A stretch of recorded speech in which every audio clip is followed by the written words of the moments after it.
For really terrific friends who always have my back. You know who you are. Love you.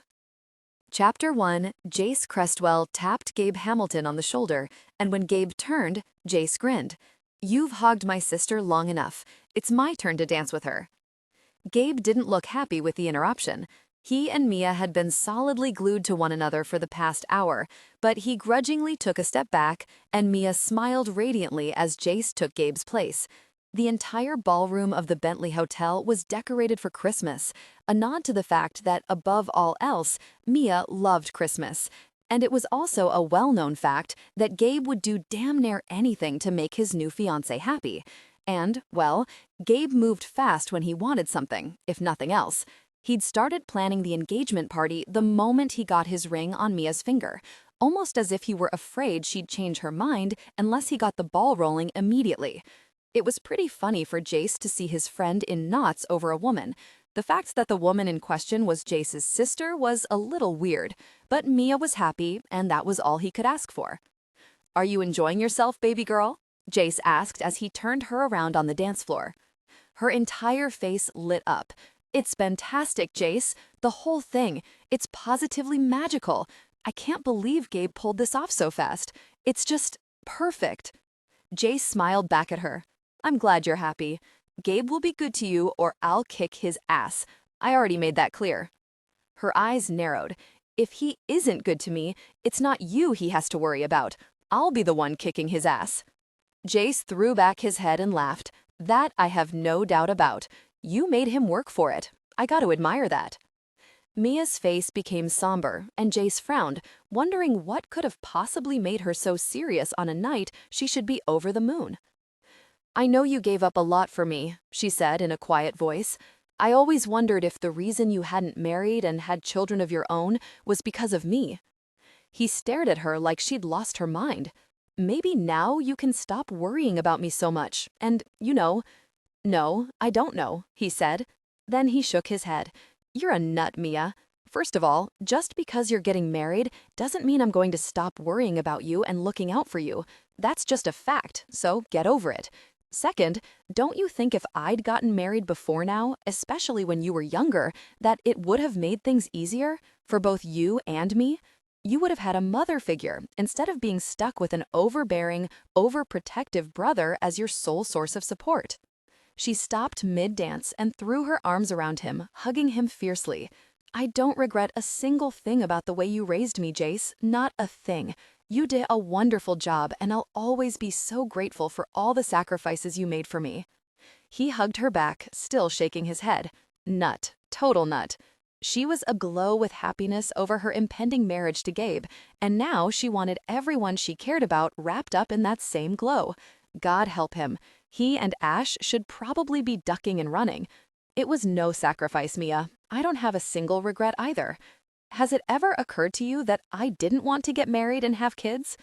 She pulled back with a frown, and then her gaze skirted sideways to where Ash was standing across the room, with Gabe. "Yes, I suppose it did." Jace barely suppressed a sigh. It was obvious Mia had a very good idea of his and Ash's sexual proclivities when it came to having threesomes with the same woman. It wasn't exactly something a brother wanted his sister to know about his sex life, but there it was. He wouldn't apologize for his lifestyle, but neither was he going to get into a conversation about it with his baby sister. "Tway hard and live free," he said by way of explanation. Mia frowned and cocked her head upward. Jace chuckled. "It's our motto, the three of us, Gabe, me, and Ash. Only you changed the game for Gabe. Doesn't mean Ash and I are eager to follow his lead." She rolled her eyes. "For God's sake, you make Gabe sound like a pussy." Jace cleared his throat. "If the shoe fits." Mia pounded him on the shoulder. "I'm so going to tell him you said that." Jace laughed again.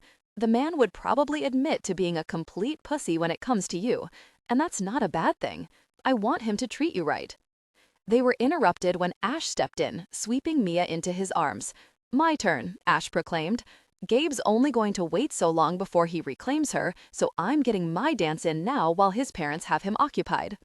Jace leaned forward and kissed Mia on the forehead. "This is your night, baby girl. I want you to remember it forever. Have fun." Her smile lit up the entire room. "Thank you, Jace. Love you." He touched her cheek and then moved back as Ash swept her away. Jace retreated to the far side of the room and stood back, observing the goings-on at the party. It was small, what Gabe and Mia wanted, a night to celebrate their love. It sounded corny as hell, but then one only had to look at the two to know they were complete goners. He still wasn't entirely certain how he felt about his best friend hooking up with his little sister. There were 14 years separating them, and he knew damn well what Gabe's sexual demands were.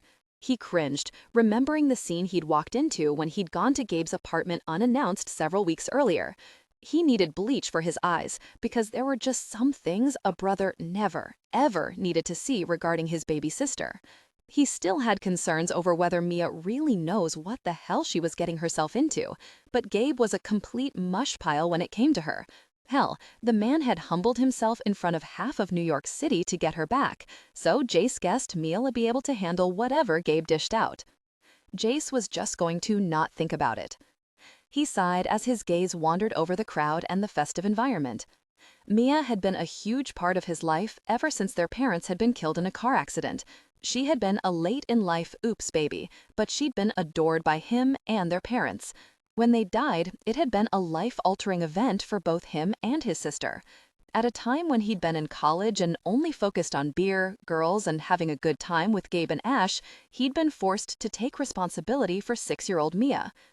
Gabe and Ash had both been a huge source of support for him, and, perhaps in a lot of ways, Mia had cemented their friendship. So he supposed it was only fitting that he'd be giving her into the care of his best friend now that she was an adult and making her own life. It would be an adjustment for him, now that Mia wasn't solely his responsibility. Not that he planned to go anywhere, but things were different now. She was in a serious relationship, and she wouldn't be turning to him with her problems. It should be a relief, but instead, sadness settled into his chest at the idea that his baby sister no longer needed him as she once had. His gaze settled on a young woman picking up glasses and plates from the tables. It was the second time his eyes had settled on her that night, though she hadn't been out much, just periodically to do cleanup. She wasn't one of the servers. He hadn't seen her circling with trays of hors d'oeuvres or champagne. She was dressed in black pants, a white shirt, and an apron. He studied her a long moment before realizing what it was that had interested him. She looked completely out of place, and he wasn't entirely certain what gave him that impression. The longer he stared at her, the more he thought she looked like she should be an attendee at the party, not cleaning up after the participants. Her hair was upswept into a messy bun like Mia wore sometimes, secured with a clip, and the result was a sexy mass of mussed hair that begged a man's hand to tug at it and set it free. Midnight black, unruly curls, some of which had escaped the clip and tumbled down her neck. She was slight, not as curvy as he usually liked his women. Narrow hips and small-breasted, but enough curves straining at the white button-up shirt to be tempting. The rest of her was small, dainty, almost fragile. When she turned, presenting him with a view of her face, he sucked in his breath. Her bone structure was small, delicately rendered. High, prominent cheekbones, almost as if she were underweight, and a small chin. But her eyes, Jesus, her eyes, they were enormous in her otherwise small face, a brilliant shade of blue, shock blue, like looking at ice. They were startling against the jet black of her hair. She was mesmerizing. Then she hurried away, her arms straining at the weight of the tray that held all the dishes she'd cleared from the tables. His gaze followed her across the room until she disappeared through the door for the kitchen staff. "Not your usual fare," Ash murmured beside him. Jace broke from his reverie and turned to see that Ash had already finished his dance with Mia. A brief look toward the dance floor told him Gabe had reclaimed Mia and that the two were once more solidly glued together. Mia's eyes were alight with joy and laughter, and some of his earlier tension eased. She was in good hands, and she was happy. "What the hell are you talking about?" Jace said, an edge to his voice. "The chick bussing the tables. Saw you checking her out.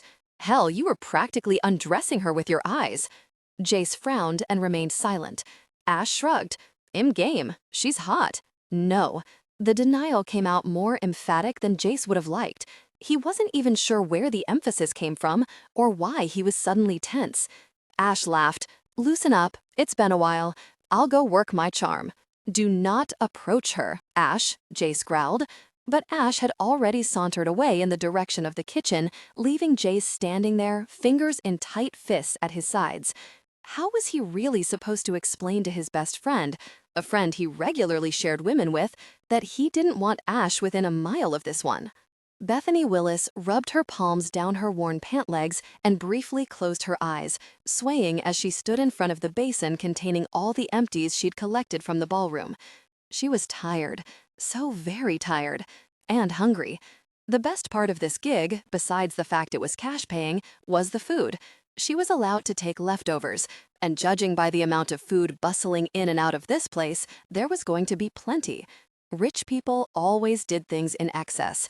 There was no way the number of people invited to this party justified the amount of food and booze being fronted. She mentally shrugged. At least she'd get a decent meal, even if the stuff was too fancy for her palate. There'd be enough for Jack, too. A wave of sadness engulfed her, and just as quickly, guilt. She had no business feeling this way because Jack had come back around. He did that, disappeared for days, and then reappeared. Usually when he needed a place to crash, a friendly face. Food. Money. Especially money. Her chest squeezed because she knew what he did with the money he asked for, even as he hated to do so. He never looked her in the eye. Instead, he dropped his gaze and he'd say, "Bethy, there's this thing I need." And it was all he'd say. She gave him money because she couldn't do anything else, but she hated the way he said Bethy. Hated that nickname when it had once been one she adored because it had been given to her by someone who cared for her. Jack, the only person in the world who'd ever tried to shield her from anything. The only person who'd ever given a very about her. Her brother. Not by blood, but in every way else it counted. He was hers, just like she was his. How was she supposed to ever turn her back on him? She couldn't. She wouldn't. There was a sound at the side door, the one that opened to the alley where the trash was taken out. She glanced up to see Jack leaning against the frame, his head tilted back so he could glance down the alleyway. That was Jack, always one eye on escape. He never went into any situation unwary and without his escape route planned. "Bethy," he said in a quiet voice. She flinched, knowing why he'd come. She didn't say anything and instead reached into her pants pocket for the wadded-up bills she'd stuffed there. Half up front, half when she went off duty for the night. Jack would get this half. The other half would have to feed her until she found another gig, and she didn't know when that would be. Hurrying to where he stood, she pressed the bills into his hand and watched uncomfortably as his gaze skated sideways, not making eye contact with her as he shoved the money into the ripped, torn jeans. His stance was uncomfortable. She knew he hated this. She hated it too. "Thank you," he whispered. "You okay? You got somewhere to sleep tonight?" She didn't, but she wasn't going to tell him that, so she lied instead. "Yeah." Some of his tension eased and he nodded. "Good. I'm working on it, Bethy. I'll have a place for both of us soon." She shook her head in denial, knowing it was what he always said, and also knowing it wasn't going to happen. He leaned forward and kissed her forehead. For a long moment, she closed her eyes and imagined different circumstances. But that was pointless. It was what it was, and wishing for it to be different was like wasting effort in the wind. "I'll be checking on you," he said. She nodded. And then, as he started to melt back into the shadows of the alley, she looked up and said, "Be careful, Jack, please." His smile was just as shadowy as the night. "Always, babe." She watched him go as the knot in her throat grew bigger. Gosh, rage built, but she knew it was also a useless emotion. Her fingers curled and uncurled at her sides, and the itch invaded. The need, the craving. She fought it, but it was a hard battle. A victory that wasn't completely solidified. She hadn't thought about the pills in a long while, but tonight, the need was there, ensconced in hunger and emotional pain. The need for oblivion. Just that short window of time when everything felt better and more manageable. When things looked up, even if for a few short hours. She couldn't go back to that. She'd fought too hard to make it out, and she'd lost everything in the process.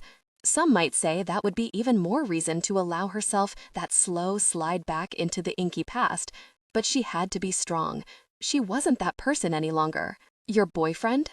The dry question startled her, and she whirled around, her heart racing, as she took in the man standing across the kitchen staring at her. He was one of the Richies, a guest at the party.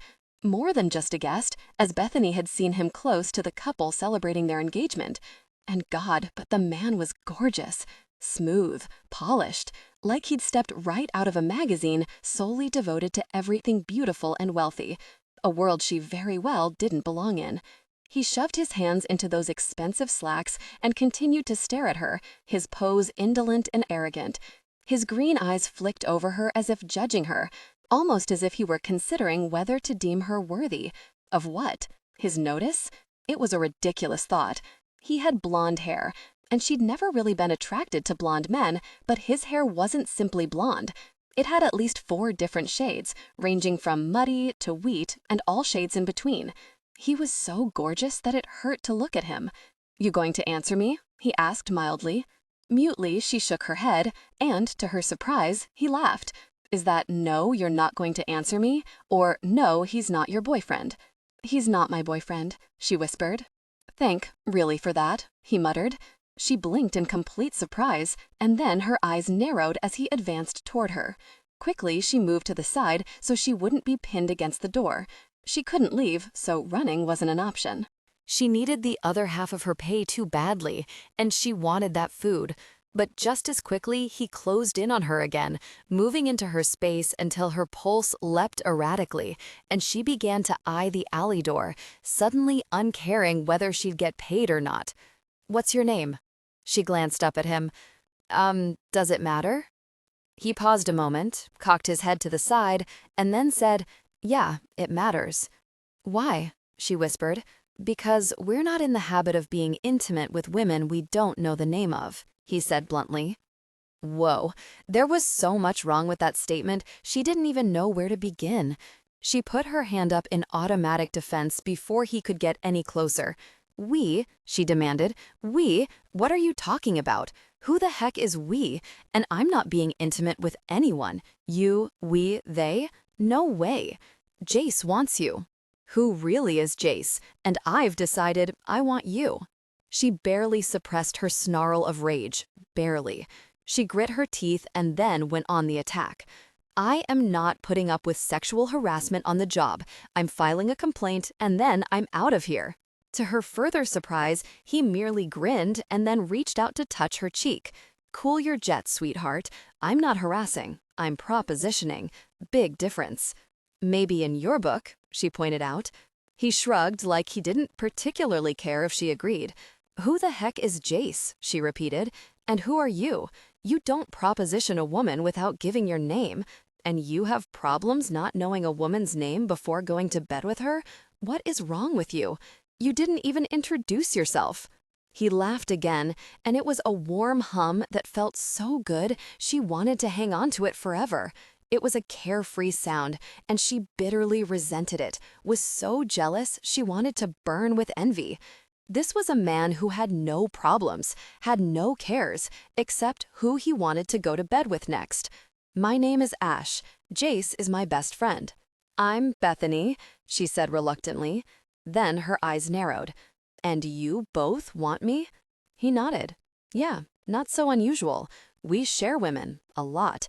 Have you ever explored shared intimate experiences? Because if not, I guarantee we'll make it an experience you won't forget." Her nostrils flared. "Yeah, I have. Nothing special." Something flickered in his eyes. She could tell she'd surprised him, but oh well. He should expect to have it handed back to him when he made outrageous propositions like this. Then maybe you're being intimate with the wrong men. Her eyes went wide at that, because what could she possibly say in response? There was no doubt she'd made a habit of being intimate with the wrong men. No earth-shattering discovery there. Ash. The sound was explosive in the confined area of the kitchen, and Bethany jerked her head up to see another man standing in the doorway, his brooding, dark gaze scorching the flesh right off Ash's bones. Ash didn't seem overly bothered that this guy was obviously pissed. Bethany was. This guy was the one she'd caught watching her when she'd ventured out to bust the tables, twice. She'd felt his gaze on her, burning a path over her skin until she'd shivered with the intensity. Where Ash was lighter, carefree, that whole package of wealthy and I know it and I don't gotta do nothing except what I wanna, this man was polar opposite. Intense wasn't the right word. It didn't even come close to describing him. He looked like a complete badass, and she knew badasses. She had plenty of experience with men on the street and from the streets, and she had the sudden thought that she'd rather take her chances with the devil she knew rather than this man staring holes through her. Dark eyes, dark hair, really great hair. It was mussed and unruly and longish. A lock fell over his forehead, and she imagined him pushing it impatiently back without care over whether it messed it up more. It hung down his collar, giving him an untamed, wild look that probably made women want to try to tame him. Tanned skin, not the fake tan some of the metrosexual pretty boys went for. There was a ruggedness to him, even as he screamed wealth and polish like Ash did. It was just a different kind of polish. Where Ash wore his wealth like a skin, like he'd always known it, this other guy looked like he'd accumulated his wealth later in life and wasn't yet as comfortable in it as Ash was. It was a ridiculous assessment, but there it was. There was something dangerous about this other man, something that made her stand up and take notice. "Jace," Ash returned mildly, "meet Bethany." Oh, gosh. Gosh. This was the man for the intimate arrangement? Ash's best friend? A man involved in the outrageous proposition Ash had just given her? Jace's lips tightened, and he stalked forward. Bethany instinctively backed away. "You're scaring her," Ash said, a reprimand in his tone. To Bethany's surprise, Jace pulled up short, but he was still glaring holes in Ash. At least it wasn't her he was glaring at. "I told you not to do this," Jace ground out. "Yeah, well, I didn't listen." Bethany was utterly confused. But then Jace turned to her, and there was something in his gaze that caught her breath. Interest. Not just a look like a man gave a woman when he desired her. It was something different, and she couldn't put her finger on it. But then he'd watched her all night. She knew that because she'd watched him too. "I'm sorry," Jace began. "Does this offer come with dinner?" she blurted.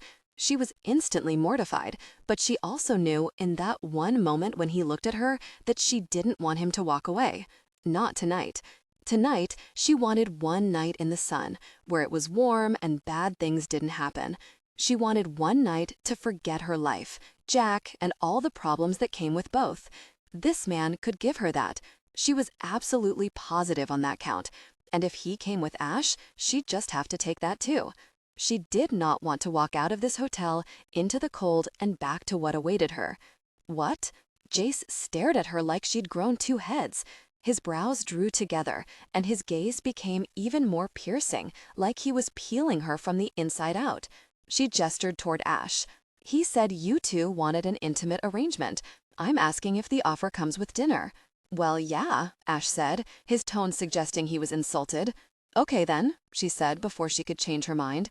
She knew it was stupid. She knew it was one of the most stupid things she'd ever done, but she wasn't going back.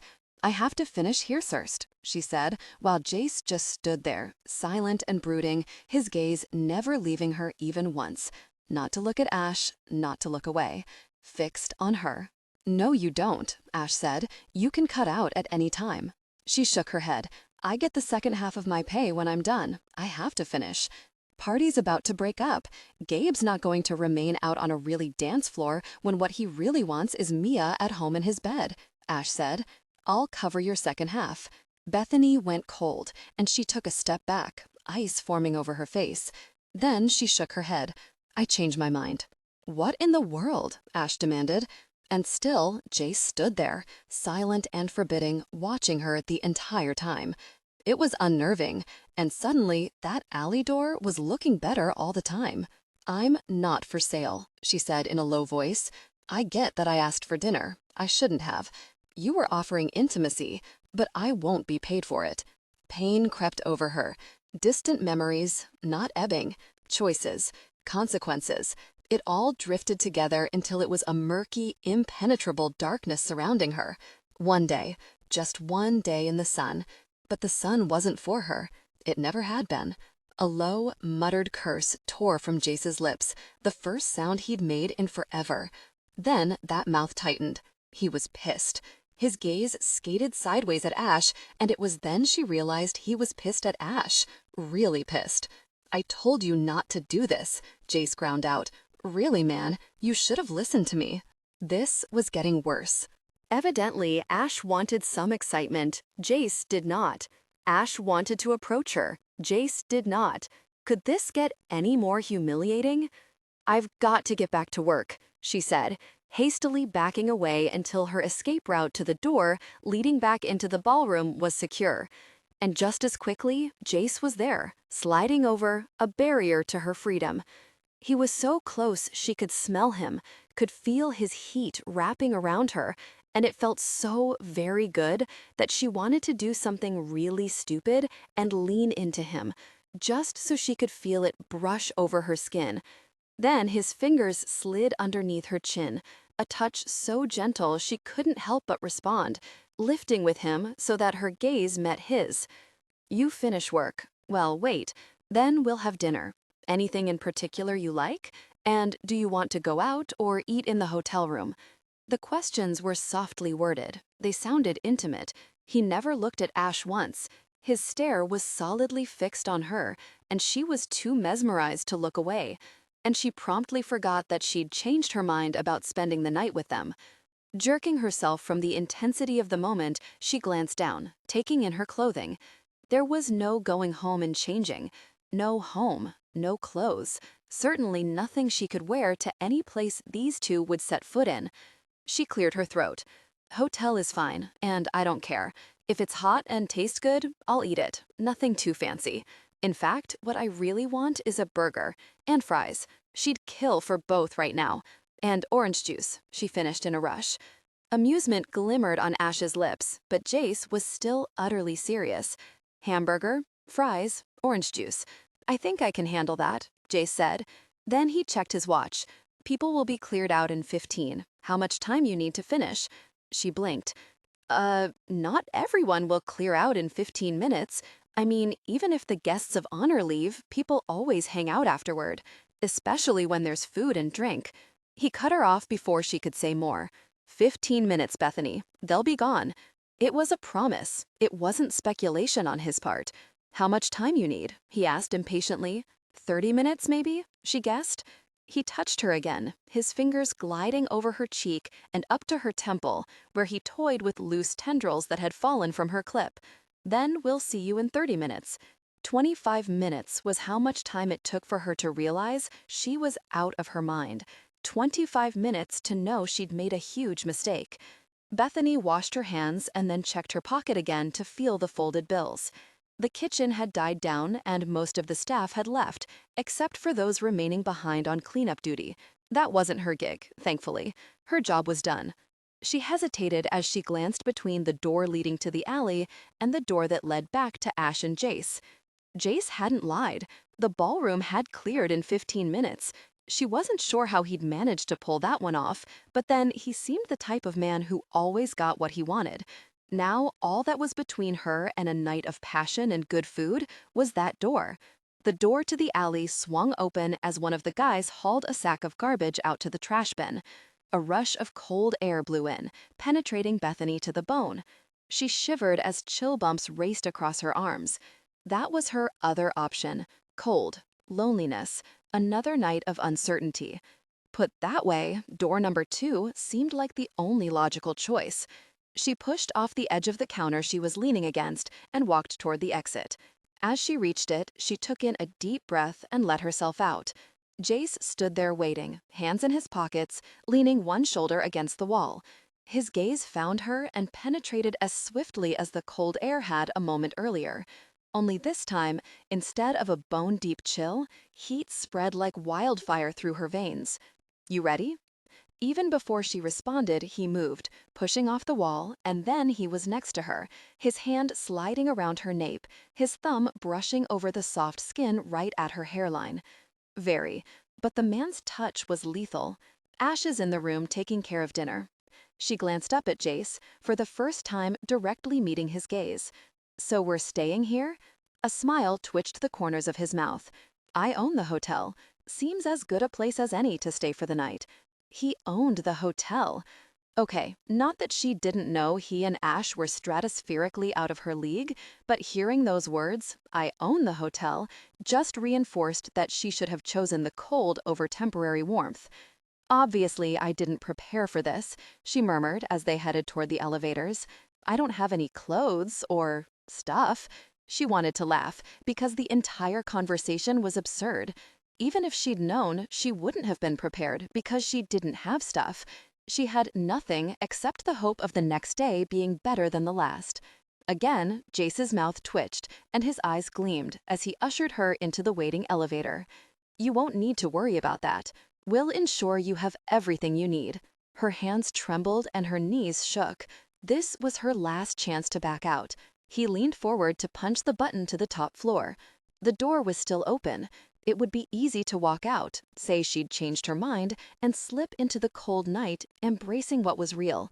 Jace suddenly looked at her, his gaze seeking, almost as if she'd broadcast her thoughts in real time. He stared at her a long moment, his finger pressed against the button to the floor. When she made no move, he straightened and leaned against the far wall, still studying her as the doors closed. You're nervous, he said, still staring at her.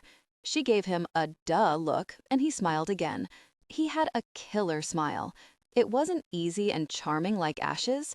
Smiling seemed to come natural to Ash, like it was in his makeup to be this easygoing, flirtatious guy who women fell all over themselves for.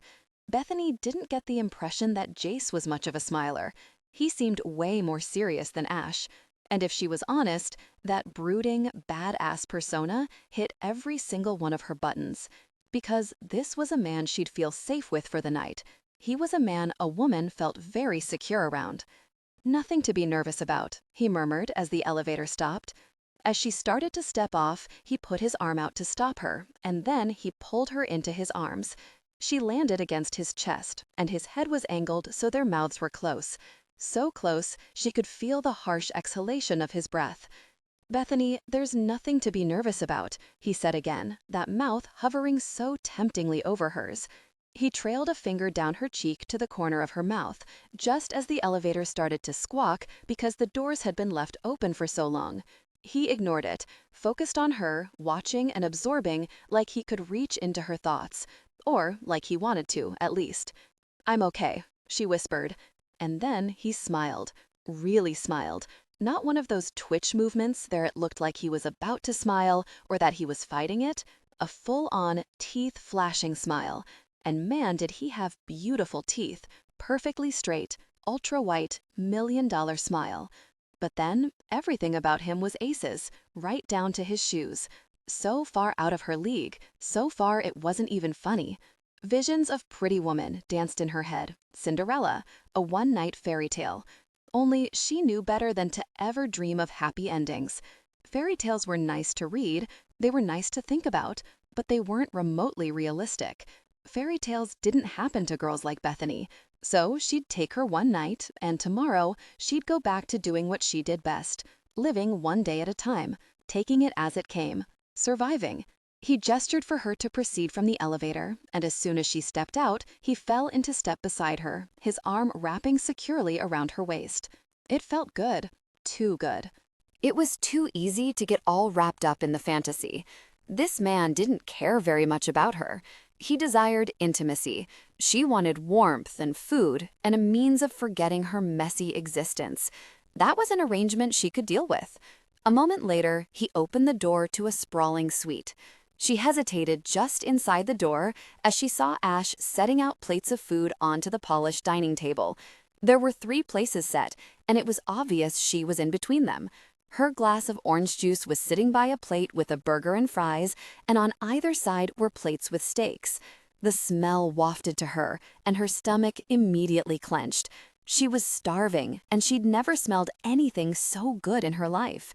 Ash turned and gave her that lazy smile, his eyes glowing with charm. "You ready to eat?" Ash asked. Oh yeah, she was ready to eat. It was all she could do to calmly nod and not throw herself at the table and start tearing into that burger. Jace put his hand to her back and guided her toward the table. Clenching her fingers to disguise the shaking, she took her seat and then pushed up to the table and the delectable plate sitting before her. Still, she picked up the glass in a casual manner, like she wasn't starving and could hardly wait to dig into her food. She sipped at the juice, but put it back when it hit her empty stomach hard. Maybe food first was a better option. Burger, fries, and even orange juice was a luxury, one she was going to enjoy every second of. As Jace and Ash took their seats on either side of her, she nabbed a fry, dragged it through the little container of ketchup sitting next to her plate, and then slipped it into her mouth. "You sure you don't want some steak?" Ash asked, nodding downward at his plate. As she stared at the succulent piece of beef on his plate, her mouth watered. And the smell, God, that delicious smell was killing her. She began. Without another word, Ash cut a section of his steak and then forked it onto her plate. It was a little pinker than she liked, but what did she care? It didn't even matter to her what it tasted like. It was food. "Thanks," she murmured. She was aware of Jace's gaze the entire time she ate, and so she very carefully restrained herself, making sure she took her time and didn't seem too eager. She chewed each bite carefully, sipped at her juice, and was grateful when she finished that Ash produced more. She wanted to eat all of it, but her stomach rebelled. She had gone too long without enough, and she was used to surviving on far less. Her stomach refused to take another bite when she was barely half done with the burger and only a few bites into the steak. "You aren't eating much," Jace observed when she pushed her plate back. "I snacked on party food earlier," she lied. "It was really great though, thank you." He studied her a long moment, and she fidgeted uncomfortably. He didn't look as though he believed her, but he didn't push the issue. And why should he care if she ate or not? She was here because they desired intimacy. They wanted to scratch an itch, though why with her, she'd never comprehend. She highly doubted they had any problem getting any woman they wanted in bed, which meant they could be as choosy as they very well wanted to be. "Few things you should know," Ash spoke up. Her gaze drifted to his, and he'd lost that playful, flirty look. His eyes were serious, brimming with hotness that took her breath away. In that moment, he looked just like Jace did, a hell of a lot more brooding and badass, which was kind of weird, considering the word badass would have never come up in one of her descriptions of Ash. "We call the shots in the bedroom. What we say goes. We'll take care of you. We'll see to your needs. We'll make very sure it's good for you, but we're in control. If you have a problem with that, you need to say so now before we get into this." A heady thrill rolled right through her body. Was he kidding? She fought her overpowering response to his statement and forced herself to be smart about this. Yeah, being taken care of for the night was not a turnoff. Giving up power and control for one night where she didn't have to think, didn't have to do anything but feel, not a deterrent. But she needed to know exactly what this kind of a deal entailed and how deep their preferences ran. "I think that depends on what you want," she said in a low voice. "I'm not into anything that even comes close to playing with my life." Jace's brow furrowed and he shot Ash a quelling look. "You've really scaled her now, man. I told you to chill and let me handle this." "She deserves to know what she's getting into," Ash said calmly. "I didn't lie to her, and I won't mislead her." "Appreciate that," Bethany said dryly. Jace reached for her hand, curling his fingers around hers. It was sweet, and strangely not in keeping with his badass look and those brooding stares he'd sent her way. This was a guy she would have expected Ash's speech to come from, for him to lay down the law to her and tell her it was his way or the highway. "We won't hurt you, Bethany." What Ash means is that we like control. We like submission. Not saying tonight has to be all about that, just shooting you straight. "I get it," she said softly. "And?" Jace prompted. "And what? You good with that? Can you handle it?" She took a deep breath and nodded. "I'm good with it." "Thank goodness," Ash muttered. "Now if we're done with all the talking, can we get to the next part?" "Ash." Jace said his friend's name like a warning. Then he turned back to Bethany, his hand still snugly circled around hers. "Go into the bedroom. You can use the bathroom to get comfortable, do whatever you need to do. Prepare for us in the bedroom." The soft words whispered over her skin, making her entire body hum with arousal. The man was positively lethal. Wordlessly, she found herself obeying his soft command and rising from her chair. Her hand slipped from his as she backed away, and then she turned, tearing her gaze from his as she walked toward the bedroom. She was sitting in the middle of the bed, wrapped in the sheets. Jace was the first to enter, his gaze immediately finding her. Ash followed behind, his fingers already going to the buttons on his shirt. Even as Ash was undressing, making no bones of what he wanted, her gaze was riveted on Jace, locked to him in a silent reverie that was unbreakable. His nostrils flared, and his jaw flexed and clenched. There was a gorgeous man in the room, partially undressed, and all she could do was stare at the fully clothed one, waiting and wanting so badly. "Let go of the sheet," he said in a soft voice, expressing his desire for closeness. It was soft, but no less of a command, one that sent a shiver over her skin. Carefully, she let the sheet slide from nervous fingers. It glided down her body to gather at her waist, revealing herself to his piercing stare. He guided her to prepare for their intimacy. If she were smart, she'd fear this man, this situation. It had been an impulsive decision, born of desolation and a need for a temporary reprieve from her reality. No one knew she was here, at the mercy of these two men. No one cared. No one would worry if she simply disappeared. Except Jack. And how would he know? She hadn't told him anything other than she had a play to say tonight, and at the time, it had been a lie. Second thoughts? She glanced up to see Jace studying her intently, his expression indecipherable. Her gaze skated sideways to where Ash stood, his powerful physique evident. When she peeked back at Jace, he frowned as though he didn't like her looking away from him. Her mouth dry, she licked her lips, and then she shook her head. No, it was another lie. She'd had plenty of second and third thoughts, but she kept coming back to the fact that tonight she wanted the oblivion found in a different kind of drug. She wanted to be warm, to know a moment's peace. Was it too much to ask? Jace started toward the bed as she moved to her knees, preparing for their embrace. When he reached the edge, he reached for her and then hauled her into his arms, his mouth descending in a fiery rush over hers. She closed her eyes and surrendered, melting into his strong arms. The air crackled around them. Their desire was a living, breathing entity that swelled to enormous proportions. His tongue pushed in, soft and velvet, warm over hers. Soul-deep comfort. His hands skimmed down her arms, gripping her tighter and then pulling her even closer as the heated sounds of their kisses rose and filled her ears. And then Ash was there, momentarily pulling her attention from the moment. His hands slid over her bare back and the bed dipped as he moved in behind her. She tensed against Jace, and then Ash's warm mouth pressed to the curve of her neck and she relaxed. He was going slow, not overwhelming her. He seemed content to allow Jace to take the lead. Jace pulled away, and her mouth tingled from his rough possession. He stared down at her, his dark eyes scorching over her skin. Her breath caught and held. She stared back, her chest tight with anticipation. Ash's hands skimmed over her shoulders, his mouth at her neck, but she only had eyes for Jace as she waited for the moment he staked his claim. She wanted his hands on her body, his mouth on her skin. She longed for their deep connection. He was a man who would always make a woman in his care feel safe, and she was a woman who wanted to feel safe. As Ash's hands slid down her arms and then more firmly back up to grasp her shoulders once more, Jace began to unfasten the buttons of his shirt. Ash pulled her back against his chest, cradling her against his body as Jace slipped out of his clothing. Awareness simmered low in her belly as Ash's heat surrounded her. His palms slid up her belly to caress her. He touched her gently, causing a wave of sensation.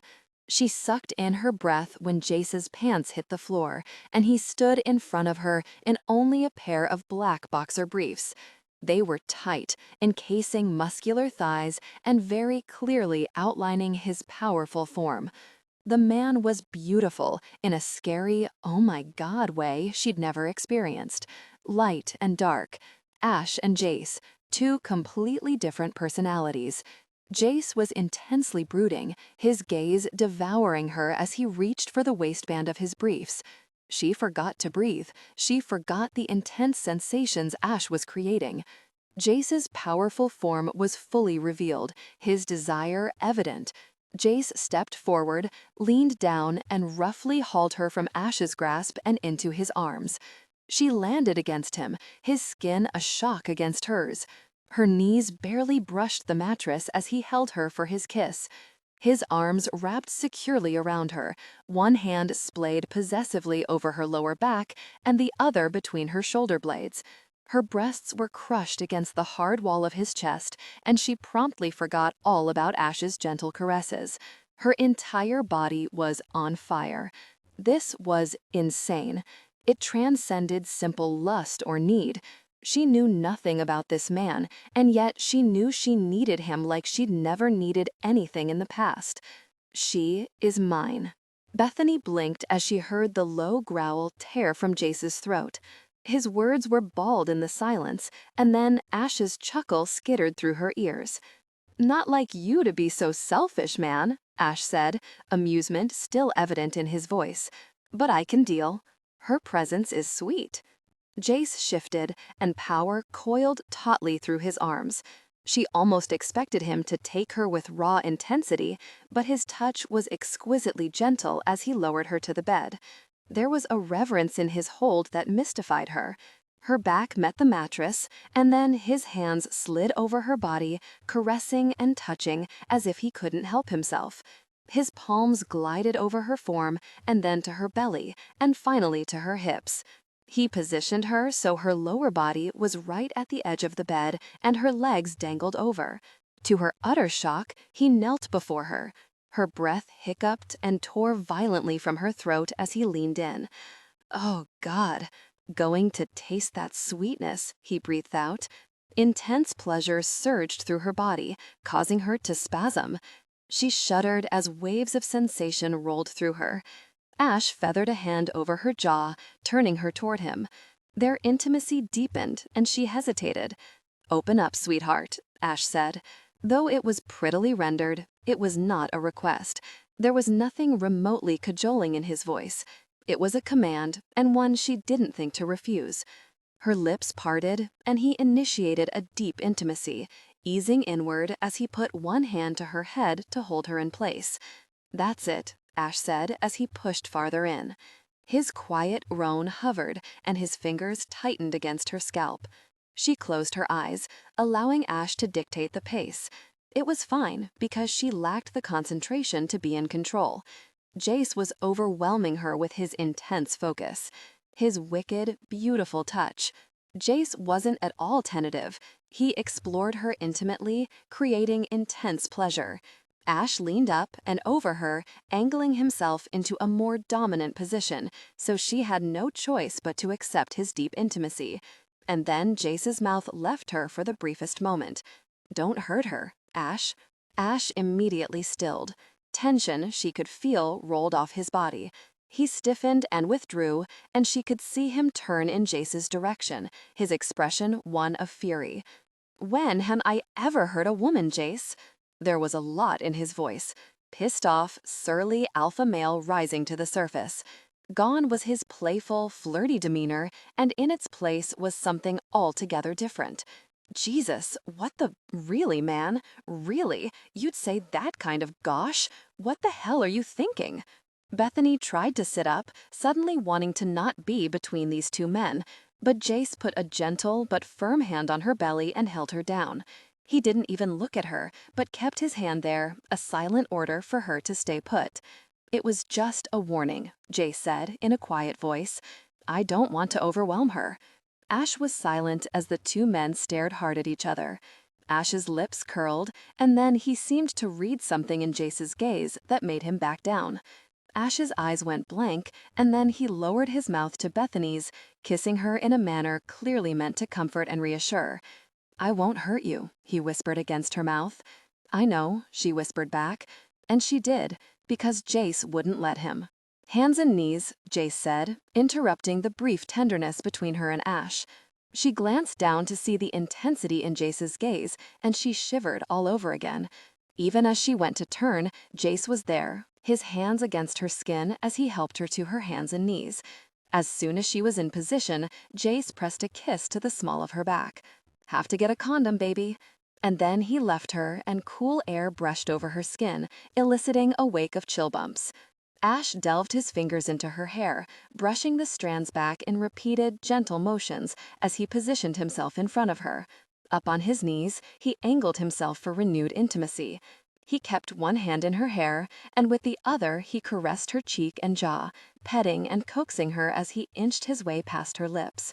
His scent filled her nostrils as his taste filled her mouth. And then Jace was back, his hands covering and caressing her lower back. He kissed the small of her back again, and then let his tongue slide up her spine. She shivered to her toes and closed her eyes as Ash deepened their intimacy. She wanted Jace to connect with her deeply, needed it, wanted him to embrace her fully, pushing away the darkness, warming her from the inside out. Finally, Jace cupped one hand over her lower back and with his other hand guided their connection. He prepared them for intimacy, ensuring she was ready.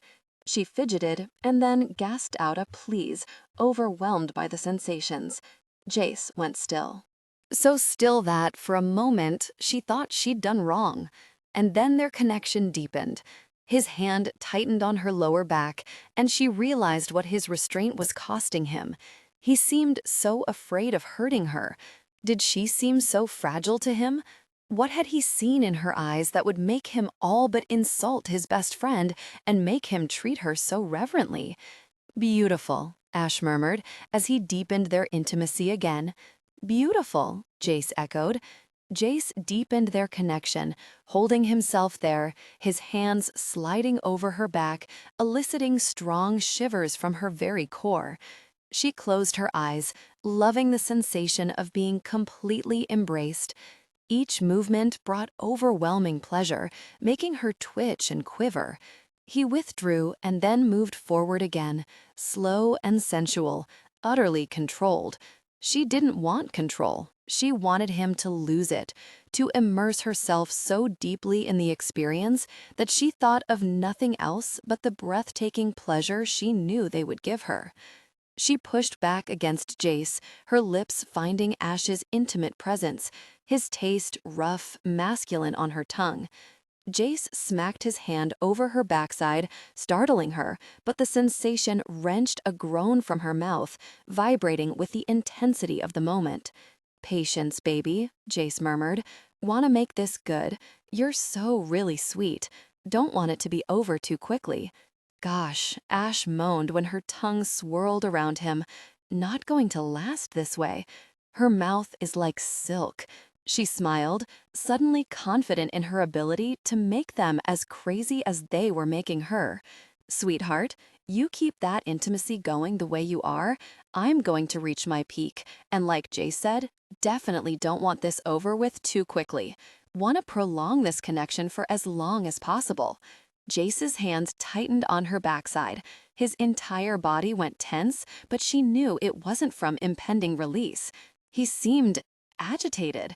Every time Ash spoke, Jace went rigid, almost like he wanted to forget the other man was present. How weird was that? It was obvious from the way Ash had spoken that this was not an unusual practice for them. She briefly wondered if they swung both ways, but they'd kept a careful distance from each other. There'd been nothing to hint that they were remotely attracted to each other. Now they were definitely attracted, at least physically, to her. Jace resumed his careful movements, his arousal growing with every push. He seemed near to a peak, and she wondered if she would even be able to accommodate the intensity if he got any bigger. But the sensation of so much intimate connection was amazing. He withdrew, then pulled out even more until the tip barely touched her. Then he moved in, quick, hard, hot. She gasped and her entire body spasmed. She shook uncontrollably, her hands suddenly weak and unable to support her. Her arms folded and Ash caught her, going down to a sitting position so her lips were still intimately connected. He caressed her hair, one hand on her chin, the other stroking through her tresses. It was nice. They seemed so caring, which was stupid of her to even think. They didn't give a gosh about her. She was just an intimate partner to them, a momentary connection. "Didn't say you couldn't reach your peak, sweetheart," Ash said gruffly. "Just that Jace and I want to last a little longer. You'll reach your peak again, I guarantee that. Don't hold back. I want that intimacy while you reach your peak, and Jace wants that connection to grip him like a fist." "Ash, shut up," Jace growled. Ash went silent, but her body coiled, seemingly released by Ash's husky words. Her peak rose, like flame to dry wood, crackling and blazing out of control. She couldn't stay still. Ash's hand tightened at her chin when she threatened to let go. He moved in deeper, seeking depth as she pushed back frantically against Jace. "Please," she gasped out, her voice strained. "More, Jace, I need it more. Please, gosh, Jace." "Give it to her," Ash said in a strained voice. Jace's big hands spread out over her back, stroking reverently before sliding down to cup her backside in a deliciously possessive grip. He began to move hard, rapid, connecting, deep, the friction so utterly delicious that the room began to spin around her. She closed her eyes and deepened the intimacy with Ash, her mouth tightening. Her entire body shook with the force of Jace's connection. The pressure was exquisitely unbearable. She reached her peak, a powerful sensation spreading like wildfire. "Very," Ash groaned. "Gosh, I'm going to reach my peak." Just as her own peak flashed, a spark that quickly became a full-on explosion, the first wave of release occurred. She cried out, but the sound was quickly muffled when Ash moved upward, her lips brushing against him. She writhed uncontrollably, and she heard Jace's muttered curse. His hands tightened on her backside until she knew she'd wear marks from his fingers. Faster, wetter, the slick sounds of his intimate connection loud in the silence. She experienced the intimate release from Ash, and some spilled over her lips. Then he carefully lifted her head and eased himself away. He gently laid her head down so her cheek rested against the mattress, and he continued to stroke her hair, his fingers soft and caressing against her head, while Jace continued his relentless assault on her senses. Jace powered into the connection, picking up speed, his hips moving against her backside. She closed her eyes and lay there, limp, utterly sated, delighting in the aftershocks of her peak as Jace continued his movements. And then he went rigid against her backside, connecting deeply and holding himself while his body shuddered. His body came down over hers, blanketing her back with his warmth. He pressed a tender kiss to her shoulder. It was nice, so very gentle, loving. "Did not intend for that to happen so fast," Jace murmured against her skin. "But gosh, baby, you're so very sweet." His words hit her, warming her more than their touch, her peak, settling into her heart, spreading feelings she'd be better off not examining. Intimacy was not a new experience for her. Meaningless intimacy was definitely something she'd become adept at in her days of mindless coping and searching for answers she had no place searching for. But this? She had to put an end to this stupid thought process. This meant nothing. No different from the other strings of meaningless, mind-numbing intimacy. For her to think any differently was just opening herself up to pain and misery.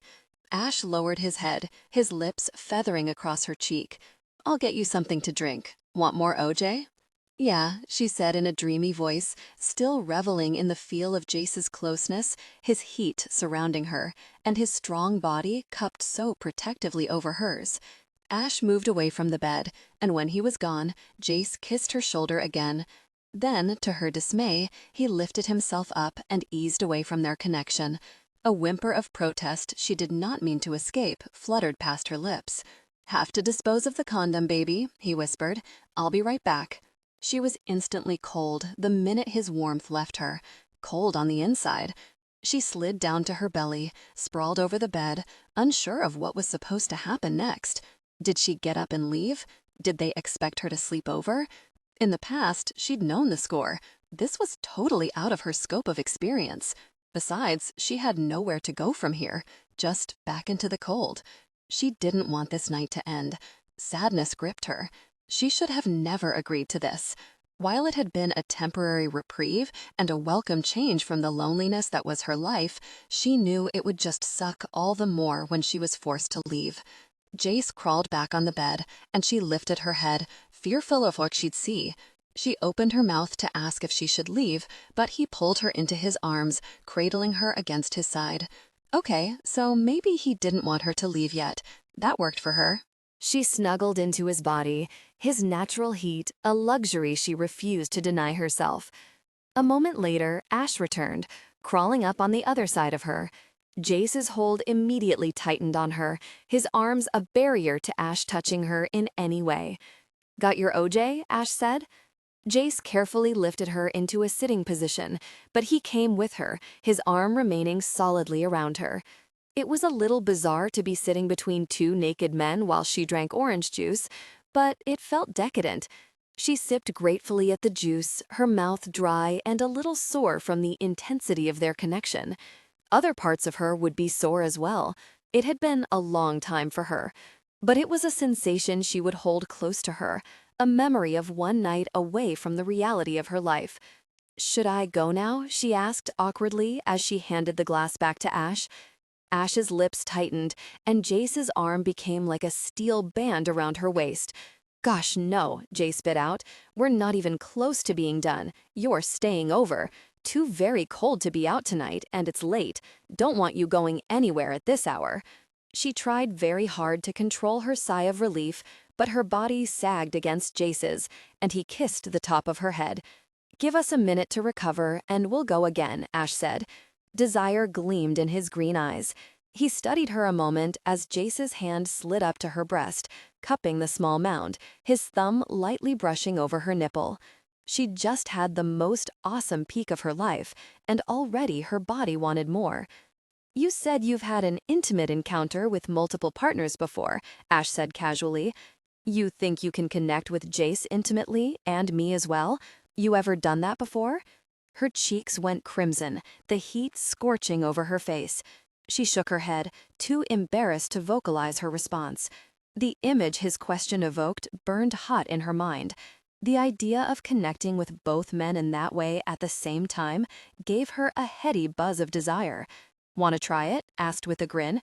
"You don't have to," Jace murmured next to her ear. "If you've had an intimate encounter with multiple partners, how did it go down if you weren't connecting with two men at the same time?" Ash asked curiously. Her cheeks still burned, and she couldn't even meet his gaze. For someone as experienced with intimacy as she was, she felt like a stupid virgin. "Like before," she said in a low voice, "like we just did." "Ah," Ash said. They shared intimacy, connecting deeply. She nodded. "Ever had that kind of intimacy then?" "Ash," Jace growled a warning. "For goodness sake, lay off. You're embarrassing her." Ash shrugged. "Not much to be embarrassed about. We're sitting here completely exposed, and we just shared intimacy." That was true enough. "Yes, I've had that kind of intimacy," she said. "Did you like it?" Ash asked. "Not really, no," she admitted. "Then we won't do it," Jace said firmly. His jaw was tight and his gaze was fixed on Ash, as if daring him to pursue the matter. She cleared her throat nervously. "I'd like to try. I mean, the guy I was with wasn't exactly good. You know, nothing like you two." Ash chuckled. "Don't, baby," Jace said in a quiet tone. "You don't have to do anything because you think it's what we want. You'd make it good," she whispered. "Oh yes," Ash said, his lips twisting as if she'd insulted him. "Not going to hurt you, sweetheart. We'll take it nice and slow, and if you don't like it, we'll stop. It's very exciting, though." Yeah, she could absolutely see that much. What woman wouldn't want men like Ash and Jace initiating her in a situation like this? "You hungry?" Jace asked. "You didn't eat much. Want to eat something else before we go again?" He pushed back a strand of her hair, tucking it behind her ear as he spoke. She glanced up at him, taking in his beautiful chocolate brown eyes. "I could eat something," she murmured. And it was true. She was suddenly famished, and the idea of finishing her leftover burger appealed. "I'll order up more room service," Ash said, moving to the phone on the nightstand. "You don't have to do that," she protested. "I left half my burger." "We'll get you something fresh and hot," Jace said, leaning down to kiss the corner of her mouth. "You want another burger or something else?" asked, holding the phone to his ear. "Any kind of sandwich," she said, not wanting to be picky. "And hot chocolate, if it's not too much trouble." Ash smiled. "No trouble at all." Jace watched Bethany as she sat cross-legged on the bed eating the club sandwich they'd ordered from room service. She seemed to savor every single bite, eating with a reverence he didn't often see. She didn't hurry, but there was an urgency to her movements he couldn't quite figure out. And she sipped at the hot chocolate, her face going dreamy with every sip. He wished they'd gotten more than one cup. They hadn't wanted her to get dressed. Jace wanted her here in his bed, right where he could see her, feel her, and touch her when he wanted. Ash had dressed when he'd gone to meet the room service attendant. It would be so easy to tell Ash to leave, so Jace could enjoy the rest of the night alone with Bethany. He liked the idea of it being just the two of them, here and intimate, enjoying each other and sliding into passion as often as they wanted. "That was really good," she said, when she drained the last of the hot chocolate. "Thank you." "Welcome," Jace said in a low voice. Ash cleared away the plates, taking the dishes back into the living room. When he returned, he immediately stripped out of his clothing, and Bethany sucked in her breath at the air of expectancy that had invaded with Ash's return. Jace watched her closely, looking for any sign that she was hesitant about what was going to happen next. If she looked even the least bit reluctant, he was going to pull the plug on the whole very thing, and he didn't care if it annoyed Ash or not. This whole evening was 10 kinds of messed up. He didn't want his best friend here, sharing his woman. His woman. Jace had already laid claim, and yet he was about to let Ash share intimacy with her. Again. Twisted didn't even begin to describe this. "Up on your knees, sweetheart. Don't want to rush into this. I'll take it slow and easy, get you worked up so we don't hurt you." Her eyes widened and Jace's senses went on alert. No way he was going to let Ash run this show. They'd do this Jace's way, even if it wasn't what he wanted to begin with. Jace shook his head, stopping Ash as he headed for the bed. Then he simply turned to Bethany, kissing her sweet mouth, deepening the embrace. She tasted of the chocolate she just drank, warm and delicious. Her breaths escaped in little gasps, bursting into his mouth. He wanted more, so much more. "Going to work you up," he said, echoing Ash's statement, "but going to do it my way. Want you deeply aroused, and the way I'm going to make sure that happens is to bring you to the brink of release." She shivered delicately, her entire body quivering with his words. She was so very responsive, and he liked to think she was that way just with him. He hadn't imagined her being focused more on him. Maybe it was wishful thinking, but he was not wrong about this. Ash was there, yeah, but the connection between Jace and Bethany had been intense. No mistake there. "Lie down for me," Jace said, inserting an edge of command in his voice. She'd responded well to his authoritative voice earlier, and she did the same this time, her eyes darkening, her face going soft with submissiveness. Forgetting about Ash, Jace didn't even know where he was at the moment. He traveled down Bethania's body, kissing her neck, then her breasts, tracing a lazy trail down her flat belly to her intimate curves. He inhaled, savoring her musky scent of arousal. She was already deeply responsive as he explored her intimate areas. He brought her to a heightened state of sensation. He continued to stimulate her, enjoying the instant jerk of her body. He explored gently, taking care not to be too rough with her most sensitive parts. He brought her to a peak of sensation. She twitched uncontrollably beneath him, arching upward to seek more of his touch. He glanced up, wanting to know it was him she was responding to, and was satisfied to see that Ash was only now taking position at her breasts. Ash hadn't touched her yet. Her reaction belonged solely to Jace. He returned his attention to her, deepening their intimate connection. She responded intensely, the sweet rush overwhelming his senses. He could do this all night. He loved the sensation of her, soft, silky, like nothing he'd ever imagined. He knew she was inching toward her peak. Her body grew more taut and her breathing sped up. He glanced up again to see Ash's mouth close around one sensitive nipple, and for a moment he watched.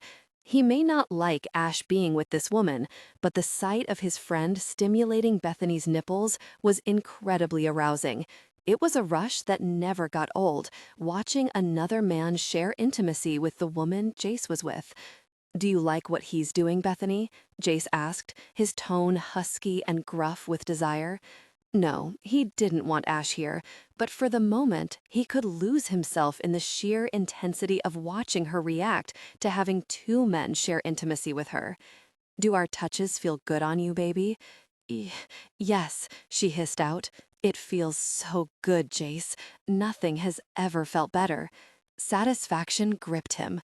She may have had intimate experiences, exploratory encounters, whatever she'd been into before, but those men had never given her the kind of pleasure he would.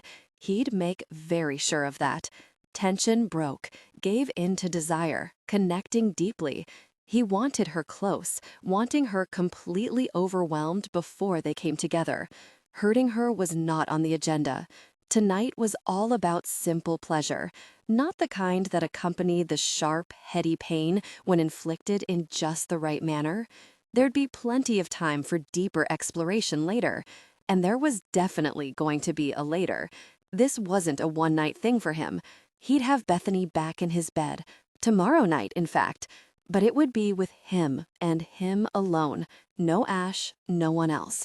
Just him and Bethany, exploring the many, many ways he wanted to share intimacy with her. He brought her to a final peak of sensation and then rose up on his knees, his hands holding her knees to steady her shaking. "Here's how we're going to do this, baby. Ash is going to prepare you for intimacy, ease you into this. You're going to focus on me while he prepares you. He'll connect with you, make sure you're comfortable with that. Once we're certain you're with us, then you'll take the lead with me, and I'll connect with you intimately. Then Ash will join in. You still up for this?"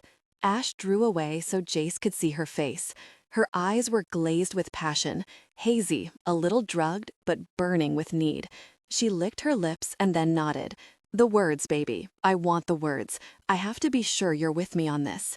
"Yes," she murmured in a husky voice. "I'm with you." "Thank goodness," Ash muttered. "Can't wait to connect with you intimately." "I'll be gentle, Bethany. You're going to enjoy it this time." Her mouth wobbled into a crooked, drunk grin. "I already know I will." Jace crawled up the bed and then helped Bethany to her knees. "Get between my legs, baby. Position yourself for Ash." She positioned herself between his legs, and he stared down at her dark head so close to him.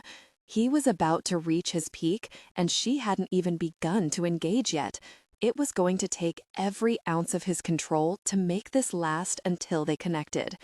Ash went into the bathroom and returned with lubricant before positioning himself behind her.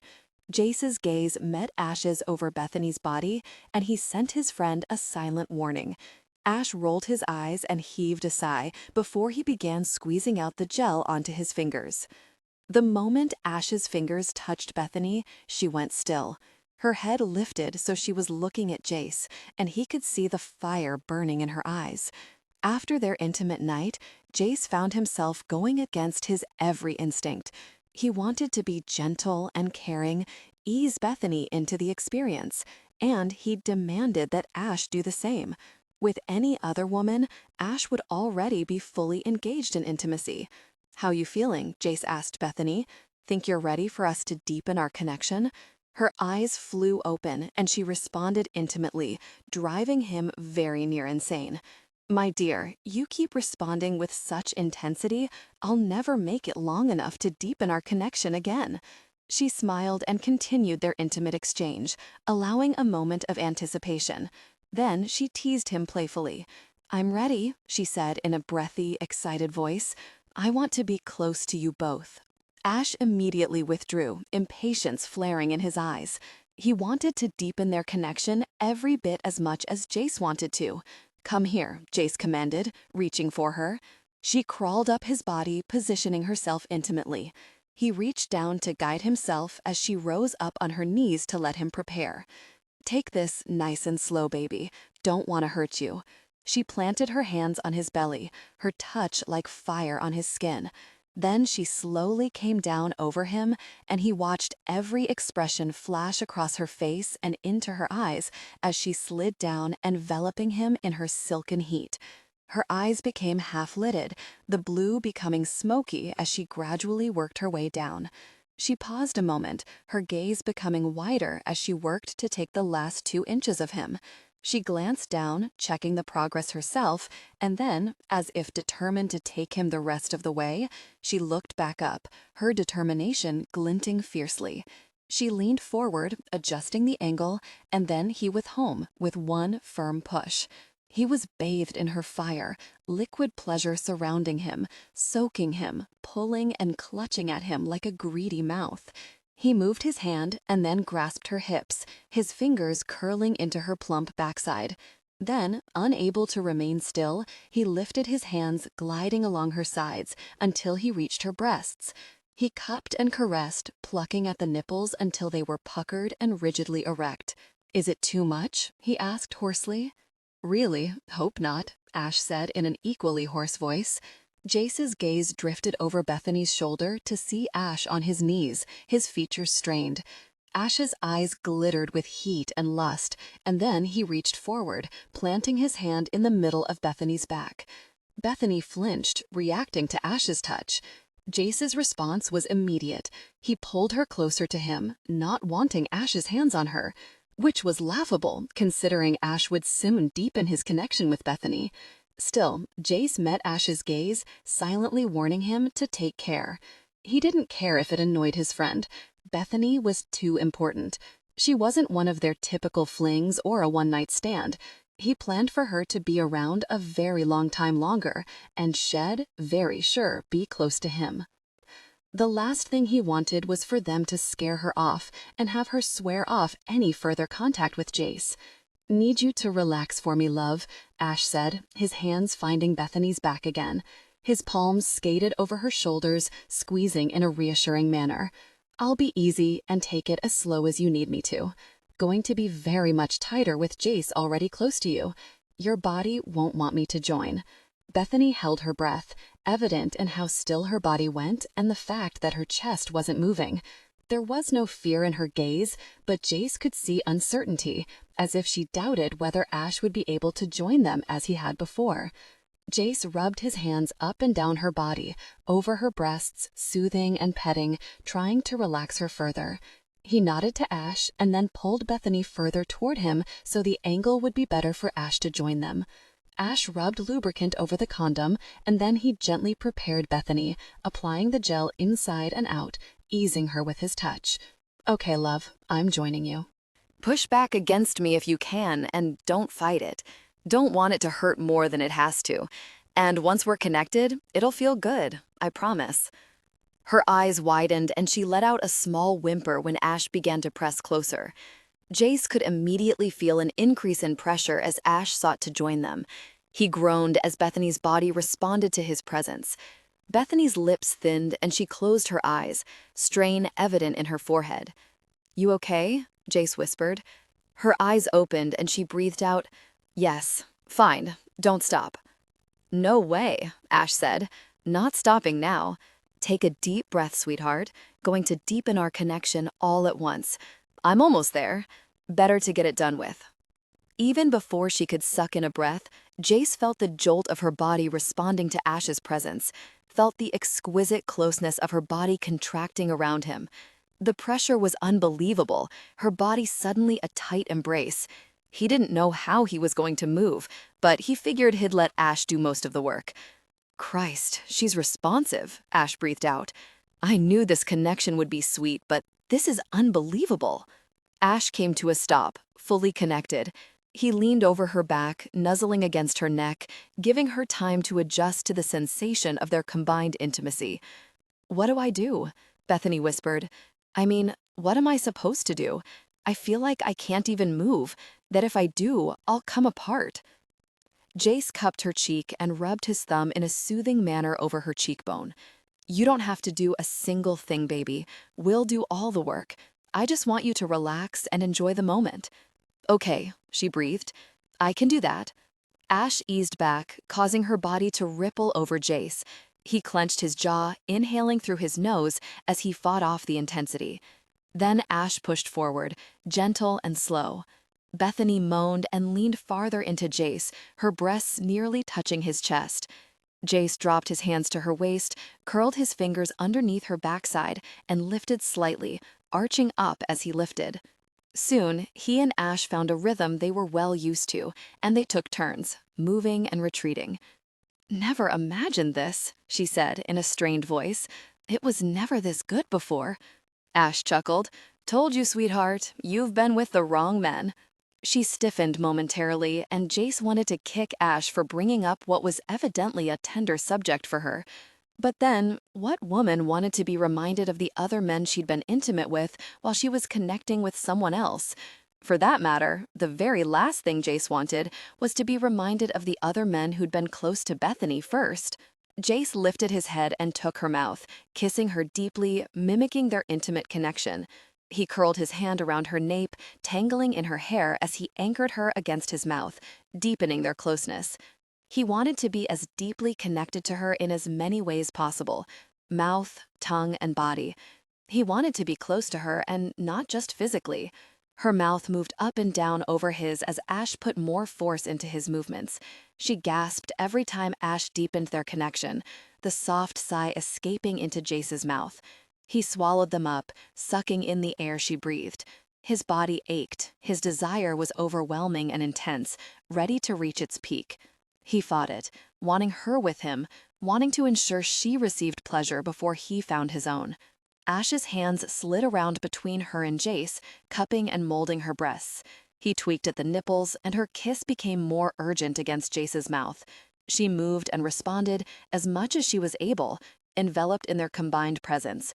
Jace knew she was close as their intimacy deepened. "It hurts," she moaned, her voice filled with emotion. "Yes, it does," Ash agreed. Jace refused to leave her lips long enough to say anything. He reclaimed them the minute she went silent and arched upward, deepening their connection. "Jace," she whispered, his name swallowed up. But Jace had heard it, and a surge of triumph scorched through his veins as their connection intensified. She hadn't called Ash's name in that moment of intimacy, she'd called his. Reaching the peak, he gritted out, "With me, baby. Let go now." Her hands that had been firmly pressed to his chest suddenly left his skin and then dove into his hair, tightly fisting the strands. She returned his kiss, nearly savage, as she took his mouth every bit as hard as he'd taken hers. Breathless, frantic, hot. Their tongues rolled and clashed, their lips arching and molding against each other. Her cry was sharp, echoing across the room. Her head flew back, her body arched forward. She closed her eyes and let out another cry as she reached her peak, catapulting Jace to his own. He followed her, his own cry mixing with hers. He vaguely heard Ash's growl, and then the entire bed shook as Ash joined their intimacy, forcing her forward onto Jace's chest. Jace caught her, wrapping his arms tightly around her, holding her as Ash continued their intimate connection. She nuzzled into his neck and hung onto him as if she feared falling. And then Ash went still, his face showing agonizing strain. He leaned over, his chest pressed against Bethany's back, and the three lay there, quiet, shaking, still quivering in the aftermath of their intense shared experience. Jace felt turned inside out. He'd reached such a peak, it had felt as though every ounce of energy in his body had been released. He'd never resented a condom so much in his life. He wanted to feel their bodies connect without barrier, feel her closeness. He reached up for a lock of hair, toying idly with it as he attempted to regain control of his shattered senses. He wasn't sure what really had gone on here exactly. All he knew was that Bethany was a complete game changer. She lay over his chest, sandwiched between the two men. Her eyes were closed and her chest heaved as she struggled for breath. Ash uttered a groan and then finally levered up, pressed a kiss to Bethany's shoulder, and then he gently disengaged, alleviating the intense pressure around Jace's intimate connection, which was still deeply joined with Bethany. She moaned softly, and Jace immediately wrapped his arms around her, covering the bare expanse of her back now that Ash was gone. "I'm wasted," Ash said. "Long day, long evening. I'm going to leave you two to it and crash in the other bedroom." Jace nodded, relieved. Ash never did stay after. He never slept with the women. He shared intimacy with them and then left them to Jace. Not that Jace typically indulged in cuddle time either, but he at least shared a bed with their partners afterward. But he made no move to separate himself from Bethany. He liked the feel of her surrounding him. He was still deeply affected even after the mind-numbing peak, and he also knew he should disengage soon before the condom leaked or broke under the strain. But he couldn't bring himself to do it. Not yet. He wanted a few more moments of her in his arms, her limp, warm body cuddled sweetly into his. She stirred against him, and he stroked her hair, kissing her forehead as she fluttered around him. She was making him even more aroused. "Need to take care of the condom," he said. When she would have lifted herself off him, he wrapped his arms around her and rolled so she was beneath her. Then he gently disengaged from their intimate connection, regretting every inch he lost of her.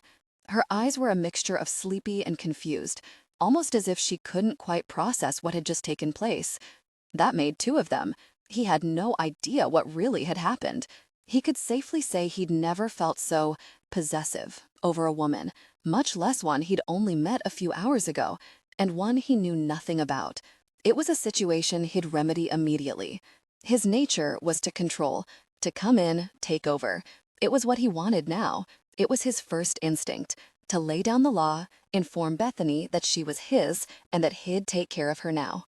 There were several problems with that, and they buzzed heavily in his mind as he rose from the bed, tore off the condom, and disposed of it. Not bothering with his underwear, he crawled back onto the bed and pulled Bethany into his arms before reaching down to pull the covers over both of them. He didn't want to scare her, and he had a very good idea that she wasn't like other women. She was different, somehow more fragile. The last thing he wanted was to push her too hard and scare her away. The other problem was Ash. What to do about his best friend, a friend he shared everything with and had never had a problem sharing a woman with. Never again would he share Bethany with Ash. He closed his eyes, inhaling her sweet scent as he surrounded her with him, with his touch. Gosh, who was he fooling? It wasn't that he was surrounding her with him. No, he was surrounding himself with her. He sighed, knowing that this wasn't going to be easy. It was likely going to be very messy. He'd talk with Ash in the morning, let his friend know how he felt, and go from there. He had no idea how Ash would respond. It wasn't as if this had ever come up between them. They were always so in tune with each other. Jace had never had to worry that he would tire of a woman before Ash, or vice versa, or that he'd want a woman Ash wouldn't. They were in sync. Their bond went deeper than simple friendship. Only now, things had changed in a huge way. Ash was his friend, his brother, as close to him as Mia. And yet, for the first time, Jace sought to cut him out of the picture. He wanted no part of Ash when it came to Bethany, and that was really messed up. He knew it was really messed up, but it didn't change a very thing. He just hoped that Ash would understand. He had to. He glanced down at Bethany, knowing he'd been quiet. He'd said nothing to her since Ash had left, other than he had to take care of the condom. Not exactly romantic. Really, he was worried about being romantic? He shouldn't have worried. Bethany was sound asleep, her eyelashes resting gently on her cheeks. He sucked in his breath at how beautiful and vulnerable she looked. He was instantly assailed by a fierce surge of protectiveness that defied explanation. Whatever this was between them, it wasn't going away. It was here, tangible and solid. Now he just had to figure out how to play this out, because when morning came, he was not letting her go. Jace came awake with none of the sharpness he usually possessed. He was a habitual early riser. He didn't even own an alarm clock. He woke every morning at the same time, no matter whether it was a workday or not. This morning, however, he roused reluctantly, his body loose and sated, contentment slogging through his veins. He reached automatically for Bethany, wanting the feel of her skin beneath his fingers. Finding only an empty spot, he frowned and came more fully awake, rising up on his elbow to stare at the very vacant space next to him. The only evidence she'd been there was the indented pillow, though she'd spent the majority of the night with her head nestled on his shoulder, her body curled into his side. How had Bethany gotten out of bed without him knowing it? He shook his head and threw his legs over the edge of the mattress. He pushed upward, stretching as he went in search of her. He ambled into the living room of the suite, rubbing his hand over his nape and up into his hair. It was completely silent and empty. His gaze went to the closed door of the second bedroom just across the living room, and he was struck by the thought that it was very possible Bethany was inside that room, in bed with Ash. He clenched his fists and inhaled sharply. He strode across the distance and hesitated once he reached the door, his hand hovering over the handle. The very last thing he wanted to see was Bethany in Ash's arms. Rage sizzled hot in his blood. He sucked in several breaths in an attempt to get control. His hand tightened around the handle to the door until his knuckles were white. He gave the handle a sharp twist and pushed inward, his eyes immediately seeking the bed. His gaze narrowed and his brows came together when he saw Ash sprawled on the bed, alone. No sign of Bethany anywhere. Ash stirred and his eyes opened. His head lifted and he scowled when he saw Jace. Is the hotel on fire? Jace didn't answer, and Ash's head flopped back onto the pillow. No? Then go back to bed and leave me alone, Ash grumbled. It's too very early. I was looking for Bethany, Jace said quietly. Ash's head came back up, his gaze sharp. I left her with you, man. She's not there. She's not anywhere in the suite. Ash pushed himself up to his elbows, the sheets tangling at his waist. She bailed? Jace's lips tightened. I don't know. Maybe she just went down for something. Ash lifted an eyebrow as if to say he thought Jace was a jerk. Jace blew out his breath and turned around to walk back out of Ash's room. Hang on a sec, man, and I'll help you look, Ash called. I got it. Jace's gaze swept the room again, looking for anything, a clue, something that told him she'd be back. When he got back to the bedroom where he and Bethany had slept, he noted this time that none of her clothing was where it had been tossed the night before. There was nothing that suggested she'd been here at all. Jace, she left a note. Ash's voice drifted to Jace, and Jace strode back out of the bedroom to see Ash standing in the living room in front of the coffee table holding one of the stationery note cards with the hotel logo. Ash held it out as Jace walked over and reached for it. Flipping it open, he frowned as he read the feminine cursive that flowed across the surface. Thank you for a wonderful night and for dinner. You made it special. I'll never forget it, or you. Bethany. Son of a difficult person, Jace muttered. He turned away from Ash and then savagely threw the note across the room. It hit the wall and fluttered downward. She'd left, without saying a word, without waking him up. She'd slipped from his bed and walked away. He didn't even know her really last name, or where she lived, or how to find her. He'd thought he had time to find out all of those things. He'd planned to learn as much as possible about her over breakfast. He'd had it all worked out. Breakfast in bed, spoil her ridiculously, make love again, preferably after Ash left, and then let her know in no uncertain terms that they would be seeing each other again. What's the problem, man? Asked quietly. Jace spun back around. She's gone. That's the problem. Ash's lips tightened, and he sent an inquisitive look in Jace's direction. What exactly were you wanting from this? Another night? 2? Then what? It's not like we ever do long-term. I realize this may not have gone the way you wanted, but you have to appreciate the irony of her being the one to walk away. That's usually what we do. She made it a lot easier on us. Jace's teeth ground together, his nostrils flaring as red-hot anger whipped up his spine. It took every ounce of control not to lash out at his best friend. He exhaled forcefully and then lifted his gaze to meet Ash's. Yeah, easier. He couldn't keep the disgust from his tone. Didn't even care. He turned and stalked back into the bedroom to get dressed. He yanked on his pants and shirt, not bothering to shower or shave. He had no idea how long ago Bethany had left, and he wanted to make sure he questioned the staff in the lobby and the doorman.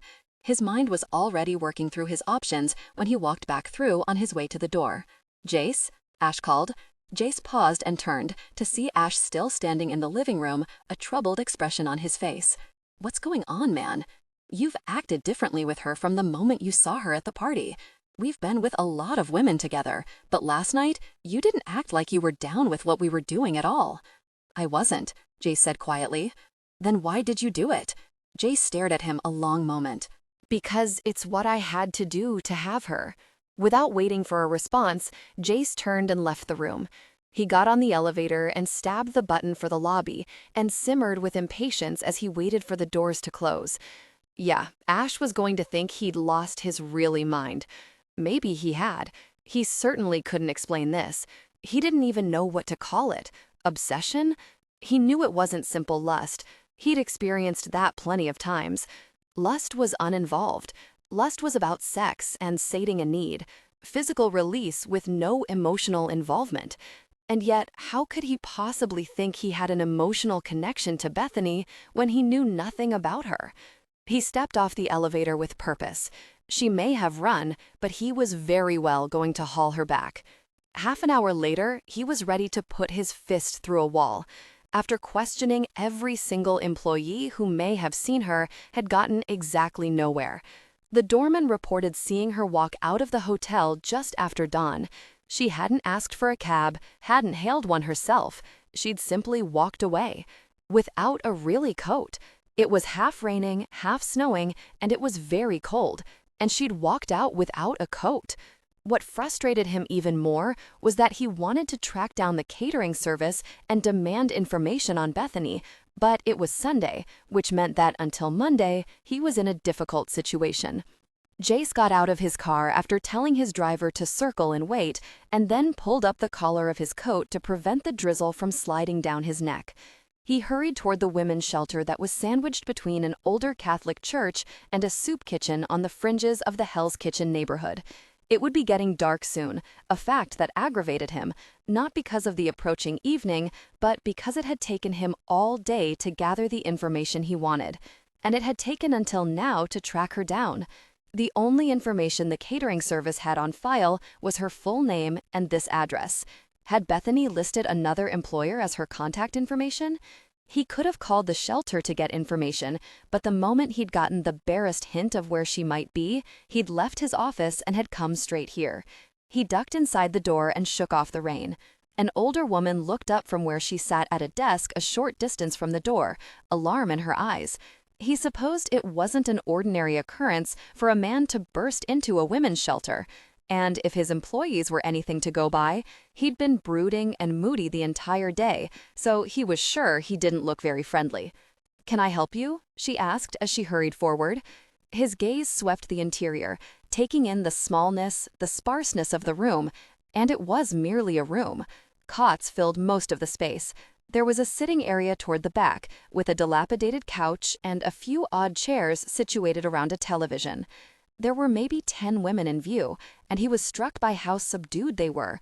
They ranged in age from very young to quite old, and they all had a tired, hopeless look to their eyes that made his gut seize.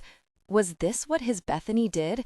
Did she volunteer her time here and then work odd jobs when she could for extra money? He felt a surge of pride. He remembered her reaction to the notion that they were somehow paying her for sex. And she hadn't stuck around when it had to be obvious to her that he and Ash had money. Ash had been right about one thing. It was usually them ending things with women. Never once had they had a woman walk away from them with no expectation for what she could gain monetarily. Even with his coat on, the inside of the shelter felt chilly to him. His gaze narrowed when he saw that most of the occupants wore more than one layer of clothing. Even the older woman standing in front of him had a jacket and gloves on. "Why the very don't you have the heat on?" he demanded. The woman looked startled, and then she laughed. He blinked, not expecting that kind of response. "You'll have to take that up with the city," she said, anger vibrating in her voice. "They've cut so much funding that we can't afford to fix the heat. It went out last week. All we have are a few portable heating units, and we use those at night so the women can at least sleep warm." Jace cursed under his breath. "Was there something I can help you with, mister?" He extended his hand. "Crestwell. My name is Jace Crestwell, and yes, there is something you can help me with. I'm looking for someone who works here. Her name is Bethany Willis." The woman took his hand but frowned. "I'm Kate Stover. It's nice to meet you, Mr. Crestwell, but we don't have anyone named Bethany who works here." His brows drew together. She put this as her contact address on an employment document. Miss Stover pursed her lips a moment, and then she sighed. "Many of the women use this address," she said quietly. "It helps when trying to obtain employment. Some businesses aren't too keen on hiring a homeless woman." Jace stared at her, not fully comprehending what it was she was suggesting. No, it couldn't be. But if it was, Miss Stover was eyeing him with suspicion, and her lips had gone tight, as if she already regretted what little information she'd given. He cleared his throat and made his best effort to appear non-threatening and as if he hadn't just been blown away by the possibility forming in his mind. Miss Stover, I'm very interested in hiring Bethany. It's a very well-paying job, and it would certainly improve her circumstances. If you're concerned that I'm a jealous lover, crazy ex, or current husband, I can assure you I am none of those. I can provide my business name and a number of references, and you may call my partners in business, as well as my receptionist, to verify my identity and my intentions.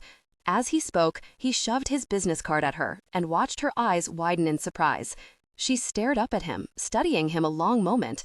Uncertainty was evident as she grappled with whether to trust him. He held his breath, waiting. Until finally, she appeared to relax, and her gaze softened as she returned his card. You said her name is Bethany. Can you describe her to me? Jace cleared his throat, barely able to speak past the knot growing there. Petite, very thin. Young, maybe mid-20s? Black hair, hangs past her shoulders. She was wearing it up in a clip, and she has very vivid blue eyes. Unforgettable. At that, the woman's eyes brightened with recognition, and then her face softened. Yes, I know Bethany. She was here Saturday morning to see if we had a bed for the night. It was regrettable, but I had to turn her away. Sorrow was heavy in the older woman's face. She lifted her hand to smooth the silver strands of her hair away from her face. It's the thing I hate most about volunteering here, when I have to turn women away because we have no room for them. A job would most certainly be welcome in her circumstances, I'm sure. She spoke about using this address to give prospective employers, but they were odd jobs. A permanent job would be wonderful. Jace's mouth dropped open in shock. This wasn't what he'd expected at all. He wanted to refute that Bethany was homeless, even as his nagging suspicion had swelled the moment he'd begun speaking to Miss Stover. But then he thought back to Saturday night. The shabbiness of her clothing, the tired look in her eyes, the way she'd asked if dinner was part of the proposition. Sweet mother of God, he felt sick to his bones. Had she accepted Ash's offer because it was the only way she had a place to sleep that night? Had she felt she had no other choice? Have you seen her since then? Jace asked tightly. No, but she comes through every so often. She's stayed here before. Do you know anything about her? Anything at all that would help me find her? Jace said urgently. Then he tempered his eagerness and adopted a calmer tone. I'd prefer to hire her, but I can't keep the job open forever. It's imperative I locate her at once. He was going to hell for lying to an elderly woman, especially one who ran a shelter for women who were no doubt abused by unscrupulous individuals who'd lie just as he was lying. But no way was he ever going to hurt Bethany. If he could find her, he'd make very certain she didn't spend another night on the streets. The idea of her being there now made him want to put his fist through the wall, and that definitely wouldn't go over well in a women's shelter. I'm sorry, but no. She's very quiet when she's here, keeps to herself. I did give her the name of a few other shelters, but I'm sure she's familiar with them all. I want those names, Jace said flatly. How long? Her eyebrows went up in question. How long has she been coming here? I've only been working here a year, but in that time she's come in maybe a half-dozen times. Jace's chest tightened until it was difficult for him to breathe. Bethany, his Bethany, was homeless. She'd been in his arms, safe for one night, and with all his wealth, the ability to provide the very thing she needed the most, he had let her slip away, back into the cold and uncertainty. God, even now she was somewhere on the streets, without a coat, cold, hungry, no protection. Do me a favor, please, Miss Stover. He shoved his card back into her hand, closing her fingers around it. If you see her again, you call me immediately, day or night. My cell number is on here. Call me the minute you see her and don't let her out of your sight until I get here. Can you do that for me? Miss Stover frowned, and she looked at him oddly. He was quick to excuse his urgency before she became suspicious again and blew his story all to pieces. The reality of it was, he absolutely did sound like some deranged, obsessed, abusive boyfriend bent on hunting down his runaway lover. Jesus. If Ash could see and hear him, he'd have Gabe down here and they'd both physically subdue and haul him out of here. Then they'd likely hire him a really shrink. I'm sympathetic to her plight, Miss Stover. She's a qualified candidate, and now that I know her circumstances are what they are, it's even more important that she be the one to receive my offer. I could hire someone else, but she needs the job. Can you contact me, please? He was proud of his even tone. He'd even managed to convince himself he hadn't lost his really mind. Miss Stover relaxed and then smiled, tucking the card into her pocket. I'll call you if I see her. Thank you, Jace said. Then he gazed around the room at the women huddled on the cots and in the chairs and on the couch, and he tried to control the anger that rushed through his veins. You'll get your heat, Miss Stover. Her eyes widened. Even as he turned to walk back out to his car, he pulled his cell from his pocket and began to make calls. Bethany shook violently as she stumbled across an intersection. It took all her concentration to remain upright, one foot in front of the other. If she fell now, she'd be run over. New York drivers weren't exactly pedestrian-friendly. She picked up her head, her breath blowing out in a fog, and she saw the church just one block down. She was nearly there. A whispered prayer fell from her lips. Please, God, let them have room today. Some of the numbness had worn off, some of the shock had crumbled, and reality pushed in. She turned her palms up, seeing the scrapes and the blood. Her pants were torn at her knees and at her hip, and there were identical scrapes there, blood slick on her skin. It cemented the denim to her legs, which was freezing on her. Tears pricked her eyelids. How could Jack have done it? Her vision blurred, and she sucked in her breath, determined to make it the last block to the shelter. Even if they could only offer her refuge for an hour, a place to warm up, clean her scrapes, and rest her bruised body, it would be enough. She had no money. She had nothing at all. The cash she'd so carefully hoarded was gone. Jack owed some very nasty people, and they'd come to collect. From her. While she'd lain, stunned, on the icy ground, they'd yanked the bills from her pocket. One had kicked her in the side, and then they'd left her with a sharp reminder that Jack owed them a lot more, and she had a week to come up with it. She bit her lips as more tears threatened. She was exhausted. She was sick to her soul. She was hurting and so cold and hungry that she just wanted to curl up and die. Relief made her weak when she reached the door of the shelter. For a moment, she was afraid to walk in, because if she was turned away, she wasn't sure she had the strength to walk back out again. Closing her eyes and sucking in a deep breath, she put her hand out and pushed open the door. She was immediately hit by a warm blast of air that felt so good that she went weak and nearly wilted on the spot. It hadn't been this warm the last time she'd come. The heat hadn't been working. Inside, she could hear the sounds of the other women. They sounded almost happy, and shelters weren't generally happy places. Tantalizing aromas wafted through her nostrils. She inhaled, and her stomach growled. Whatever they were eating smelled wonderful. She took a hesitant step, allowing the door to close behind her. The warmth was so welcome that for the longest time she couldn't move, as feeling started to return to her hands and feet. It was welcome and very unwelcome all at the same time, because with that feeling came pain. "Bethany, is that you, dear?" Bethany's head popped up, her brow furrowing.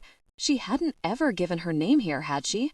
She searched her memory, but couldn't place whether she'd ever told the volunteer anything. But she nodded, not wanting to do anything to lessen her chances of being able to stay. What on earth happened? The volunteer gasped when she approached Bethany, and Bethany winced at the woman's expression. "I'm okay," Bethany said in a low voice. "I just fell." "I was..." Her throat threatened to close in on her. Her throat threatened to close in on her. "I was hoping there was room for me tonight." Even as she finished, she braced herself for rejection, unable to bear the thought. "Of course there is, child. Come and sit down. I'll get you a cup of hot cocoa and you can eat as soon as you warm up." Relief was staggering. It swept through her body, nearly toppling her where she stood. Bethany saw warmth and kindness in the woman's eyes, and she relaxed as euphoria set in. They had room for her tonight. She would have a warm place to sleep. And food. It was enough to make her want to weep. She trudged after the volunteer and frowned as she took in the occupants. There seemed to be more women today than there had been the last time Bethany had come seeking shelter. And there hadn't been room for her then. Had they expanded? Gotten more beds? "I'm Kate," the woman said, just as she stopped by a chair pulled off to the side of the others. "Have a seat right here. I'll get your cocoa and then we'll work on getting you something to eat. You'll need to have those cuts looked at." "Thank you, Kate," Bethany said huskily. "I really appreciate this." Kate urged her down and then patted her on the hand. "I'll be right back. Everything is going to be all right, honey." Perplexed by the strange promise, Bethany sank into the chair and promptly sagged, all her strength gone. Her hands shook, and she curled them into her thin shirt, trying to warm them faster. The cuts stung, but they weren't serious. Her gaze found Kate as she bustled around the kitchenette preparing the cocoa. She was on her cell phone, and it was obvious that whatever she was talking about was urgent. After a moment, she shoved the phone back into her pocket and took a cup from the microwave. After stirring, she brought the steaming mug over to where Bethany sat and gently placed it in her hands. "Here you are, dear. Sip it. It's hot. Everything is going to be all right now. I don't want you to worry." It was the second time she'd offered the blind assurance to Bethany, but Bethany was too tired to dig any deeper. If she weren't so hungry and cold, she'd just curl up in one of the cots and sleep for the next 24 hours, or whenever they kicked her out again. Jace sat in his office, staring broodingly at the pile of documents in front of him. It had been 2 really weeks since Bethany had slipped away, and he was no closer to finding her now than he had been that first morning. It was not for lack of trying on his part. Work was suffering. Most of the employees avoided him. Even Gabe and Ash had been keeping their distance. Thankfully, Mia was so wrapped up in her wedding plans that she seemed oblivious to Jace's preoccupation and surliness. Christmas was a mere week away, and he couldn't stand the thought of Bethany cold and alone. No bed, no food, nothing. He curled his hand into a fist and was tempted to punch a hole in his desk.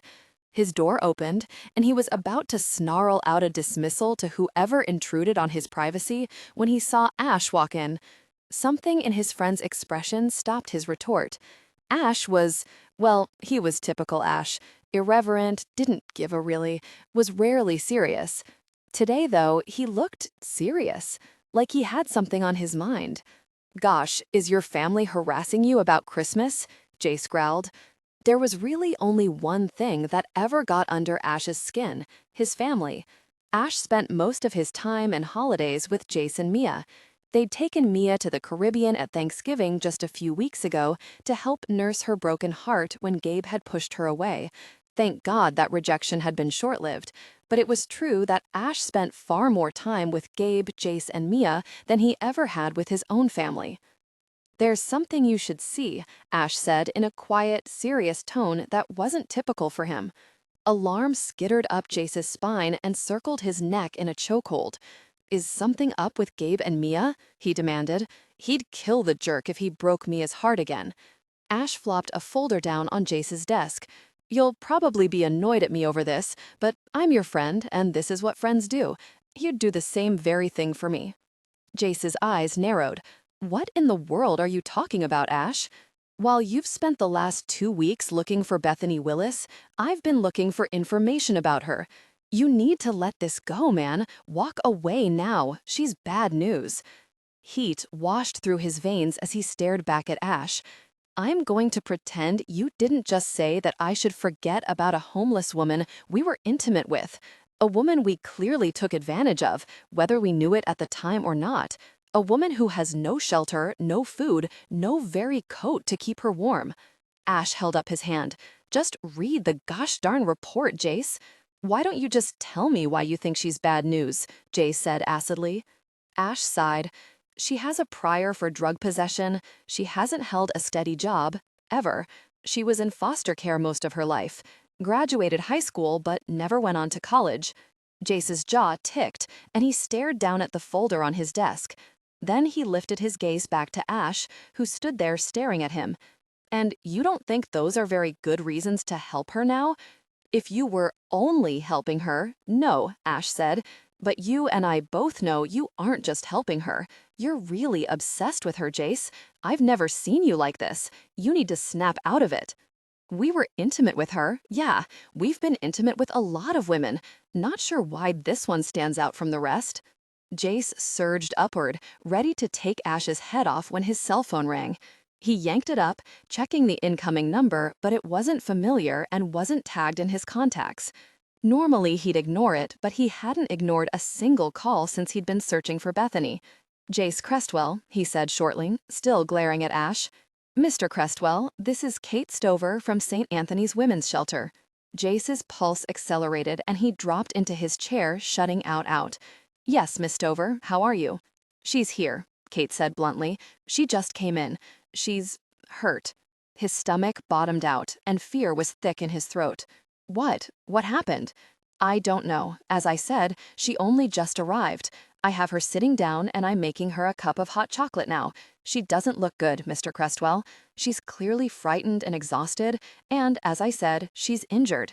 Sit on her if you have to, Jace growled. I don't care what you have to do. Do not let her leave before I get there. He shoved the phone into his pocket and surged out of his chair. As he passed Ash, his friend's hand shot out to grab Jace's arm. What in the world, man? What's going on? Jace jerked his arm from Ash's grasp. I'm going to get Bethany. She's hurt. Ash muttered and shook his head. This is a bad idea. Jace left his office and entered the hallway. He could hear Ash hurrying up behind him as he reached the elevator. I'll go with you, Ash said in a grim voice. Jace stepped onto the elevator, and when Ash would have followed, Jace put his arm out to block his friend. With his other hand, he punched the button for the bottom floor and then pushed Ash back. Stay out of this, Ash, Jace warned in a soft tone. It doesn't concern you. Ash's nostrils flared and his eyes blazed a moment. Jace knew it was an unpleasant thing to say, but then Ash had been pretty unpleasant himself. Yeah, you're right. You don't concern me at all, Ash said, heavy sarcasm laced in his voice. He pushed back from the elevator, allowing it to close, his lips tight as Jace disappeared from view. Jace ordered his driver to the shelter and told him to step on it. He couldn't be certain that Bethany would stick around, and he wasn't about to take any chances. Not when she'd already disappeared on him once. Kate had said Bethany was injured, and his mind was filled with images, none that were good. They hadn't gotten into specifics. Jace had been too impatient to get to her. How in the world had she gotten hurt? A woman alone on the streets? There were 1,001 ways for her to get hurt, and every one of them made Jace's gut clench. When his car pulled up in front of the shelter, he directed his driver to wait. Hopefully, he wouldn't be long, but he was prepared for anything. He strode toward the entrance, the wind biting through his coat. When he opened the door, his gaze immediately swept the room, searching out Bethany. Then, finally, he saw her. In the back, off to one side, away from the others. She was sitting in a chair, pale and looking lost.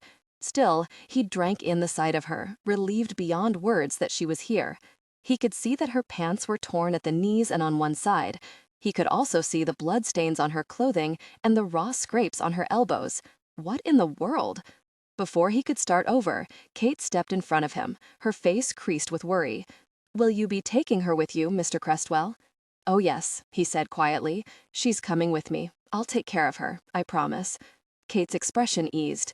Good. I worry about her. About all of them. He started to step forward, eager to get to her and to see how badly she was hurt, but Kate stopped him once more. I want to thank you, she said in a soft voice, for everything.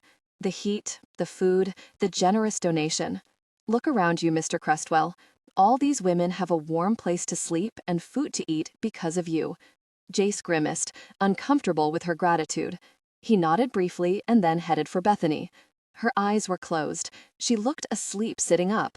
He took the opportunity to study her more closely, and he muttered at what he saw. She looked even thinner, if possible.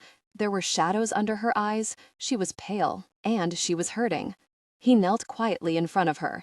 As soon as she sensed his presence, her eyes flew open, and she flinched away, panic firing in her eyes. It's all right, Bethany, he murmured. Her eyes widened, and he was gratified to see that her fear disappeared, but it was quickly replaced by confusion. Jace? His name came out a cautious whisper, almost as if she didn't believe it was him kneeling in front of her. Then she straightened and she turned her hands inward, hiding the scrapes and the blood. "What are you doing here?" she asked in a trembling voice. His expression hardened and he stood. Her gaze followed him up, and without saying anything, he simply reached down and plucked her slight weight from the chair. She landed softly against his chest, and he cradled her possessively, determined that nothing else would hurt her. Then she stiffened and her mouth fell open with a gasp. "What are you doing?" she hissed. He strode toward the door, his grip tightening when she began to struggle. "Taking you away from here," he bit out. She began to protest in earnest, and Jace caught Kate's worried stare. He nodded to reassure the older woman, and then he tightened his hold on her further. "Enough," he ground out. "Don't fight me. You're worrying Kate. I'm not going to hurt you. I promised her I'd take care of you. Don't make a scene. Do you want to frighten all the women?" She bit her lip and went limp. Slowly, she shook her head. "No," she whispered. "But you can't just carry me out of here, Jace. Watch me." He shouldered his way out of the door, and the burst of cold air made her instantly shiver. He muttered under his breath, annoyed that she wasn't better protected from the cold. Her clothing was no barrier to inclement weather at all. "You're scaring me." Her voice was small, and he could feel her trembling in his arms. Whether from the cold or from true fear, he wasn't sure. "I won't hurt you, and you gosh darn well know that." Her gaze was haunted as she stared up at him. He paused at the curb as his car approached, ignoring the stares from passersby. "How do I know that?" His lips tightened. "If you don't already know it, you soon will." The car stopped, and his driver hurried out to open the back door. Jace leaned in to settle Bethany on the seat, and then he slid in beside her. She sighed the moment she made contact with the heated seats. A moment later, the car pulled into traffic, and silence settled over the back seat. "Where are we going?" she asked, the tremble still evident in her voice. He reached for her hands, turning them both palm up so he could inspect the scrapes. "What happened, Bethany?" She went so still against him that he had to look to make sure she was breathing. There was such darkness in her eyes, hopelessness, that it took his breath away. And he knew, without a doubt, that he'd done the right thing. No matter what demons she battled, what her present or past circumstances had been, he'd done the right thing by tracking her down and taking her away. Bethany tugged her hands away from Jace and turned her face to the window. What on earth was he doing? How had he found her? Why had he found her? Seeing him in the shelter had been a huge shock, one that had rendered her incapable of the simplest thought process. She barely offered a token protest when he'd hauled her away and stuffed her into the back of his car. Wasn't this kidnapping? "Bethany, look at me." Though his tone was gentle, there was no mistaking the command in his voice. It was one she couldn't help but obey. She turned her chin and peeked up at him from beneath her lashes, and her breath caught in her throat. He was such a beautiful man, so dark and brooding. Power emanated from him. Anyone would be a fool not to sense his strength. It was plain for all to see. He wore authority like he'd been born to it. Though she'd sworn he was a man who'd always make a woman feel safe, at this very moment, she was a nervous wreck. The look in his eyes suggested she wasn't safe at all, though she wasn't sure what it was she wasn't safe from. He wouldn't harm her, of that she was sure. But there were many other hurts than just physical. "Don't be afraid of me." Her lips twisted. "That isn't something you can just dictate. Telling someone not to be afraid of you doesn't make it so." His gaze hardened. "Have I given you any indication that I'm going to hurt you? You just carried me out of the shelter against my will. What you did was kidnapping. Why were you even there, Jace? How and why did you find me? I don't understand." Her words came out much higher than she intended. There was a shrillness to her voice that spoke of her panic. He put his fingers to her cheek, pressing in just enough that she felt his touch and was powerless to turn away. "You need me," he said simply. Her mouth gaped open and she stared back at him in astonishment. She had no idea what to say to that. What could she say? Then he leaned forward and put his lips to her forehead in the gentlest of kisses. She closed her eyes, savoring the sweetness of the gesture. This man was trouble with a capital T. She was in trouble, in a big, big way. "Tonight, you're coming back to my place," he said as he sat back in the seat. He spoke with a calmness she sure as hell didn't feel. "Tomorrow, I'm taking you to my sister's apartment. She's not using it anymore. It's furnished, so you won't have need of anything." Her mouth fell open again at the certainty to his voice. It wasn't a question. He wasn't asking her anything. He spoke as if it was already decided, as if she had absolutely no say in her destiny. "This is insane," she whispered. "You can't just rearrange my life like this. I can't stay in your sister's apartment." He lifted one eyebrow and leveled his steady gaze at her in a manner that made her feel stupid. "You have somewhere else to stay?" She flushed. "You know I don't." "Then I fail to see why this is an issue. Mia isn't using the apartment. She's living with Gabe until they marry. Her roommate has moved in with her boyfriend. It's empty and it's paid for. You'll stay there, at least for now." Her brow crinkled at the addition of "for now." He smiled, as if realizing the source of her confusion. "Eventually, you'll move in with me, but I accept that you need time to adjust to our situation." "You are crazy," she muttered. "I've been kidnapped by an insane person." Jace scowled as they pulled to a stop in front of an ultra-modern high-rise across from Central Park. A steady rain was now falling. He reached across to take her hand, pulling her toward the door as he climbed out. "Hurry so you don't get wet," he said even as he rushed toward the entrance.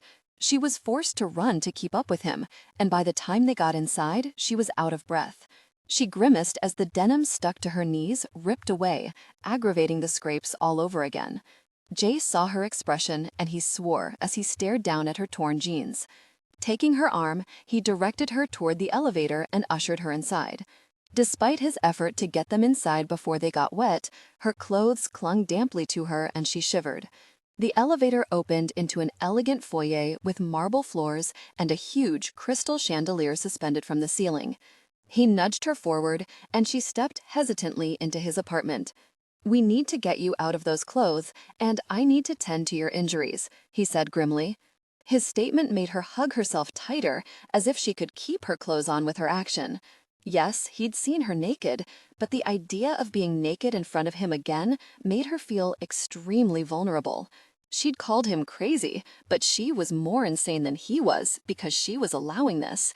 It could be said he'd given her little choice, but she hadn't fought that hard. "We need to talk, Jace," she stammered out. "This is nuts. I can't be here with you. I don't even know why you were at that shelter or how you knew I'd be there." He put a finger to her lips, and his expression broked no argument. "There'll be plenty of time to discuss our situation after you've had a hot shower and I've looked at those scrapes. You're right, we have a hell of a lot to discuss. And believe me, we'll get there. But my first priority is ensuring that you're taken care of." She glanced down at her bedraggled appearance and decided that a hot shower would definitely be welcome. Whatever his explanation was, she'd deal with it a lot better when she was warm and dry. "Okay," she murmured. His mouth twitched suspiciously. "There, that wasn't so hard now, was it?" She frowned. "What? Giving me control? I'll warn you now, Bethany, I'm very used to getting my way." What the? She hadn't said anything about giving him control. She opened her mouth to tell him just that, but he lowered his lips to hers and kissed her, thoroughly shutting her up in the process. Bethany sat on the bathroom counter as Jace meticulously examined every scrape and cut on her body. And he was thorough. She was completely naked, and he hadn't left a single inch of her skin unexamined. His lips were set into a fine line, but he remained silent while he tended her wounds. She was still cold, cold on the inside, bone deep. She wasn't sure she'd ever feel warm again. After she'd spent several minutes shivering, Jace cursed, something he did commonly around her, and lifted her down from the counter. "I'll start the shower. You need to warm up. After you get out, I'll bandage the scrapes." I don't think you need stitches in any of the cuts, but I'll apply antibiotic ointment so they don't get infected. While you're in the shower, I'll fix us some dinner." He didn't wait for her agreement. That was pretty laughable since he hadn't asked her for her opinion once. He leaned in, turned on the shower, and then came back to where she was standing without a stitch of clothing on. And to think she hadn't thought her day could get any more bizarre. He slid one hand up her bare arm to her shoulder, squeezed reassuringly, and then left the bathroom. She sagged against the counter and then turned to survey her reflection in the mirror. She looked like death warmed over. Tired, haggard, worried, scared. There were a million words that swirled in her mind. She closed her eyes and swayed precariously until she gripped the edge of the counter to steady herself. For tonight, at least, she was safe. Even if she had no idea what had possessed Jace, she was fiercely relieved that he'd brought her here, where no one could possibly find her, where even Jack wouldn't know where she was. A reprieve. However short it was, she welcomed it. Knowing she was wasting hot water, she stepped into the shower and groaned as the heat cascaded over her aching body. It was sheer bliss, the most wonderful thing she'd ever felt. She tossed her head upward, letting the spray wash over her face and down her neck. Her scrapes stung as the hot water abraded them, but she was careful to clean all the cuts in her skin. She remained in the shower until her body grew heavy and sluggish from being exposed to the intense heat for so long. After rinsing her hair one last time, she reluctantly turned off the water and stepped out. Warm air washed over her, surprising her. She glanced upward to see that Jace had evidently turned on the bathroom heater, and it was nice and cozy after her half-hour shower. He had decadent towels, huge and fluffy, so soft that she felt surrounded by a cloud. She could almost wrap it twice around her body. It was sinfully wasteful, but she used two towels, one for her body and the other to wrap in her hair. It was a frivolous luxury that gave her a giddy thrill to indulge in. She blinked in surprise when she realized that there was a change of clothes lying on the counter that hadn't been there before, and a thick robe hanging on the back of the door. There was also a pair of slippers. The man had thought of everything. Her gaze tracked to the clothes again, and she frowned. Like he kept women's clothing just lying around his apartment? She picked up the pair of jeans and the t-shirt and quickly saw that both were too big. Not by much, and truthfully, a year or so ago, they would have fit. She hadn't been as thin then, not as lean, more fleshed out. She'd had more of an actual shape. Now she was reduced to boobs and not much else. No hips, not much of a figure, angular features due to weight loss. Life on the streets was hard. It aged a person before their time. After taking the time to dry herself completely, she pulled on the pair of panties stuck between the jeans and the t-shirt, embarrassed that she was borrowing some other woman's underwear. There wasn't a bra, and she supposed it didn't really matter anyway. She only had two, and both were almost falling apart. The one she'd taken off, or rather, Jace had taken off, was dirty and torn. It wasn't salvageable. It wasn't as if he hadn't already gotten up close and personal with her boobs. Seeing her without a bra wouldn't be a shock. She tugged the t-shirt over her head and it hung loosely over her hips. It didn't even stretch tight over her breasts, which meant whoever the shirt belonged to was more endowed than she was. After pulling on the jeans, she took the towel off her head and dragged her fingers through her hair in an attempt to rectify the bedraggled wet cat look. She was only moderately successful, and she wasn't about to rummage through Jace's drawers to borrow a brush. She blew out a deep breath, squared her shoulders, and then turned to the door. She hesitated, her hand gripping the knob. Total chicken. The idea of facing Jace terrified her. Not because she thought he'd hurt her, but because she knew she didn't stand a chance against him. Worse, she wasn't certain she wanted to stand up to him. It was far easier to allow him to take charge. Being taken care of was such a foreign concept that it tempted her. It dangled before her like the proverbial carrot before the donkey. She jumped when the door vibrated against her hand. "Bethany, are you finished?" Swallowing, she opened the door to see Jace standing a few feet away. He glanced down her body and frowned. "I need you to take those jeans back off. I was supposed to bandage you up before you got dressed." "I forgot," she said in a low voice. I assumed since you left the clothing there that you intended for me to get dressed. Not a big deal. Come into the living room. We'll do it there. He reached out his hand to cup her elbow, and then he guided her out of the bathroom, back through his bedroom, and then into the sprawling living room. He had a truly spectacular view of the city with panoramic windows. "Slip out your jeans," he said. "Then get comfortable on the couch. Dinner is just about ready. By the time I get you all fixed up, we can eat." Knowing it was useless to argue, she unfastened the pants and let them fall down her legs. "I know they're too big," Jace said as she kicked them away. He reached for her hand and pulled her down to sit next to him. "We'll go tomorrow and get what you need. The very first thing you're getting is a very coat. It's freezing out there, and you've been running all over this very city without proper clothing. That mess stops now." There was steel in his tone, and yet some of the deeply entrenched cold began to dissipate at the edge of concern in his voice. He spoke like a man who genuinely cared about her well-being. She mentally shook herself because that kind of fantasy was dangerous territory. She'd learned the hard way that she could rely on absolutely no one but herself to take care of her. And even she had let herself down, just like all the others. He leaned toward the coffee table where a small first aid kit rested. There was a long moment of silence while he applied ointment to each and every scrape, and then affixed gauze and tape on the large ones and put large band-aids on the smaller cuts. Before she realized his intent, he pushed her back on the couch and lifted her t-shirt. "I don't have any cuts there," she cried when his hand skimmed over her belly. His expression was murderous as he lifted his gaze to hers. "No, but you have bruises. What really happened out there, Bethany? Who did this to you?"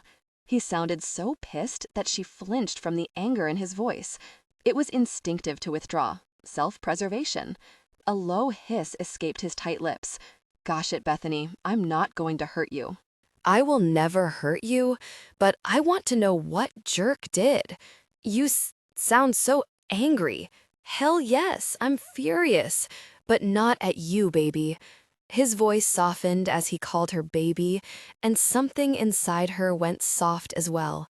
I'm pissed at the jerk who put his hands on you, and you're going to tell me exactly how this happened.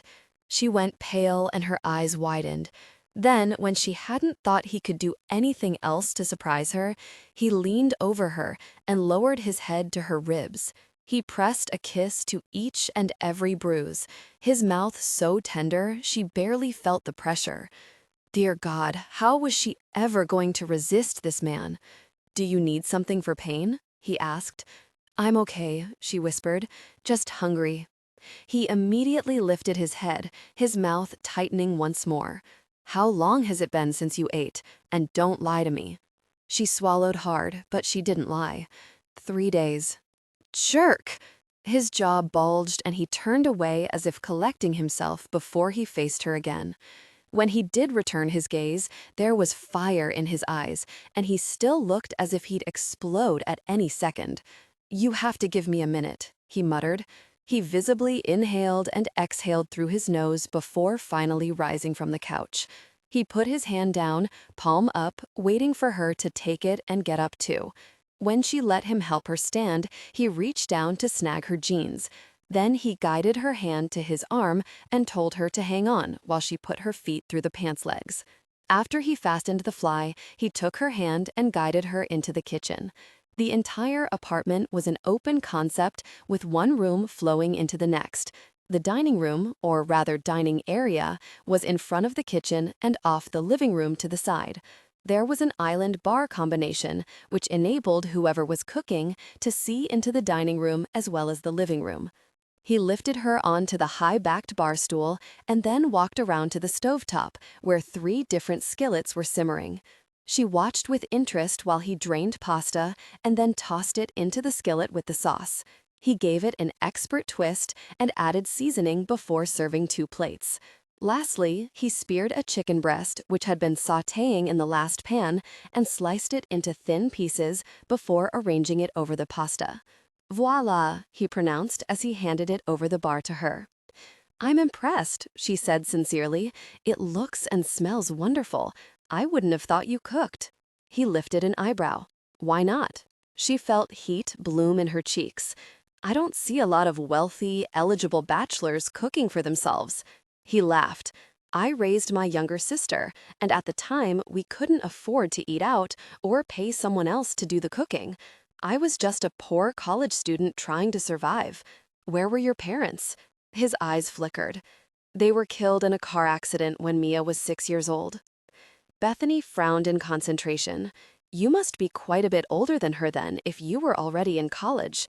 14 years, he confirmed. "She was an oops baby, born when my mother was in her 40s. She had me quite young, and they thought they were through." "It's pretty cool that you raised your sister," she said quietly. He shrugged. "Not much else to do. I wasn't going to abandon her. I'm the only family she has." He walked around, holding his own plate, and then sat beside her on the next stool. He glanced over to see she hadn't even taken a bite, and he frowned. "Eat, Bethany." She dug her fork into the succulent-looking pasta and inhaled as she raised the bite to her lips. It smelled divine. When it hit her tongue, she closed her eyes and sighed. "Good? Delicious," she said. He suddenly got up, and she saw him go around and get 2 glasses that were out on the counter. He placed a glass of orange juice in front of her, and she went soft. He'd remembered that she'd asked for orange juice last time. She savored every bite, every sip until she was beyond full. Pushing the plate away, she gave a contented sigh. "Thank you, Jace. That was wonderful." He stared at her for a long, silent moment. "I like the way you say my name." Her brows furrowed. What was she supposed to say to that?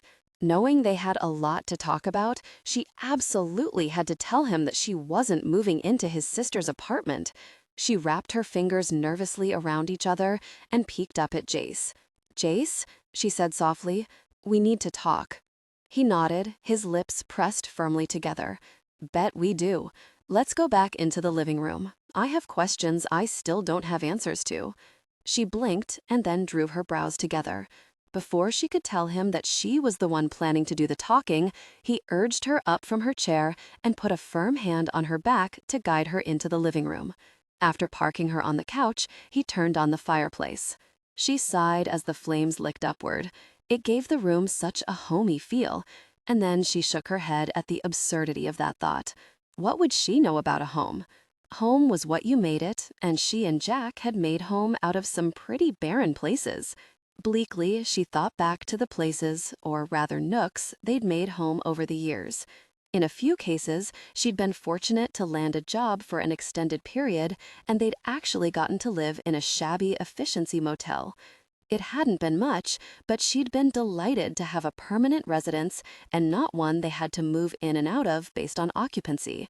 "What are you shaking your head about?" Jace asked with a frown. She looked up to see that he'd slid onto the couch beside her.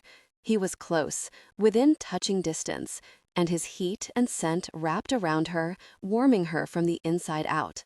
Without thinking of the consequences, she was instinctively honest. "I thought the fire made the room seem so homey, and then I realized how ridiculous the thought was since I know nothing about what makes a home." She heard the sadness in her voice before she realized it was there. Instantly, she bit her lip, knowing she shouldn't have said anything at all. Jace looked as though someone had punched him in the face. Then he bit out another swear. It was long and vicious, and it sent a chill skittering up her spine. She flinched when he reached out to touch her cheek, and then he dropped his hand down to her waist, where the shirt covered the bruises. He found the spot that ached the most, however, and cupped his palm over it. "Who did this to you, Bethany? What really happened out there? And don't lie to me. I want the whole bloody truth." She sucked in her breath, her eyes wide. She couldn't tell him. How could she? He'd toss her out so fast her head would spin. But wasn't that what she wanted? To be able to go? He couldn't very well keep her. But even as she thought it, she had doubts. He seemed so determined. Jace was staring hard at her, silent and expectant. He wasn't going to let her out of this. "I can't tell you that," she said in a choked voice. "Please don't ask me, Jace." His lips thinned even further, and anger glittered in his eyes. "Let's get a few things straight, okay? I already know a lot about you.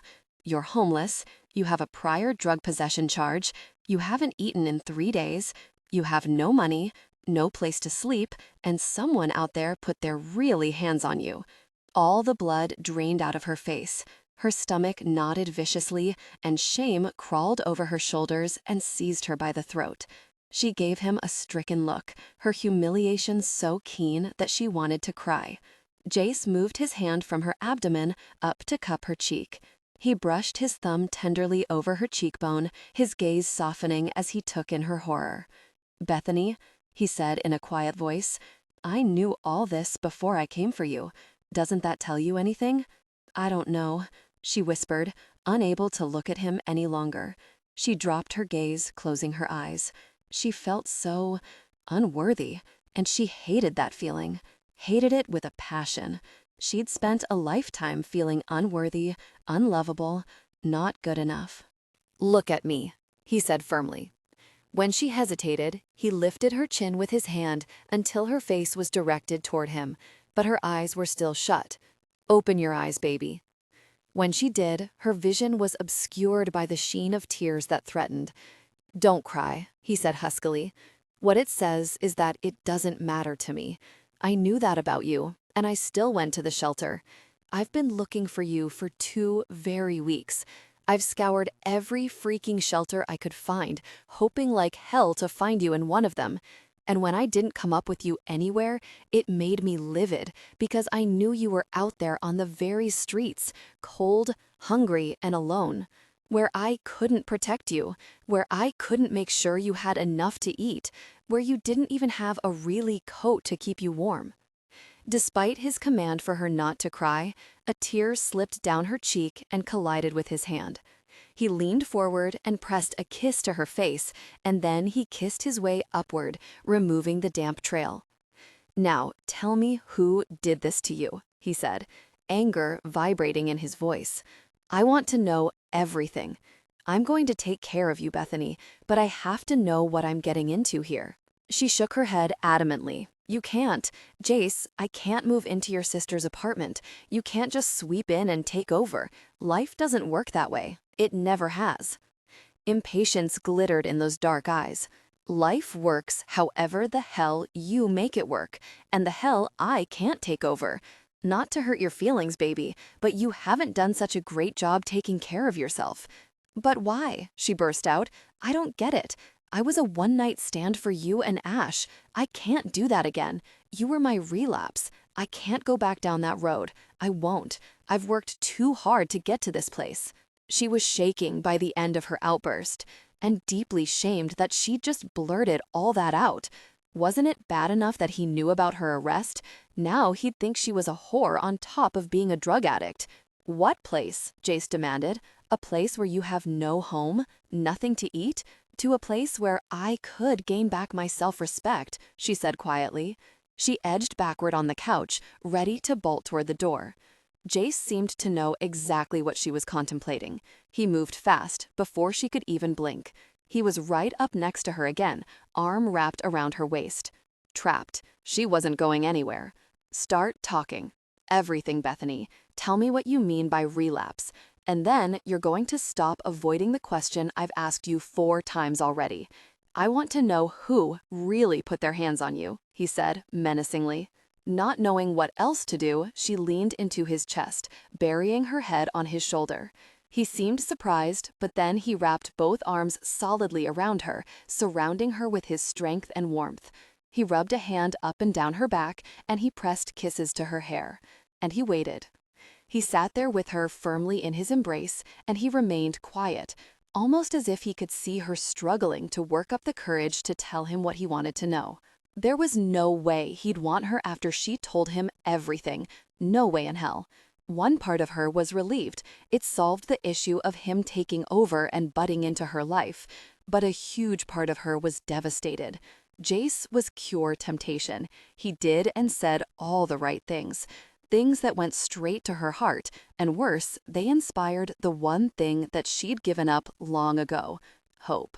"It's a really long story," she said against his shirt. "I'm not going anywhere, baby. We have all night. I'm here, I'm listening." God, he was too good to be true.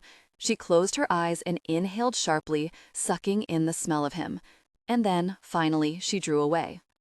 "Why don't you let me get a blanket? We'll get comfortable on the couch and sit in front of the fire. You talk, and I'll listen. Deal?" She took a deep breath and then took the plunge. Deal. Jace pulled her into his arms and she snuggled against his side, curving her body into the hollow of his shoulder. He arranged the blanket around them and tucked the ends securely over her body. When he was done, he kissed the top of her head, and she knew it was time. Time to lay bare her soul, to tell him all her shameful secrets, the things that haunted her sleep to this day. He simmered with impatience, had been all evening, and yet he displayed remarkable restraint. He was likely ready to strangle her, but this wasn't easy for her, and perhaps he knew it. "For as long as I can remember, it's always been Jack and me," she said quietly. Jace tensed against her. "Who really is Jack?" "My brother," she said truthfully. It wasn't a lie, because he was her brother. It didn't matter that they didn't share a parent. Jack was her guardian angel, and now she was his. His grip around her loosened the tiniest bit, and he went back to smoothing his palm up and down her arm. Nobody wanted us when we were young, and so we were in and out of foster homes. Sometimes we got split up, other times we were together, mostly in group homes of some sort. As we got older, we rebelled, especially if we were going to be placed apart. We got into trouble, a lot. Jace kissed her temple and left his lips there a long moment, offering her silent support. She pondered a moment the best way to get the nuts and bolts of her past out without spending a lot of time on details. The story wasn't pretty. It definitely wasn't all hearts and flowers. The very last thing she wanted was for Jace to feel sorry for her, but he needed to know enough to understand what he was getting into, just like he wanted. She knew he wouldn't want her after finding out the mess she was, but at least she had one more night where she could pretend that things were very different for her. Sadness gripped her, and she knew it showed in her expression. Jace brushed his knuckles down her cheek, and she could see his frown from the corner of his eye. "Tell me, Bethany, it won't make a very bit of difference." But she knew it would. It always did. It always would. She sucked in a deep breath and plunged forward. Better to have done with it quickly, like ripping off a bandage instead of peeling it slowly. When I was 18, I was in a bad car accident. I was in the hospital for months, broke both legs, it really sucked. I had to basically learn to walk again, lots of therapy. The pain was overwhelming. I got hooked on painkillers. In the beginning, my using them was absolutely a legitimate medical necessity. When I took them, everything was better. No pain. They made me confident, able to face the world. They made everything seem not so bad and hopeless. I began to need them, not for physical pain, but for emotional well-being. When I tried to go off them, it was horrible. A low growl escaped Jace's throat, and she blinked back tears. Of course he'd disapprove. He was probably disgusted with her weakness. Jace didn't strike her as a person who ever needed anything or anyone. He was strong. She wasn't. She never had been. That was what the drug possession charge was for, she mumbled. I was no longer able to get the prescription from my doctor, and the pain and psychological effects were so horrible, I just couldn't cope. So I did something stupid, and I bought them, illegally. What's bad is that I didn't even use them. I got caught in a sweep, didn't have a prescription, got arrested for having a Schedule III controlled substance. I got off with a slap on the wrist, but it was a hard lesson to learn. Even though I got off pretty light, it really messed up a lot for me. It's hard to get a job when you have that arrest on your record. No one wants to hire an addict. Jace squeezed her to him, and she felt him tremble against her. Anger? She couldn't look at him, couldn't bear to see the censure in his eyes. She'd beat herself up enough over the years, she wasn't going to let someone else do it for her. You said Ash and I were a relapse. You said that night that you'd had a prior intimate experience before. Where does that fit in? Jace asked quietly. More shame crawled over her shoulders until they slumped downward, and her lips drooped in dejection. Baby, Jace said in an aching voice, everything. You tell me everything. We'll never talk about it again unless you want to, but you need to get that gosh out. It's like poison. And until you realize that it doesn't change a very thing for me, it'll eat at you. You'll always worry. So we get it out, put it to rest, and then we move forward, okay? She nodded, a roar in her ears. She couldn't possibly believe what he was saying. He didn't know everything. He was trying to be noble, but he wouldn't feel that way when she finished. When I was trying to get off the meds, I went through a really bad time when I tried a lot of bad things to cope with withdrawal and the psychological dependence on the drugs. I sought comfort in various ways, but it never worked. It only made me feel worse about myself. I had several intimate connections during that time, she said painfully. I was just looking for something to ease the pain, just needed a way to escape for a little while. I wanted to be, wanted, loved. Jace hugged her even tighter to him, holding her against his chest so she couldn't even move. I wasn't so careless that I didn't take precautions. The individuals were probably worried about consequences. I had a difficult reputation, Jace, she whispered. It wasn't a good one. She nearly choked on the words, hated admitting that, hated putting it out there that way, but she wasn't going to lie. Jace deserved to know everything. He was a good guy, too good to be true. He didn't deserve to be saddled with someone like her. What the really is going on in your head right now? Jace demanded, his voice cutting through her morose thoughts. You deserve better, Jace swore viciously. You're honest, blunt. Normally I'd like that. Hell, I'd love it. I appreciate honesty and someone who speaks the truth without regard to consequences. But vary it, Bethany. I deserve better? What the ever-loving really is that about? What about what you deserve? Have you ever given thought to that? She didn't have an answer to that question. Jace shook his head and squeezed her harder. I don't care how long it takes, baby. You're going to see you like I see you. You're going to get it through your head that you deserve better, and I'm going to make very sure you get it. She swallowed and breathed back the tears.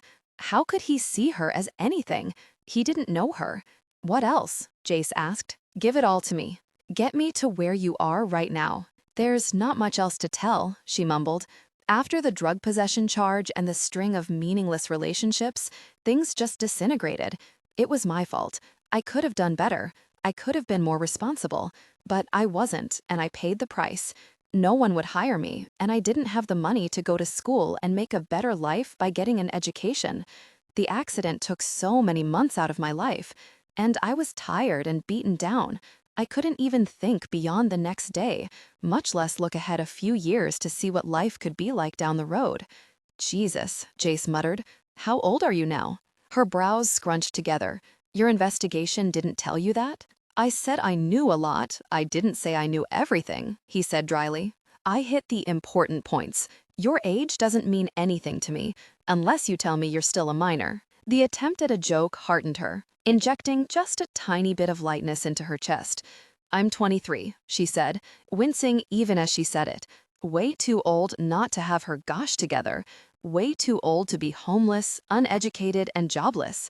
Still a babe, he murmured. She glanced sharply at him. How old are you? 38. Her eyes widened. There was 15 years difference between them. 15? And Ash? She choked out. Same. Suddenly his voice was clipped, and he didn't look happy that she'd mentioned Ash. Wow, she mumbled. I would have never guessed you were 38. You're 15 years older than I am. So, she blinked at the blunt assessment. She glanced up to see challenge in his eyes. Does it bother you? He asked, though his tone suggested he didn't really care if it bothered her. He looked determined and resolute. Doesn't it bother you? She asked hesitantly.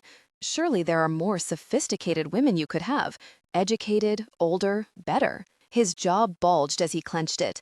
Now you're just annoying me. She sighed unhappily. You didn't answer my question. Does it bother you? He persisted. What could she say? If she were truthful, it would only seal her fate even tighter. If she said it did bother her, he might not even care. Or it would make her look like a superficial, difficult person. Bethany? No, she blurted. It doesn't bother me. The age difference, I mean. But it doesn't mean that we can do this or that you should have anything to do with me. I'm so wrong for you, Jace. You have to see that. We live in completely different worlds. So different that I can't even fathom the differences. I'll never come close to your life. There's only one world, Jace said, anger tightening his voice. We live in the same very world, Bethany. More importantly, you're there. I see you. I want you. You're here in front of me. If that doesn't put you solidly in my really world, then I don't know what does. Her pulse accelerated until she was lightheaded and working to squeeze air into her lungs. Now that we've gotten all that out of the way, you're finally going to tell me who the really put their hands on you and why. He sounded super annoyed again, only this time she knew he was in no way angry with her. He was furious, yes, no doubt there. There was a blackness and rage in his eyes that made her shiver. She bit her lips and looked away, her stomach bottoming out. He'd never understand. So far, she'd left out a lot of her relationship with Jack, revealing only that he was her brother and that they were close. Jace would never, ever understand, not in a million years. He wouldn't care what Jack had done for her, or that she owed him so very much, that she'd do anything, anything at all to repay that debt, even go to hell and back. Bethany. Her name came out in a warning growl. He was losing his patience, and so far, he'd displayed a remarkable amount of said patience. She was lucky he hadn't throttled her by now. She got from him that he wasn't used to being denied anything. He was a man who got what he wanted. People didn't tell him no, not if they valued their skin. She let out a forlorn-sounding sigh. "What are you into?" he asked softly. Her eyes flew open, and she whirled to meet his gaze, her own earnest and imploring. "I'm not into anything." Her response was so vehement that it was obvious he accepted it as truth. He relaxed only the slightest bit, but there was still fire in his eyes. "Tell me, Bethany.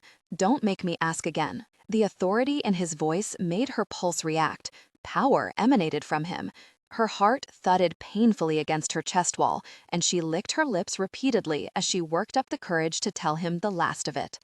"Jack owes money," she whispered. Jace's gaze narrowed instantly. "Say that again?" She cleared her throat. "Jack owes money. They want it. He can't repay it. They threatened me, said I had a week to come up with it." She rushed on, not allowing Jace to respond. She was afraid of his response, and so she recklessly surged forward, talking fast.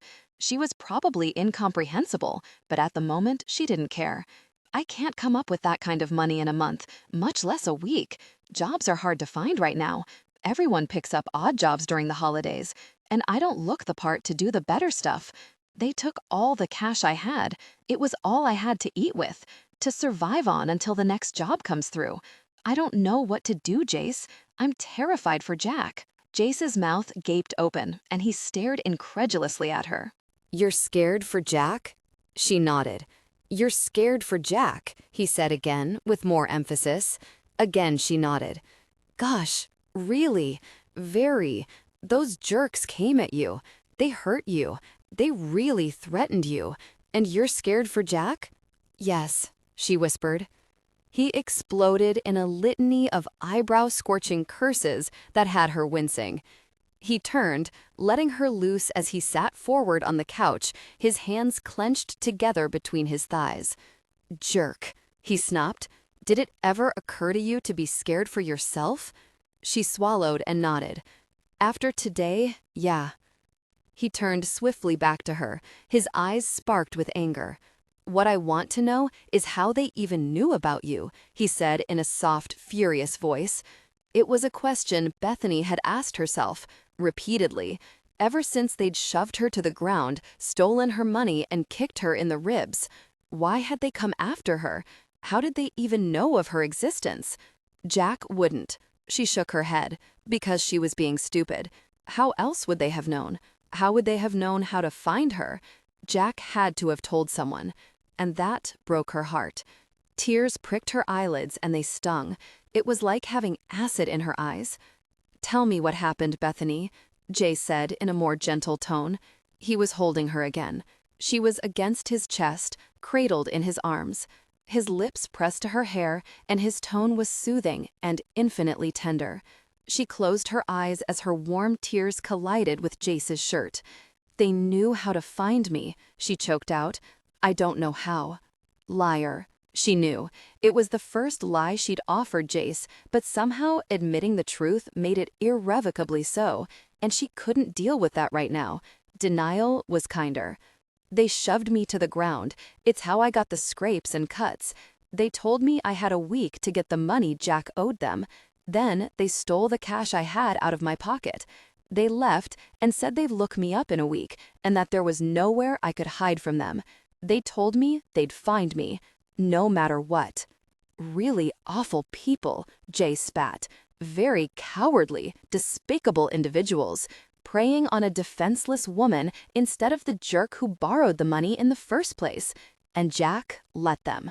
She stirred, ready to defend Jack, but Jace tightened his hold on her, a warning to remain silent. Don't even go there, baby. His tone was ice, so forceful that she instantly obeyed. Don't dare defend him when what he did was indefensible. She sagged against him, closing her eyes once more. She turned her face into his chest, clutching at him with both hands. How much does he owe? Jace demanded. Bethany pulled away only enough that her words wouldn't be distorted. $5,000. It may as well be $1 million. $5,000 was as impossible as $10 million. I thought I could try peddling, she said, nearly choking on the words. I've seen others do it, and they make decent money. I only have a week, though, so I'd need to work hard.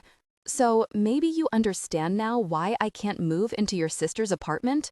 Oh, really, no, Jace exploded, his body suddenly pulsing with tension. He sat straight up, carrying her with him. He pulled her away so she stared him in the eye, and he was angry. Very, very angry. His face reddened and his lips were white from pressing together so fiercely. You're done. Finished. You aren't setting foot back on the streets again. You've lost your ever-loving mind if you think I'm going to let you walk back out there with those jerks gunning for you. The blood drained from her face. They'll hurt Jack. I can't let that happen, Jace. You leave Jack to me, he bit out. She shook her head, hysteria rising. This situation was fast getting out of control, and she had to stop it now. She bolted upward before Jace could haul her back down, and she took hasty steps backward so he didn't reach for her. I have to go, she blurted. Thank you for everything. And then she turned and ran, praying the elevator would open immediately. Jace lunged for Bethany, but she just slipped from his grasp and made a mad, erratic dash toward the elevator. Very female, didn't even have shoes on. Where did she really think she was going? The elevator door opened immediately, and he surged ahead, arm outstretched to prevent the doors from closing. He missed by 2 inches. He wanted to beat his head against the really wall. Instead, he picked up the phone and called down. "This is Jace Crestwell," he said calmly. "There is a woman coming down the elevator. She has no shoes on. Under no circumstances are you to allow her to leave this building. I'll be down as soon as the elevator reaches my floor again." "Yes, sir," came the crisp answer. Satisfied that Bethany wouldn't escape, he punched the call button for the elevator and stewed while he waited for it to come back up. And as he waited, he processed everything Bethany had had to say. He was facing an uphill battle. Bethany didn't think she was worthy of him, which was laughable. He was no very saint. He and Ash had engaged in many intimate encounters throughout half of Manhattan, and for no other reason than they wanted to. How could he judge Bethany for using sex as a coping mechanism when he'd essentially done the same thing? And Bethany had certainly had a harder life than Jace. She at least had an excuse. Jace couldn't say the same. The elevator doors opened and Jace hurried on, jabbing the button for the lobby with his thumb. The situation with Jack was trickier, but not insurmountable. All he had to do was keep Bethany out of it and make very sure she was safe. Over his dead body would she rush in to save really Jack? She hadn't said it, hadn't admitted it, but he'd seen the knowledge in her eyes, the crushing sadness that accompanied the realization that she'd been betrayed by someone she loved and trusted. Jack had thrown her to the wolves. The jerk had used her as a guarantee for money he never intended to pay back. Jace was besieged by the urge to go hunt the jerk down and exact some old-school justice. When the elevator finally arrived on the first floor, Jace hurried out, looking left and right for sign of Bethany. To his relief, she was sitting in the corner of the lobby, the doorman and the security guard flanking her. A smile quirked his lips when he saw that she was holding a styrofoam cup of coffee and that the doorman had engaged her in light conversation, as if seeing a barefoot woman fleeing a building in winter was an everyday occurrence. Her gaze flickered over him when she saw him approach, and fear brewed in the brilliant blue depths. He felt sucker punched. She was afraid of him. "Bethany," he said in a calm voice, "let's go back up now and leave these two gentlemen to their work." Then to the two men he said, "Thank you both for seeing to my Bethany. I wouldn't want her out in the cold dressed as she is." "No, of course not, sir," the doorman said briskly. Then he smiled warmly at Bethany. "It was nice to meet you, Miss Willis. I hope to see you again soon. If you ever have need of anything, do not hesitate to ask." "Thank you, Roger," she said with a smile. Jace lifted one eyebrow. He'd lived here for some time, and he'd never had the occasion to know the doorman's name. He was ashamed of that fact now, given that she'd learned Roger's name in less than 5 minutes. The security guard gave Jace a short nod and then smiled in Bethany's direction before returning to his post. Bethany sighed and rose, thrusting the cup toward Roger. "Thank you," she said again. "It was foolish of me. Thank you for stopping me and for being so kind." Jace tucked Bethany's hand in his and pulled her toward the elevator. He didn't say anything to her on the trip back up, just held her closely, melded to his side. He liked the feel of her against him, soft and pliant, a perfect complement to his much harder body. But then he frowned as he realized she was pliant because she was defeated. Oh gosh, no. She wasn't going back into his apartment as some whipped puppy. As the elevator doors slid open, he tugged her against his chest and tipped her chin up so she was forced to look at him. "You come into this apartment, you do it with your chin up and your shoulders back," he said. "You don't come in here beaten down or scared. This is your place, your sanctuary. This is the one place, above all others, where you are absolutely safe from the outside world, from judgment and harm. Got it?" She stared at him a long moment, her eyes somber and thoughtful. But what hurt him the most was that for a brief moment, hope flickered in her gaze, and just as quickly shut down. Like hope was such a foreign concept that she wouldn't allow herself to have it. Then finally, she nodded and whispered, "Got it." He kissed her forehead, feeling her tremble against him. "No, you don't get it, baby. But you will, I promise you that." He tugged her into his apartment and let the elevator doors close behind them. She looked exhausted, physically and emotionally. It was relatively early by his standards, but at the moment, he couldn't think of anything more he'd like to do than to take her to bed and let her sleep in his arms. He wanted her to feel protected, safe, most important, cherished, like she mattered. She didn't have any experience in any of those. That much was evident in the painful retelling of her childhood and her adult years. He couldn't change her past, but he could sure as gosh change the present and alter the course of her future. "Let's go to bed. You're wiped," Jace said. Her gaze skittered nervously up to his. Her eyes were wide in her face, giving her a haunted look. She really was too thin, but her beauty, it shone like a beacon. There was something arresting about her eyes and her face. He couldn't explain why he'd been so inexorably drawn to her that very first night he'd seen her across the room at Mia's party. But he knew even then that she was his.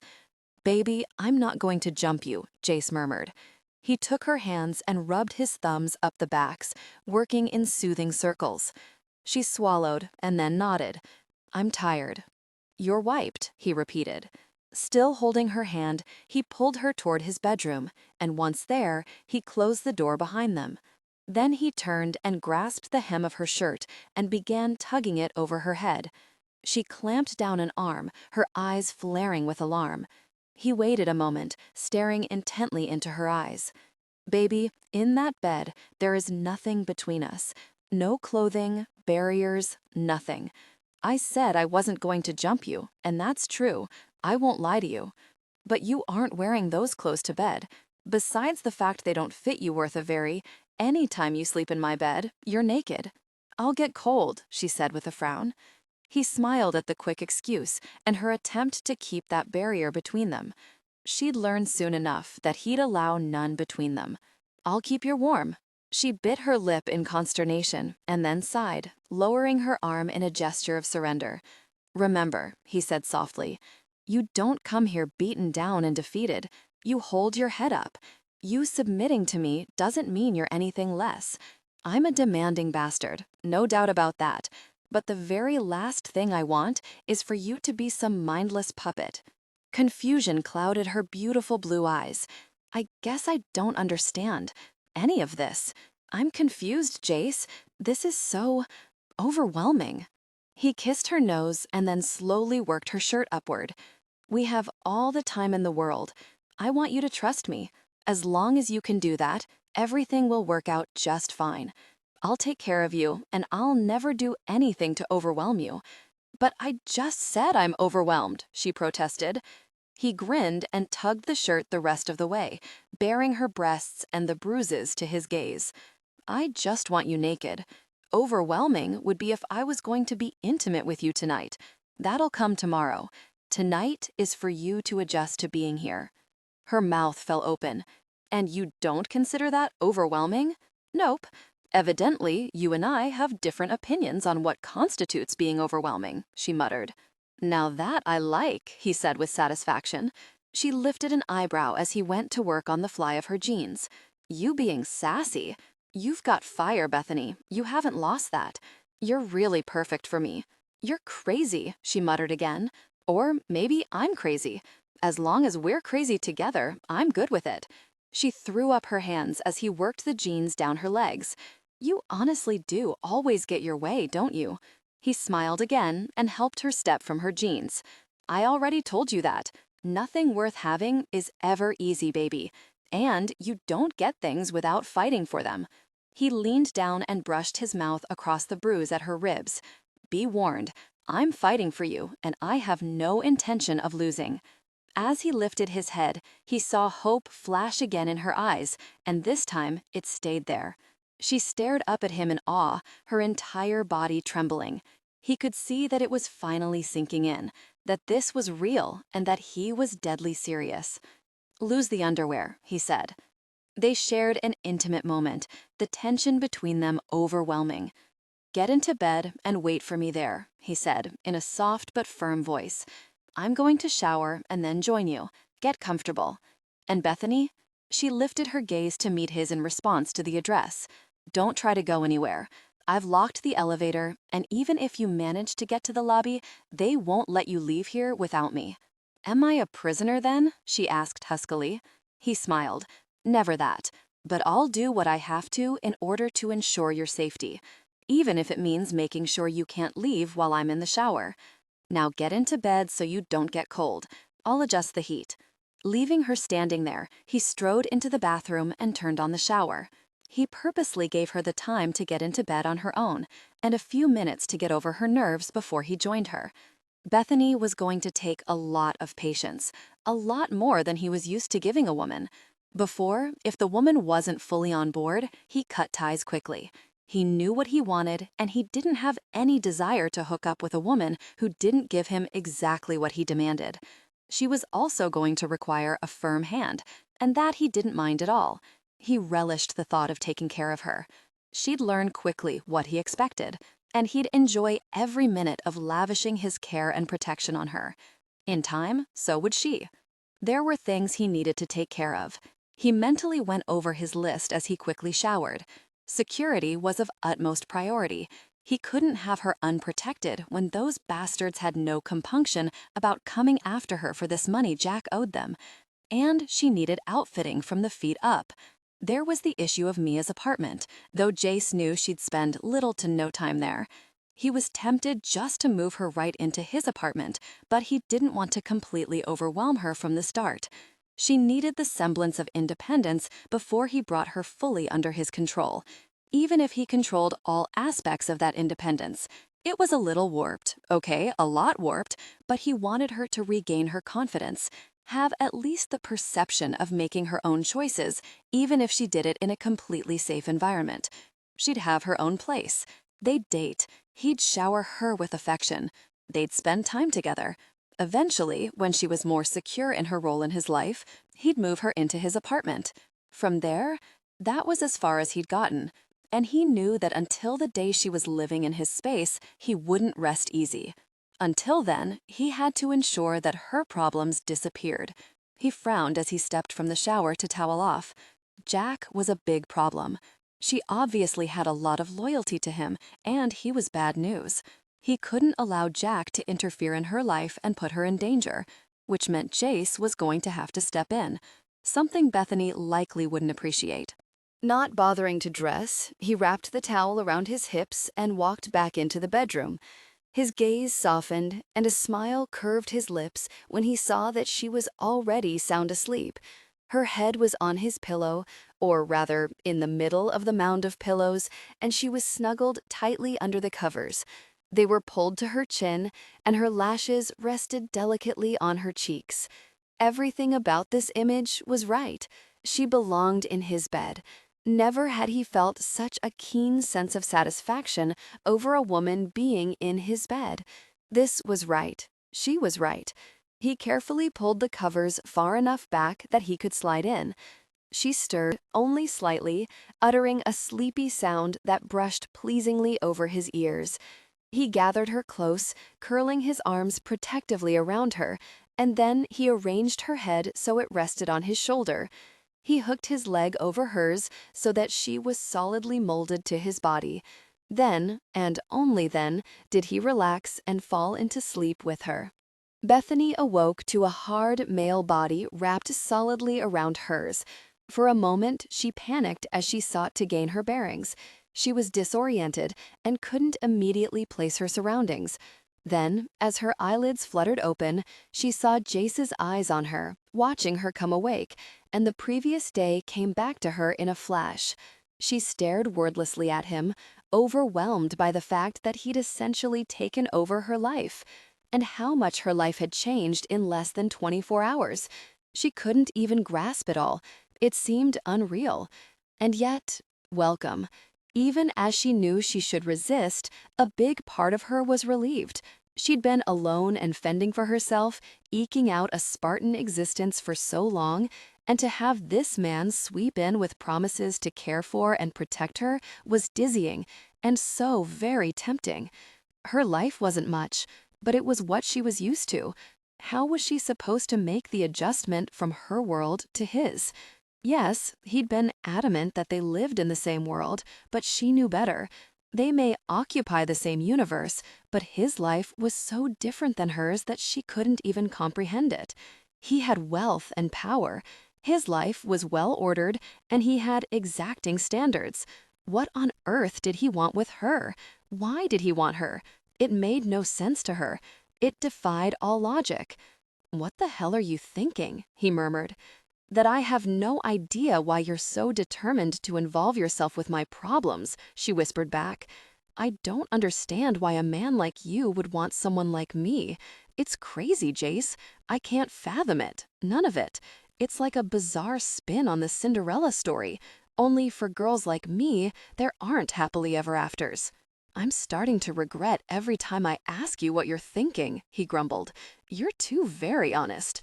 I was thinking more along the lines of you thinking how gorgeous I am, or maybe that you woke up fantasizing about our intimacy while you're still half asleep. That other gosh you've been thinking is just really messed up, and I swear, if it takes me forever, I'm going to get that crap out of your head." She laughed, relaxing against the pillow. His eyes gleamed when she laughed, and his hold tightened around her. "God, you have a beautiful laugh," he said hoarsely. "And your smile, Jesus, it knocks the breath out of me." Her entire body reacted to the look on his face. "You can't talk to me like that," she breathed. "Nobody says things like that to a woman he just met. It's insane."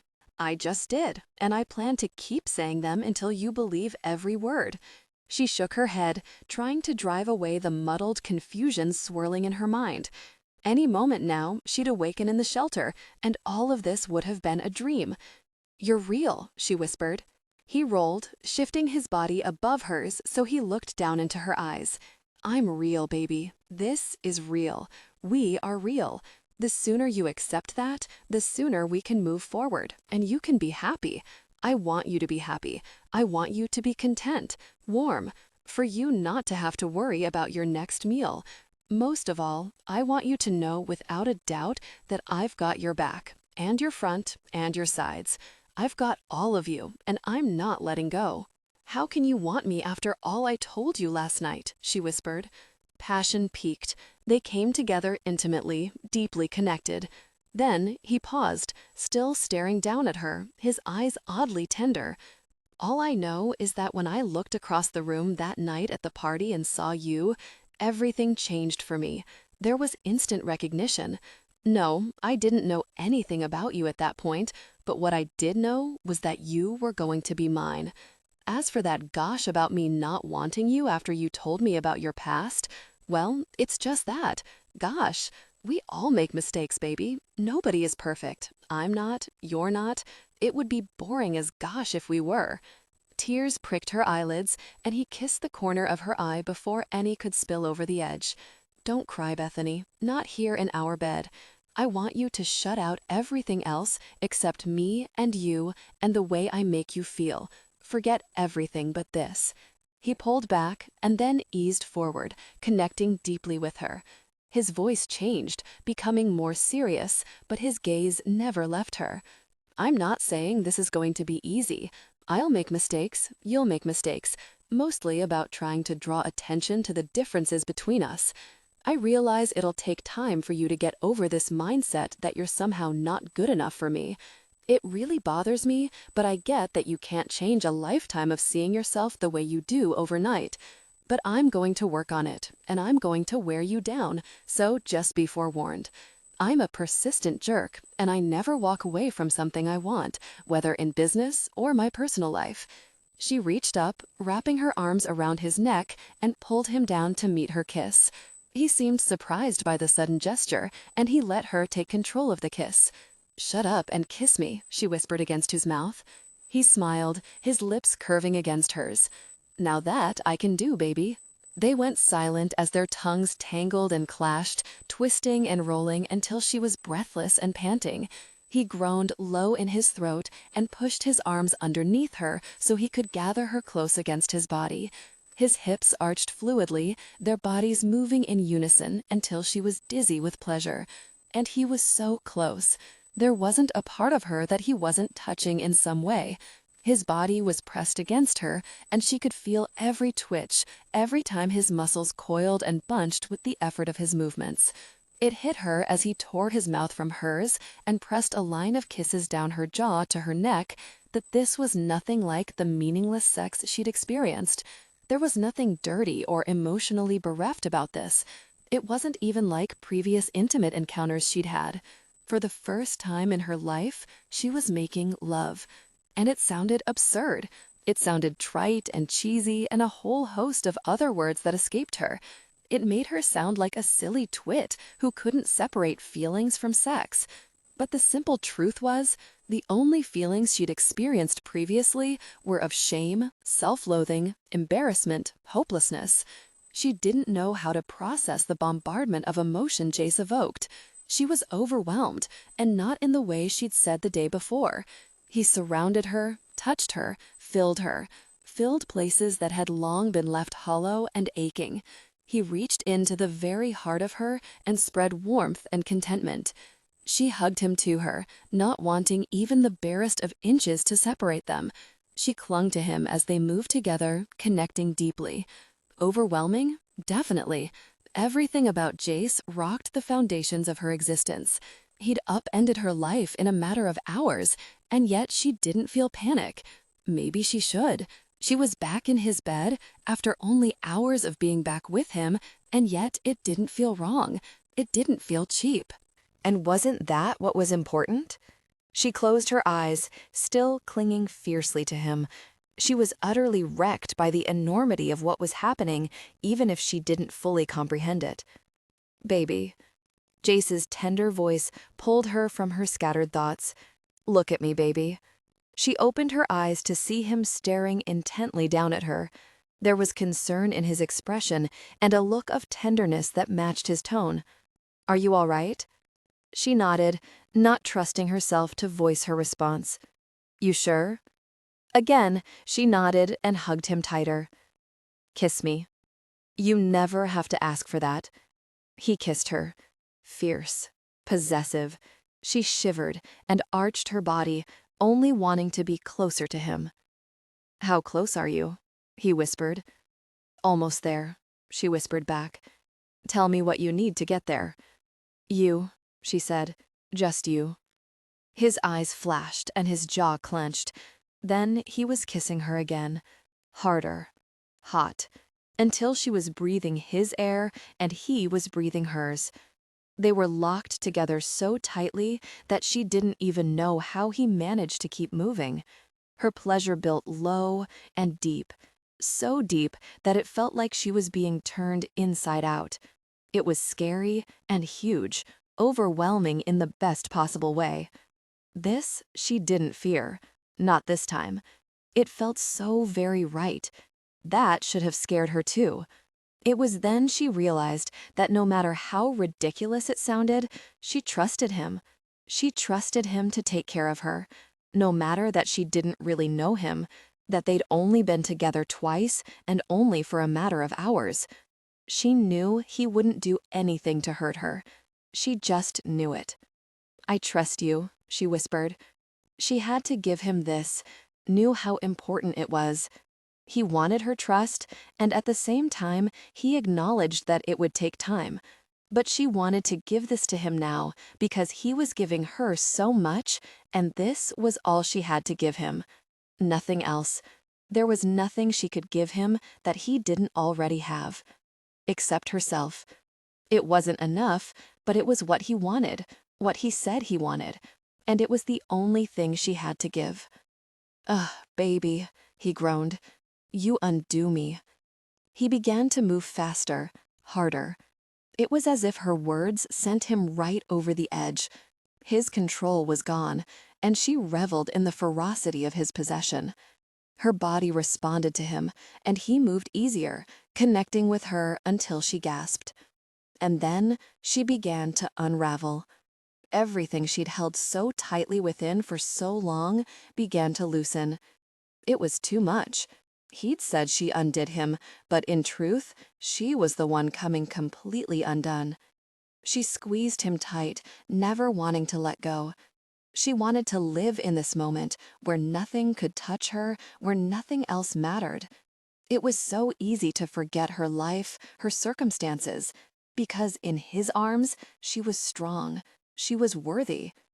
Gasping his name, she closed her eyes against the sudden surge of tears, but even then, she felt them slide hotly down her cheeks.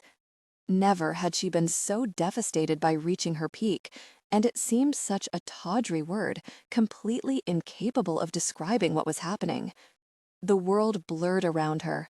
All she could feel was him, deeply connected, his mouth on her skin, their bodies intertwined, two halves of a whole. She floated downward, her body weightless, her mind completely adrift. She wasn't even sure she was conscious. And then she became aware of Jace's weight covering her. He was limp, and his chest heaved with exertion, but he felt so good, so solid on top of her. She never wanted him to move. She pressed her lips to the hollow indention at his collarbone and savored this connection, savored the feeling of being wanted, of being cherished and cared for on an emotional level. He shifted, and she started to protest, but then she caught sight of his expression and she stopped. He levered up enough that he brought his hand to her face, and she realized that her cheeks were wet with her tears. "Hey," he said gently, "what's this?" She was embarrassed over her reaction. How could she explain the enormity of this feeling? She tried to look away, but he wouldn't let her. He lowered his head and kissed away the damp trails, and then lifted his head to stare into her eyes once more. "Bethany?" There was concern in his voice, which made her feel all the more foolish. "I'm okay," she choked out. "Are you?" "I've never been more okay," she said softly. He seemed to understand then. He smiled and kissed her again. "Let me take care of something, and then we need to talk," he said. Alarmed, she let him roll off her and waited as he took care of it. Then he was back on the bed, reaching for her to tuck her into his side. He stroked through her hair, silent as he held her against him. "I don't want anything between us," he finally said. Not fully understanding what he meant, she stayed quiet as she waited. "We need to get you an appointment so we can have tests, and then we need to discuss our future together. I want no barriers between us. I'll, of course, continue to be careful until it's safe, but you're mine, and I want to be completely connected to you, all of you. Are you okay with that?" Even though she knew he'd certainly made himself clear, hearing that he had every intention of them sharing intimacy on a regular basis threw her for a loop. It all sounded so permanent, and she knew a relationship between them could be anything but. "Baby, talk to me. You're too very quiet. Are you freaked out? Am I moving too fast?" She nearly laughed. Now he was worried about moving too fast. She didn't even know he had any concept of moving too fast. "I don't have a problem with planning for our future, but Jace, we have to talk." He kissed her, effectively silencing her. "We don't need to talk about anything other than getting you what you need." "What we need," he amended. "It's a fact that you're going to be in my bed, eventually my apartment. I'm trying to give you space to work this out. I don't want to overwhelm you, but you need to know that I'm serious about this. And I'm going to fight any statement from you that begins with you not being with me." "Wow," she breathed. "Anything else you need to say?" he asked, amusement coloring his voice. "I guess not," she murmured. "Good. Then let's have breakfast, and then I'll take you shopping." "But Jace, what about work? You can't just take off shopping with me on a whim." "There are perks to being the boss," he said smugly. "One of them being that I can take a few hours off. It's not like I'm going to get fired." "Well, okay then." He patted her affectionately and then rolled out of bed, leaving her lying there on her side. "I'm going to shower right quick, and then you can have the bathroom while I start on breakfast. Sound good?" She nodded, unable to keep the smile from curving her mouth. He smiled back, his eyes lighting up. "You need to do that more often, and if I have my way, you will." Her brow furrowed in puzzlement. "Do what?" "Smile." Shopping with Jace was an exhausting, thrilling, completely baffling experience.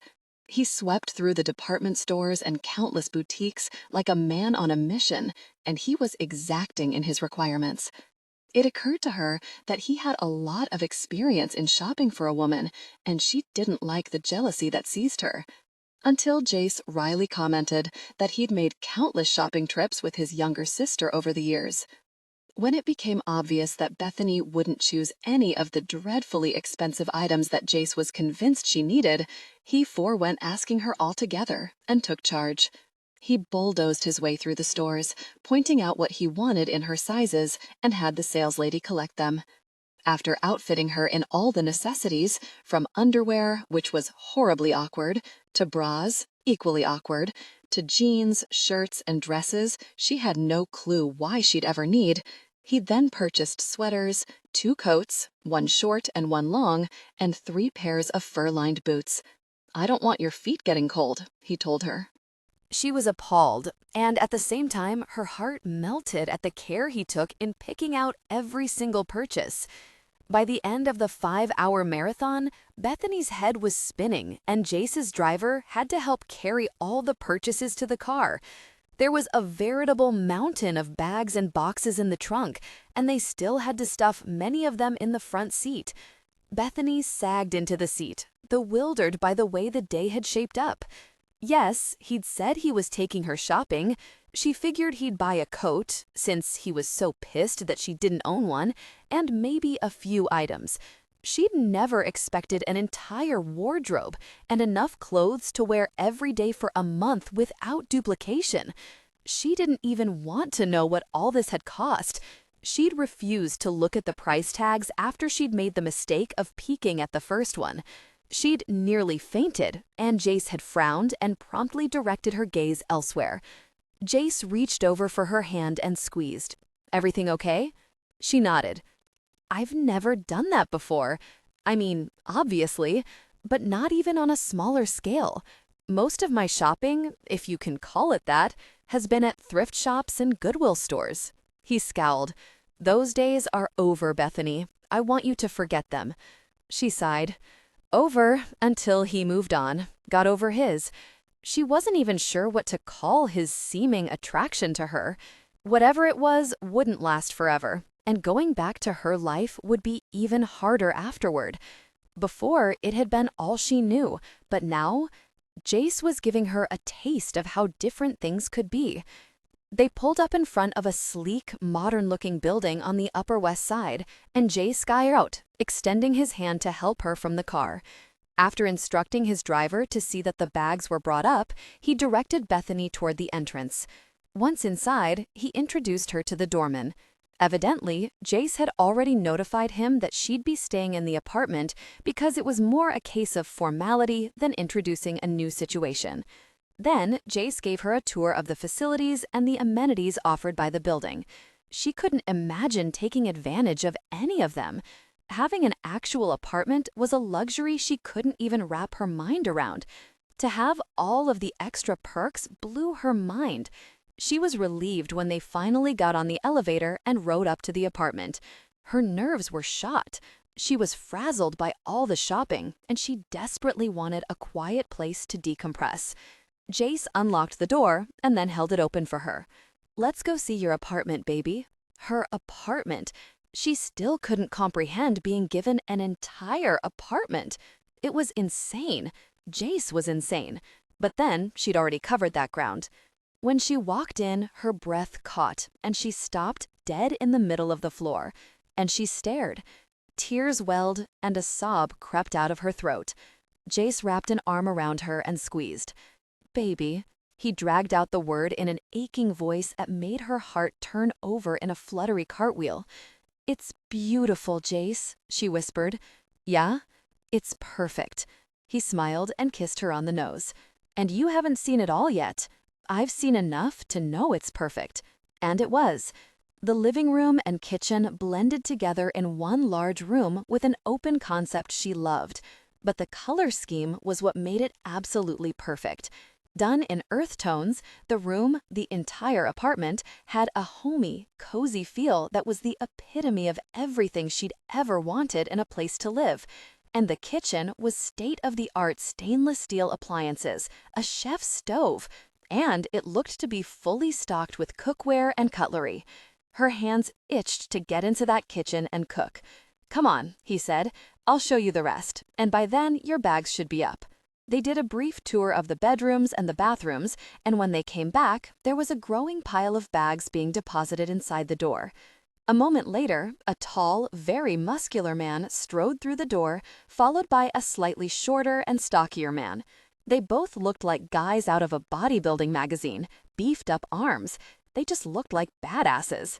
The man in the lead had shades that he flipped up, and Bethany instinctively pushed in closer to Jace's side, seeking his protection. These men reminded her too much of her run-in with the guys who'd wanted money from Jack. "They won't hurt you," Jace murmured. He slipped his arm around her and squeezed her against him. Instantly, she felt better, more secure. It didn't matter that the men were twice Jace's size, veritable mountains, and they looked questionable at best. She was next to Jace, and he wouldn't allow anyone to hurt her. At Jace's words, the front man pulled up short and frowned. He held up his hand to halt the other guy, and they both stood a short distance away, careful to maintain the space between them and where she stood.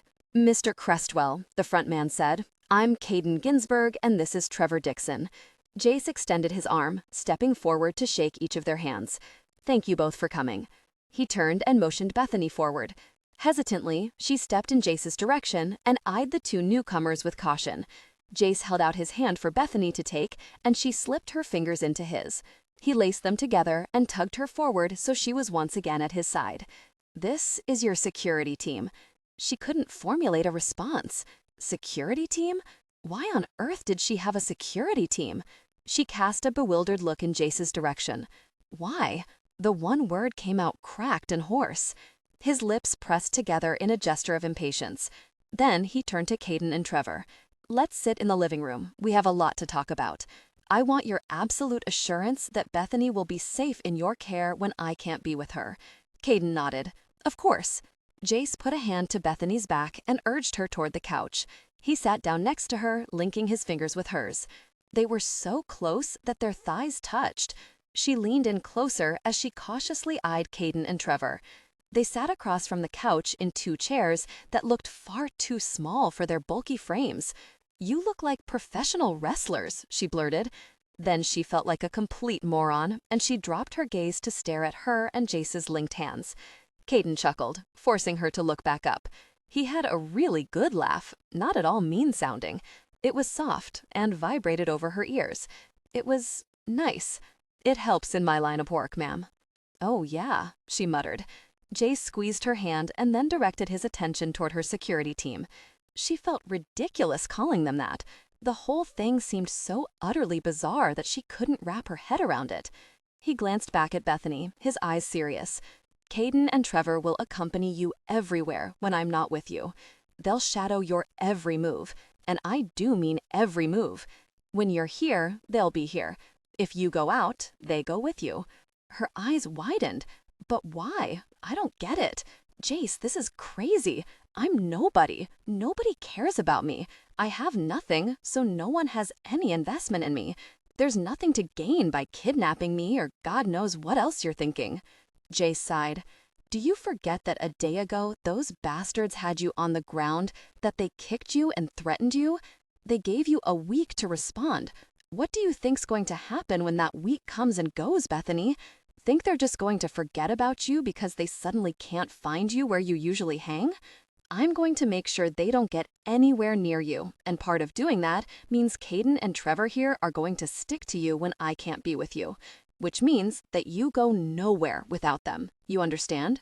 "You really think they'll find me here?" she whispered. "Let's just say I'm not taking any chances." Caden cleared his throat. "Ma'am," he said politely, "men like that don't give up easily. They have a point to prove.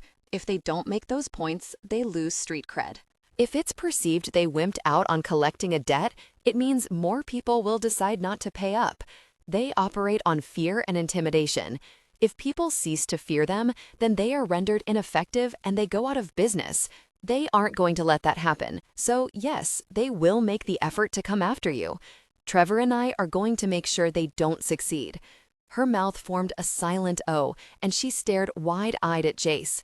"You understand now?" Jace asked quietly. She nodded, that she was still reeling from all the sudden changes in her life. Jace's driver brought in a small bag and handed it to Jace. It wasn't one she recognized, though there'd been so many that she lost track of them hours ago. Jace pulled out a box, opening it to reveal a brand new cell phone. He popped the battery in, powered it up, and then fiddled with it for several long minutes. Then he pulled out his cell and punched buttons before finally tossing the phone toward Caden. "Program your numbers into her phone. I want her to have you on speed dial in case anything ever goes wrong." Bethany's eyebrows drew together as Caden and then Trevor rapidly punched buttons before returning the phone to Jace. Then Jace handed her the phone. "I programmed my number in. It's number 1 on speed dial. Caden is number 2 and Trevor is number 3. My office number is 4 and my apartment is number 5. Carry this phone on you at all times, and if you don't want me freaking out thinking you're in an alley dead somewhere, then you better very well answer when I call. Got it?" Numbly, she nodded. Gosh, but her head was spinning in circles. She could barely breathe, and her head was starting to ache horribly. Fairy tales didn't happen for girls like her, and yet she'd walked right into the middle of one. But this one wasn't destined for a happily ever after. That only happened in fiction. She was too well acquainted with the way things worked in real life. Real life sucked, but it was real. It was unapologetic. It made no excuses. It just was. Jace leaned over and kissed her forehead. "I've got to run into the office. I have a meeting I can't miss, but I won't be gone long. Caden and Trevor will stay with you until I get back. Groceries will be delivered soon as well. Make sure one of them answers the door, and you stay out of sight until they give you the all clear. And whatever you do, listen to whatever they tell you. Their job is to keep you safe. Make it as easy for them as possible by cooperating, okay?"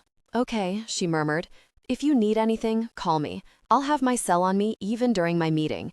She nodded mechanically. He kissed her again. "We'll go out for dinner. Wear one of your new outfits and be sure to bring your very coat. It's supposed to snow tonight. Then we'll spend the night here so you can get acquainted with your new apartment." She marveled at how arrogantly he assumed he would be staying with her. She also marveled at the fact that she didn't correct him, didn't offer argument, and she marveled at the relief that surged through her blood when she knew she wouldn't be alone. Lost. Already, she was lost in him, so completely immersed that she wasn't sure she'd ever find her way out again. When he decided to walk away, it would break her in a way nothing else ever had. Her life, her addiction, her mess-ups. He had power over her that she'd never imagined another entity having, and that scared her more than the thought of drugs, sex, or the men who'd threatened her. Jace strode into the building that housed the HCM offices and rode the elevator up. If he didn't have this very meeting, he would have ditched work altogether today. He didn't like leaving Bethany on her own so soon after he got her back. No, she technically wasn't on her own, but he still didn't like leaving her to fend for herself. When he walked into Gabe's office a few minutes later, he saw that Ash was already there, as was Gabe, and the way Gabe looked at him, that flash of concern in his eyes, he knew that Ash had been running his mouth. Jace's mouth set into a firm line, and he plopped into the chair in front of Gabe's desk. "Let's get this over with," Jace said tersely. Ash didn't meet his gaze, and instead stared straight ahead at Gabe. That was fine with Jace. He didn't have time for the intervention both of his friends were likely plotting. Gabe frowned, but didn't offer argument. Jace was 5 minutes late, not typical for him at all. Ash and Gabe were probably convinced he'd lost his gosh darn mind. Maybe for the first time, he'd found it. He and Ash had been involved with the same women for years. How messed up was that? Gabe didn't blink an eye over that practice. But he was going to pass judgment because Jace had finally found a woman he had no intention of sharing? And Gabe had no very room to talk anyway. He'd lost his frickin' mind over Mia, Jace's sister, for goodness sake. Jace hadn't ripped Gabe's head off, though he absolutely should have. The jerk had been pathetic enough without Jace heaping more punishment. Jace blinked when he realized they were already well into the meeting and he had no clue what had been discussed so far. When there was a prolonged silence, Jace figured out quickly that they were all waiting for his input. Gosh it. Ash sent him a look of disgust and then plowed ahead with the information Jace should have provided. Ash handled it like a pro, his charming, polished mannerisms easily winning over the group of investors on the other end of the line. Jace gave a sigh of relief when it was finally over.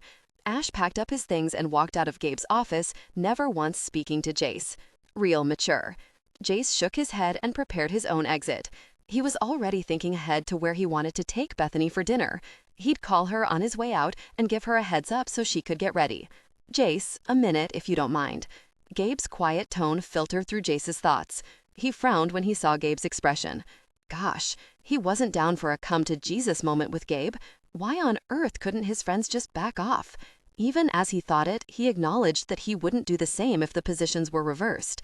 He'd gotten into Gabe's face plenty during his time with Mia. But gosh it, Mia was Jace's sister. He had a vested interest in Gabe's treatment of her. Bethany had absolutely no connection to Gabe or Ash. Well, not unless you counted the fact that she'd been intimate with Ash, but Jace was trying his best to forget that fact. The image of his best friend with a woman Jace considered his was burned into his mind. He may never get rid of the memory of Ash's intimate moments with her. "Make it quick," Jace growled. He stood, refusing to sit, because sitting gave leeway for this to become an extended thing. Jace had better things to do, like take his woman to dinner and then take her home and be intimate with her. "What on earth is going on with you, man?" Gabe asked softly. Jace made a sound of impatience. "Nothing is going on with me." "That's not what Ash says. Ash needs to keep his, really, mouth shut." Gabe's frown deepened. "What's going on with you and Ash? This isn't like you. Ash is as tight-lipped as you are, but it's obvious you're pissed at each other. He said you're all sorts of messed up over a woman. Anything you want to talk about?" "Bethany is not up for discussion," Jace said in a frigid tone. "Besides, if there's anything you want to know, I'm sure Ash's background check will provide fodder for gossip between you two." Gabe's expression turned from concern to pissed off in 2 seconds flat. "What on earth is bothering you, Jace? I'm not gossiping about anyone. I don't know anything about some gosh darn background check. I don't even know who on earth Bethany is, and I'm very sure not gossiping about her with Ash. Ash hasn't said anything either, for that matter. Jace knew he was being a jerk. He knew he was a flaming hypocrite. He'd never let his friends get away with the things he was pulling. But he was still pissed at Ash for trying to warn him off Bethany. And if he were completely honest, he was still pissed that Ash had been intimate with her. Maybe he'd never forgive Ash for that, even though Jace had gone along with it. Even with his instincts screaming like a madman, he'd allowed it to happen. He'd hated every gosh darn minute of it, but he'd still let it happen. Maybe he hated himself most of all. Bethany is someone I care about, Jace said, forcing himself to speak calmly. That's all you need to know. She needs help, my help, and there's no way on earth I'm turning my back on her. Do you need my help? Gabe asked, and there it was, the unconditional friendship that had existed since they were in college, always there at each other's backs. They'd taken some knocks, no doubt. Gabe's relationship with Mia had been the most recent threat. But not even the fact that Gabe was involved with Jace's baby sister and that he'd broken her heart in the process had been able to destroy the bonds of friendship that existed between them. Gabe had made things right with Mia. He'd made them right with Jace. Jace sighed, and then his hands relaxed, his fingers uncurling from the tight fists they'd formed. "No, man, but I appreciate it," he said in a low voice. "I'm not crazy. I'm not obsessed." Okay, maybe he was, but it sounded a lot creepier than it was in reality. This is something I have to take care of. Bethany's different. She's special, and I don't even completely understand why or how, but I saw her and things changed. Everything changed, and I have to go with it now or spend the rest of my life regretting it. I get that, Gabe said slowly. Believe me, I get that.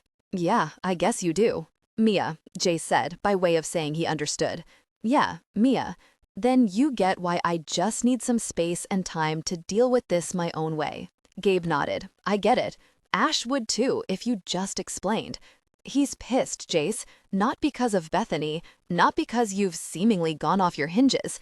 He's pissed because he's worried about you, and you've shut him out. You, more than anyone, know he'd do anything in the gosh darned world for you. Jace briefly closed his eyes as guilt sludged through his veins. Yeah, I know. Gosh it all. He hated it when Gabe was right. Smug, superior jerk. Even now, he had that knowing glint in his eyes. I gotta get out of here. I left Bethany at the apartment. She's taking Mia's old place. Gabe lifted an eyebrow in clear confusion. Surprised you didn't lock her up in your place. Ash said things were pretty intense. How really would he know? Jace muttered. I wanted to give her some space, some time to adjust before I just take over. And you know that's what will happen. Me taking over. It's inevitable, and I want her secure and confident in herself, in me, before this turns into something else entirely. Gabe nodded. Yeah, he'd understand better than anyone, except Ash. The need and desire for control was a trait all three shared, not just in certain aspects, in everything. Bethany had seen nothing of the way things would be with him, and she was already so fragile, so very unsure of herself and her place in the world, that Jace was extremely reluctant to move things too fast. If he scared her senseless and she ran, he'd never forgive himself. Work this out with Ash, Gabe said quietly. You know it'll eat at you both until you do. And before you complain because I'm getting too personal, this affects the business too. We can't afford mistakes because you and Ash are really at odds. And if you won't think of me, the business, and your own self, and the fact that you'll feel like a complete jerk for throwing away a nearly lifelong friendship, think what it will do to Mia. She loves you both. Think what it will do for Bethany if she ever finds out she drove a wedge between friends and business partners.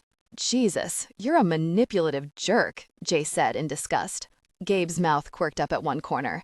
Mia has said that about me a time or two. Jace shook his head. Then he changed the subject because he was tired of having his personal life dissected by his best friend. Decided on a wedding date yet? Gosh, Gabe muttered. Jace's eyebrow went up and he laughed. Then he laughed harder. Wish you could see yourself, man. You look like you swallowed a lemon. What the hell is my sister doing to you? Gabe ran a hand through his hair.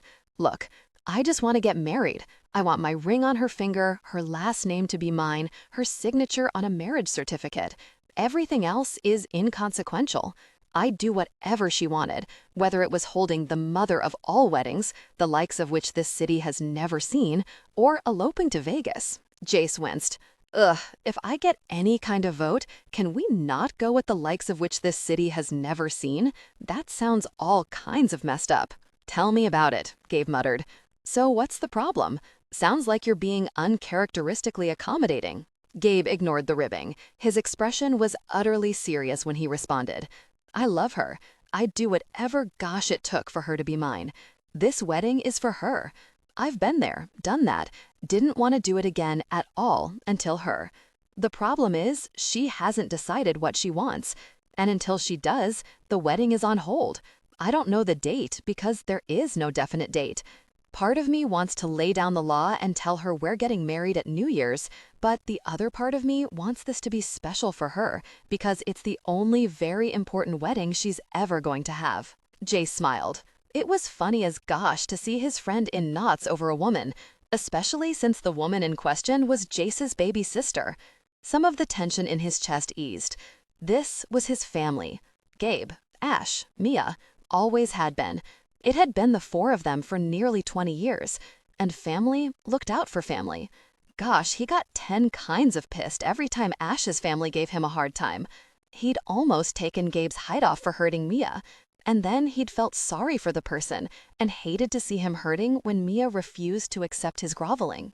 Your family, man, Jace whispered. Never going to forget that. Gabe blinked, but his jaw tightened. Always. We'll become brothers by marriage, but we were brothers long before that. Just thank God I never viewed Mia as a little sister. Or at least that kind of thinking stopped when she hit adulthood. Jace burst out laughing and held his hands up. Okay, can we not have this conversation? She is my sister, and I do not want to hear how you see her. It's disgusting enough having to watch you two together. Gabe grinned, and then he grew somber once more. Go make this right, Jace. Ash is hurting. His family is giving him a hard time. You know it's that time of the year. They don't give a care about him 10 months out of the year, and then they want to pretend at Thanksgiving and Christmas. And now this with you? I know we're all three friends. I don't ever question it. But I also know that you two are closer. Always have been. Whatever happened between you hit him hard. He hasn't been himself. He's all brooding and silent. Now you, I expect that from. Total brooding, moody person on a good day. Jace made a dismissive gesture. But Ash, that's not like him. He's irreverent as can be and has a don't care attitude. Fix this. I worry about both of you. And if it's all the same to you, right now, I don't want to worry about either of you. All I want to worry about is getting my ring on Mia's finger and moving forward with the babies she wants. Jesus, man, really? You had to go there? Gabe smirked. Hey, I didn't give you details. Thank goodness, Jace muttered. Then he sighed. And yeah, Ash, I'm on it. He started for the door, but when he got there, he paused and turned around. Thanks, man, he said sincerely. I know I've probably never said this. At first, I was too pissed off to ever give you this. But I'm glad Mia has you. She'll never find a better man. I know you'll take care of her. For a long moment, Gabe was silent. His jaw ticked like he was trying to keep his reaction in check. Then he simply nodded. Appreciate that, man. You'll never know how much. Jace smiled faintly. Oh, I think I do. Again, he started to go, and then Gabe's call halted him as he got into the hall. Jace? Yeah? When am I going to meet her? Jace gripped Gabe's doorknob and breathed deeply. Then he met Gabe's gaze and said, When it's time, you will. Absolutely. Right now, there's a lot we have to work out. Gabe nodded. Good luck. Thanks, man, Jace murmured. Then he turned and went in search of Ash. Jace leaned against the doorway of Ash's office and waited for his friend to get off the phone. Ash was turned away. He had no idea Jace was standing there or that he'd opened the closed office door, which meant that the phone call was absorbing all of Ash's concentration because he hadn't so much acknowledged Jace's presence. I don't really give a care what you and Dad want, Ash said acidly. Jace grimaced. Gabe was right. Ash's family was bothering him again. Persistent jerks. Jace had never known of a more shallow, self-absorbed lot than Ash's family. Jace was mystified how Ash had come from a pit of vipers and not been shaped or influenced by them. God knew the rest of his siblings hadn't fared as well. Gabe and Jace both used to tease Ash about being adopted. It was the only logical conclusion. Ash was so different than his parents and his siblings. Where they were calculating, selfish malcontents, Ash was laid back, had a good heart, and was loyal to his bones. His family would stab you in the back before you ever got all the way turned around. Gosh, they'd stab you in front. They didn't give a care. They'd leave their shoe prints all over you on their way past. Your manipulation won't work. There is no way in the world I'd spend Christmas with my beloved family. I'd rather have my fingernails plucked out with pliers, Ash bit out. Jace sighed. Same old stuff, every single year. He was convinced they only wanted Ash around so they'd have someone new to torment. When Ash had been younger, he'd made the attempt to keep peace, to be a good son and brother. He'd attended the family gatherings, such as they were. The first 2 years, he'd gone alone. Gabe and Jace had immediately noticed a difference. Ash had brooded for weeks after, and it had taken a long time for him to get back to himself. After the second year of that experience, Jace and Gabe put 2 and 2 together, and the next year, they'd insisted on going with him. After that experience, they both had vowed never to allow Ash anywhere near his family without a solid support network. It may seem ridiculous, but Ash's family was absolute poison.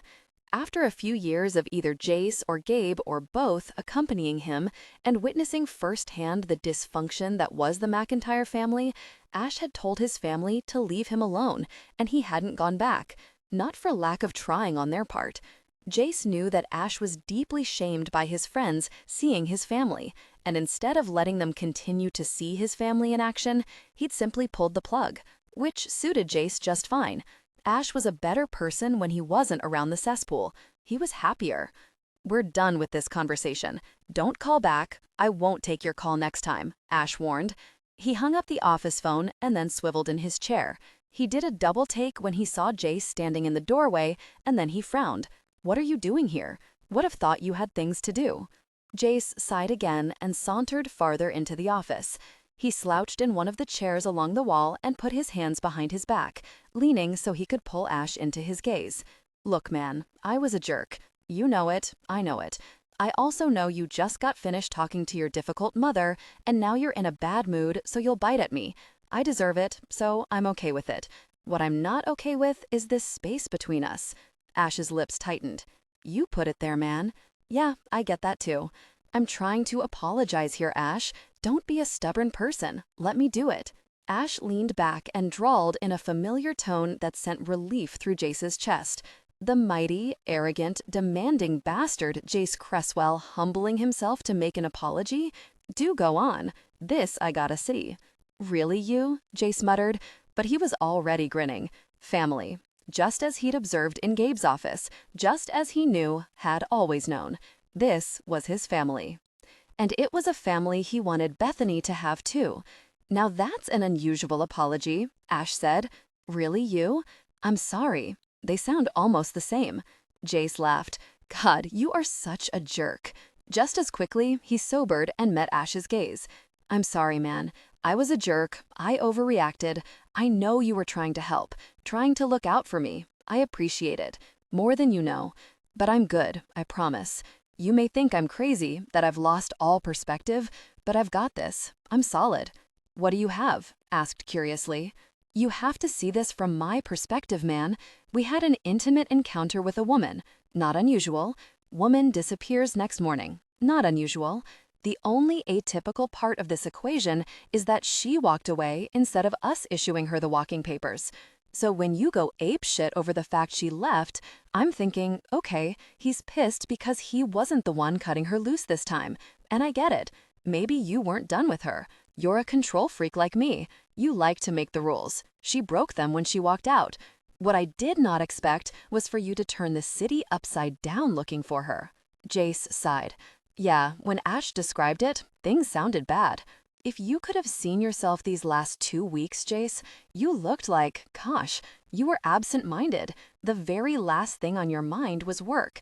Mia came in to see you twice, and you blew her off both times.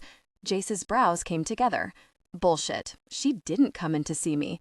Ash sighed. You don't even remember her coming in? Or do you just not remember being a jerk to her? Christ, she really came to see me? Ash nodded. You bit her really head off, which prompted Gabe to want to bash your skull in. I told him to back off, that you were having a bad day. Gosh, so there you are, barely existing in those 2 weeks, acting like some insane, obsessed person. So I do some checking. Then you find her and go off half-cocked. Then I don't see you again until a few minutes ago, and you act like nothing happened.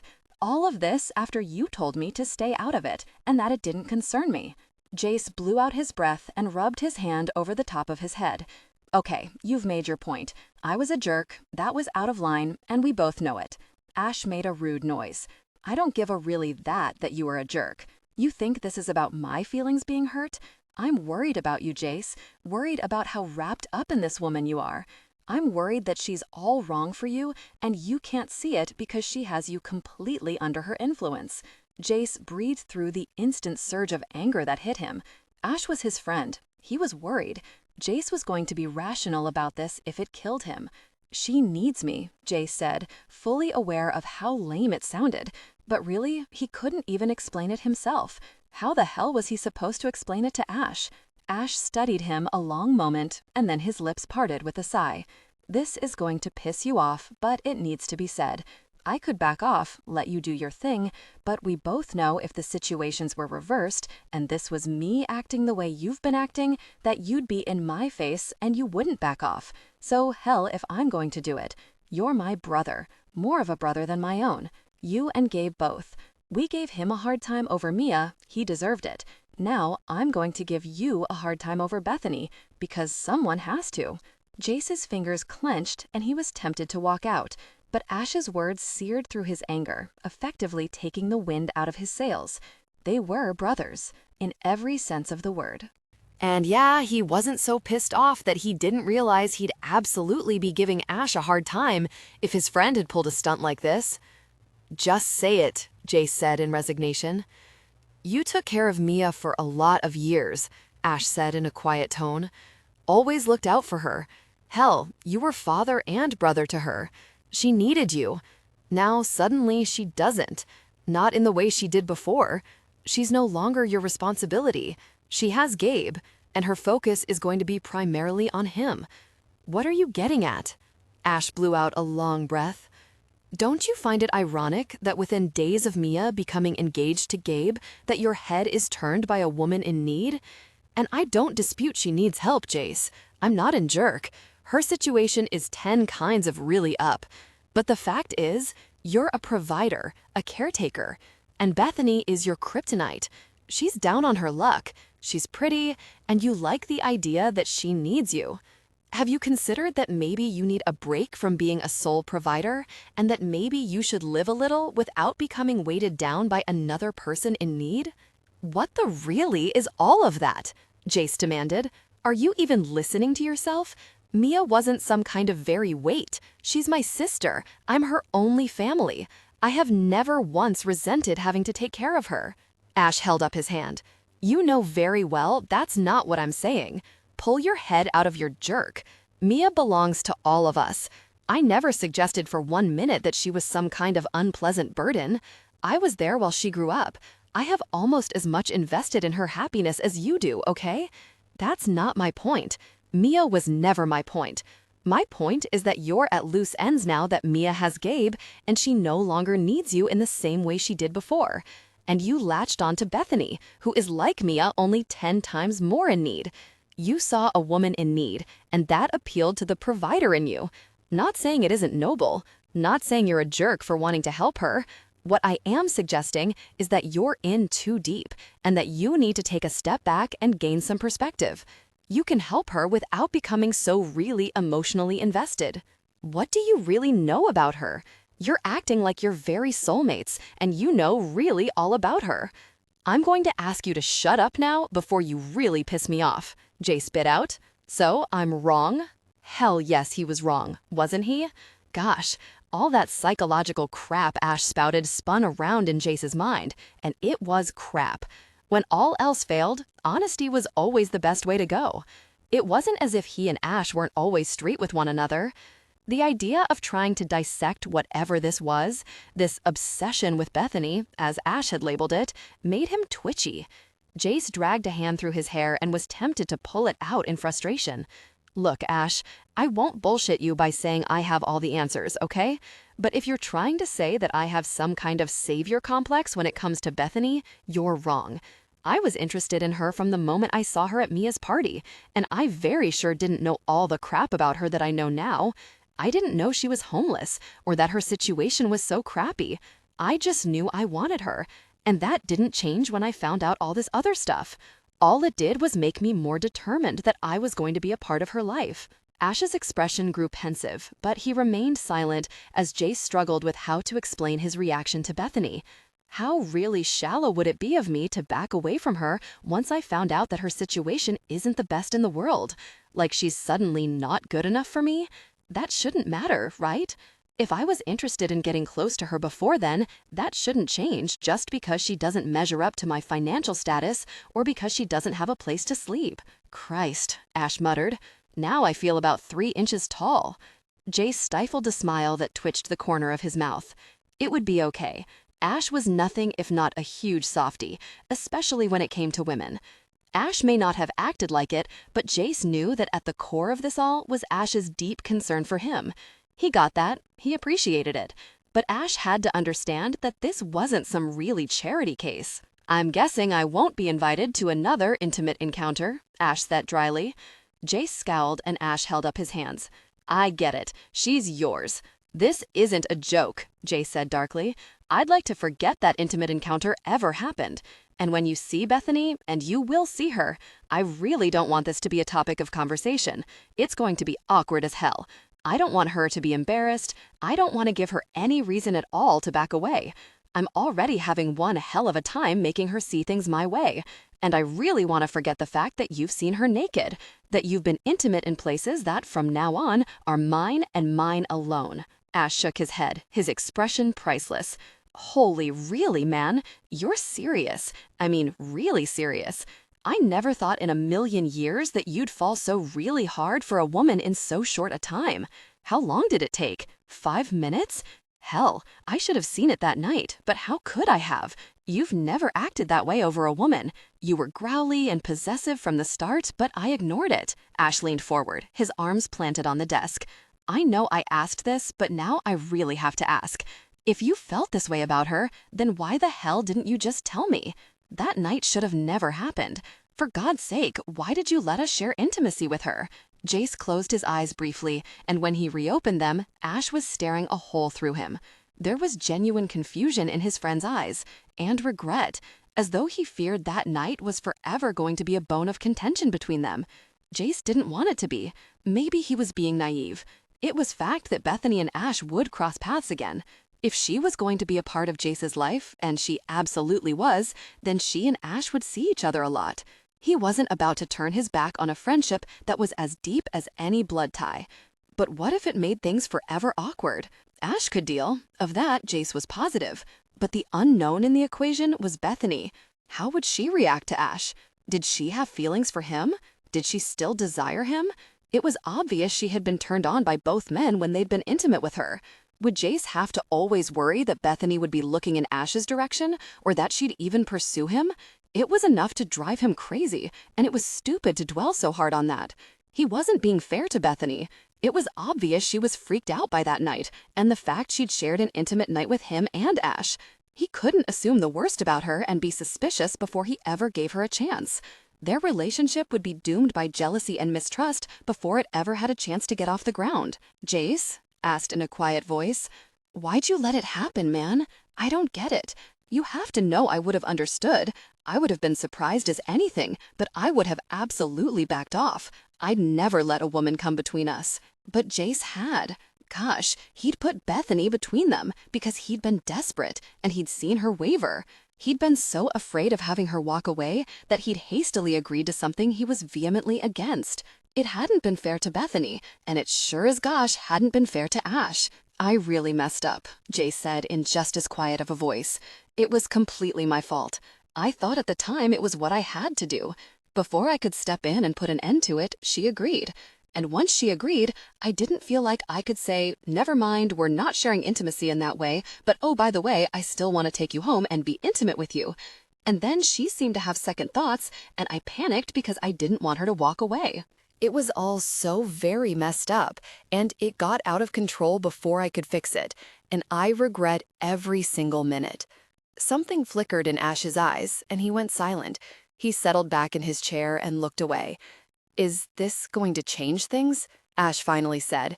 Between you and me, you sound like Bethany's going to be around a long time. What does that mean for us because of that night? Unease crawled over Jace's skin. If only he could go back to that night, he'd never say a very thing to Ash. He'd have never brought Bethany to his attention, and he very sure would have never been intimate with her alongside Ash. And now Ash was voicing the same concerns that Jace had himself. This was huge. He could not let his relationship with Bethany ruin his relationships with the people who meant the most to him, but neither could he let her go. He had to make this work, which meant handling the entire situation as delicately as possible. All it changes is that you're not being intimate with her again, Jace said with more confidence than he felt. He hoped, to gosh, he wasn't deluding himself. I'm sure the first couple of times that we're all together will be awkward, but it'll only stay awkward if we make it that way. You're both in my life, man. I'm not choosing between you. I hope to goodness I never have to. All we can do is make sure it doesn't become an issue, but I need your help, your support. Relief simmered in Ash's eyes. You gonna name your first kid after me? Gosh, now who's moving fast? Pump the brakes, Ash. I'm not marrying her. Yet, Ash muttered. There's a gosh of a lot we have to work out, Jace said in a grim voice.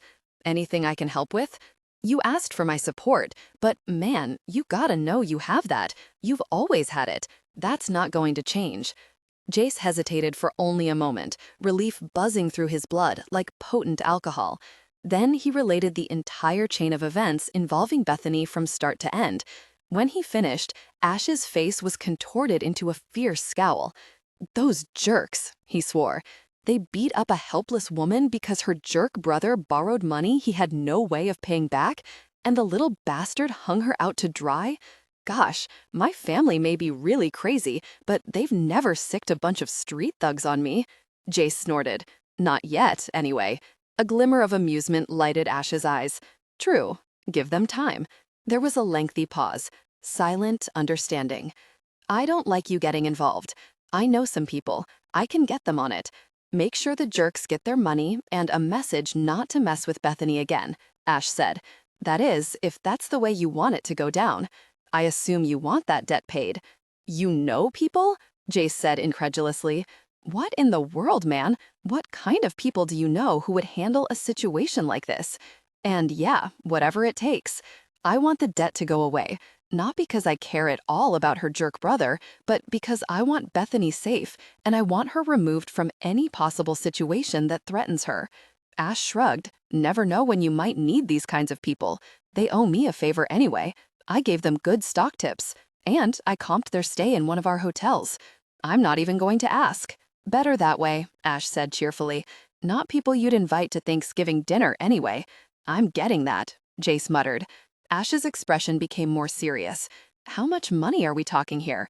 5,000? That's all? Jace sighed. It's a fortune to Bethany. As she said, it may as well be $1 million. She was going to really pedal to raise the cash. It still scared the gosh out of him to think what could have happened if Kate hadn't called him the day Bethany wandered into the shelter, or what would have happened if Bethany hadn't gone back. That she could even now be on the streets and vulnerable to God knew what. Gosh, Ash bit out. Goodness gracious. Pedaling? Yeah, that pretty much sums up my reaction. She needs a really strong leash, Ash muttered. Figuratively, she's going to have one, Jace said calmly. She's not going anywhere without the men I hired to protect her, and when she's not with them, she'll be with me.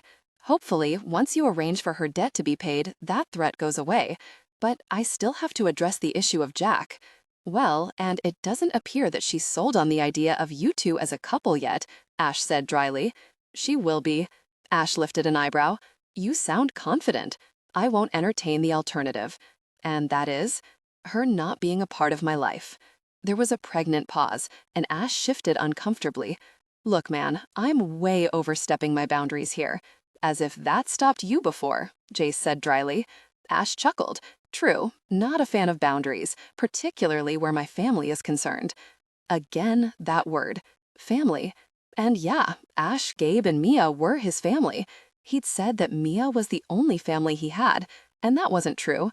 Gabe and Ash, they'd been there, always been there, stepping in when his parents had died, steady, unwavering loyalty the likes of which Jace had never imagined. Maybe he'd taken it for granted over the years. It had been a huge mistake. Other people didn't have this. Unconditional support. He was lucky. How is this going to work? Ash asked. You and Bethany. I know you, man. You and I, we're alike. Gosh, so is Gabe. Cut from the same cloth. We like control, dominance, not the pretend kind. We can play it light, but that's all it is, playing. At the end of the day, you and I both know that any serious relationship is going to be about ultimate control. Jace nodded. He didn't even attempt to deny it. So how is this going to play out with Bethany? Is she ready for that from you? Is she prepared? Does she even have a really good clue how it's going to be?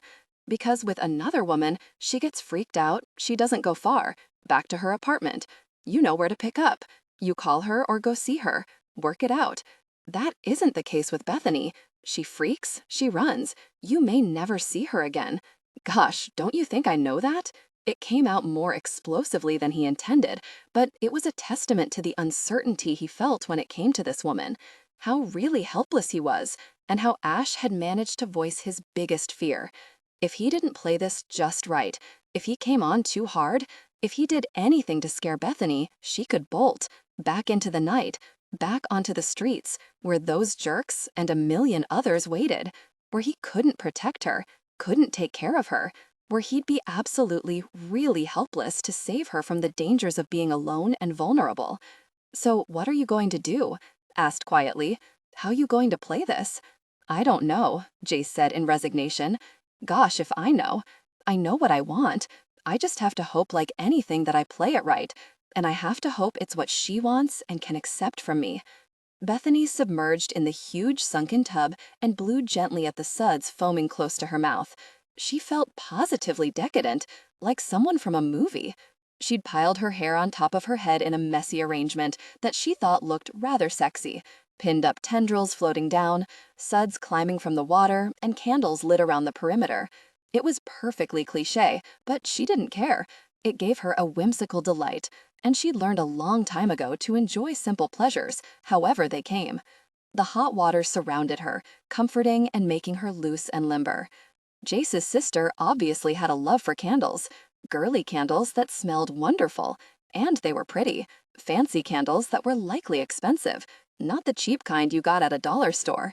And the bubble bath. She'd been positively gleeful when she'd found it in one of the bathroom drawers. It too was expensive, a name brand she recognized. At first, she'd hesitated to use it, but the temptation had been too great, and she delightedly dumped it into her bath as it was drawing.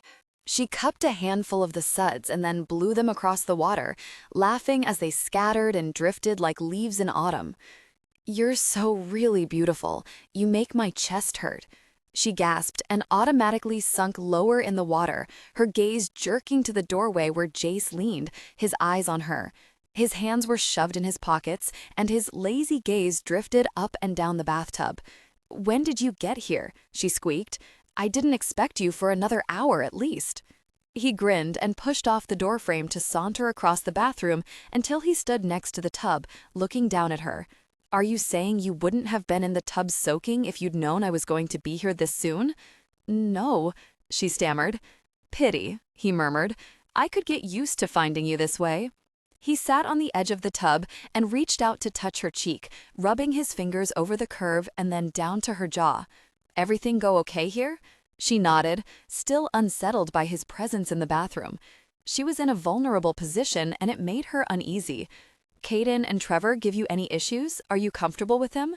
She shook her head and then nodded, answering both questions before sinking lower in the tub. So maybe she wasn't completely comfortable with having two hulks in her living room, but they hadn't been a bother, and they'd tried hard to be as obscure as possible. Or as obscure as two mountains could be anyway. And she didn't want to come across as ungrateful. That Jace was going to such lengths to make her feel safe overwhelmed her. People just didn't do things like Jace did. Nothing in her experience with the human race had ever led her to believe that white knights like Jace existed. Jace chuckled. "Baby, if you go any lower, you're going to drown." He dropped his hand down, delving into the water. She sucked in her breath when he curved his fingers underneath her breast. A delicious thrill coiled in her belly. All the man had to do was touch her, and she was a wreck. Her breaths hiccuped erratically from her mouth, and the warm water suddenly seemed unbearably hot. "Is there room enough in there for two?" he murmured. Her eyes widened, and she stared up at him, unsure of whether she'd heard him correctly. Guys like Jace didn't crawl into girly baths complete with suds and candles, did they? And did she want him to? Because guys also did not crawl into a tub with a woman unless they expected a lot more than a bath. It was a loaded question. She licked her suddenly dry lips and eyed him nervously. Was it that hard of a question? Flushing, she shook her head and then shocked herself by saying, "You can come in." She was acting positively wanton, but she felt bolder around him, which was laughable because he still sent butterflies winging into her belly with one look. He definitely made her nervous, and she was still grappling with what his expectations were. This entire situation just seemed insane, for lack of a better word. But somehow, he managed to make her feel confident, and that was saying a lot, because confident was never a word she would have used to describe herself before. Cautious, yes. Wary, definitely. She'd learned to weigh every situation, every person. Always look at underlying intent, because no one did anything without wanting something in return. And so far, the only thing she'd been able to figure out he wanted was her. She certainly had nothing else to offer. His gaze was gentle, and he touched her again. "But do you want me to?" "Yes," she said huskily, more confident this time. Yes, it was a word she was coming to terms with. She liked it, liked the sensation of being sure of herself. Satisfaction gleamed in his eyes. He rose from the edge of the bathtub and stripped out of his clothing, tossing it toward the counter. She couldn't help but stare at his naked physique. He was so very beautiful. She soaked him in, memorizing every detail. The tight coil of muscles that marked his arms, his legs, his chest. The dark smattering of hair that lined an enticing path from his chest down his midline. And the lazy, kind of messy wash of dark hair that fell over his forehead and flipped out at his ears to fall inches below his neck.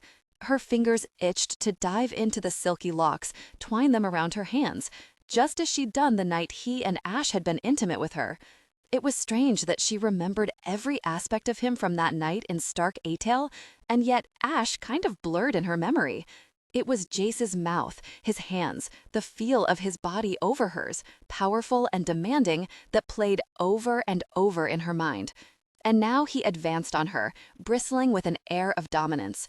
Lust and authority swirled in those delicious brown eyes, the color so dark that it was hard to separate his pupils from the irises. Yet there was tenderness in his gaze, almost as if he tried to hide the demanding look that was second nature to him. "Do you work out?" she blurted. He halted at the edge of the tub, his hand gripping the side. He glanced up at her and then grinned. "Like what you see, baby? You're beautiful." For a moment, he looked almost embarrassed.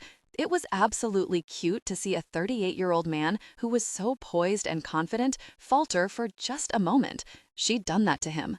Yeah, confidence was kind of nice for once. "You're the beautiful one, Bethany. So very beautiful that I can't get enough of staring at you. I stood there in the doorway watching you. I could look at you all day and never get tired of it." Heat shot into her cheeks and she ducked self-consciously. "So, do you work out?" "Yeah.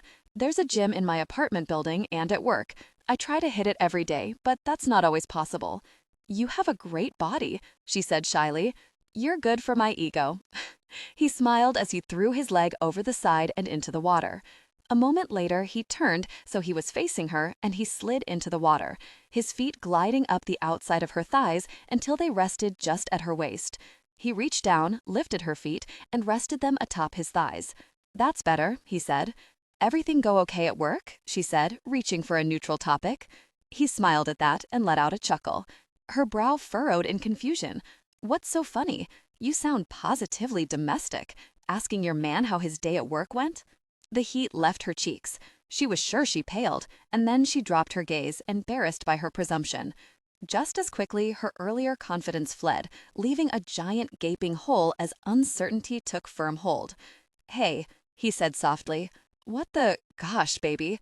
He leaned forward, causing the water to swirl and ripple around her. It sloshed up her neck, but suddenly her chin was lifted as he nudged upward with his fingers. She reluctantly met his gaze. "Bethany, I liked it. Do you have any idea how much I looked forward to coming back to you? That I hated every really minute of my time away from you? I counted the minutes until the very conference call was over. Hell, I didn't want to leave you to begin with." Warmth re-entered her face, and she smiled, bigger this time. Confidence crept back in, easing the flutter of insecurity that had threatened to take root. He reached for her, pulling her toward him. Clumsily, she got to her knees, water sluicing down her body. It lapped precariously close to the edge as she straddled him. She was just a bit higher than him, enough that her breasts just cleared the surface of the bubbles and were directly in front of his face. He didn't look as though he minded at all. He wrapped both arms around her, easily encompassing her waist, and then she was pressed firmly to his chest, their wet bodies colliding. Tension broke. They gave in to desire, connecting deeply. His gaze lifted to hers, his eyes piercing and so intense as tension broke. They gave in to desire, connecting deeply. Belong. She wanted to belong to him. Wanted to believe in something more than one more night on the streets and the hope that she'd still be alive come morning. Thanked him for making her dream, even for a moment. This wasn't real. He wasn't real. She had no idea what game he played, but she couldn't let him make her believe. He would break her heart. He would break her. His touch became more intimate, and she cried out when he pressed into a point so sensitive that she reached a peak of sensation. She trembled wildly in his arms and gripped his shoulders tighter. When she realized her nails were likely breaking the skin, she yanked her hands away. "Sorry," she said in a stricken voice. His arm left her waist long enough for his hand to grip one of hers. He lifted it back to his shoulder, clamped it down, and then he did the same with the other. "I like it," he said huskily. "Mark me, baby. Dig those nails deep. I love the way they get sharper when you experience pleasure." She closed her eyes and threw back her head when his touch became more intimate again, caressing her sensitive skin. He found a point of intense sensation again and exerted just the right amount of pressure. Her thighs spasmed and she went weak, but he held her close, supporting her as she leaned her forehead against his. "Wonder how fast I can bring you to a peak," he murmured. "You're so really responsive, so hypersensitive. Every time I touch you, you do this sexy little shiver that makes me crazy. Your nipples pucker and become so sensitive that all I want to do is spend the night teasing them." She gave a full-body shiver at the husky, naughty words murmured so close to her mouth. He smiled, smug and beautiful, so very cocky, but so very gorgeous that it made her weak. "Yeah, baby, just like that." His thumbs stroked her sensitive skin, adding the perfect amount of pressure as his fingers continued to glide over her. His teeth grazed her nipple, toying, teasing, and then he teased it strongly. "Jace," she whispered. It was all she could manage to say. His name, her anchor. Her hands left his shoulders and went to his hair, diving into the unruly strands. She loved the messy, dark look he wore. He had beautiful hair. She curled her fingers into the silky mass and gripped so tightly she could swear she'd pull him bald. She rose up from the suds, water cascading down her body as she moved against his hand. "That's it. Move against my hand, baby. Reach your peak for me." She fidgeted and moved downward, wanting, needing more. She cupped the back of his head, holding him against her breast as he teased and nipped at her nipple. Each time he teased the puckered crest, a liquid bolt of pleasure seared through her veins like fire. "My baby likes that," he said, lust and approval thick in his voice. Oh yeah, she liked it all right. Her sensations rose sharply, so fast it left her breathless and straining, her entire body so tight it was painful. She moved upward and then back down, her body frantically seeking ultimate satisfaction. She felt pulled in a dozen different directions. His mouth, his hands, his body. He was everywhere all at once. She was drowning in pleasure, awash in pure, sinful sensations. His thumb pressed over her sensitive skin and then did a tight roll. He kept rubbing in a taut, circular motion. Her breath hiccuped, and then she held it, a cry escaping. "That's it," he said in a gentle voice. But his next words contradicted that gentleness. Gruff, authoritative, demanding obedience. "Reach your peak for me, Bethany. Let go now." She was helpless to hold on. His words washed over her, snapping that rigid tension building and coiling low in her belly. It ricocheted through her body with enough force to completely shake her. She trembled against him and slid down his body, her head falling to his shoulder. He caught her, holding her so she didn't fall farther into the water. She buried her face in his neck, sucking in deep breaths as her chest heaved against his. She moved and trembled as his fingers did their magic. Never had she had such an intense peak of sensation from a man's touch. Everything about Jace unhinged her. She had no control around him. For the longest moment, he held her, rubbing his hand up and down her back as she breathed into his neck. Weak, shaking, completely wrung out. She was wrecked, so limp she didn't have a prayer of holding herself up. He dipped his head down to kiss and nibble at her shoulder, sending chill bumps racing down her back. "I need to get you out and dried off. You're getting cold." "'Kay," she mumbled. He eased her off and back, water lapping up her arms as he settled her across from him. Then he rose, and she let out a sound of appreciation as she saw his strong arousal. She licked her lips, unaware she'd done so until she caught Jace's expression as he stared down at her. "For God's sake, baby," he said hoarsely. She blinked and gazed up at him innocently. "What?" he growled low in his throat. "Tease." She smiled as he got out of the tub and reached for one of the towels folded on the counter. Even though he'd gone into work, he'd taken the time to ensure she was taken care of. There'd been a steady parade of delivery people through her apartment, bearing food, toiletries, household supplies, linens, things she wouldn't have even thought of. But Jace had. She shook her head. The man was freaking perfect. Did he have any faults? Well, besides his bossiness, his take-charge attitude, the fact that he'd basically kidnapped her and he wouldn't take no for an answer. The more she thought on those supposed faults, the more she thought they weren't faults at all. Jace wrapped a towel around his waist and then reached down for her hand. He held another towel in his other hand, and when he pulled her to her feet and helped her step from the tub, he enveloped her in its warmth. He quickly dried her and then arranged the towel around her so she'd be warm before leading her into the bedroom. "You in the mood for anything in particular tonight?" he asked. There was a small overnight bag by the bed, and he reached down, pulling out underwear and a change of clothes. She saw he had jeans and a t-shirt, definitely casual. She mentally went over the contents of her new wardrobe.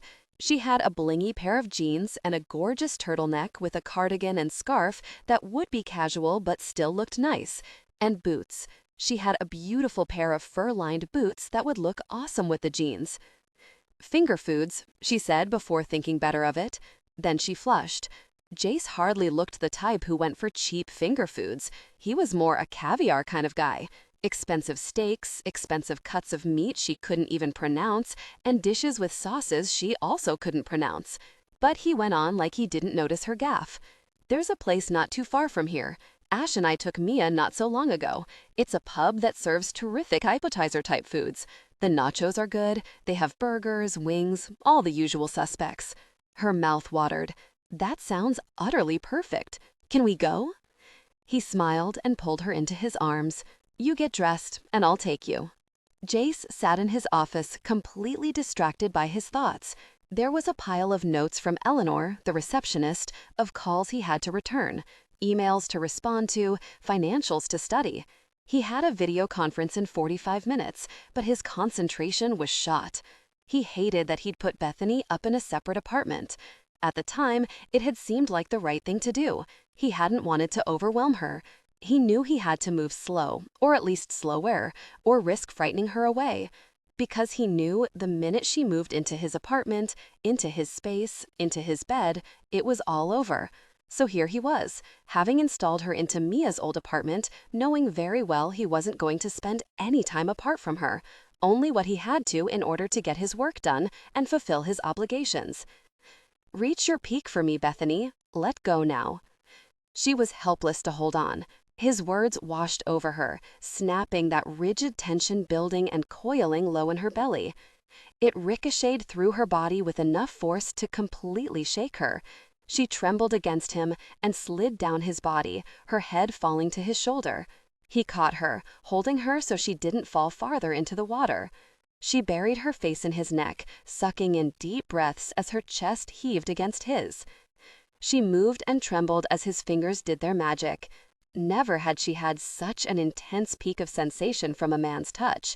Everything about Jace unhinged her. She had no control around him. For the longest moment, he held her, rubbing his hand up and down her back as she breathed into his neck.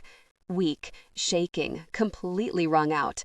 She was wrecked, so limp she didn't have a prayer of holding herself up.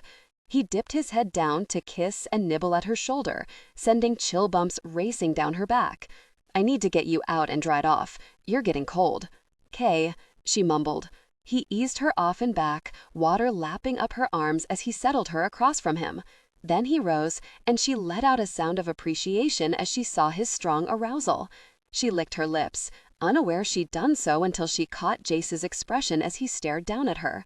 "For God's sake, baby," he said hoarsely. She blinked and gazed up at him innocently. "What?" he growled low in his throat. "Tease." She smiled as he got out of the tub and reached for one of the towels folded on the counter. Even though he'd gone into work, he'd taken the time to ensure she was taken care of. There'd been a steady parade of delivery people through her apartment, bearing food, toiletries, household supplies, linens, things she wouldn't have even thought of. But Jace had. She shook her head. The man was freaking perfect. Did he have any faults? Well, besides his bossiness, his take-charge attitude, the fact that he'd basically kidnapped her and he wouldn't take no for an answer. The more she thought. But if having her own apartment gave her a semblance of power and at least the guise of having a choice, then he could deal, because he knew she had neither power nor choice. She was his, belonged to him. That didn't change because she had the appearance of independence. He was biding his time, waiting for the right opening to make his move, and then she was completely and utterly his, and he was determined they wouldn't spend any time apart. The last week had been a hell of sorts.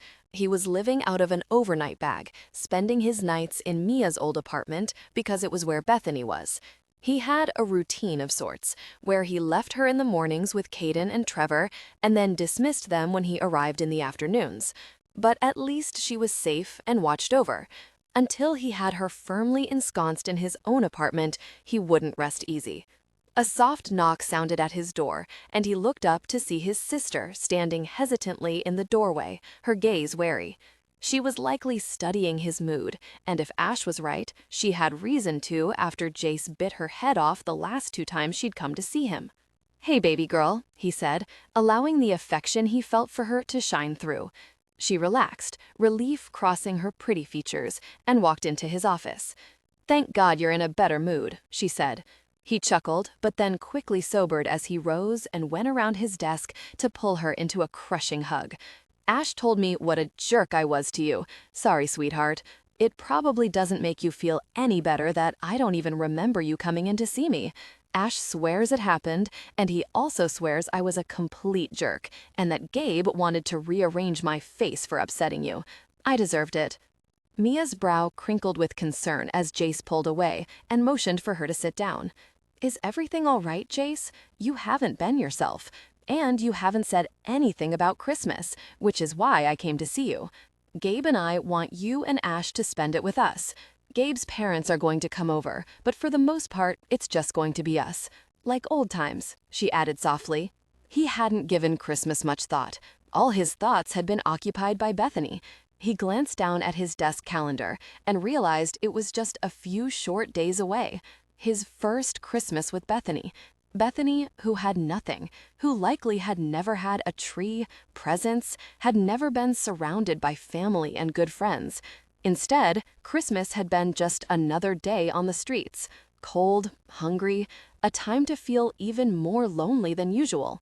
He hadn't put up a tree in his apartment, hadn't made certain she had one for her apartment, hadn't taken her Christmas shopping, hadn't taken her down to Rockefeller Center, as he had with Mia so many times in the past, to see the tree.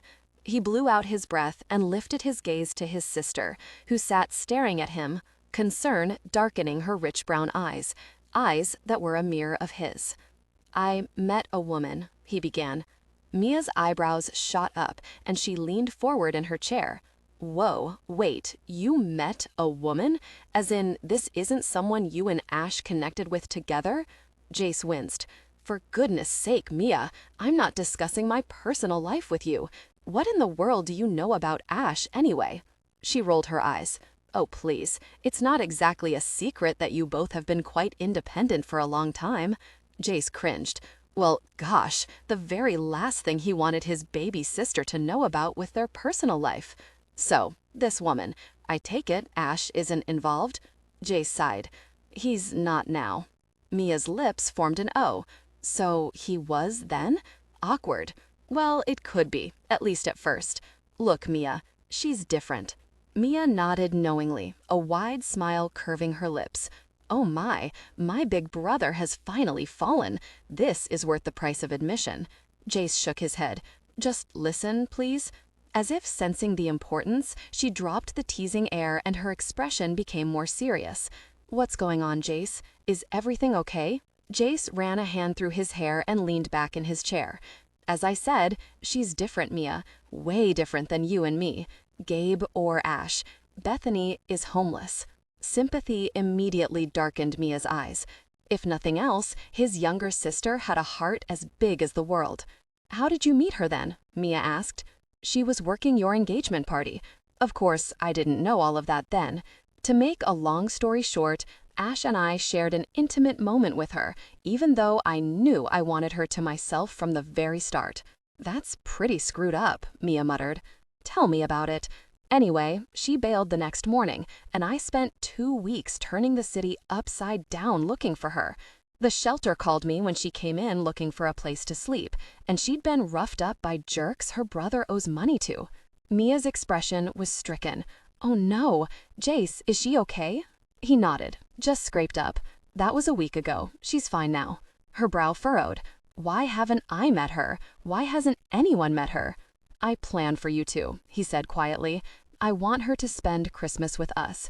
I don't want her to be alone, and I very sure don't want to tell her that I'm going to spend Christmas with my family and have her feel like she's nothing to me by not inviting her too. Of course not. Of course we'd love to have her, Mia said in a rush. I'm looking forward to it. Is she staying with you? Surely you didn't let her go back to the streets. Jace scowled. No way. I've put her up temporarily in your old apartment. Her eyebrow rose. Temporarily? Very temporarily, Jace muttered, just until I move her in with me. Mia's mouth formed the same O of surprise it had earlier. You're serious about her? Do you think I'd be bringing her to Christmas if I wasn't? When have I ever risked what you and me and Gabe and Ash have by bringing in an outsider? You're my family, Mia, all of you. No way I'd let just anyone enter that inner circle. Then I really can't wait to meet her, Mia said softly. Then her expression grew thoughtful. Does she have any friends? It doesn't sound like she has anyone at all. How old is she? Jace shook his head. She's your age. She's had a hard life. Never had a chance, really. But she's smart. She's sweet. She lights up the entire room. I can't explain it, Mia. Mia's smile broadened. Oh, Jace, I'm so happy for you. And it definitely sounds as though she could benefit from some girl time. Is it all right if I swing by the apartment sometime? She could go out with me and my girls. Jace hesitated, hating what he had to say next. But Ash knew, and it was likely by default Gabe known. Mia would have to know, so she didn't do anything to put her foot in her mouth later. I'm not sure that's a good idea, he said slowly. Bethany has had some issues in the past with addiction. May not be a good idea to throw alcohol at her, and I know you and your girls tie one on when you go out. She can drink water with me, Mia said firmly. Not like I have a good tolerance for alcohol anyway. The important thing is that she get out with girls her own age and make friends. Unless you have a problem with it? Jace found himself shaking his head. No problem. I appreciate this, Mia. You're an angel. I'm sure Bethany will appreciate it. But a warning, she's quiet and she's definitely shy. It would be easy to overwhelm her, and I know your friends can be a little pushy. Mia shot him a glare. They're the best kind of friends, and they won't be mean to Bethany. I wouldn't let them, even if they were the type to do it. Jace smiled at her ferocious defense. And she didn't even know Bethany yet. I have every faith you'll take good care of her.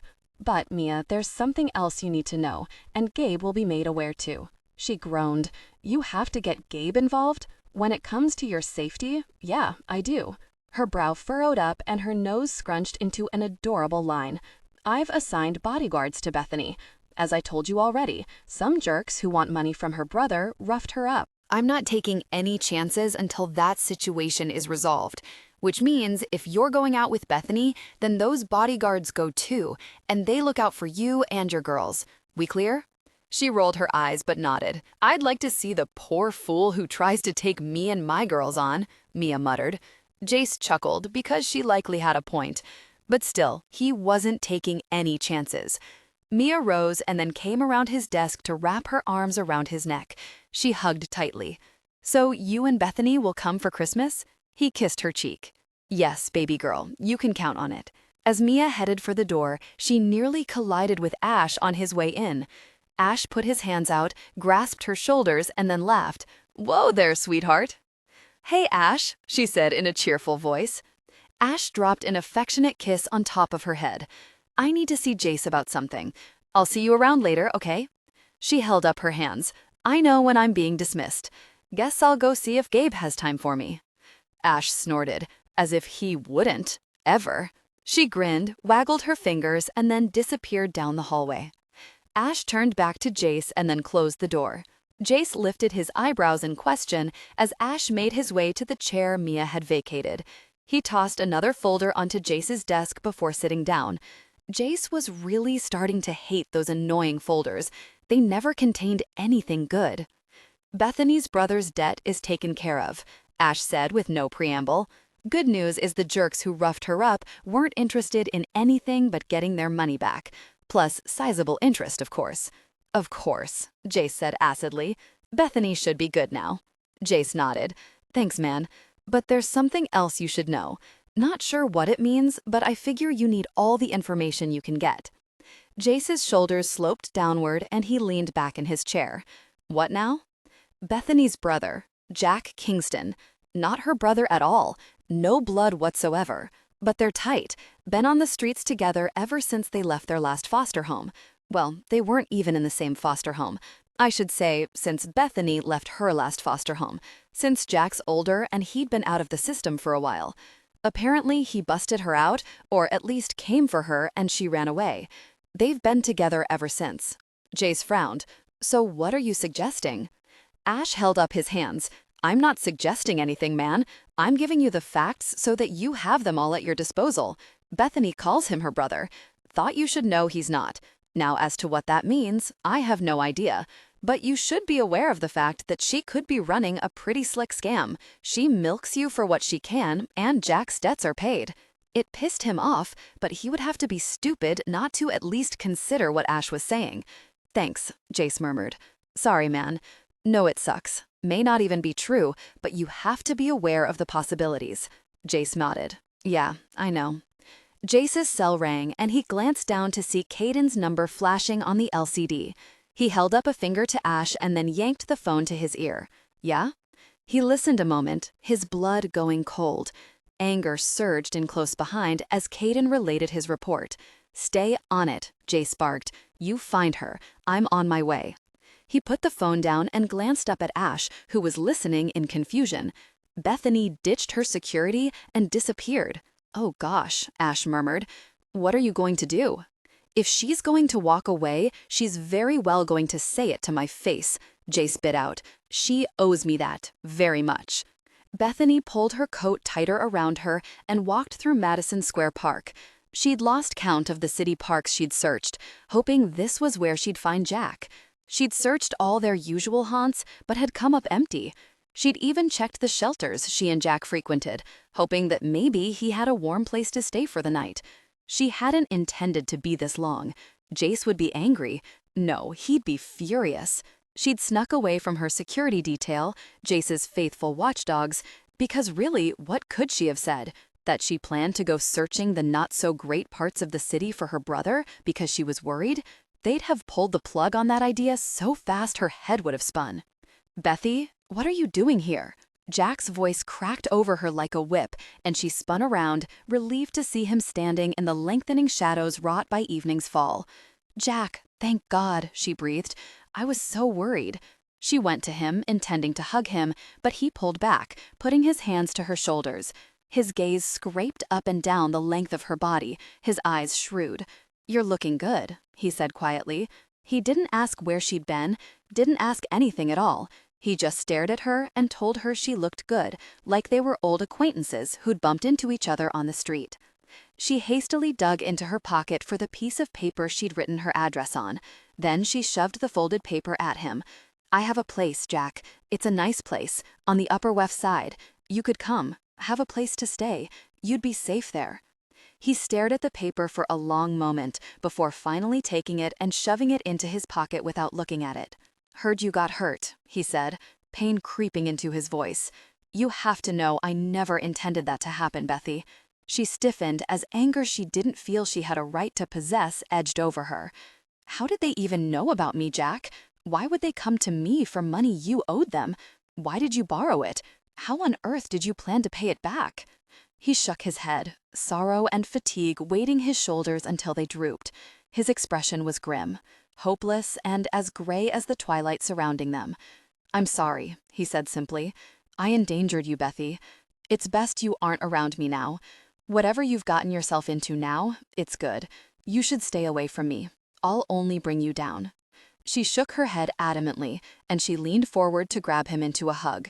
For several long seconds, she held him, and his arms remained stiffly at his sides, before finally he enfolded her in his embrace and hugged her back just as fiercely.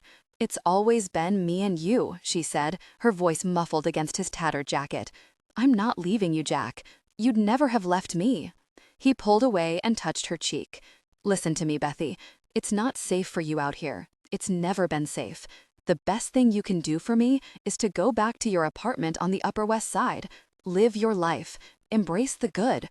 Don't do anything to mess it up. And be happy." Tears filled her eyes. "How can I be happy when you're out here? Am I supposed to be happy knowing I have a safe place to stay, food to eat, and a bed to sleep in when I know you're out here on the streets?"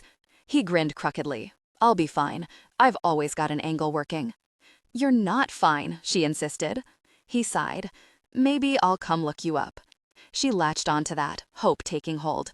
"Do that, Jack. Promise me. It doesn't have to be this way. I've met someone. He's good to me. Things can change now." Jack smiled. "I'm happy for you, Bethy, really. But how well do you think your man is going to take to another man sniffing around his woman? If he can't accept you, then I don't want to be with him," Bethany hissed out. Jack touched her cheek again, his breath puffing out in a visible cloud. It had begun to snow again, the flakes spiraling between them, landing wetly on his shoulders, and seeping through the thin, worn material. Cold had settled in, gripping the city in its relentless grasp. She couldn't bear the thought of Jack being out here, at the mercy of the elements and those who would do him harm. "Please, Jack, come back with me," she begged. "You can't hide from them forever." One corner of Jack's mouth lifted. Problem is solved.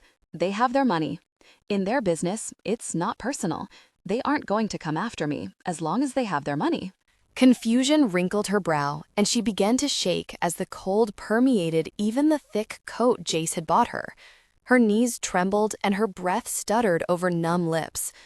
"Go back to your man, Bethy," Jack said gently. "You're cold. He'll be worried. You shouldn't be out here." "Neither should you.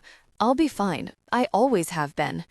She searched his gaze, looking for any indication that his eyes were dulled by drugs or alcohol. But they were bright, tired, and lines of fatigue etched his brow, making him look older than his 25 years. He didn't look like a young man. He looked like one with the weight of the world on his shoulders. A man much older than his age. A man who'd seen and experienced more in his young life than men twice his age. "Do this for me, Bethy. Be happy. Be safe. I'll look you up sometime. We'll catch up. It's time for you to get on with your life.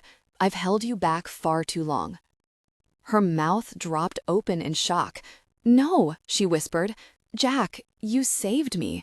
You've never held me back. It's me who's held you back. You've always taken care of me, always looked out for me." He shook his head and gently turned her back toward the street. "If you believe that, you're a fool. It's always been you taking care of me, Bethy. You picking up the pieces. You making sure we eat, have a place to sleep. I've done you no favors." Tears pricked her eyelids and froze on her cheeks. This sounded too much like goodbye, like he was sending her away forever. "Come on, I'll get a cab for you. You got money?" She nodded numbly. Jace had given her cash and she felt hugely guilty about using it to escape the men he'd hired to protect her. But now, if she was going back, she had to hurry. He'd be frantic, and she'd have to face him with what she'd done. Jack walked her to the street, and she was blinded by the glare of headlights, blurry through her tears. He waved at an oncoming taxi, and it slowed, pulling to the curb. "It'll make me happy to think of you in a cushy apartment, having a good meal and staying warm." She threw herself into his arms and hugged him fiercely. Hot tears rolled down her cheeks as he hugged her back. "I'll miss you, Jack," she choked out. And she realized it was true. Even as she knew his shortcomings, even as she knew all they'd endured, and the fact that she'd struggled to ensure they had food, and that he had money for the demons that drove him. Guilt crowded into her mind, heavy and suffocating. How much had she contributed to his addiction? All she knew was that she couldn't tell him no, not after all he'd done for her, all he'd suffered for her. A part of her had known that if she hadn't come through, he would have turned to other, more dangerous methods to get what he needed, and she hadn't wanted that. And yet somehow, it hadn't mattered. He had borrowed money, money he hadn't been able to repay. She frowned as she started to duck into the cab. "Jack? Yeah. You said the money was taken care of. How did you pay them back?" Fear paralyzed her. What had he done? He shrugged and started to swing the door shut. "I don't know. When I went to see them about an extension, they said the debt was paid. I'm not going to argue with them. I just want you safe and away from here." She sat numbly as he shut the door, and then he stepped back, disappearing into the darkness. Her throat closed in, and she nearly flung open the door and ran after him, because she feared this would be the last time I saw him. The cab started forward, preventing her from doing just that. She stared back as long as she could before they merged into traffic. She bowed her head and clutched her arms tightly around herself in an effort to alleviate the swelling grief. The city passed in a blur of traffic lights, Christmas decorations, honking horns, and stop-and-go traffic. She wasn't aware they'd arrived until the cab driver gave her a gentle prompt. "Ma'am, we're here." She yanked herself from the melancholy surrounding her and sat forward, digging hastily into her pocket for the fare. "Thank you," she murmured, before opening the door and stepping into the cold. She hurried toward the apartment entrance, only to be met by the doorman, who looked hugely relieved. Miss Willis, thank God. She didn't register him saying anything else, but her brow puckered in confusion at the idea that he would be relieved. He ushered her toward the elevator, and as the doors closed, he already had a cell phone to his ear. She dragged herself into her apartment. She felt like a fraud. Seeing Jack tonight brought home the fact that she didn't belong here. She didn't fit into this world. She certainly hadn't earned this. She didn't even have a job. How long could it possibly last? Until Jace got over his current infatuation? She still wasn't sure what it was he saw in her, or why he'd bother. Not when there were only too many women more than willing to take her place. If there was one thing she'd learned in the past week when she and Jace went out, it was that there was no shortage of female interest. And the women were understandably shocked that Jace would be with someone like Bethany. Not that they knew anything of her circumstances, but it was very clear that she wasn't even close to his socioeconomic status. For all practical purposes, Jace was slumming. She winced even as she sagged onto the couch, not even bothering to take off her coat. She was still cold, even within the warmth of her apartment. Cold on the inside, the kind simple heat didn't thaw.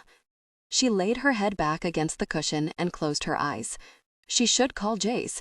He'd probably been trying to reach her. But in a really stupid moment, she'd forgotten her cell phone here at the apartment. She'd been so intent on sneaking away from Caden and Trevor that she'd left it here on the counter. Flinching ahead of time at the dressing down she'd receive, she pushed up from the couch to go in search of her phone. She needed to at least text Jace to let him know she was okay. More guilt surged over her.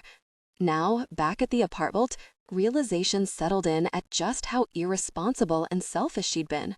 Jace had been nothing but kind to her, and she hadn't even taken her phone so he would know she was all right.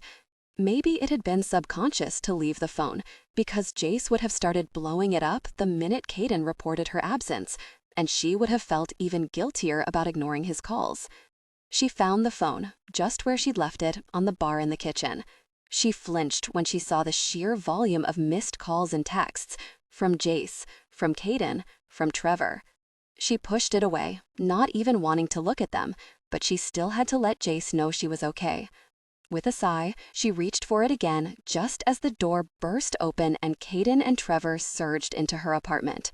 Startled, she dropped the phone and took a hasty step back before she fully registered who it was. "Thank God," Caden muttered. "Are you all right? Did anyone hurt you?" She mutely shook her head, her eyes wide at the look in Caden's and Trevor's eyes. Then, without another word, Caden yanked up his phone. "Mr. Crestwell? Yeah, I got her. She's back at her apartment. Looks okay. I haven't had a chance to question her. I knew you'd want to know. Okay, I'll see you shortly." Caden closed the phone and then turned his furious stare in Bethany's direction. Trevor stood just behind him, arms crossed over his chest, a scowl firmly planted on his face. Caden advanced, stalking toward her, until her kitchen felt small and suffocating. "Do you mind telling me what the ever-loving really you thought you were doing today?" he seethed. He yanked up his hand, evidently not finished. Trevor and I were frantic. Mr. Crestwell was losing his mind. He hired us to protect you. He hired us to ensure your safety. Do you mind telling me how on earth we're supposed to do that when you pull a stunt like you did today? "I'm sorry," she whispered. Tears burned her eyelids, but she blinked furiously, determined not to break down in front of these men. You're sorry? He blew out a long breath. You could have been raped, killed, horribly injured. Take your pick. And you're sorry? Gosh. The blood drained from her face. She started to explain that she'd been perfectly safe when the door banged open again and Jace strode in, his features set in stone. He looked cold, unmovable. He spared only a quick glance in her direction before turning his attention to Caden and Trevor. "Thank you. You both can go now. I'll take it from here." "And do we report in tomorrow morning?" Caden asked. Jace hesitated a long moment. "I'll let you know." Bethany couldn't breathe around the panic knotting her throat. This was it. Jace was going to toss her out. They were over. He was pissed. It was just as well. The longer she existed in this fantasy land, the worse it was going to be in the end. Better to end it now before she forgot what her life was really like. Caden and Trevor left the apartment after both directed meaningful glances in her direction. They both said the same thing. Stupid. Foolish. Her mouth wobbled and she clamped her lips together. She wasn't going to make a fool of herself. She'd face this with as much dignity as she could possibly gather. She carefully put the phone back on the bar and then walked toward the bedroom. Jace's gaze following her every step. "I'll just get my stuff," she said quietly. "I'll be out in a few minutes." She went into the bedroom, fighting against the surge of tears that bathed her face.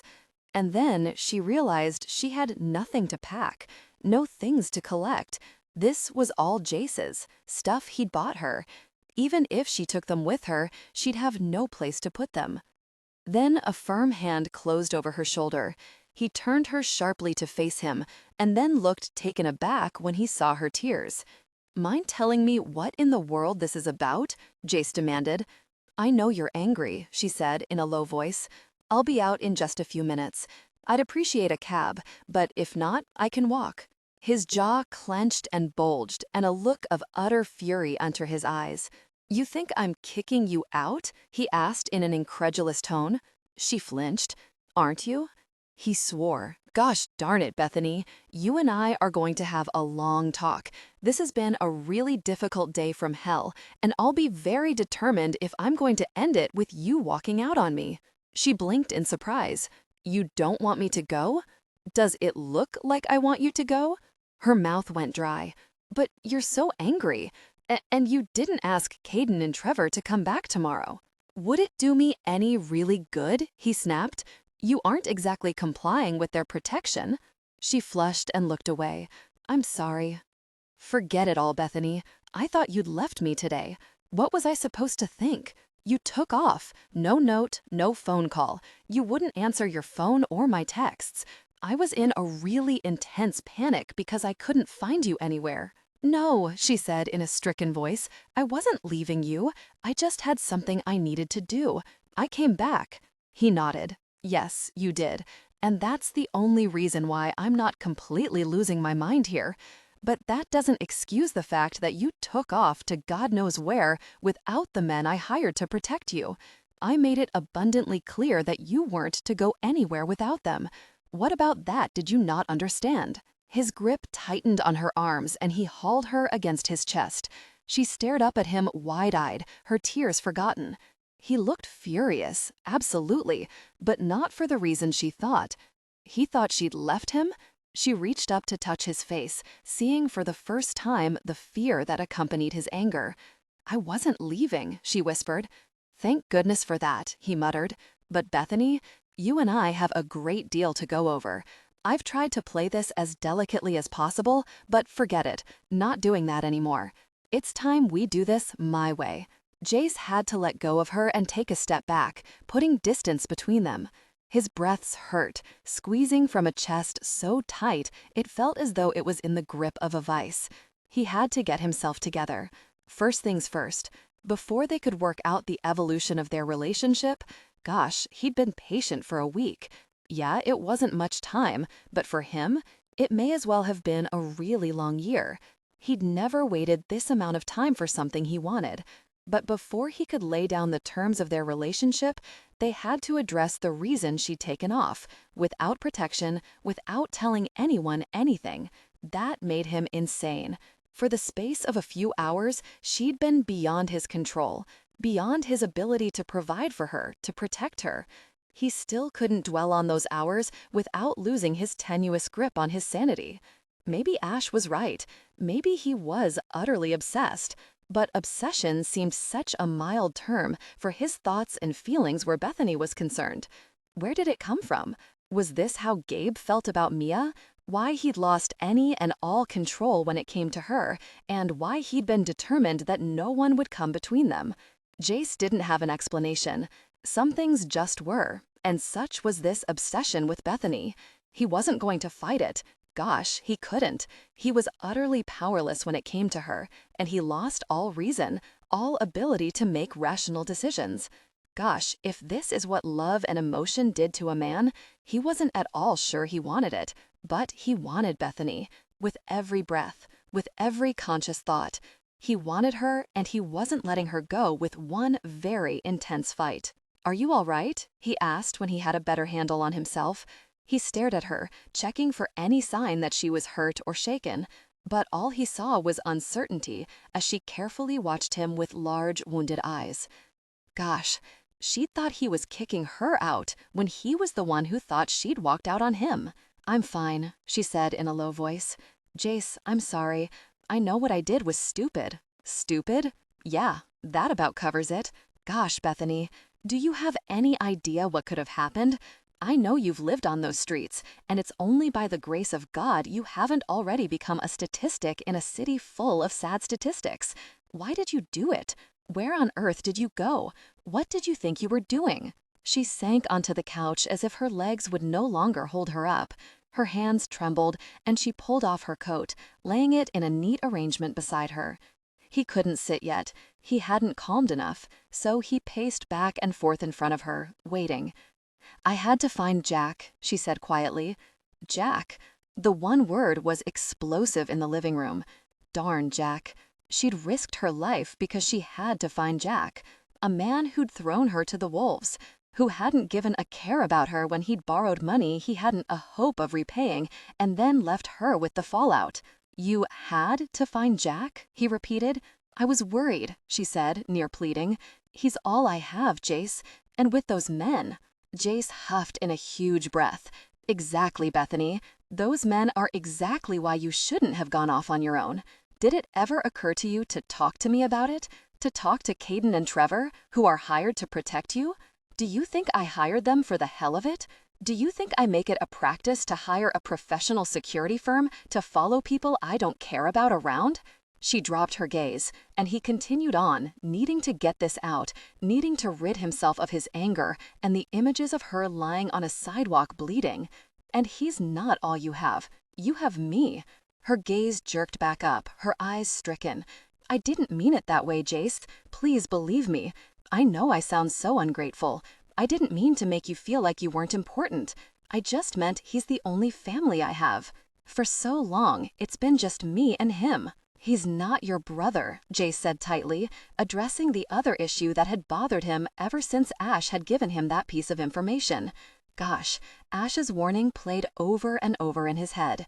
Was she playing him? Was he the victim of some scheme hatched by two down-on-their-luck lovers to take him for a ride? Staring at her, he didn't see it. But then, maybe she was one hell of a good actress. There was no guilt in her expression as he revealed that he knew Jack Kingston wasn't her brother. Or maybe he was only seeing what he wanted to see. There was only sadness. Am I being played, Bethany? He asked in a dangerously low tone. Is this a scheme you and Jack have going? Did you give him the money I left for you? All the blood drained from her face. It was so stark, the look of utter horror, the absolute revulsion that spread across her features. In that moment, he knew he'd been terribly wrong to even suggest such a thing, even if he'd never really bought it to begin with.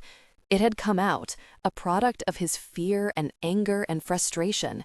He'd felt the need to bite at her, to make her feel, just for a moment, what he was feeling.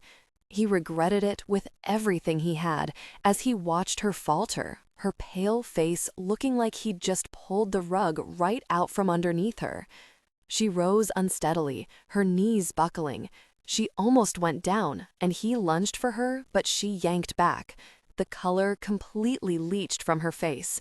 Her expression scared him, more than her disappearance, more than the idea of her playing him. Her eyes were haunted and betrayed, so wounded he wondered if she'd ever recover. Haltingly, she walked toward the kitchen, her gait that of a much older woman. Her shoulders were hunched in a defeated posture, and her chin was lowered. Her arms wrapped protectively around herself, as if defending herself from a gut punch. He watched with a growing sense of dread as she riffled through one of the kitchen drawers. A moment later, she pulled out a familiar envelope. The bank envelope had gotten when he made the withdrawal. Inside was several $1,000s in cash, mostly in 20s. It had been stuffed full, and it was still stuffed full. She carried it back over to where he stood, but she wouldn't meet his gaze. She held it out to him, her hand shaking so badly that he caught her hand in his to stop the trembling. When she tried to pull back, he tightened his grip and held on, fearing that if he let her go, he'd never get her back. I used $100, she whispered. I'm sorry, I took a cab downtown. I thought it would be quicker. I didn't want to be gone long because I knew you'd worry, so I took a cab there and back. I tipped. Maybe I shouldn't have, but I know what it's like to need money, and taxi drivers don't always get good tips." She was babbling, and it hurt him to hear the pain in her voice that was caused by his misjudgment. "Baby," he whispered. He pulled her to him, and she was rigid against his body. "Baby," he said again, "tell me why you went. Tell me why you couldn't discuss this with me." Even as he spoke, he walked backward, pulling her with him. He dropped onto the couch and tugged until she perched on his lap. He wrapped both arms around her so she couldn't flee, and judging by her expression, he still had a long way to go before she willingly stayed. "I had to tell him to be careful," she whispered. "I didn't want those men to hurt him, and I knew he couldn't pay them back. And I had to tell him about us. He'd worry when he didn't see me.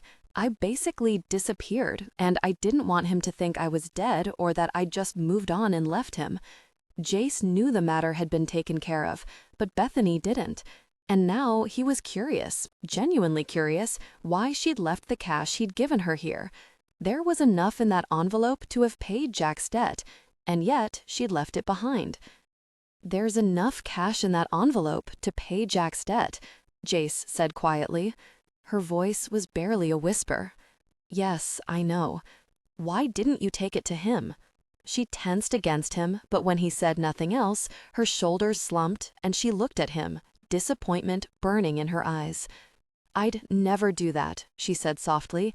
"It wasn't my money. I wouldn't take it from you to pay Jack's debt. Jack got himself into that situation. If I had the money, I'd give it. No reservations. What's mine is his. But that money wasn't mine. I'd never take advantage of you that way. You've been so good to me, Jace.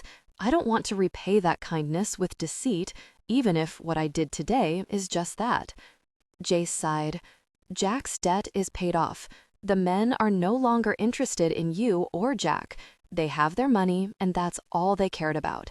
That's why I told Caden and Trevor that I wasn't sure I'd need them tomorrow, not because I'm kicking you out."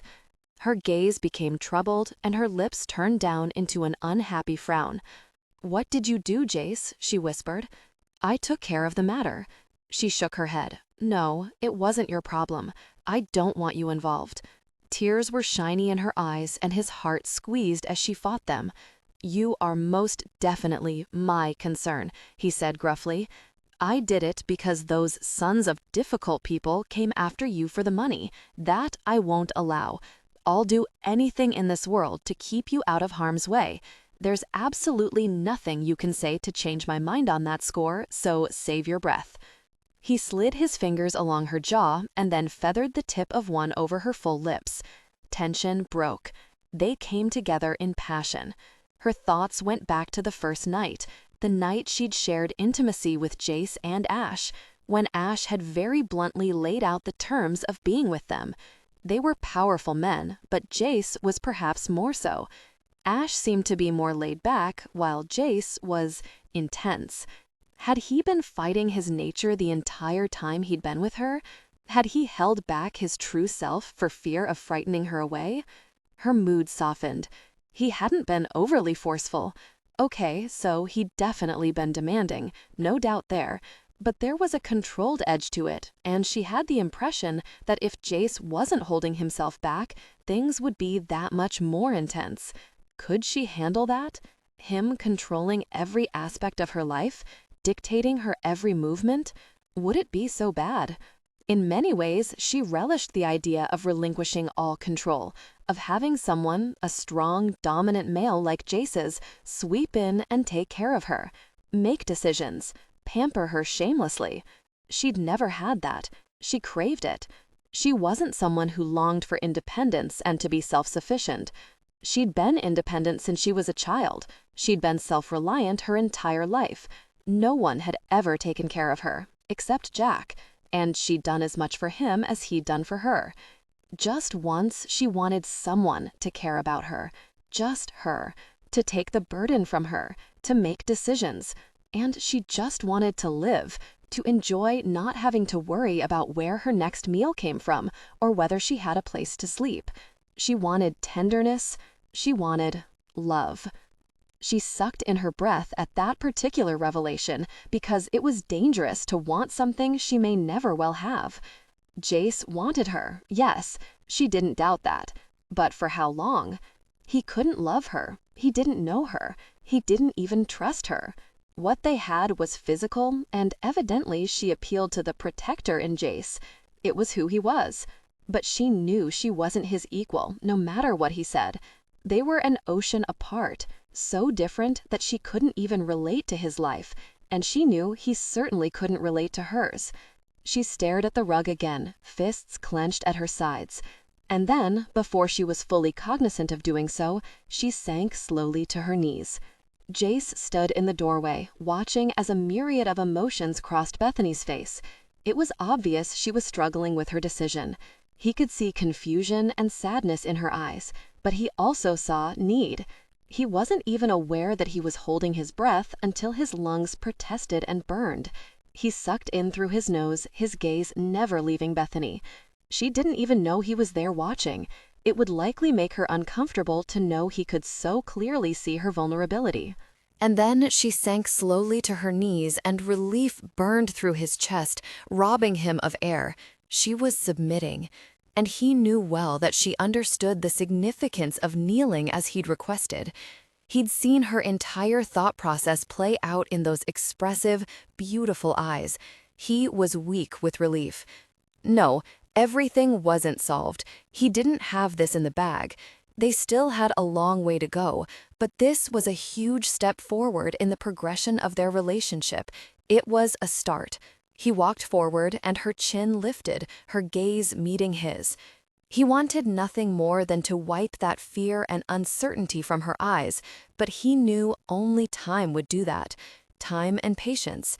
He had to be willing to wait for as long as it took for her to fully come to terms with her place in his life.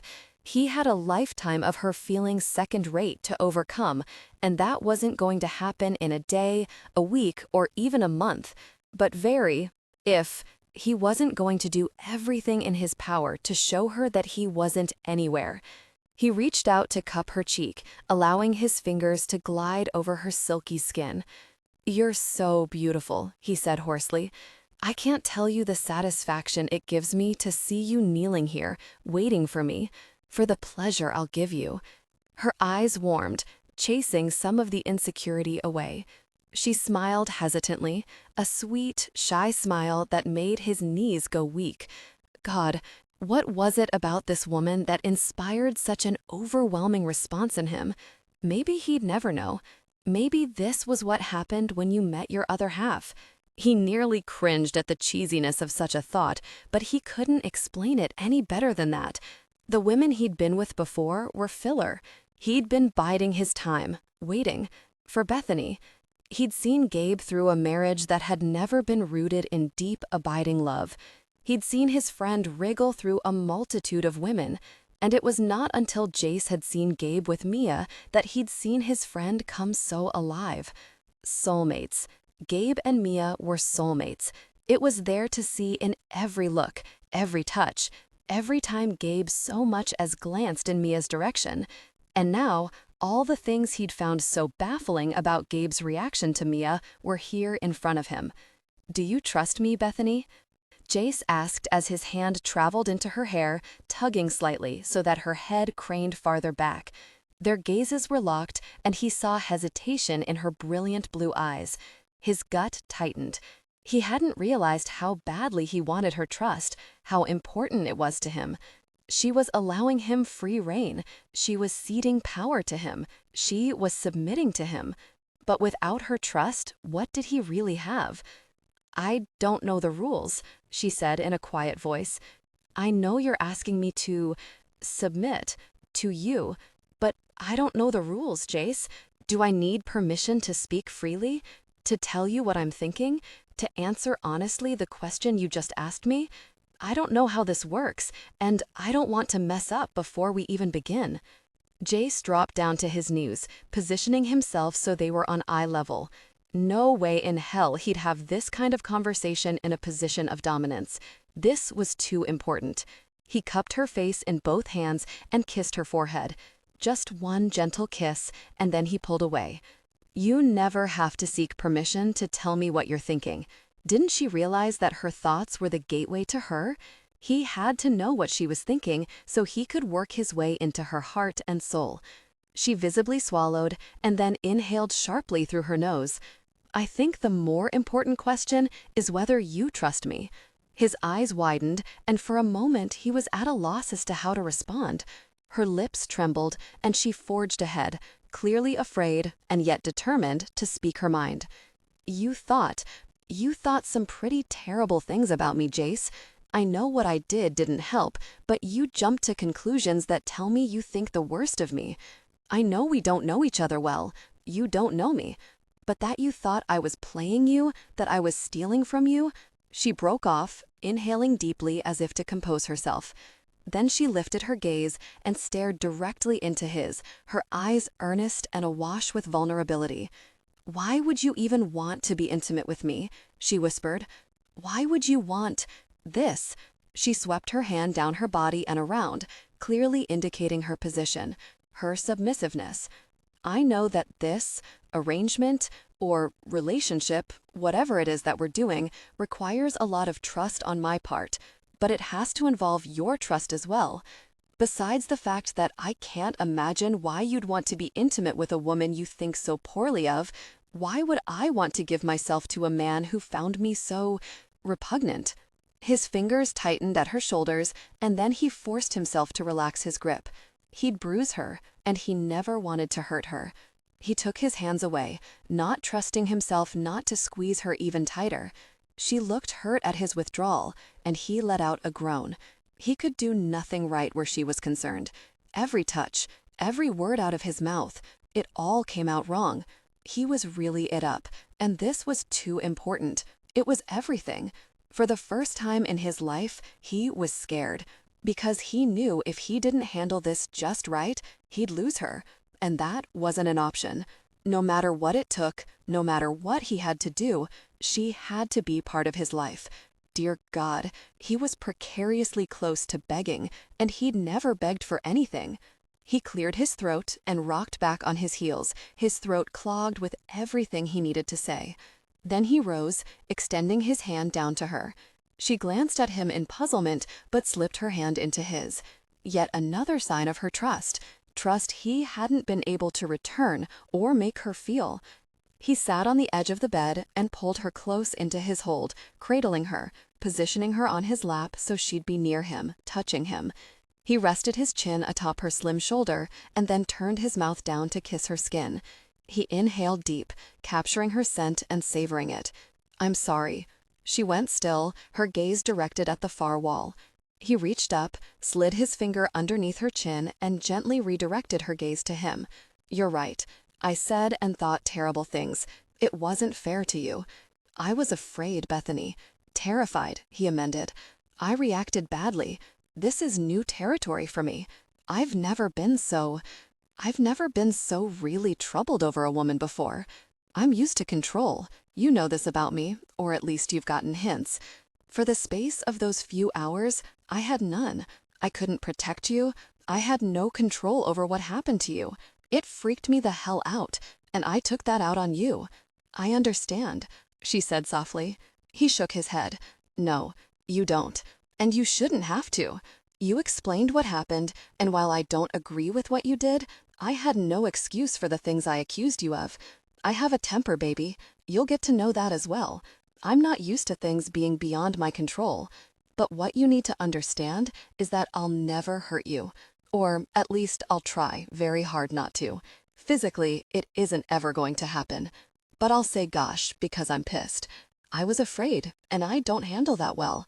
I can't guarantee it's never going to happen again, but you need to know ahead of time that I'm not going to mean it. I know I'm asking a lot, but I need for you to be able to ignore me when I'm pissed and saying, gosh, that hurts you. I'll try like hell not to do it, but I know me. My friends know me. I've been a jerk to the people I care most about. You, Gabe, Ash, my own sister. But I know it hurts you.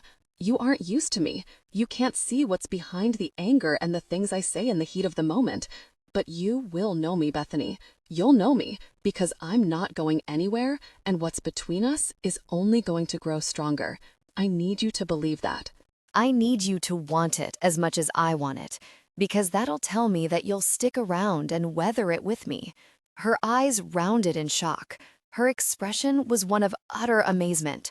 She gripped one of his arms, her fingers digging deep, and he doubted she even realized it. Her lips parted and he waited as she collected her thoughts. He could see her processing all he'd said. Hell, he wasn't even sure he'd processed it yet. This spilling his guts was not something he indulged in on a regular basis, or ever for that matter. He'd never felt so very vulnerable in his life, and he didn't like it one bit. He felt as though someone had opened him up and he was bleeding out in front of her. "So, what do you want from me?" she whispered. "I mean, really want? What am I to you, Jace? A fling? A temporary submissive? A charity case? You have to understand that I'm scared too. I don't know what you want from me. You've done so much for me, but I'm afraid to embrace it, because all I can think is that if you toss me out tomorrow, it's going to be that much harder to go back to my life. I'd rather never have known you and been able to savor our relationship than to suddenly be stripped bare and return to the existence I've led until now. I've lived it most of my life.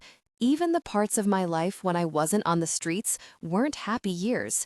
They were years of survival, of hoping for the best and usually not getting it. I'm okay with that life. It's all I've ever known. But you've shown me a different life." Her voice cracked, and the pain hit Jace in the chest, nearly suffocating him. He wanted to pull her into his arms and stop the bloodletting, but he knew she needed this. They both needed it, so they could forge ahead.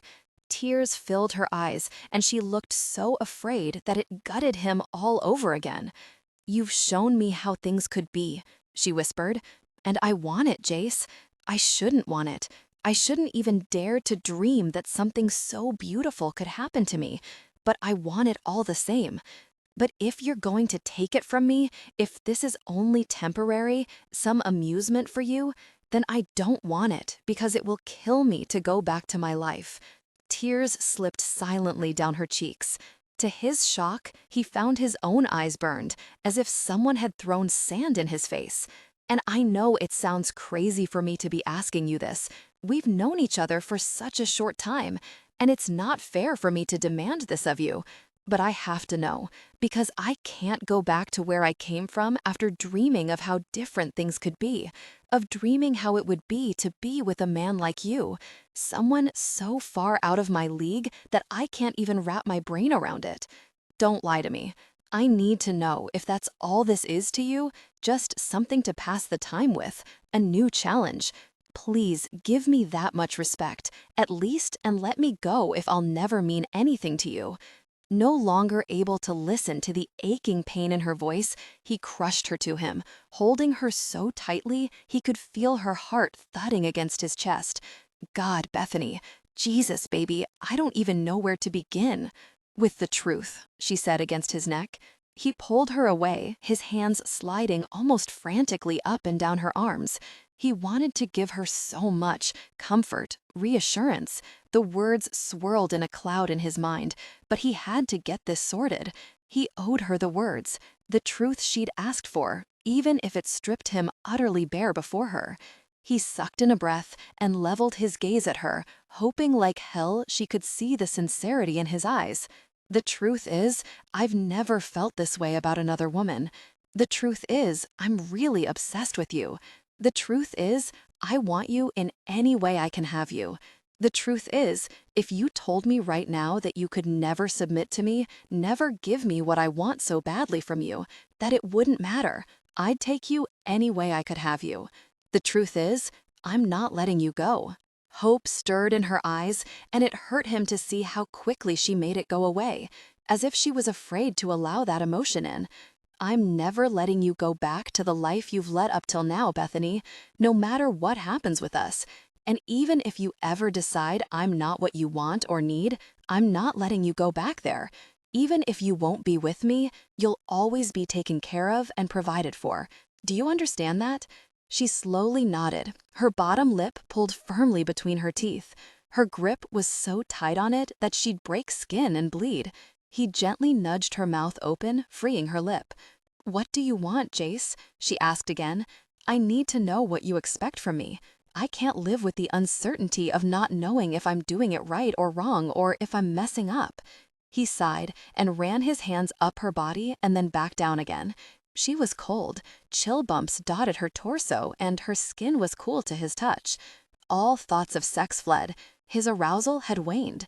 Not because he didn't want her, not because he wasn't desperate to possess her, but because some things were more important than sex and satisfaction. "Get dressed, baby," he said in a gentle voice. Her gaze was immediately fearful. He kissed her forehead. "You've done nothing wrong. You're cold, and we need to talk." He hesitated another moment. "Would you come back to my apartment with me? I'll fix you some hot chocolate, and we'll sit by the fire, and we can talk. I'd like you to spend the night with me there." To his surprise, she wrapped her arms around him, pressing her naked body to his. She hugged him tightly. "I'd like that," she whispered. Bethany snuggled into Jace's couch and stared at the flames flickering in the fireplace. She'd taken her shoes off and curled her feet underneath her as she waited for Jace to return with the hot chocolate he'd promised. A moment later, he approached the couch and handed her a steaming mug. He, too, was barefoot, and she found the image of him in jeans, casual t-shirt, and bare feet extremely sexy. But the man was just gorgeous, head to toe. His hair was delectably mussed, flipping up at his collar, and a dark lock fell over his forehead until her fingers hitched to straighten it. He settled onto the couch beside her and scooted in close so their bodies were touching. Then he simply wrapped his arms around her, holding her as she sipped the cocoa. In between the times she brought the cup to her lips, he pressed his mouth to her temple, kissing her skin, and then sliding over her hair to retreat when she took the next sip. It was a moment she'd long remember. The simplicity of them, sitting in front of the fire, barefoot, comfortable, relaxed, just being. No place they had to be, no stress. Well, if she didn't count the impending conversation. But she'd gotten enough from Jace at her apartment to know that it would be all right. She was at peace, even though she still had hard questions to ask. Somehow, she knew it would be okay, though. For the first time she could ever remember, she looked forward with anticipation and not dread. There was no resignation of her circumstances. Things were good. They had things to discuss. She very much wanted to know what his expectations were, but he'd been completely sincere about wanting her. She believed him. Maybe that made her a fool, but she didn't doubt that he was committed to whatever this was between them. And so was she. She rested her head on his shoulder and sighed in contentment when he propped his chin on top of her head. She savored the last sips of the chocolate, and when she would have leaned forward to go put the cup away, Jace wrested it from her grasp and set it on the coffee table. For a moment, they settled back into position, her in his arms, and quiet descended as she stared into the fireplace's glow. Then she shifted so she could look at him, saw the look on his face, and knew he realized it was time as well. "Can I ask you some questions?" she said before her courage deserted her. He reached for her hand, squeezing reassuringly, and then he nodded. "You can ask me anything, Bethany." What was it like with the other women you had this kind of arrangement with? He blew out his breath in a long exhale, and his words were carefully said. "Bethany, you aren't like the other women." She added her sigh to his. "Okay, I get that.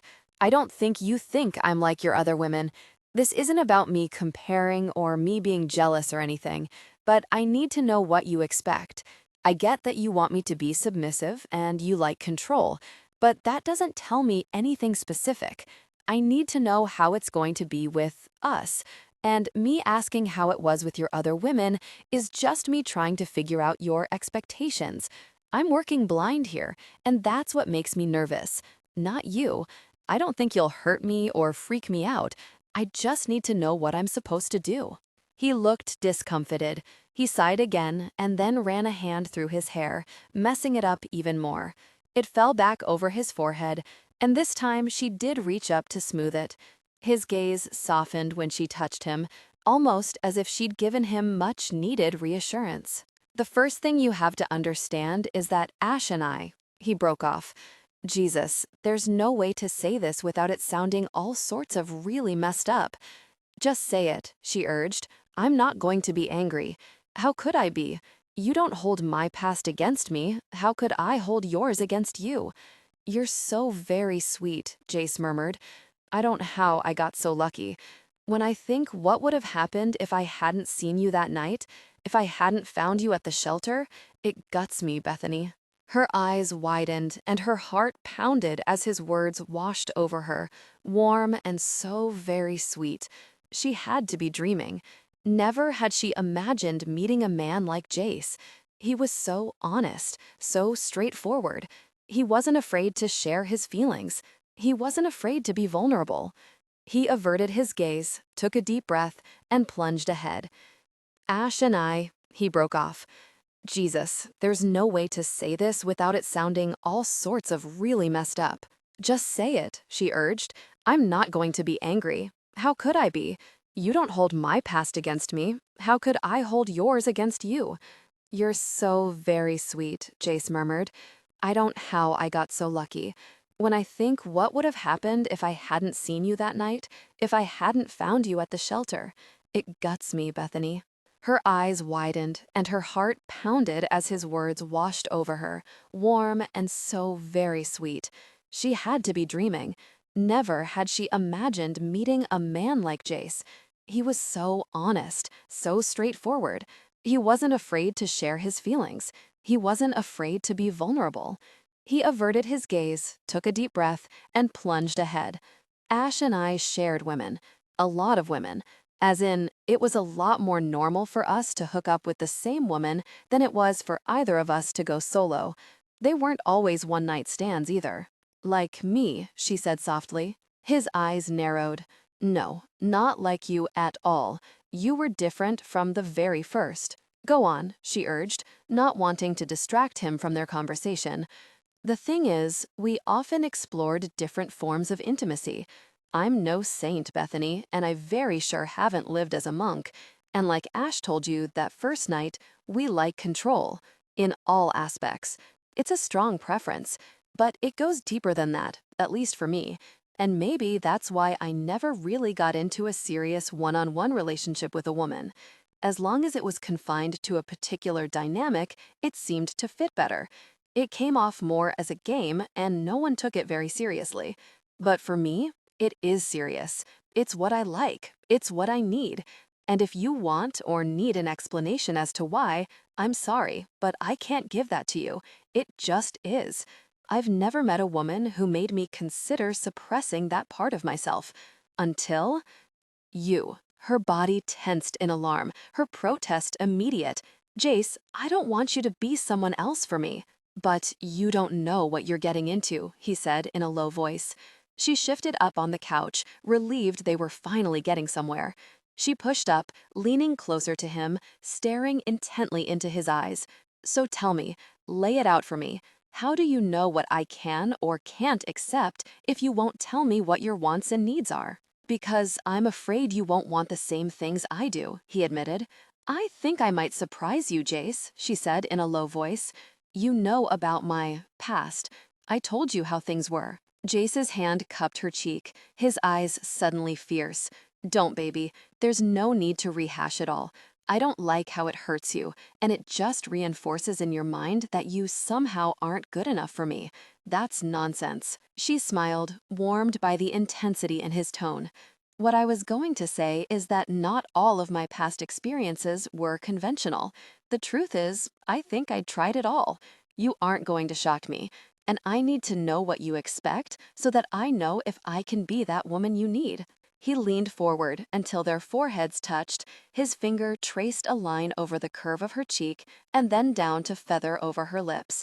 I like a woman to be completely under my control. There is something enticing about having a woman dependent solely on me for her care, for her happiness, for everything. I like to pamper and spoil them, but I'm also demanding. The thing is, I knew a long time ago that if I ever did enter a permanent relationship, my desire for control would extend into all aspects of our life together. There aren't a lot of women willing to sign on for that.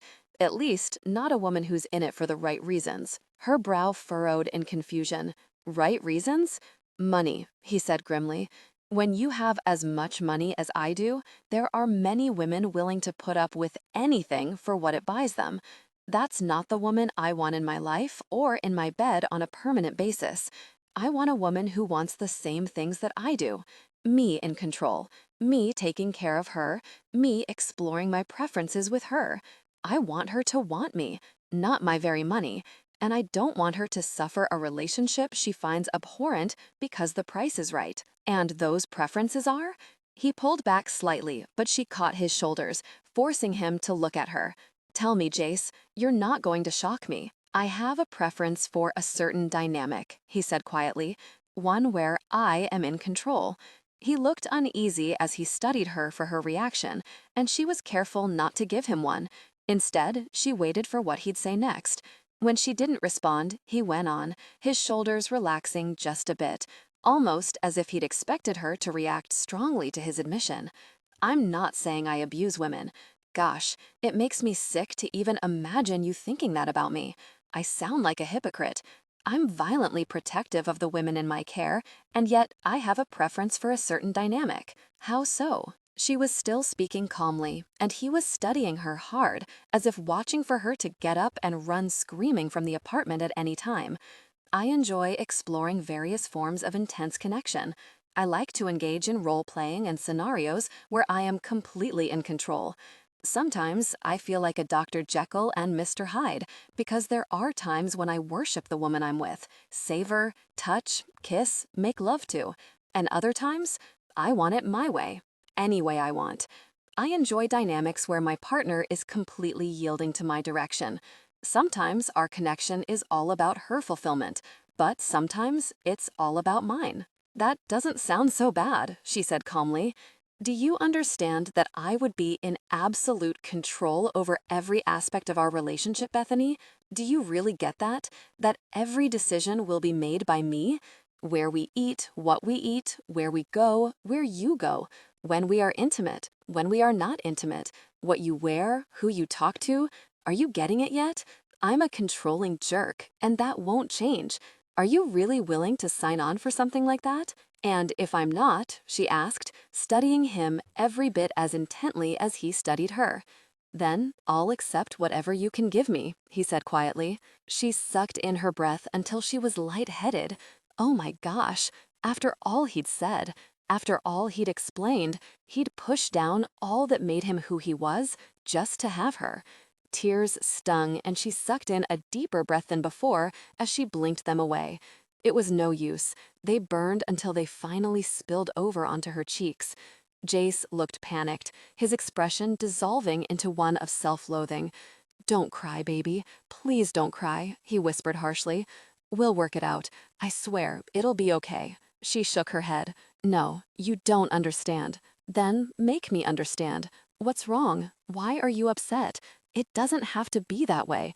I was just trying to make you understand me." She surged forward, taking his mouth with hers. He seemed stunned, but didn't push her away.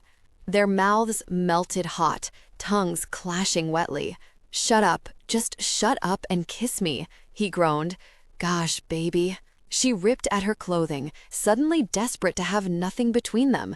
She ripped at his until finally he helped her and their clothes went flying, this way and that, hitting the floor, the back of the couch, and the coffee table.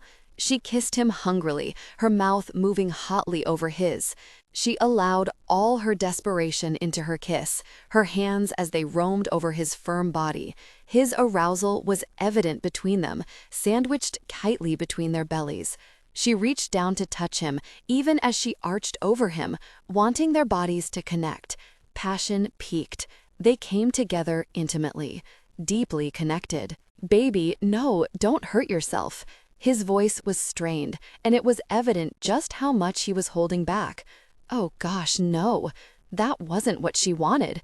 She wanted it all, everything he had to give her, and she'd settle for nothing less. "You'll never hurt me," she whispered. "Not in a way I don't want, anyway." He chuckled lightly, and then they continued their intimate connection. "I just want you to sit back and enjoy it," she murmured. His eyes glittered as he stared into hers. Then he loosened his hold and leaned back against the couch, his body going slack. "I can do that." His hands skated up her body to cup her breasts, and she moaned as she moved with him, connecting deeply. She leaned into him, following him back as she pressed her body to his, trapping his hands between them. Their connection was intense, making movement a challenge, but she reveled in the closeness. Each movement was sweet agony as he moved within her. Each time their bodies pressed together, she gasped and closed her eyes. She was so close, and they'd only just begun. "Don't hold back, baby. I want to watch you reach your peak. You're so very beautiful. I hurt just looking at you." "Not without you," she gasped out. "Oh, I'm there. I was there the minute our bodies joined." Needing no further encouragement, she quickened her pace, moving up and over him to give her better leverage. He palmed her breasts and then put his mouth to one nipple, sucking strongly. Then he dropped his hands back to her hips, squeezing as she shuddered against him. "I want to explore every part of you next." The words rumbled gruffly from his chest. "Can't wait to connect deeply." "I didn't explore that part of you that first night. I was too focused on your core. Didn't want anyone else there but me. But now, it's mine, and I want to explore it." "Jace?" His words splintered over her, pushing her that last little bit toward her release. Her entire body bowed and then convulsed. She couldn't even hold herself up. She needn't have worried. Jace's arms came around her, holding her as he took over, moving with her, faster, harder until she was sobbing his name. He let out a low growl. His grip was firm. She'd feel the intensity later, and she didn't care. This was what she wanted, his complete presence. She reached her peak. There, in his arms, him moving with her body, she went to pieces. It was nearly painful, so intense that the room fuzzed around her, her vision going dim. They came together in passion. Afterwards, breathless, he gathered her even closer until she couldn't breathe. She didn't complain, didn't say a single word as she lay sprawled across his body. He kissed her neck, her ear, and then nuzzled into her hair. It took her a moment to realize he was whispering endearments, telling her how beautiful she was and how overcome he was that she was his, that she accepted what he wanted from her. She curled her arms around his neck, holding on just as tightly as he held her. "I want to stay," she whispered. He went rigid against her, and then he sagged as if relieved. He kissed her again, moving one of his hands to push the hair from her face. Then he pulled her back so she could meet his gaze. His eyes were intense, nearly black as he stared at her. "You're staying, Bethany. You're mine now. I still don't know if you fully know what you've agreed to, but I'm not giving you the opportunity to back out now. You belong to me. I'm not giving you back." She put her hand to his cheek as he'd done to her so many times, offering comfort and reassurance. He leaned forward and brushed his mouth across hers. Once, twice, and a third time, as if he couldn't pull himself away. "Why did you cry, baby?" Just thinking back on all he'd said made her want to cry all over again. At his look of alarm, she realized she had teared up. "Oh, Jace," she whispered, "you can't imagine how much it meant to me that you'd actually be willing to change who you are, what makes you who you are, because you think it's what I want, and that you showed me the heart of you. But you have to understand, I want you. All of you. I don't want a watered-down version of Jace. I want you. Controlling, dominant, arrogant, caring, loving, protective." She trailed off, her voice husky with emotion and clouded with tears. "Do you understand?" she whispered. He crushed her to him. She could feel every heartbeat. He trembled against her as his hands tangled in her hair. Then he pulled away just enough to lean his forehead into hers, their mouths precariously close and their gazes hooded, connected. "Don't know what I'd do if I hadn't found you," he said in a stark voice. "Kills me to even think about it. Don't know what I'd do without you. That makes me crazy too. Do you get it, Jace? Really get it? I want you.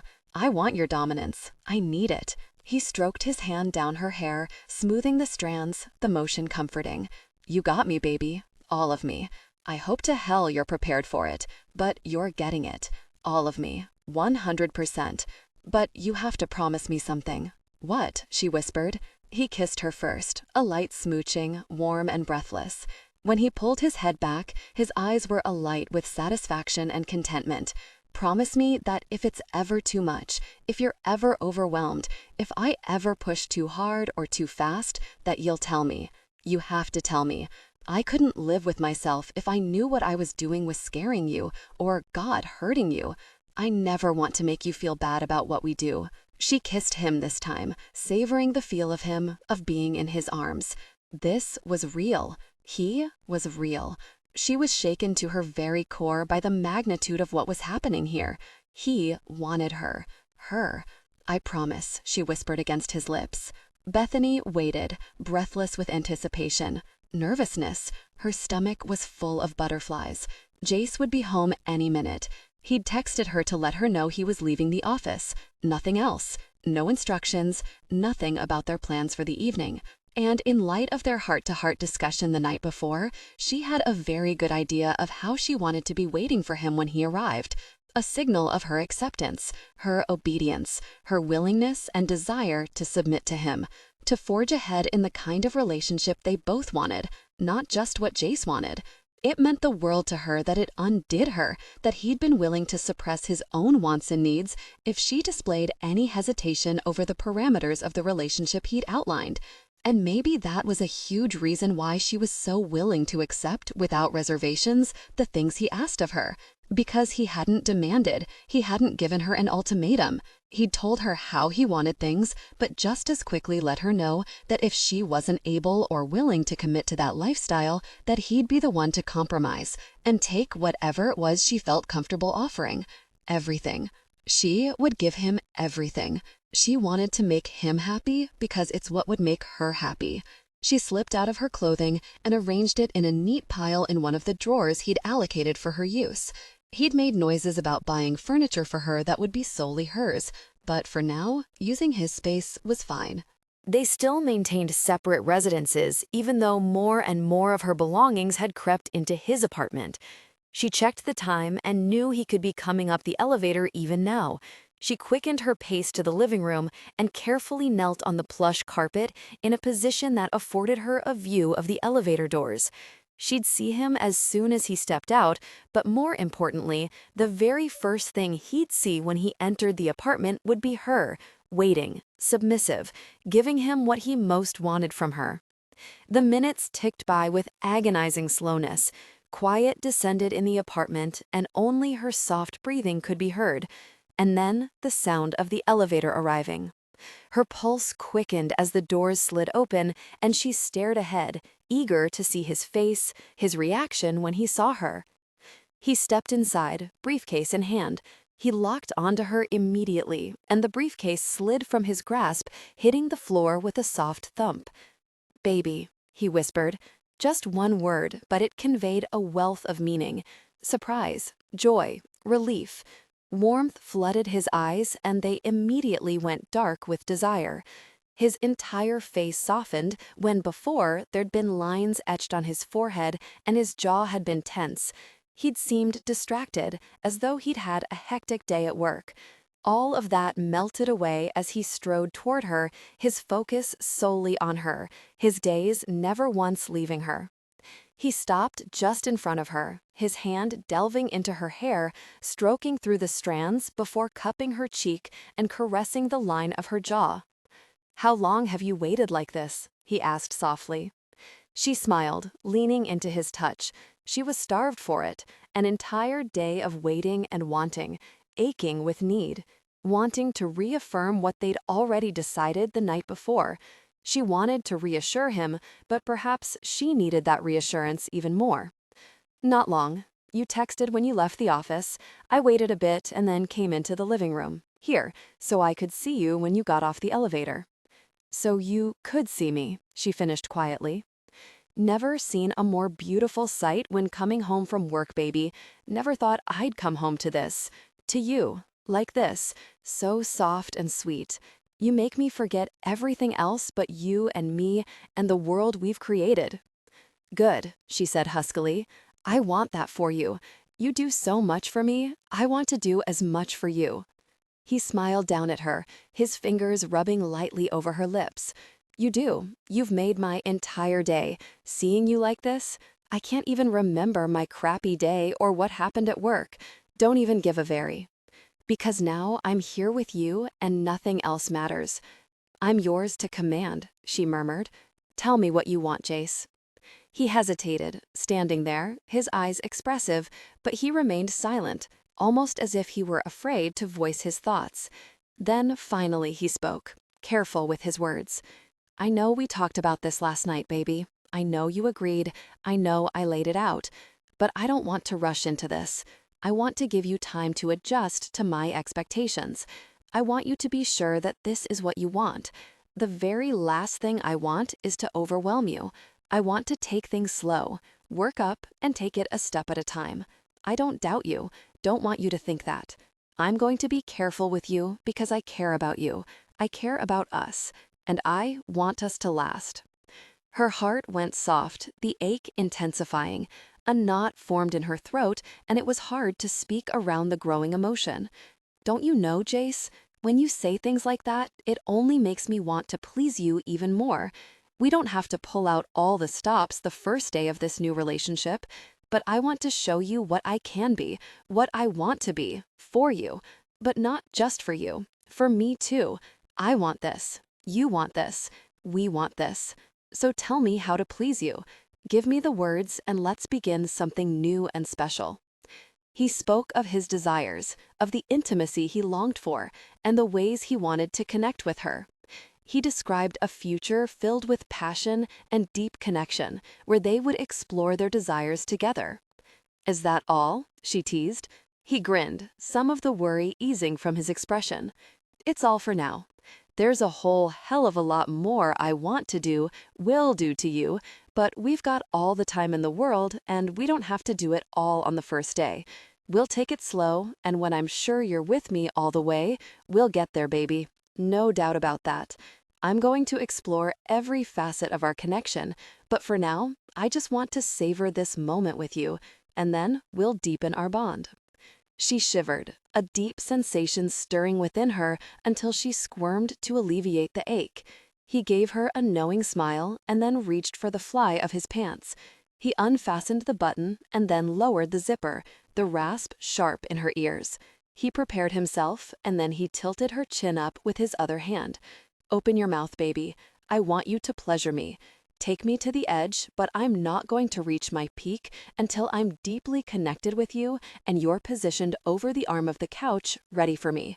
That's when I'm going to claim you fully, and I'm going to leave you that way just so I can stand back and look at you, knowing you're mine and that I just took what I own. She closed her eyes as their intimacy began, the erotic images he described bombarding her mind. His hands were gentle as he palmed her face, but his movements were not. It was an arresting contradiction, his touch versus the force with which he claimed her. Now this is the way a man likes to come home, he whispered. His woman waiting, wanting only to please him, waiting for his command, accepting whatever it is he tells her to do. Really, it doesn't get any gosh better than this, baby.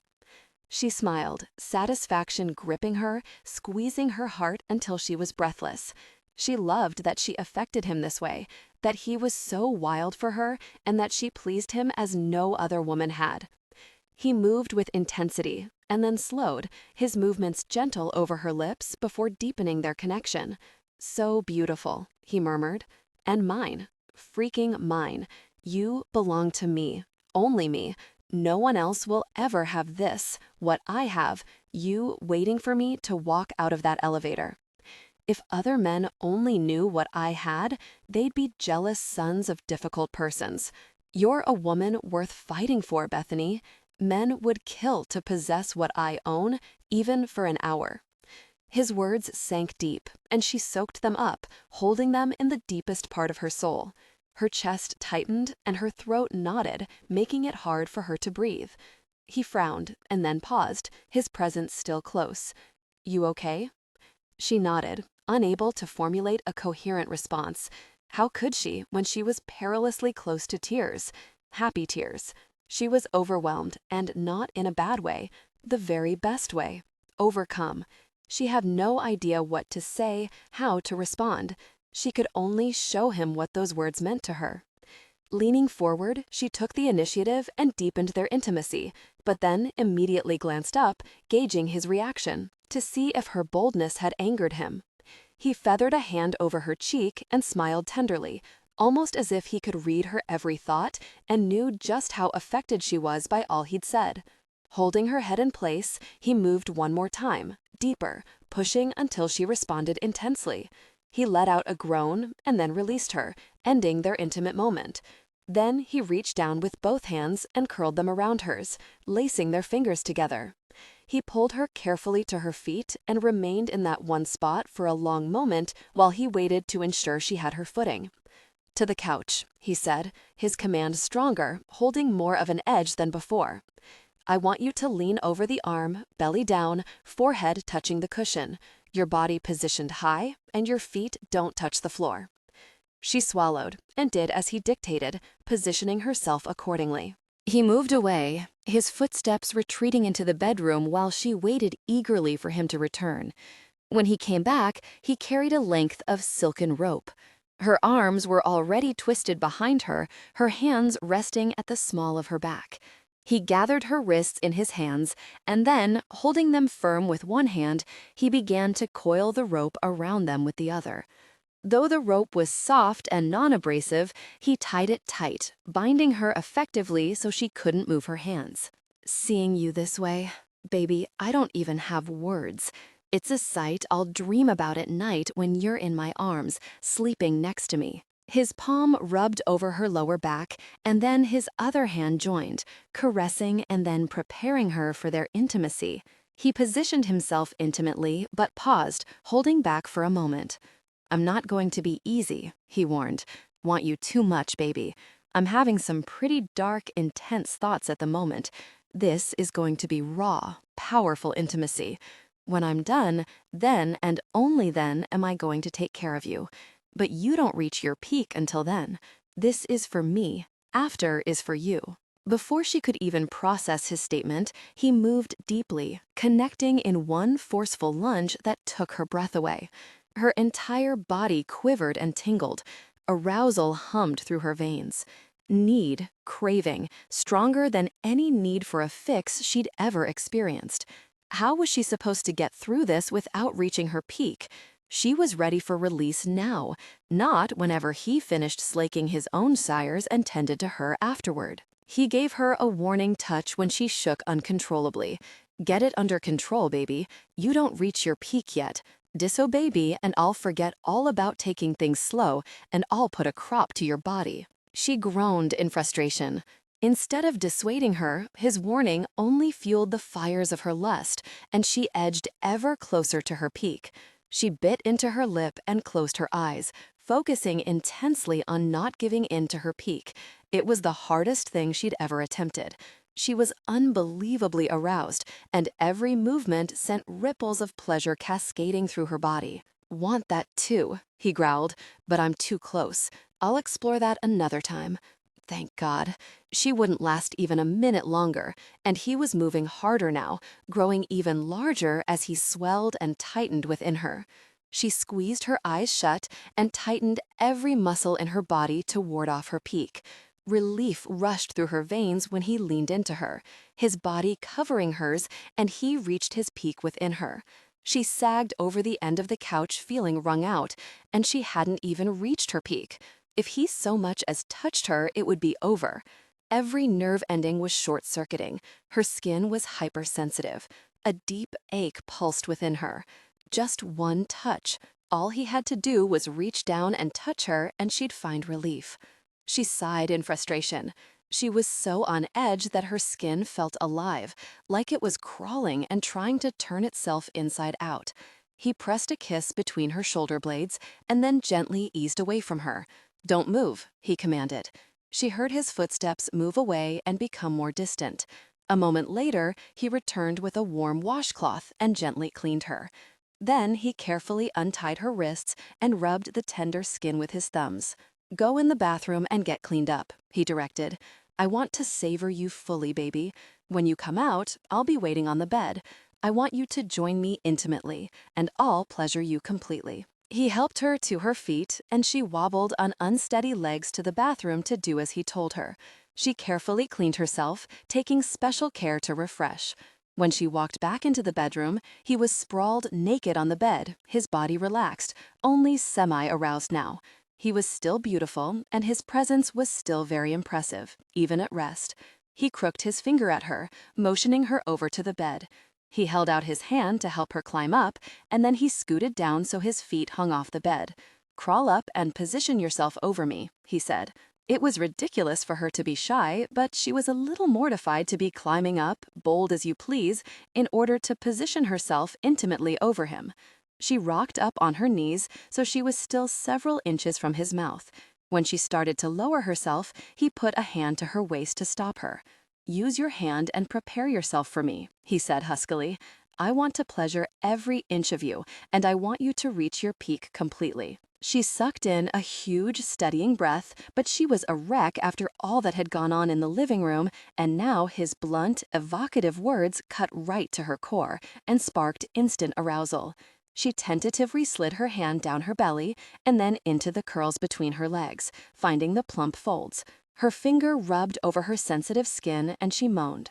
"I can smell how turned on you are," Jace growled. "So incredibly sexy. Prepare for me, baby. Can't wait to savor you."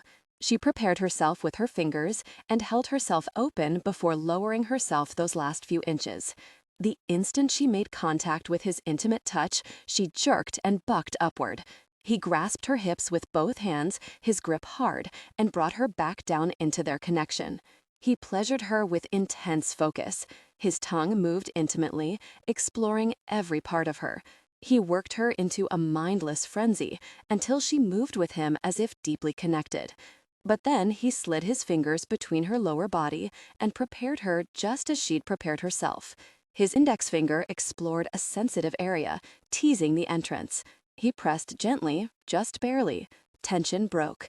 They gave in to desire, connecting deeply. Afterwards, breathless, she sagged downward, her muscles going completely lax. He looked satisfied and supremely smug, like the cat who got the cream. And, well, she supposed he had. "Come here," he murmured, pulling her down so she was cradled in his arms, resting firmly against his chest. He rolled until they were side by side, her tucked into his neck, his hands possessively holding her close. "Christmas is in a few days." She propped her head up because this was an abrupt change in topic and it made her wary. But he pulled her back down, holding her so her face was once again buried in his neck. "Like you like this," he rumbled out, touching me, so close you're melted on my skin, like a permanent tattoo. "I like wearing you and nothing else." She smiled against his neck. "My baby likes that," he said smugly. "Yeah, I like," she breathed. "Anyway, as I was saying, Christmas is coming up shortly. We're spending it at Gabe and Mia's, and Gabe's parents will be there, as will Ash. You have a closet full of clothes, but I want you to choose what you wear." She stiffened in surprise. This wasn't one of their agreements. He made all the decisions, even the insignificant ones like what she wore outside the apartment. Now, for general errands, slumming around the house, running down to the market for something, she wore whatever. But when they went out for any reason together, he chose her clothing, and she had to admit he had impeccable taste. "I want you to be comfortable and confident," he said in a low voice. "And if you don't have anything in your closet that's going to work for you and make you feel those two things, then I want you to go out and buy something. No argument. You have credit cards, you have cash. It's about very time you start using them." "Thank you," she whispered. "Not for offering to buy me new stuff. I'm sure I have plenty to choose from in that huge closet. I have stuff that still has the tags on it. But thank you for making such an effort for me not to feel awkward." He squeezed her to him. "Don't want you in any situation that you don't feel good in, baby, so get what you need. Pick out something that makes you feel good." She raised her head despite his effort to keep holding her against his chest, and she kissed him hard, wrapping her arms around his neck. "You're so good to me, Jace," she said quietly. "But I thank God every single day for you." Bethany's anxiety was through the roof. She'd dressed with extreme care because she didn't want to disappoint Jace in front of his family. There had been plenty of outfits to choose from in her closet, many, as she told Jace, that still had the tags, unworn as of yet.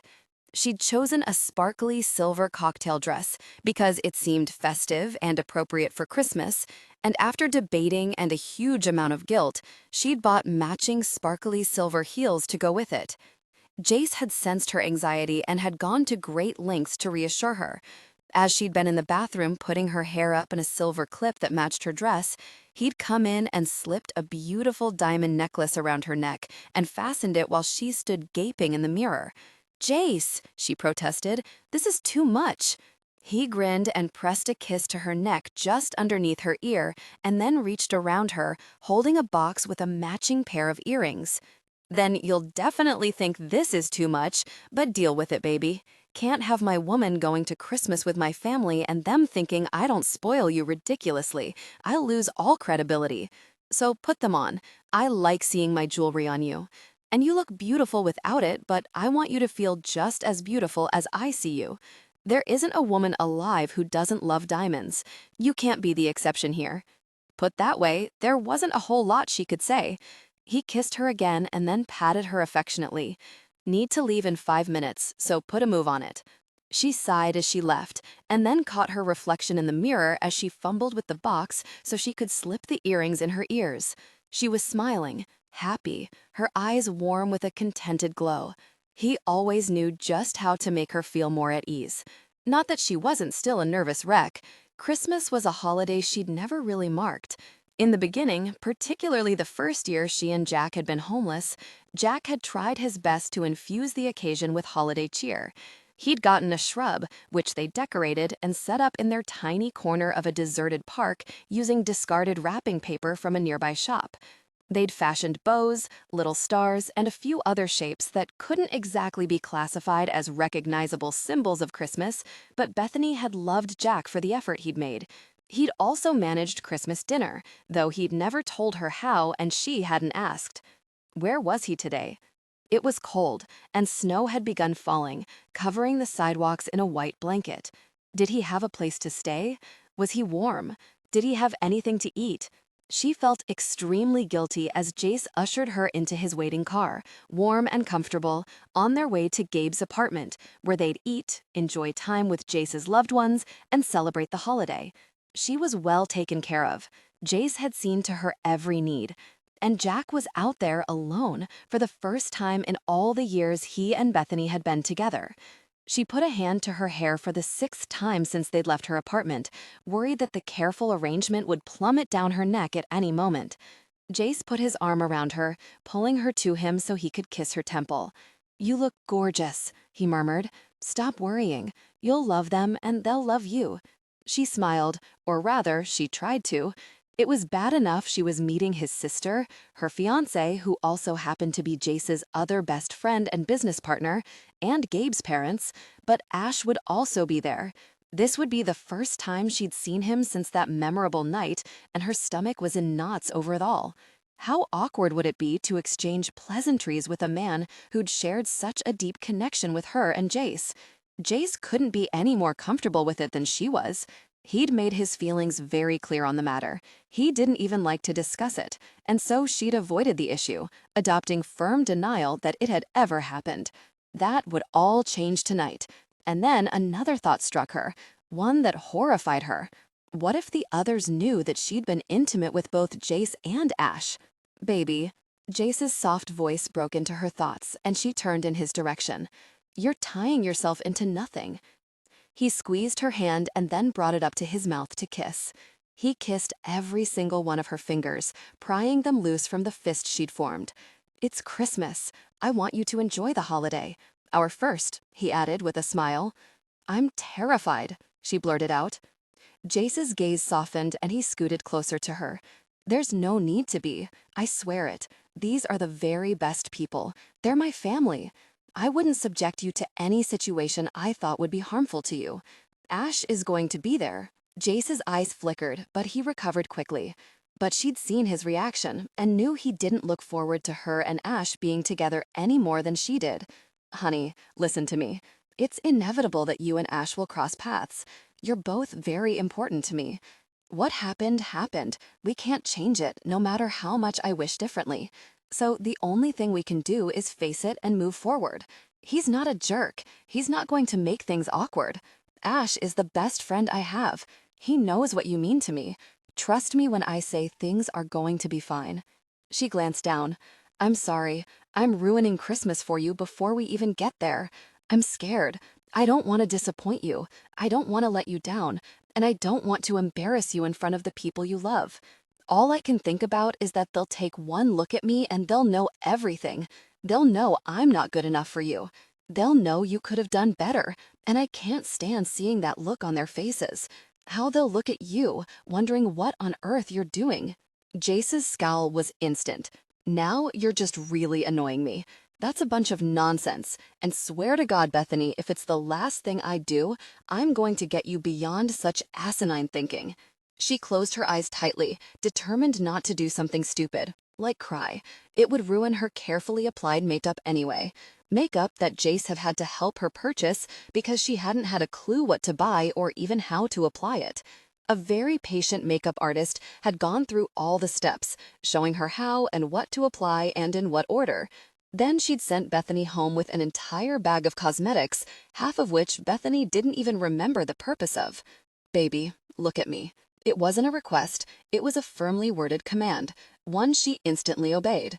While Jace was still holding back and easing her into their relationship, in the days since their emotional discussion about the course of their relationship, he'd become more comfortable demonstrating his dominance. He'd gradually become more forceful, not only in bed, but in their everyday existence.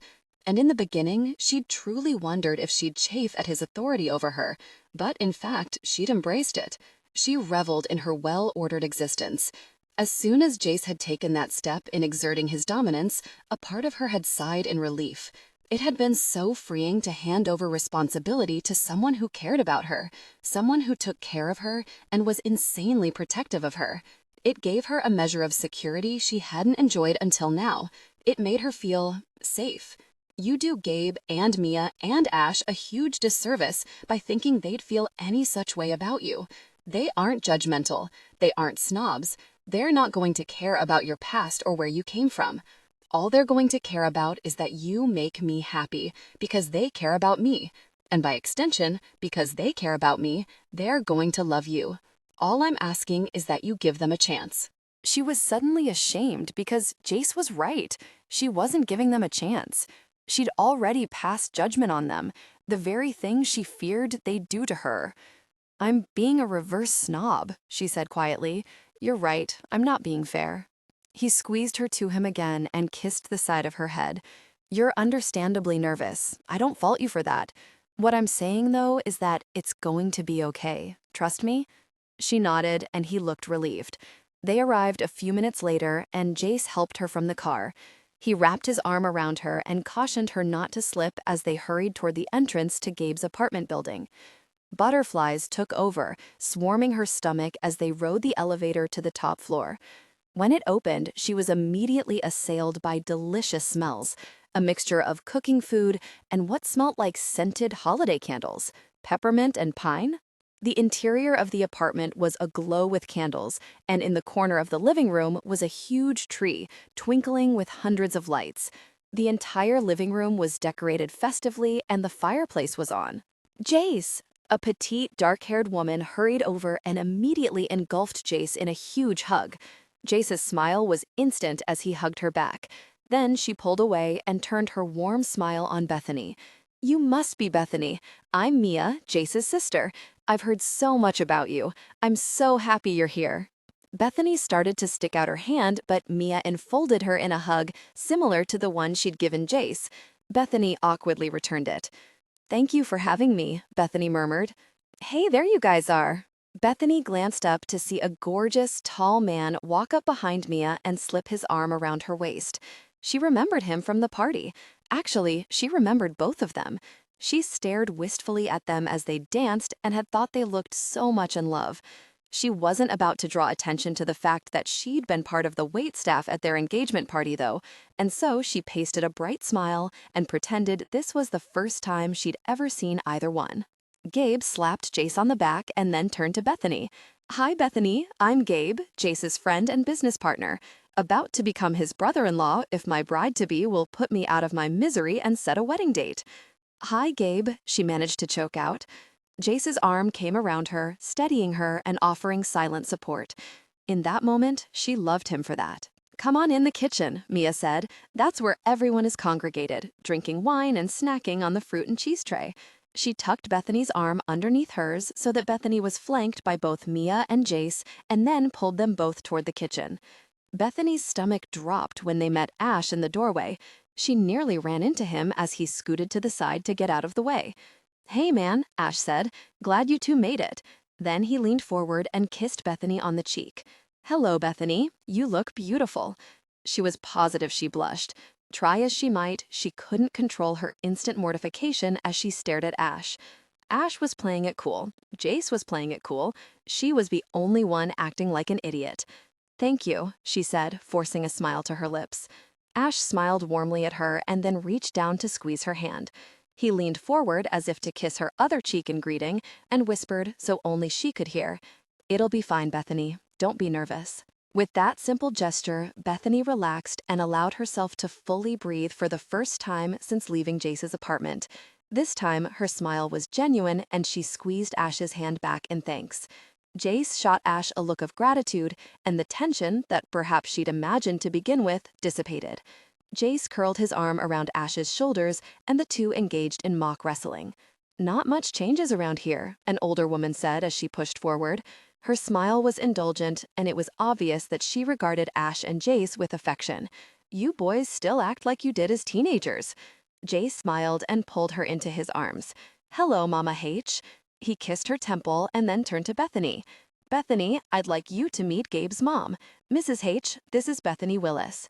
Enfolded in another warm hug, Bethany felt her reserve slowly melting around the infectious charm of Jace's family.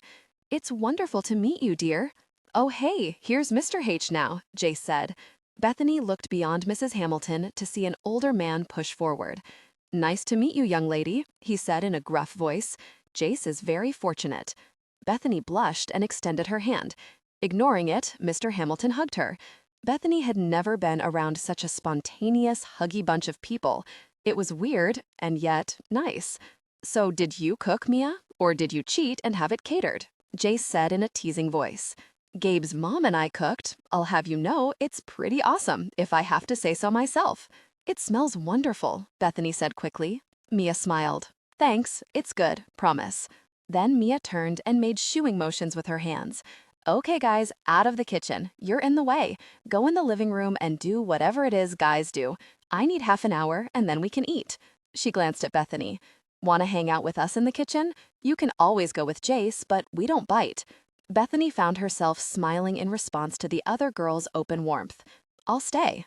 Jace embarrassed her when he leaned down to brush his lips across her mouth. "I won't be far," he murmured. She blushed because everyone had seen him kiss her. How could they have missed it? Mia grinned and exchanged conspiratorial glances with Mrs. Hamilton. They both looked delighted. The men sauntered out of the kitchen, leaving the women. "Okay, sit, Bethany," Mia ordered. "You too, Mrs. H. This won't take me long. I just need to make the gravy. Rest is all done." "You sure you don't need help?" Bethany asked hesitantly. Mia shook her head. Sit, sit. We'll have girl time." Which, speaking of, I've already told Jace this, but knowing him, he didn't pass the info along. "You have to go out to the club with me and my girlfriends. You'd love them. They're all really terrific. We go out every once in a while, have a blast, and then let Gabe get us home afterward. I only made the mistake of taking a cab home alone once. Let's just say Gabe wasn't very pleased with me." Bethany's eyes widened, both by the invitation and the fact that Gabe had been angry with Mia. Mia laughed. "He pitched a fit, but he got over it. To keep the peace, I let him have his way, and now we take a car home. Gabe's happy, so it works out. I don't drink, but I'd love to go." Mia's expression became sympathetic, and she reached over to squeeze Bethany's hand. "You and I can drink water. I don't tolerate alcohol very well. I had the hangover last time to prove it." There was something in Mia's expression that bothered Bethany, almost as if Mia knew. Of course, Jace would have told her. Bethany's face went warm as a flush crept up her neck. Shame followed closely behind. She dropped her gaze and folded her shoulders inward in an instinctive, protective gesture. "Bethany?" Mia's soft voice filled the silence. "I'm sorry, was it something I said?" Mia asked. Bethany lifted her gaze, meeting the concern in Mia's eyes. "It was your expression. It said it all. Jace told you about me," Bethany said bluntly. She was amazed she was being so bold and putting it out there. It wasn't typical of her. She avoided conflict at all costs. She certainly never instigated one. It was then Bethany noticed that Mrs. Hamilton had quietly left the kitchen. Mia walked around the bar and climbed onto the stool next to Bethany. "Yes, he told me," Mia said in a calm voice. "I don't think he would have, but when I suggested you going to the club with us, he warned me. He's obviously protective of you, and he knows how my girls and I are when we go out. He didn't want us to push you into anything." But Bethany, you have to understand, what he told me doesn't make me think badly of you. It doesn't make me think anything at all, other than my brother has found a woman he cares deeply about, and that makes me happy. You make him happy, so I'm going to like you no matter what's in your past. Bethany swallowed against the knot forming in her throat. "I hope I do make him happy," she whispered. "I don't have anything to give him." Mia smiled. "And you think I have anything to give a man like Gabe? Like he doesn't have everything he could possibly want or need? He seems to just want me, and is happy with just that. I have a feeling Jace is the same way." Bethany smiled back. It was hard not to like Mia. She was genuine. There wasn't an ounce of fakeness to her. "Okay, let me get this gravy done," Mia said, sliding from the bar stool. "The menfolk will start to get restless and cranky." 20 minutes later, everyone was seated at the formal dining table. The centerpiece was beautiful. Gorgeous, vibrant red poinsettias with elegant tapered candles on either side. Elaborate candelabras were positioned on the sideboard, and the lights were dimmed to cast an intimate glow over the table. Gabe and his father occupied the two ends of the table, with Mrs. Hamilton on her husband's left and Mia to the left of Gabe. Bethany had been positioned across the table from Mia and Gabe, and Jace were on either side of her, with Ash next to Mia and across the table from Jace. The food was delicious, but Bethany found herself lost in the flow of conversation. The problem with being homeless and penniless was that she had nothing in common with these people, no common interests. She hadn't kept up with recent events. She was clueless about sports, the world of finance, and even more clueless about business. The longer the meal went on, the more conspicuous Bethany felt because of her prolonged silence. The others were starting to glance at her with concerned looks, and Bethany pasted on a bright smile, nodding and acting as though she were concentrating on her food. And she was. Even being with Jace for as long as she'd been now, it was still ingrained in her not to waste food. She still lived with the idea that she never knew when her next good meal would be, and so she had to make the most of the one she was enjoying.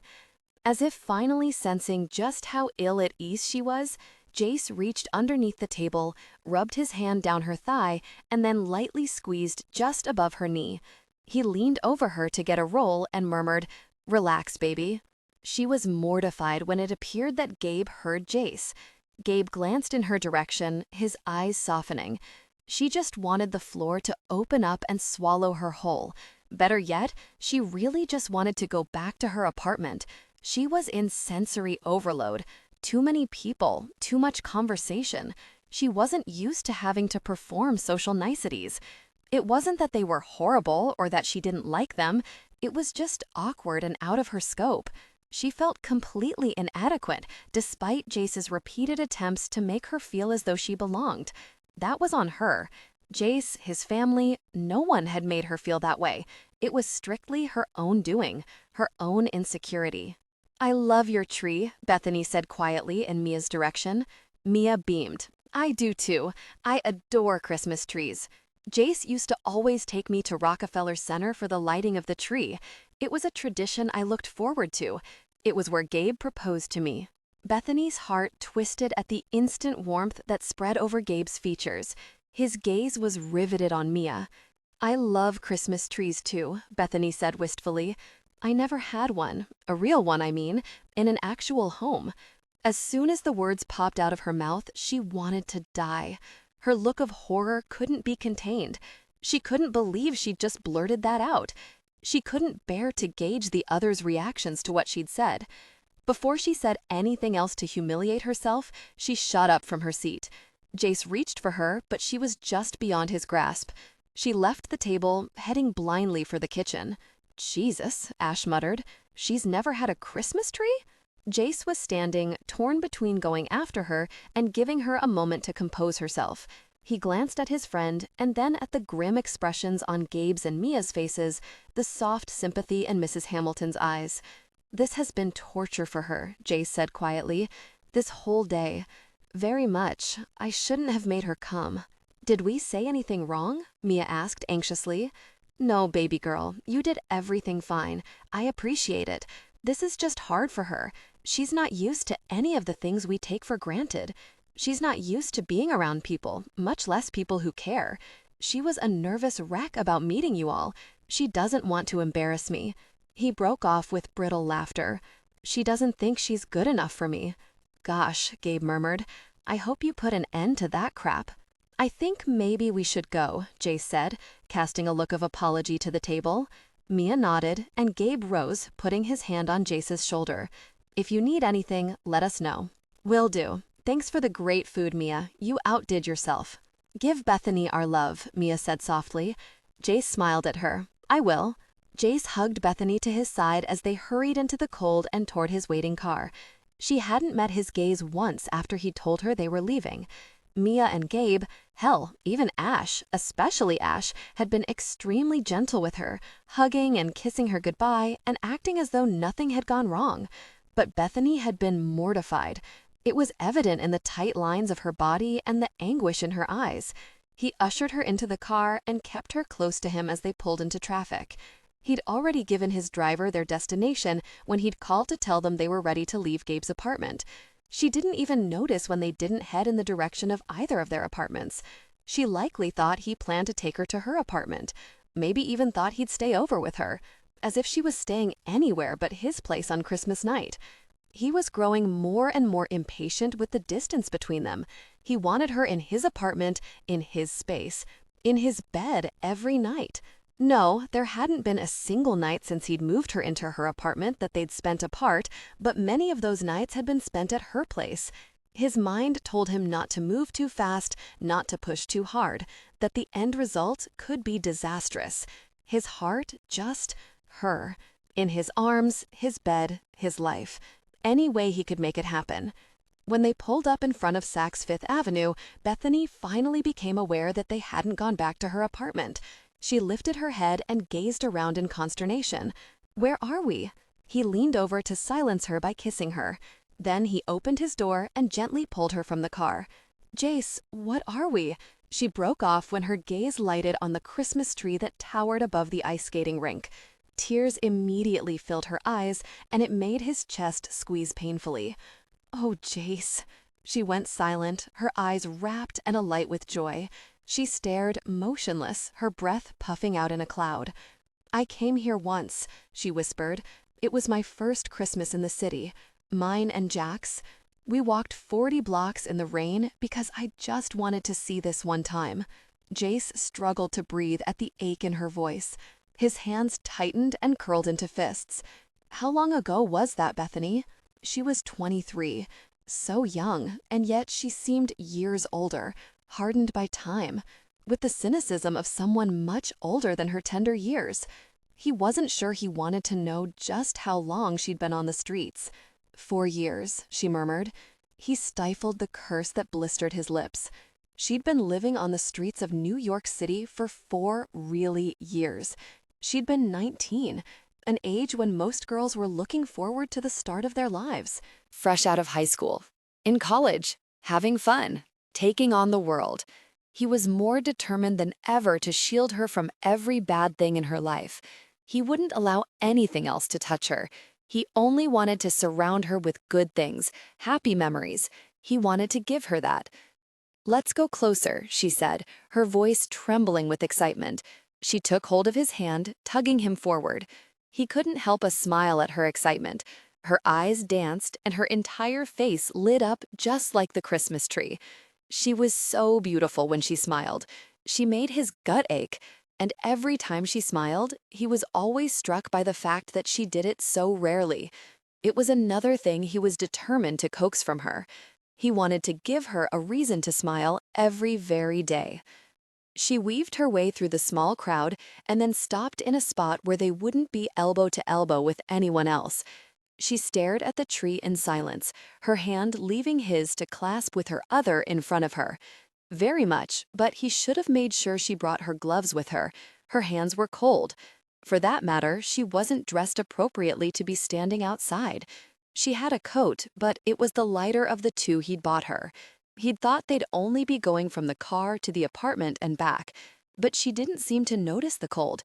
Her focus had drifted to the ice skaters, and she wore a soft smile of pleasure. Suddenly, her face lifted and her lips parted in delight. "Jace, it's snowing again!" She held her hands up, capturing the slowly drifting flakes on her palms. They melted instantly, but she chased after more. She spun around, laughing as they landed on her nose and cheeks and caught in her hair. He was transfixed by the picture she presented. So lovely, she took his breath away. "Do you know, this is the first time I've ever been excited about snow?" she said in a wistful voice. "Before, I knew if it snowed, I'd be cold and wet, and I'd never get warm. But now, I can enjoy the beauty and elegance of snowfall because I know I'll be warm and dry afterward." The simple words cut him to the quick. It physically hurt him that she'd led such a Spartan, lonely existence. He didn't know how she'd survived. If he thought too long about what could have happened to her, he came undone. He tried to focus on the fact that the past no longer mattered, that she was here with him and he wasn't letting her go, that she never had to go back to that life. But it wasn't so simple, because that life had shaped her, made her into what she was today. She had wounds that hadn't healed, scars that ran soul deep, insecurities that only time would appease. He pulled her roughly into his arms, wanting her against him, more to comfort him than her. She was a lot more accepting of her past circumstances than he was. "Thank you," she whispered. "I'll never forget tonight. The tree is beautiful. And that I got to see it with someone who cares about me." Care? He didn't really care. He loved her. With every part of himself. It was crazy, insane, lunatic even. Gosh, like this didn't happen in real life. You didn't meet a woman and fall instantly and completely in love with her after only knowing her a little over a week. But it did, and he had. "Jace," her worried voice cut through his thoughts. "Is something wrong?" He slid his hand over her cheek and then bent his neck to kiss her. "Nothing's wrong, baby. Things couldn't be more right." She smiled, her eyes brightening and reflecting the glowing lights. Then she leaned up on tiptoes and kissed him. It was rare that she initiated any affection with him, not because she didn't want to, but she was reticent, always conscious of doing the wrong thing at the wrong time. He lived for times just like this, when she forgot to worry about doing the wrong thing and she just let herself go. Her lips moved warm over his, a contrast to the cold, so very sweet. He wrapped his arms around her, lifting her so their mouths were on the same level. She laughed in delight as her feet dangled down his legs. Resting her arms on his shoulders, she looped her hands around his nape and then kissed him again. This was the best Christmas ever. He smiled. "I'm glad." Her expression sobered and the light died in her eyes. "I'm sorry I ruined things at your sister's." "You didn't ruin things, baby," he said gently. "It was a lot to ask of you. I should have introduced you to them separately and before I threw you to the wolves at Christmas. I wasn't thinking. I was too caught up in wanting you to meet them and spend time with them." She pressed her forehead to his and sighed softly over his lips. "I'm working on it, Jace. I swear I am. I'm trying not to overthink things and freak out. I want to be someone you can be proud of." At that, his frown was fierce and quick. "I am proud of you, very much," he growled. "There isn't a single, really thing about you that I'm ashamed of." "Okay, so maybe I want to be someone I can be proud of," she whispered. He squeezed her and then slowly put her back on the ground again. One day, you'll see you like I see you, baby. If it's the last thing I do, I'm going to make it happen. She turned up her face and then stuck out her tongue to catch a drifting snowflake. Her laughter rang out when one melted in her mouth. He suddenly felt a surge of intense desire for her. Despite the cold and the snow, heat flushed through his body. Sweat bathed him. "We're going now," he ground out. "Okay," she whispered. "My place." "Okay. I'm going to make love to you intensely, Bethany." "Okay." Her response was shaky and drawn out, but her eyes told the real story. She was excited. It was all the encouragement he needed. Grabbing her hand, he tugged her back in the direction of the car. It would take a lot of doing not to give in to their desire right there. Tonight, he would take her his way. Not that the last week hadn't been his way. He'd definitely dictated the pace, the how and where, but he'd still been conservative. Even after she'd been clear in that she would be a willing participant to whatever he wanted to do to her, he'd still held back because he was deathly afraid of screwing up. But enough of that. Maybe if he'd been more forceful, she wouldn't still be so insecure. She was a woman who needed stability and security above all else. She needed structure, routine, all the things she'd been denied. She needed love, his love. They got into the car, and for the entire drive to his apartment, it was silent and tense. Sexual awareness was taut and crackling, a tangible aura that surrounded them. Bethany's eyes glowed in the dim light cast by passing streetlights.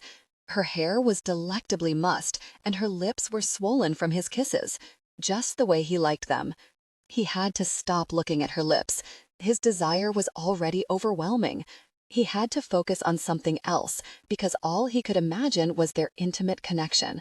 She ran her tongue over her top lip, a nervous gesture that made him groan out loud. She jumped when the sound exploded from his mouth, and he reached automatically to reassure her.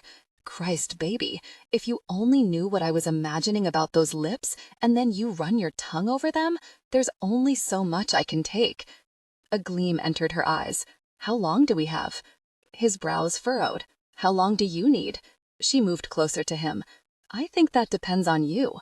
He fumbled for the intercom. "Take the long route." "Yes, sir." Bethany's touch became intimate. His breath escaped in a long hiss. Then she leaned in, her gaze intense.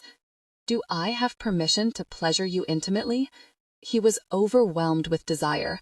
Her breath blew warm over his mouth, and it took every ounce of his control not to give in to their passion right there. "Hell yeah," he breathed. "Help me out," she murmured, her hands moving with purpose. "Happy to oblige." He quickly prepared for their intimacy. His desire surged. "Tell me how you want it," she whispered. Her gaze found his, and he saw uncertainty shining. His heart softened. She was trying, but she was also scared and unsure. She wanted his dominance. She needed it, just like he needed her. His hand tangled in her hair, and he brought her closer, guiding her to him. Her intimate touch began, and he groaned, offering silent encouragement. She continued her intimate actions. The pleasure was intense, almost unbearable. So, really exquisite? "When I tell you to stop, you stop immediately, okay?" he said. She glanced up, pausing her actions. She nodded. "You feel really amazing, baby, but if I reach my peak now, it's going to shoot my plans for the evening all to hell. I'll let you work me up until we get to my place. But then, I'm taking you up to my bed, and I'm going to explore our desires fully, until you call out my name." A shiver worked up her body. Her pupils flared and her lips parted in a quick gasp. Her pulse accelerated against his fingers, where he circled her wrists. He smiled at her reaction. It was definitely time to take the gloves off. She was ready. He sure was ready. But still, he'd give her one last chance to opt out, to tell him if she wasn't ready. He'd never do anything to push her too hard, too fast. "If you're not ready for this, you need to tell me now, baby. You need to understand what's going to happen tonight. I've held back because I didn't want to rush you. I didn't want to overwhelm or frighten you. Tonight, though, it's going to be a different story. I'm going to explore our deepest desires. I'm going to connect with you completely. Do you understand? Can you accept that? Tonight, you step into my world." She nodded slowly, her eyes wide. "Be sure, Bethany, be very sure of this. And at any point, if it's no longer what you want, then you tell me no. It's that simple. You say no, and it stops. Instantly. Okay?" she whispered. "Are you afraid?" She shook her head. "Is this what you want?" She nodded. "Baby, talk to me. You're starting to worry me." She smiled then, and his relief was crushing. She wasn't afraid. She truly wanted this. "I want you, Jace. The real you. I don't want you to hold back. What you want excites me. I just hope I won't disappoint you." He groaned. "Jesus, baby, you have to stop with that. Gosh, you aren't going to disappoint me. The fact that you're giving yourself so sweetly to me, that you trust me, that you'll allow me to do any very thing I want to, that's a really dream. No, you won't disappoint me. It's not possible." She leaned forward to kiss him, her hands moving intimately once more. "How much more time do we have now?" she murmured against his mouth. Bethany knelt on the rug in Jace's bedroom, her entire body taut with anticipation. Jace stalked around her, circling her like a predator would his prey. She felt deliciously hunted. She tingled from head to toe over all the things Jace had said he would do to her tonight. She had told Jace the truth when she'd said that she'd just about tried it all during her sex's oblivion phase. Kink, no kink, she'd been open to anything. The overwhelming difference, however, was that she'd never done any of those things with a person who truly cared about her, and whose priority was her well-being and pleasure. She was positively itching to experience all of that at Jace's hand. She loved his dominance, his strength, and his authority over her, loved his firm hand, but she'd known he was holding back, not giving her all of him. Finally, that would come to an end, or at least she hoped it would. Adrenaline buzzed through her veins, soaking her in a high like she'd never experienced. No pill or drug had ever given her anything close to this. If only she could bottle it. She jumped when the tip of a leather crop skimmed over her shoulder and down between her breasts. She hadn't even seen him get it out, had been too lost in her excitement. He was still dressed, and she was completely naked. His sleeves were rolled up. She reacted to that image. He looked as though he were about to go to work. On her. She licked her lips, suddenly nervous, terrified, excited as hell, and unbelievably turned on. He trailed the edge over the tips of her breasts in turn. Her nipples hardened as he stroked the leather over them, coaxing them to further rigidity. Then he let the crop drift lower, to her belly, and then lower still, touching her intimately. She gasped when it touched her intimately, her body responding with intense desire. Her desire was palpable. Her body was ready. He continued to touch her, intensifying the sensations. Her breathing sped up, and she closed her eyes, helplessly arching upward, unable to control her reaction to the feather-like brushes. The crop could be used for pleasure, just as it could be used for pain. The contrast fascinated her, made her want to experience the opposite sensation. The snap of the leather against her skin, marking her as he'd promised. His marks, his stamp of possession, proof that he owned her. God, it sounded so barbaric, so unbelievably delicious and decadent. Owned, protected, cherished. She moaned softly as he lifted the crop from her intimate areas. Then he lifted the tip, her eyes widening when she guessed his intent. "Feel this," he said huskily. "Feel your desire, Bethany. Embrace the moment." Hesitantly, she responded, her eyes glued to him, seeking his approval. There was satisfaction in his eyes, no sign of disappointment. Growing bolder, she deepened the connection, never letting her gaze drop from his, and she embraced the sensation, feeling the intensity of her own response. Without warning, he pulled the crop away and snapped it over the side of her breast, catching her nipple and areola with the flat edge. Fire and surprise caught her unaware, and she gasped, rocking back on her heels. It was the most perplexing sensation. Pain, instant sharpness, but then a throbbing ache that slowly faded to a warm hum. Strangely addictive because she wanted more. wanted that burn because she knew what would follow. Her nipples were on fire, so very hard, puckered and rigid, straining outward as if begging for the crop. Was she insane? She was practically begging him to hit her again. He popped the other breast, and fire exploded over that nipple. She closed her eyes and swayed, drunk on the instant buzz that settled into her blood. "You'd look really hot with nipple piercings," Jace said in a silky voice. Her eyes popped open in surprise. Jace did not look like a guy who appreciated body piercings in the woman he was involved with. "No one would ever see them but me," he murmured, "our little secret. And it would drive me crazy knowing what was underneath your bra." It made her want to run out and find the nearest place to pierce them. Only, ouch, it sounded painful, and not in a good way. "Get up on the bed," he commanded. "On your hands and knees, body positioned to the edge. Keep position no matter what I do. You aren't to move. You do, however, have permission to make whatever sound you like. I want to hear them. Want to hear each gasp, each cry, every moan when the crop strikes your flesh."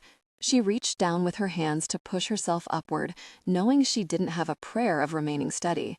She was already so drunk on desire. She weaved unsteadily, and he immediately reached out to grasp her arm, ensuring she didn't fall. When he was certain she was steady, he let her go, and she crawled onto the bed, positioning herself exactly as he'd commanded her. "Now, lay your cheek on the mattress, body raised, head down.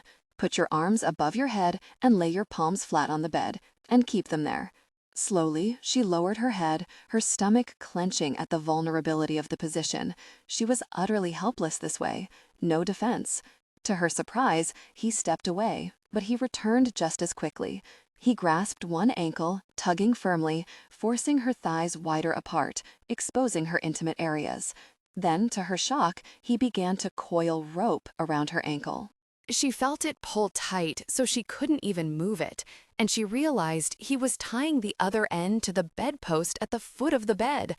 Holy gosh, she really was going to be completely helpless. When he was finished with that angle, he moved to her other and secured it in an identical fashion to the headboard. She was stretched wide, both ankles spread and tied securely. She thought he was finished, but then he walked around to the other side of the bed, and from the corner of her eye, she saw he held more rope. Silently, he tugged at both her hands, drawing them above her head so her arms formed a V. Then he coiled the rope around her wrists, securing them together. He pulled the rope down toward the floor and tied it to the bed frame so she was stretched forward, her body pulled in several different directions. She was rendered immobile. She had no choice but to take whatever he chose to do. Her only defense was the word no, and she was determined not to use it. No hadn't even entered her mind.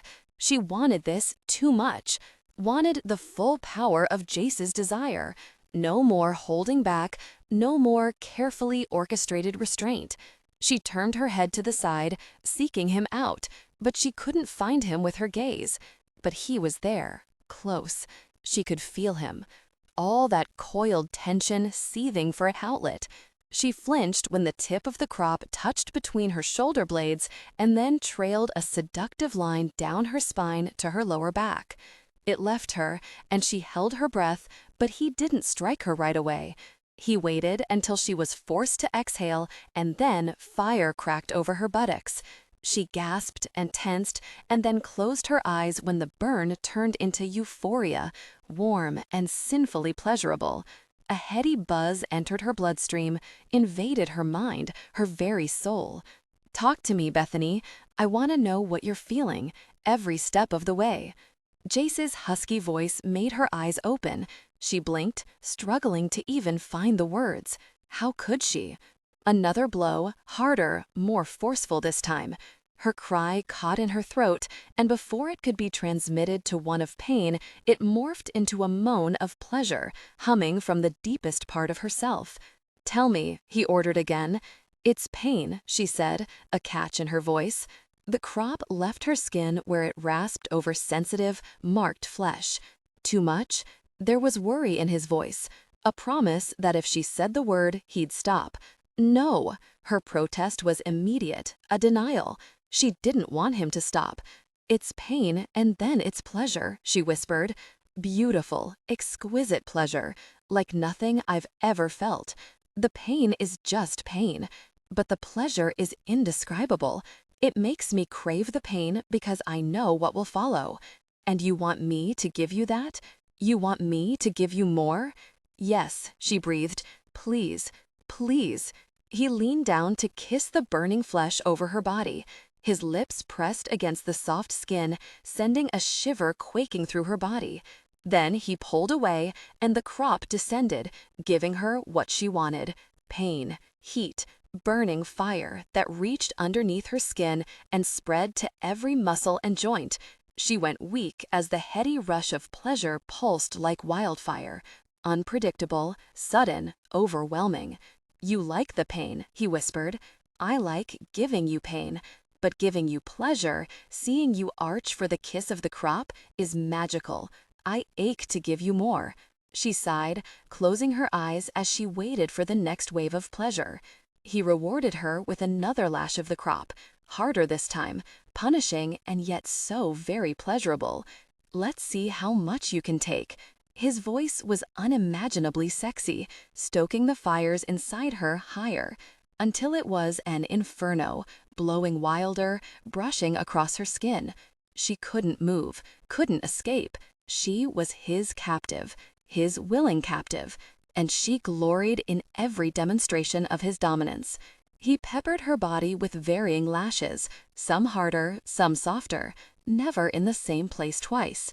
He brought her to a frenzy until she was panting, begging, pleading over and over, and she wasn't even sure what she begged for.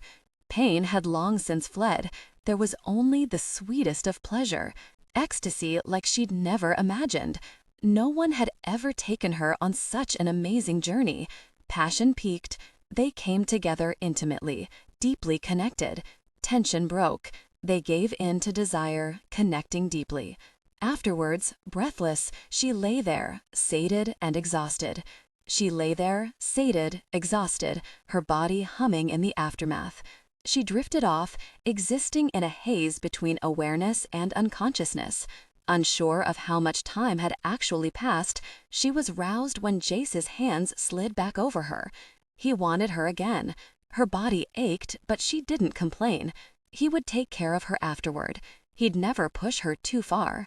He seemed very in tune with her limits and had exhibited extreme patience while working up to this point. She trusted him. A full-body shiver worked its way from her shoulders to her feet. Chill bumps broke out and raced across her skin until every part of her tingled with awareness. A low growl sounded in his throat. She shivered again, aroused, on fire, burning. Passion peaked. They came together intimately, deeply connected. So beautiful, he whispered. And mine. You're mine, Bethany. You belong to me, only to me. She wasn't going to argue. She was perfectly content to be his for as long as he wanted her, and she tried not to dwell on how short a time that might be. Jace rose quietly from bed, careful not to wake Bethany. She was sleeping soundly. She hadn't stirred since he'd cared for her and put her to bed. The moment her head had hit the pillow, she'd fallen asleep, which was good because in order for him to pull off his Christmas morning surprise, he definitely needed her oblivious. It had gutted him to hear she'd never had a Christmas tree, but what hurt him the most was that he hadn't put up a tree in their apartment, their home. He hadn't even put one up for her in the other apartment she spent time in. Trees had been something he'd always done without fail for Mia when she was growing up. He'd taken her to see the lighting of the tree at Rockefeller Center, but when she'd gotten older and they had separate residences, he'd never bothered putting up a tree. It hadn't made any sense when it was just him, and so he hadn't even thought about putting up a tree for Bethany. After they'd gotten home and Bethany had fallen asleep after they'd shared intimacy, he'd made a few emergency calls, and Gabe, Mia, and Ash had come over with an artificial tree and ornaments, and they'd quietly decorated it in the living room. Jace had left the lights twinkling so that Bethany would see them when she went into the living room the next morning. He couldn't wait to see her face. Moreover, he'd make very sure she never went without a tree again. He went to his dresser and opened the top drawer, pulling out the small wrapped gift for Bethany. Then he returned to bed, glancing at the window as first light softly illuminated the room. She was beautiful in the pale light of dawn, her hair spread out on his pillow, her fingers clutching his sheets.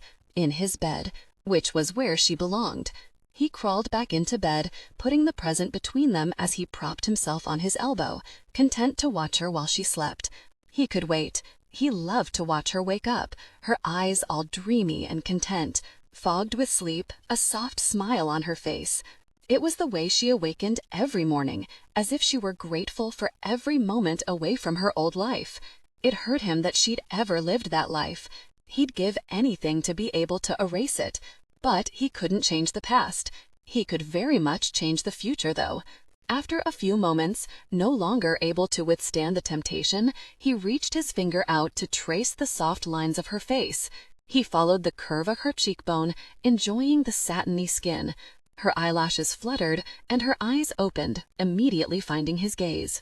Her eyes were soft and oh so sweet, cloudy but welcoming, as if she were the most content woman in the world. What man wouldn't love his woman waking up with that kind of look on her face? Like there was no place on earth she'd rather be. "Merry Christmas," he murmured as he leaned down to kiss her. "Merry Christmas," she returned. He pushed the box across the bed so it was right in front of her. "I got you a present. Well, it's only one of the presents I got you." Her eyes widened. "Jace, we agreed no presents." She sounded genuinely distressed, and Jace's chest clenched. He put his finger over her lips to hush her. "No, you agreed no presents. I never made any such agreement," he said gently. "But I have nothing to give you," she said in agitation. He smiled, his entire heart softening.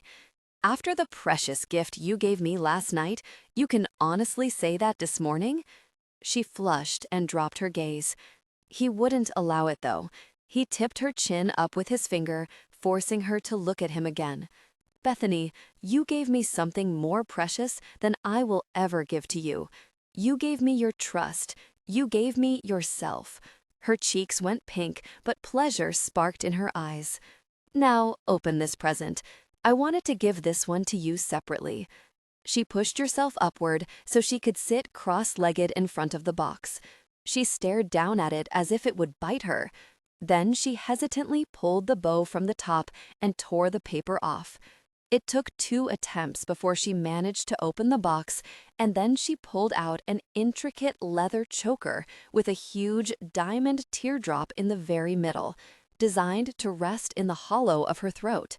He'd spent a lot of time searching for just the right piece of jewelry. It wasn't just a necklace, far from it. It was a stamp of his possession, a signal of his ownership. It was a collar. Not that he would tell her that. Later, when she was more comfortable in their relationship. For now, he was content with the knowledge that he knew what it was and that she would wear it. He'd looked at diamond chokers. He'd looked at beautifully rendered precious stones in an array of decorative patterns. But nothing had stood out as being something that suited Bethany, until he'd seen the rustic leather design. He'd had the diamond teardrop added because it elevated the leather choker from simple to elegant and expensive, something more worthy of the woman he considered his. "Jace, it's beautiful," she whispered. "Will you put it on me?" Even as she spoke, she held out the choker to him, and when he took it, she turned, presenting her back to him. She reached back to lift her hair, and he arranged it around her neck, securing it in back. It fit perfectly, snug against her slim neck. When she turned back around, he was able to see the full effect, and it was magnificent. Desire grew within him at seeing his collar around her neck. She was his, and now the world would know it. The leather bands flowed in a delicate pattern, crisscrossing as they made their way around her neck. The diamond dangled in the middle, making the necklace look dainty and delicate, just like Bethany. It was bloody perfect. She was perfect. "I want you to always wear it," he said in a low voice. Never take it off. Promise me?" Her eyes widened, but her face was flushed with happiness. "I promise." He leaned forward, taking her mouth, kissing her deeply until they were both gasping for breath. "Put on one of my robes so you don't get cold. I'll go turn on the fireplace, and you can open the rest of your presents." Her lips twisted into an unhappy frown. "I wish you hadn't gotten me presents." He grinned. "Tough, baby. You need to get used to the fact that I'm going to spoil you at every opportunity. Getting you Christmas presents is my present. Seeing you happy is the best gift I could ever ask for. Watching you opening the stuff I bought for you will make this the best Christmas I've ever had." She surprised him by launching herself into his arms. She tackled him and knocked him flat on his back on the bed. She hugged him fiercely, peppering her face with kisses. "Thank you. You can't know what this means to me," she whispered. He smiled tenderly up at her as he smoothed the hair from her face. "Not as much as you mean to me. That I can guarantee." He patted her gently and then said, "Now, let's get up. You have a surprise in the living room." She heaved an exaggerated sigh. "Jace." His name came out as a plaintive wail, but he only grinned and rolled her off him. "Come on, it's Christmas morning. Time to get yourself out of bed so we can celebrate." She grinned, her eyes lighting with excitement. Regardless of the fact that she'd been adamant that he not get her presents, there was no way he wasn't going to make the most of their first Christmas together. He handed her a robe so she wouldn't be cold. He didn't want her dressed because he planned for them to spend the day in bed right after she saw her tree and opened her presents. Pausing only to pull on pajama bottoms, he tugged at her hand and guided her into the living room. She came to a full stop when she saw the tree with hundreds of white lights and the presents piled underneath. Tears immediately filled her eyes and her mouth fell open. "How did you do this? Oh, Jace, it's beautiful. I love it." He tugged her into his arms and kissed her forehead. "Merry Christmas, baby. Now go open your presents." She all but ran to the tree like an eager child on Christmas morning. His heart ached to think of her never having this experience, but he was very glad he could be the one to give it to her. "They're so beautiful. I don't want to open them," she said in a hushed, reverent tone. He laughed. "The fun is ripping the paper off as fast as you can." Needing no further encouragement, she ripped into the packages, exclaiming in delight as she uncovered each one. Her favorite were the shoes. He'd bought her an array of sexy, high-heeled, sparkly shoes. Of all the things she'd loved when he'd first taken her shopping, the shoes had gotten her attention the most. She'd looked at several pairs wistfully and then flinched at the price tags.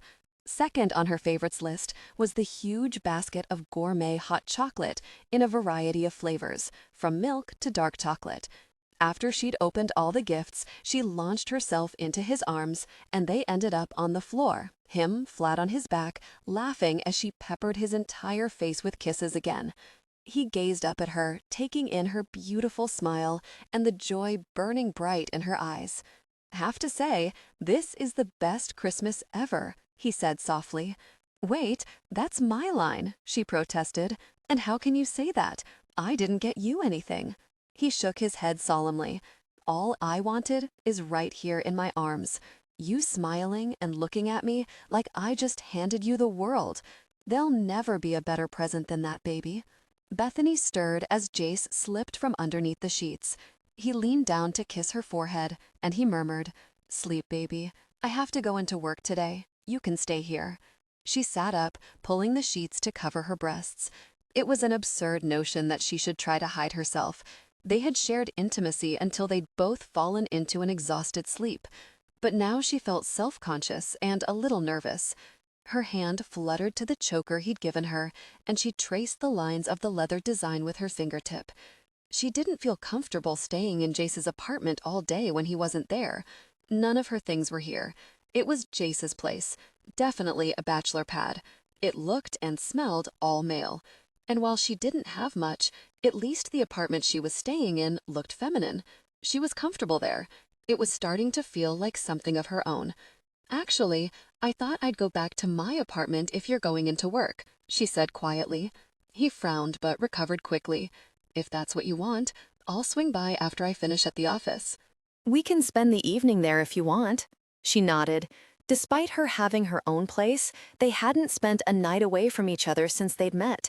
In fact, other than the time Jace spent at work, they'd been inseparable. If you want, I'll drop you off on my way to work. I won't make you late. He smiled. I'm the boss, remember? I can go in whenever the gosh I want. Okay, I'd like that. Give me 5 minutes in the shower and then it's all yours. She watched him walk naked toward the bathroom, all his masculine beauty and rough edges on display. His hair, which was tousled, only made him look all the more delicious. He paused at the doorway of the bathroom and glanced back, his eyes glittering with fire, almost as if he'd known the direction of her thoughts. Then he grinned, his face transforming. She caught her breath because his smile was extraordinary. He didn't smile often. He had a darker look about him, almost always serious, brooding, but when he smiled, she couldn't breathe. She sat up when he disappeared inside the bathroom. He'd left the door open, though. An invitation? She licked her lips, her mouth suddenly dry. If they showered together, they'd get done in half the time. Or maybe not, because if she got in with him, they wouldn't just shower, which wasn't necessarily a bad thing. No, it would be a very, very good thing. Throwing aside the sheets, she crawled out of bed, shivering lightly as she left the warmth, heat that was still present from when he'd been lying in bed with her. She hesitated a moment, eyeing the bathroom, waiting for the telltale sign of steam from the shower. After a few minutes, she heard the water turn on, and she quietly made her way to the door. His shower was huge, easily big enough for 2, or even 3, completely glassed in with multiple shower heads, one overhead and 2 jets mounted on the wall. His outline was visible through the fogged glass, and she could see him washing himself. She opened the stall door and stepped inside before she lost her nerve. His eyes came open. He blinked in surprise, but the surprise quickly turned to molten desire. His eyes went liquid. If there was any doubt in her mind that he'd welcome her into his shower, it fled as his body came to life in front of her eyes. "That's my job," she murmured as she reached for him. "By all means," he said. Water streamed down his back and rolled down his gorgeous body. His hair was soaked, and she could see it was longer than she thought it was. With the weight of the water, there was no body to it, no slight, unruly curl. It hung past his neck to the tops of his shoulders. "You're so beautiful," she whispered as she moved closer so their bodies touched. The water hit her, pulling her in, the heat an exquisite temptation.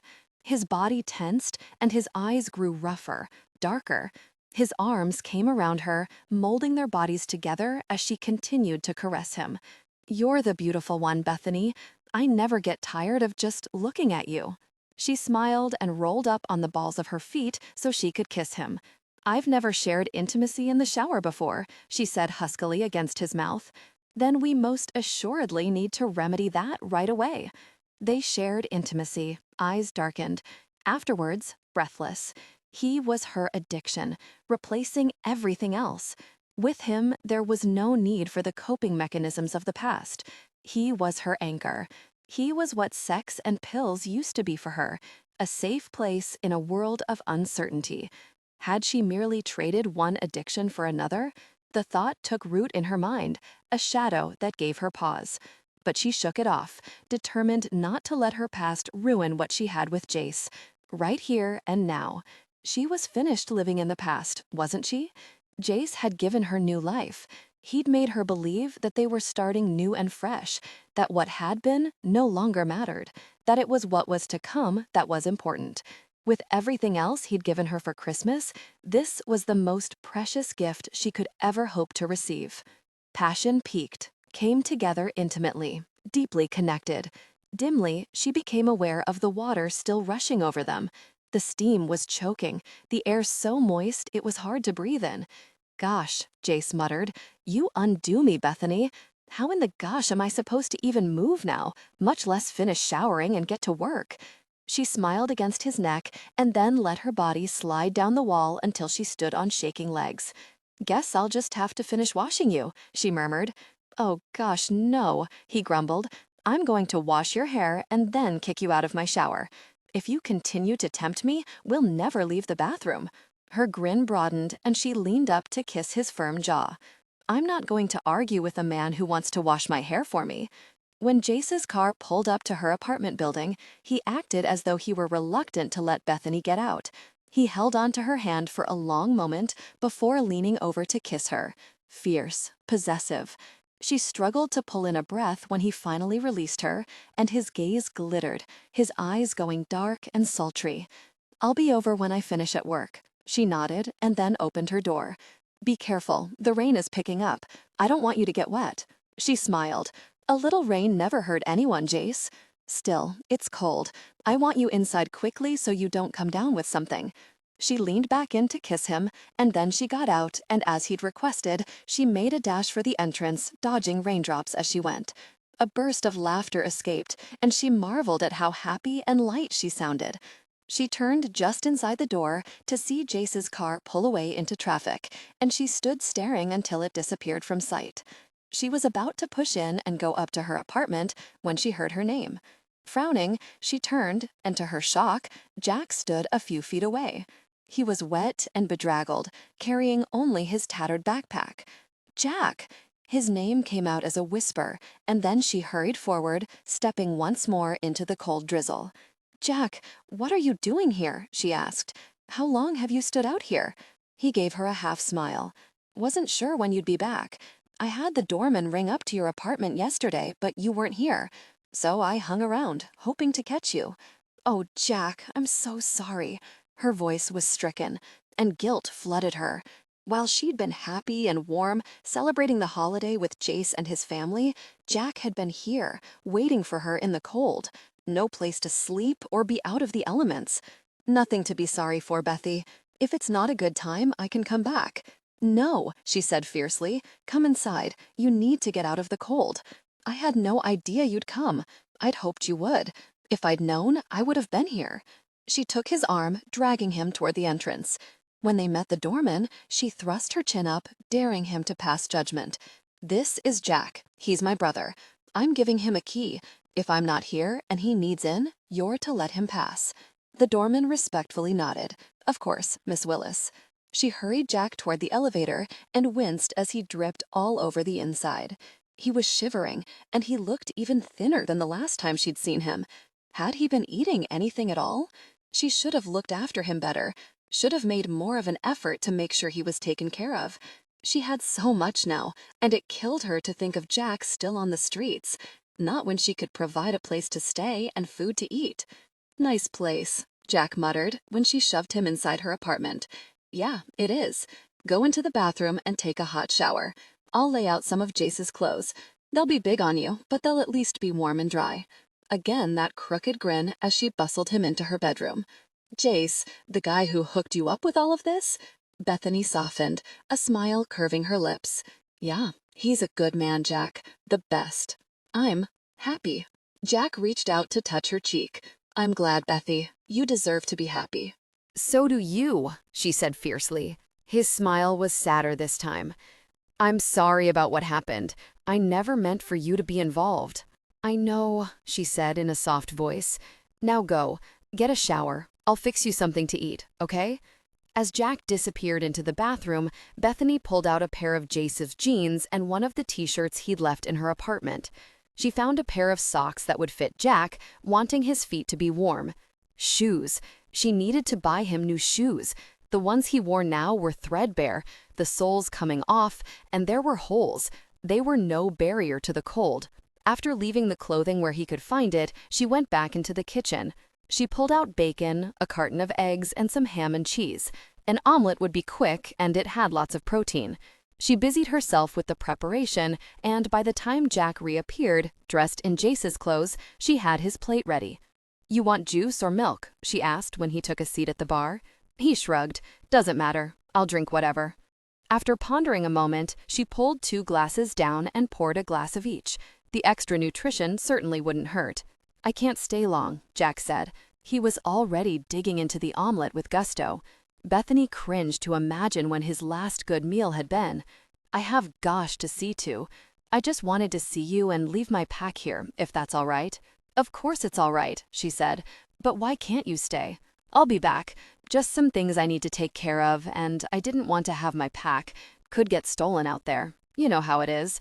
Always someone wanting what someone else has. He was vague, and it bothered her. What's in a backpack? He ignored her question and then reached into his pocket. He pulled out a pill bottle, and her stomach clenched. I got these for you, Bethy. I know you need them sometimes. Her heart began to pound when he slid the bottle across the counter. No, Jack. She shook her head adamantly. I don't do that anymore. You know that. I can't go back to that, ever. Still, they'll be here if you need them. How did you get them? She asked, dread crowding her chest. How could you afford that? Tell me you didn't borrow more money. He glanced up, swallowing the last bite of his omelet. I didn't borrow money. Someone owed me a favor. He hooked me up. She closed her eyes. Jack, you can't keep doing this. You know it's no good. It's no way to live. I don't want you taking drugs either. You can beat this. It doesn't have to be this way. Not now. His gaze hardened. The way we've been living is no way to live. We survive, Bethy. We don't live. You know that. And sometimes the pills make the surviving a little easier. Besides, you may have moved up in the world, but I haven't. That's not true, she protested. What's mine is yours. You know that. Jack shook his head. Do you really think your new boyfriend is going to want me hanging around here? Think about it, Bethy. What man would want his girlfriend's homeless brother as excess baggage? You can't be that naive. She sucked in her breath as pain exploded in her chest. You know I won't choose between you two. You know I'd never do that. I love you, Jack. I owe everything to you. I'm not going to forget that. If Jace can't accept that, then he and I don't have a future. Jack reached across the bar to put his hand over hers. Don't be stupid, babe. Don't throw your chance away on me. You've got a chance to make something good. Don't ruin it. Tears filled her eyes. I won't just forget about you. I'm not like that. Do you honestly think I could live here, make a new life, while you're out there on the streets? If you do think that, then you don't know me. His gaze softened. You're the only person in this world I love and who loves me. And that's why I want the best for you. Do this for me, okay? I just need to leave my stuff here for a few hours. I'll come back. Maybe we can have dinner together. I always thought it would be cool if we had a place where you could cook and we could pretend we were normal people, just like everyone else. She nodded, her pulse still hammering in her veins. She'd call Jace. He'd understand if she called off their evening. I can cook something. Tell me what you'd like. I'll make sure I have the stuff for it. Whatever you want to cook. I'll eat whatever. Surprise me. She turned her hand so she could squeeze Jack's. I'm just glad you're here. Really. I've been so worried about you. You shouldn't worry about me, babe. You know I can take care of myself. He pulled his hand back and then drained both glasses before setting them back down. I need to roll. Got gosh to do. I'll try to make it back by dark. Please be careful, she begged. He gave her that cocky grin again. Always do. Thanks for the food and the clothes. I left my pack in your bedroom. I'll get it later, okay?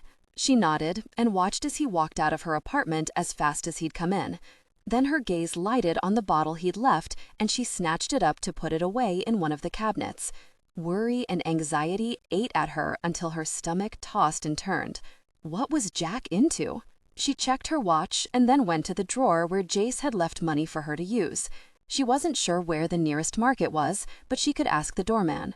Hopefully it wasn't a long walk. The weather sucked, and she didn't want to waste money on a cab. Already she was running possibilities through her head. She would cook a fabulous meal, all of Jack's favorites, and she'd make him sandwiches to take with him because she knew he wouldn't agree to stay. She could buy non-perishable items he could stow in his bag so he'd have something to eat for more than a few days. She peeled off several of the bills and stuffed them into her jeans pocket, and then headed down to ask the doorman for the nearest place she could buy groceries. Bethany ducked out of the cab after paying the fare and hurried, bags in hand, to her building's entrance. The doorman had advised her to take a cab, and she'd relented when she'd seen the increase in rain. It had morphed from a light drizzle to more of a steady downpour. Not what she wanted to be caught out in on her way back from the market carrying groceries. When she unlocked her apartment and walked in, she was stunned to see Jace in the living room, his expression dark and forbidding. He advanced on her before she even had time to deposit the bags on the kitchen bar. "Where have you really been?" he demanded. Her eyes widened, and she glanced down at the grocery sacks. I went shopping." "Anything else you want to tell me?" The accusation in his voice stung. What on earth did he think? Did he believe she was cheating on him? Sneaking out to see a lover? How had he even known she was gone to begin with? He wrested the bags from her grip and dropped them with a thud on the bar before turning his furious gaze back to her. Her mind blanked. She took an instinctive step back, and Jace swore. "I'm not going to hurt you, very." "Why are you so angry?" she asked. "I just went down to the market. I was only gone an hour. You think this is about you going out for groceries?" His tone was incredulous. "What else am I supposed to think? You're acting ridiculous, Jace. I went to groceries, for God's sake. Let's try this instead. I'm at work in an important meeting, and I get a call from Caden, who informs me you have a visitor." Her mouth dropped open in shock. How does Caden know anything about who's at my apartment? He's not even supposed to be protecting me anymore. Her eyes narrowed as understanding slowly dawned. "You still don't trust me." It nearly killed her to say those words, the truth. And it was the truth. He was bristling with rage, and he'd hired those men to watch her. He wasn't here to protect me. He was here to spy on me. "It would appear I have good reason," Jace snapped. Hope died inside Bethany. She turned her painful gaze on him, hurt beyond words. "Jack was here. But then, you already know that." "Yes, Jack," he spat out. What really was he doing here? Her brow furrowed, and this time she took a step forward, anger tightening her features. "He came to see me. He was here at Christmas, only I wasn't here because I was with you. He had to spend the holiday alone. No food, no warm place to be. Alone, Jace, on the streets. I don't need to tell you what a wonderful holiday that makes for." "How did he even know to show up here?" Jace demanded. She blanked. "I gave him the address." "And when did you do this?" She flushed. "The day I went to see him." Jace's lips tightened into a nearly indistinguishable line. "You invited him here?" She nodded. "Of course." He swore again. "There is no of course to it, Bethany. What really were you thinking?" "What is wrong with you?" she demanded. "Am I not allowed to invite people to this apartment? Did I get it wrong and it's not really for my use? Or is it only uses I have your approval for? You invited a man who very near got you killed. He got you attacked. He's the last person you need to have anything to do with." The blood drained from her face. "He never intended for me to be hurt. He'd never do anything to hurt me." Disgust flooded Jace's face. His eyes were swamped with it. "Really, Bethany? And why do you suppose he's here now?" She didn't like his tone, his expression. She liked nothing about this confrontation. He was so angry.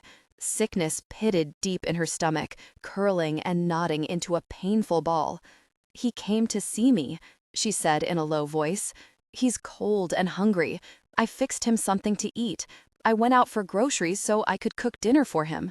Jace reached over the back of the couch and pulled up Jack's backpack. He dangled it from his finger, his eyes going cold with rage.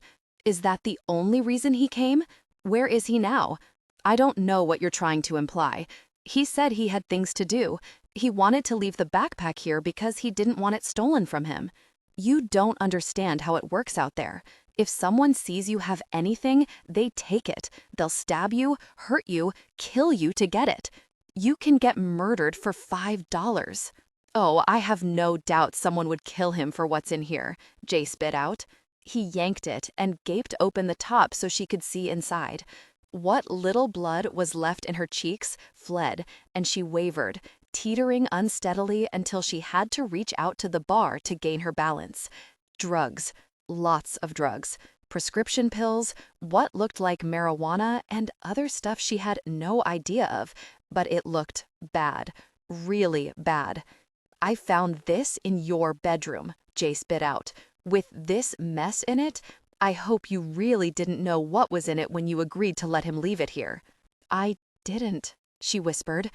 Jesus, Bethany, how long are you going to allow him to manipulate you? Until someone kills you? What's it going to take for you to wake up and see the truth staring you in the face? He won't hurt me, she shouted. Just stop it. Jace tossed the bag back onto the couch, his entire body shaking with anger. I won't have it. Not here, not where you are. As long as you wear my collar, you're under my protection. He's not allowed here, Bethany. Either you tell him that, or I will, and next time, I won't come alone. I'll bring the police and I'll have him arrested. I don't really care if that bothers you or not. My one and only concern here is you. I don't really care about a man who holds you in so little regard that he'd expose you to this. I won't choose between the two of you, she yelled. I won't. You don't understand. I can't turn my back on him. I won't. So that's it then, Jace said grimly. It doesn't have to be. Why can't you just leave so I can work this out with Jack? Why can't you trust me that much? It's not you I don't trust, he said just as loud. Gosh it, Bethany, use your head. Do you know what would happen if you were found with this mess? It would be you going to jail, not your precious Jack. You'd take the rap for him, and do you think it would make any difference? She shook her head. No, no. Just go, Jace. I'll take care of this. Just go. You forget this is my apartment, he ground out. She went even whiter, feeling sensation leach from her face. She went numb to her toes. Then she turned around and walked stiffly to the door. Bethany, stop. It was a command, one that, for the first time, she ignored. When she heard him start after her, she started running, out the door toward the elevator. She got inside, hearing Jace as he ran down the hall shouting her name. She punched the button repeatedly, praying it would close. It slammed shut when he was 2 feet from the door, his curses ringing in her ears as the elevator began its descent. When she got to the lobby, the doorman tried to stop her. Jace had probably called him, but she darted around him, ignoring his pleas for her to stop. She ran outside and into the street, nearly getting hit by a cab that came to a screeching halt mere inches from her legs. Before he could get out, she ran to the passenger side and threw open the door. Are you crazy? The cabbie bellowed. I could have killed you. Just drive, she choked out. I don't care where. Just get me out of here, please. She must have looked deranged. Tears she hadn't even realized she was shedding now formed wet trails down her cheeks. The taxi driver's face softened before he turned around and then accelerated, waving at angry drivers behind him who'd been forced to stop when he'd braked so hard. Horns blared, but faded in the distance as they sped down the street. Bethany walked the last block to her apartment, numb. Numb from cold, numb from the relentless rain soaking through her clothing. She hadn't gone far in the cab. She hadn't had much cash left on her from her shopping trip, and so she'd walked, endlessly, her thoughts in turmoil, hurt crashing through her heart. Jace had a right to be angry. She didn't refute that. But he hadn't even given her a chance to explain. He'd been so furious. And then he'd reminded her that he owned the apartment, that she was there due to his generosity. He'd reminded her that she had nothing but the hopelessness of their situation. He didn't trust her. He'd hammered that point home to her over and over, and she couldn't exist in a relationship where he suspected the worst at every turn. She'd never be able to overcome that. No matter how hard she tried, how much she gave to him, she'd never get to a place where she had his trust. She wasn't even sure why she was back, but she needed her things. She'd take some of the clothing, certainly not all of it, but she knew she needed the coat, and the jeans and the shirts. She could take the food she'd bought for Jack, and then maybe wait for him to come back. Had he already been back? Had she missed him? At least they'd have something to eat for the next while. She could check with the shelter she frequented, and maybe, just maybe, one would have a bed. Or maybe she should just call Jace, try to explain. He deserved that much at least. He needed to know why she could never turn her back on Jack. She'd never fully explained, never shared that part of herself. Would he understand? Could he possibly understand? But what good would it do if he was never going to trust her? When she trudged into the entrance of her apartment building, the doorman looked alarmed. She waved off his concern and headed for the elevator, only wanting to be somewhere warm and dry, even if it was temporary. There had to be a way to fix this. Jace was the best thing in her life, the only thing that was good and untarnished. She didn't want Jack's problems to touch Jace. Jace didn't deserve that. He deserved someone without the stains she carried on her soul. Somebody he could trust fully.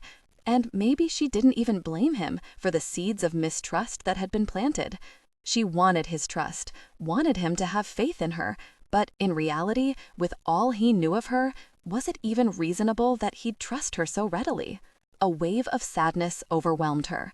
She didn't want to be the person she'd been for so long. She wanted to be someone worthy of love and trust. She wanted someone to believe in her.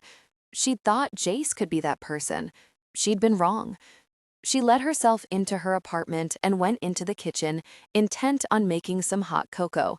When she opened the cabinet where the mugs were kept, her gaze lighted on the bottle of pills Jack had left. For the longest moment, she simply stared.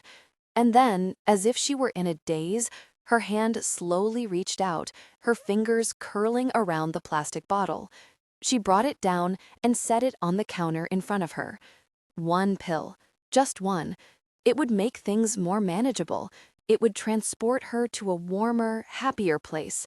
It would give her a sense of well-being. It would give her confidence and a much-needed boost so she could make decisions. It would take her away from the awful reality she was facing, and it would get her through her impending confrontation with Jace. Before she could think better of it, she opened the bottle with shaking hands and shook out a pill. Or should she take two? It had been a while, forever it seemed, since she'd taken any. One would probably knock her on her ass. Two might just knock her out, period. She put the second back in the pill bottle and then threw the other one into her mouth. She grabbed a glass and filled it with water, brought it to her lips, and filled her mouth with enough liquid to swallow the pill. And froze. Oh God, what was she doing? She spit the water and the pill forcefully into the sink, gripping the edges as sobs welled from her chest. What had she almost done?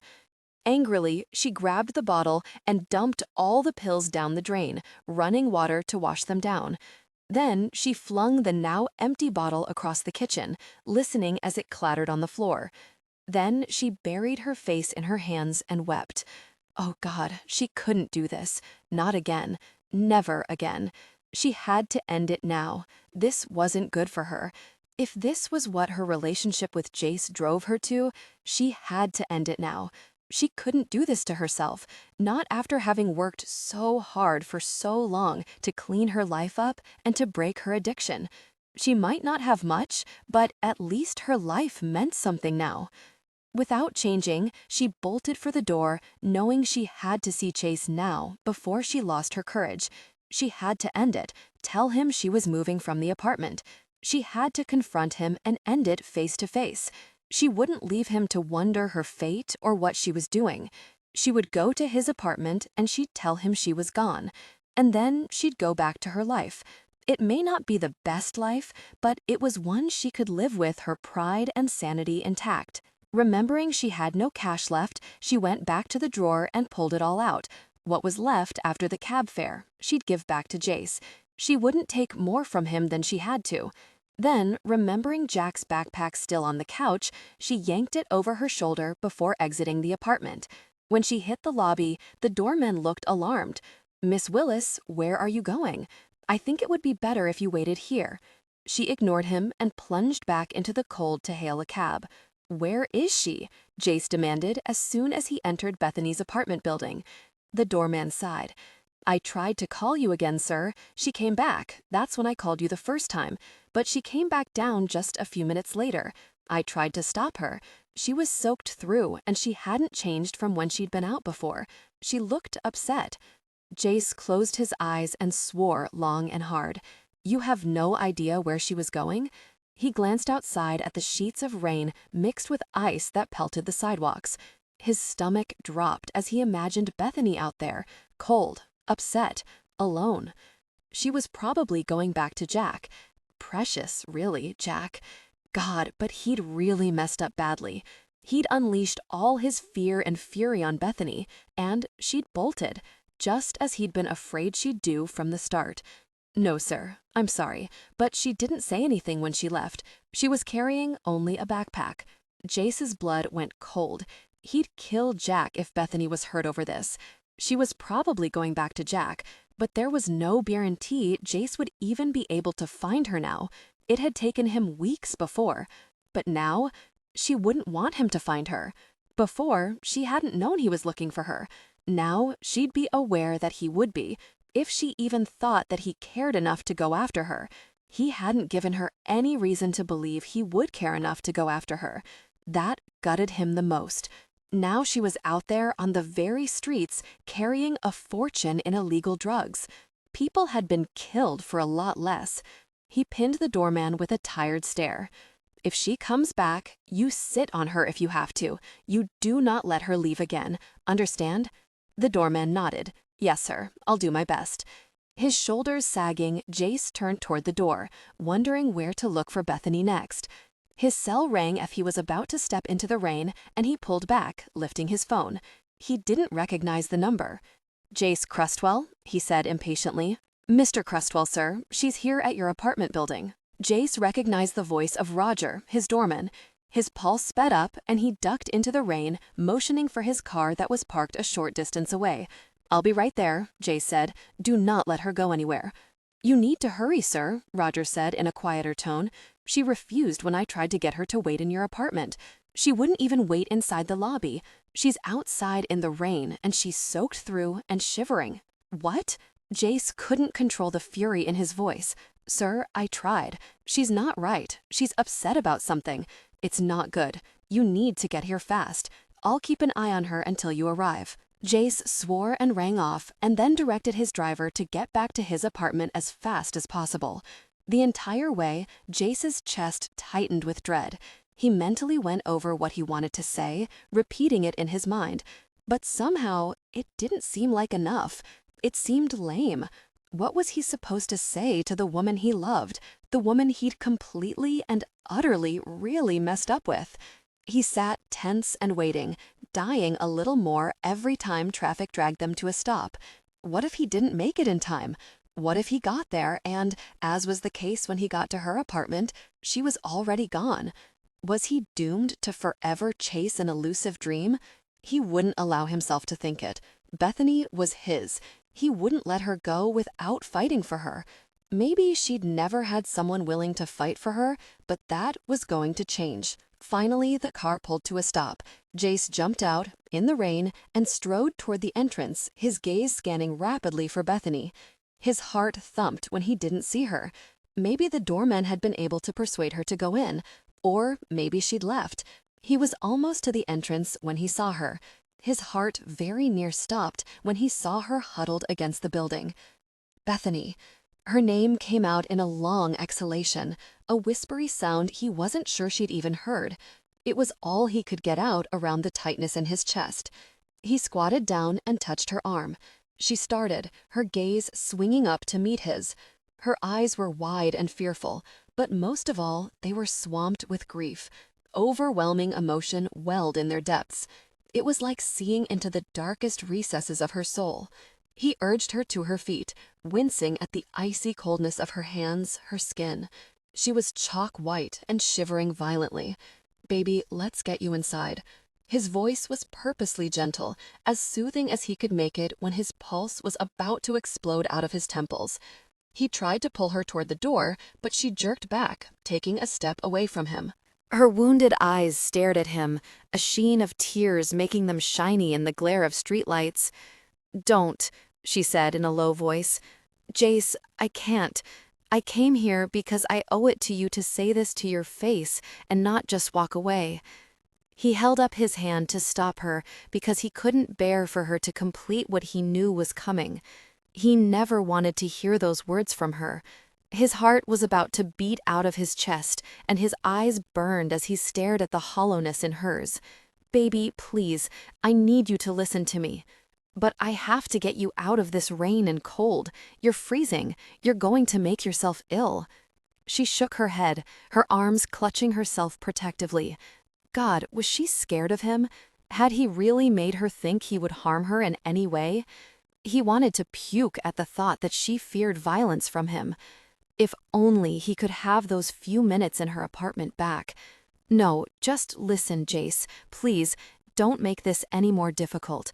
I have to do this before I lose myself, before I lose what self-respect I've managed to gain the last couple of years. Her voice ended in a sob, and she gulped in breaths of air. She was shivering so hard that it took everything Jace had not to forcibly haul her into his apartment. Only the knowledge that this moment, whatever it was she had to say to him, was the single most important moment in his life. He couldn't afford to blow it, not like he'd already done at her apartment. "Tell me," he urged. Tears now ran unchecked down her cheeks, mixing with the rain pelting her face. Her hair was plastered to the sides of her face and clung wetly to her body.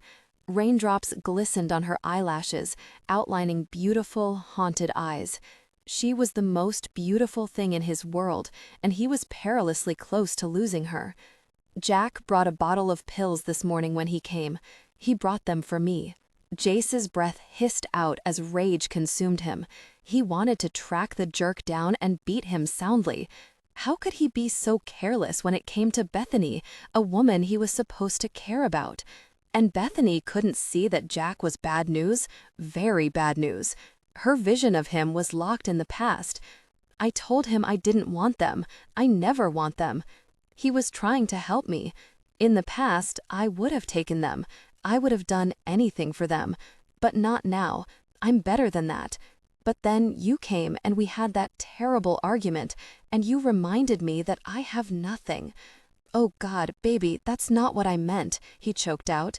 "That's not what I meant at all." She went on as if she hadn't even heard him. She seemed so lost in her thoughts that she was rambling, trying to get it all out, like ridding poison. "And I left because it hurt too bad to stay. But then I came back because I knew the way I left wasn't cool. I needed to stop running, face you, do this logically. But there I was in the kitchen, feeling like my world had come to an end. I was cold and wanted a cup of hot chocolate, and when I opened the cabinet, there was the bottle of pills staring me in the face, and I knew if I just took one that I'd feel better, that I'd be better able to cope with the mess that is my life." "Oh God," Jace breathed. "Baby." "I was this close," she said, holding up her trembling fingers an inch apart. "I was this close to doing it. I had the pill in my mouth. I took a drink of water, fully intending to swallow it. It was right there, at the back of my throat. And then I realized what I was doing, what I almost allowed to happen." She choked on a sob and then bowed her head, her fingers balled into tight fists at her sides. "But you didn't," Jace whispered, guessing. "But I almost did," she said in a voice filled with desolation. "I wanted it, I needed it, and I spit it out and washed all the pills down the sink. I can't go back there, Jace. We have to end it now, before we destroy each other. If this is what being with you does to me, I can't do it anymore. I'm not good for you. I'm not good for me," she finished on a whisper. Fear gripped him. He shook his head, unable to wrench the words from his closed throat.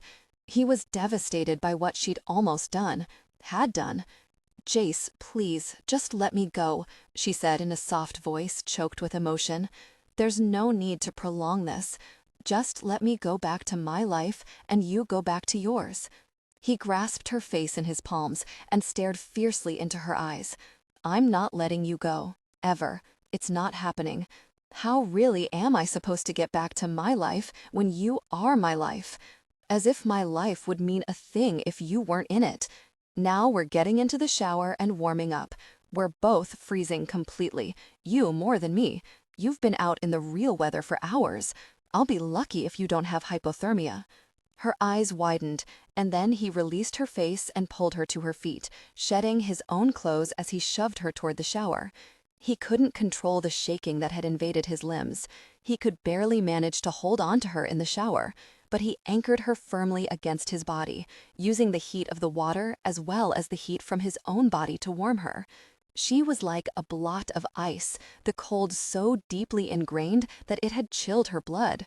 It killed him that she'd been so long out in the rain, desolate, distraught, all because he'd handled things completely wrong. He'd made her believe she was nothing, that she had nothing, when she was everything to him. He loved her. If there'd been any doubt before this, it was gone now. And you didn't treat someone you loved like he'd treated her. He hadn't shown any understanding, hadn't listened to her, hadn't waited for her to explain. All this time, he'd been patient, waiting for her to discuss her past, to share that part of her with him. And when he'd had the opportunity, he'd blown it. That would never happen again. And he absolutely would not let her walk out of his life when he'd waited 38 years for her to walk into it. Heat swelled and surrounded them, and he felt her shivering finally ease as she sagged into his arms, warm and pliant and so very precious. All he'd ever wanted, he held right now in his arms. He wasn't letting go. He never lost a battle he was truly invested in, and this was the most important one of his life. He kissed her temple and let his mouth slide down her soft cheek to her chin. His woman, his lover, his wife, if he had anything to say about it. He was going to tie her so tightly to him that she'd breathe the same air as he did. "Are you warm now?" he murmured against her ear. She nodded, and he reluctantly pulled her from his embrace and turned the water off. He hurried her out of the shower and rubbed her briskly with a towel so she wouldn't grow chilled again. When he got to her hair, he pulled it from her neck, his gaze settling on the choker he'd given her for Christmas. She hadn't taken it off, even when she'd been so hurt. He traced the lines with his finger and then leaned in to kiss the space between her ear and the choker where her pulse fluttered under his lips. She took a step away, her eyes still haunted and guarded. "Jace, shh, Bethany, just give me some time here. You need to be warm and dry, and then we're going to talk about everything. And you aren't leaving. Don't even think about it. I'll tie you to my bed and not suffer an ounce of remorse if that's what I have to do to keep you here." She bit her lip but went silent, allowing him to wrap her hair in the towel. Then he grabbed his robe from the hook on the back of the door and helped her into it, tying it securely around her waist. He took only a few moments to towel off and pull dry clothing on before he urged her into the living room. He turned on the fire and settled her on the couch. "Give me just a few more minutes to make you a cup of hot chocolate, and I'll be back." He waited, hesitant to leave her for even that amount of time, but the fact that she was only in his robes, something he'd done purposely, reassured him that she wouldn't be bolting out of his apartment. But still, he waited for her agreement, and when she finally nodded, his chest lightened in relief. It seemed to take an eternity for the milk to heat in the microwave. He hastily stirred in the mix and sweetened it just how she liked it, and then he went back into the living room where she was cuddled on the couch. Her feet were tucked underneath her as if she were seeking more warmth, and she'd taken the throw from the end and positioned it over her lap. He wasn't sure if she needed the extra warmth or if she was adding layers as a protective measure. From him. He'd allow no barriers between them, not anymore. But first, they had to get everything out in the open. He handed her the mug, and she clasped it in both hands, absorbing the warmth into her palms. He settled onto the couch next to her, turning so they faced one another. He pulled his knee up and toward the back so that it was touching hers. She didn't move away, something he took as a positive sign, but he knew he had a lot of ground to make up. "I owe you an apology," he said in a low voice. "I'm sorry, Bethany. I just lost it. When I thought of all the things that could have happened to you, I went a little crazy, and I said things I didn't mean. I never meant to make you feel like you were nothing or had nothing. If you believe nothing else, believe that." The mug shook in her hands as she lowered it from her mouth. "I understand. I do. But Jace, I told you what I almost did." Her face was a wreath of pain and shame. It was nearly his undoing. No longer able to keep any distance at all between them, he took the mug from her hands and placed it on the coffee table, before returning and moving closer. He looped one arm along the back of the couch so his fingers touched her shoulder, and he pulled her other hand into his, caressing her palm with his thumb. Almost is the key word, baby. You almost took a pill, but you didn't. You stopped. You didn't do it. She closed her eyes, and his heart clenched when a tear slipped down one cheek. I had come such a long way, she whispered. Until today. Until I saw those pills. I don't think about them. I mean, I haven't wanted them, not since I got clean. And then today, I wanted it more than anything. It was a compulsion. She shuddered and bowed her head. He slid his fingers underneath her chin and gently lifted until she was forced to meet his gaze once more. Baby, you didn't do it, he said quietly, with emphasis. It doesn't matter what you wanted, what you thought. You didn't take it. That took strength. You beat it, and it doesn't have you in its grasp any longer. Didn't today prove that to you? Hope was so poignant in her eyes that it cut him in two. Do you think so? Yeah, I do. I don't want you beating yourself up over this. And from now on, I'm going to be here to help you. You don't have to be alone. You won't be alone. You're moving in with me.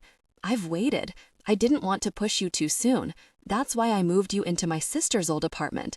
But I'm done with that. You're going to be here with me.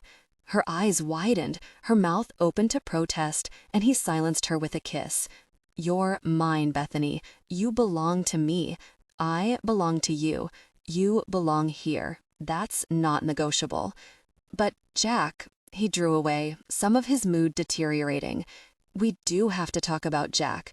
He's dangerous to you, Bethany. I won't tolerate that.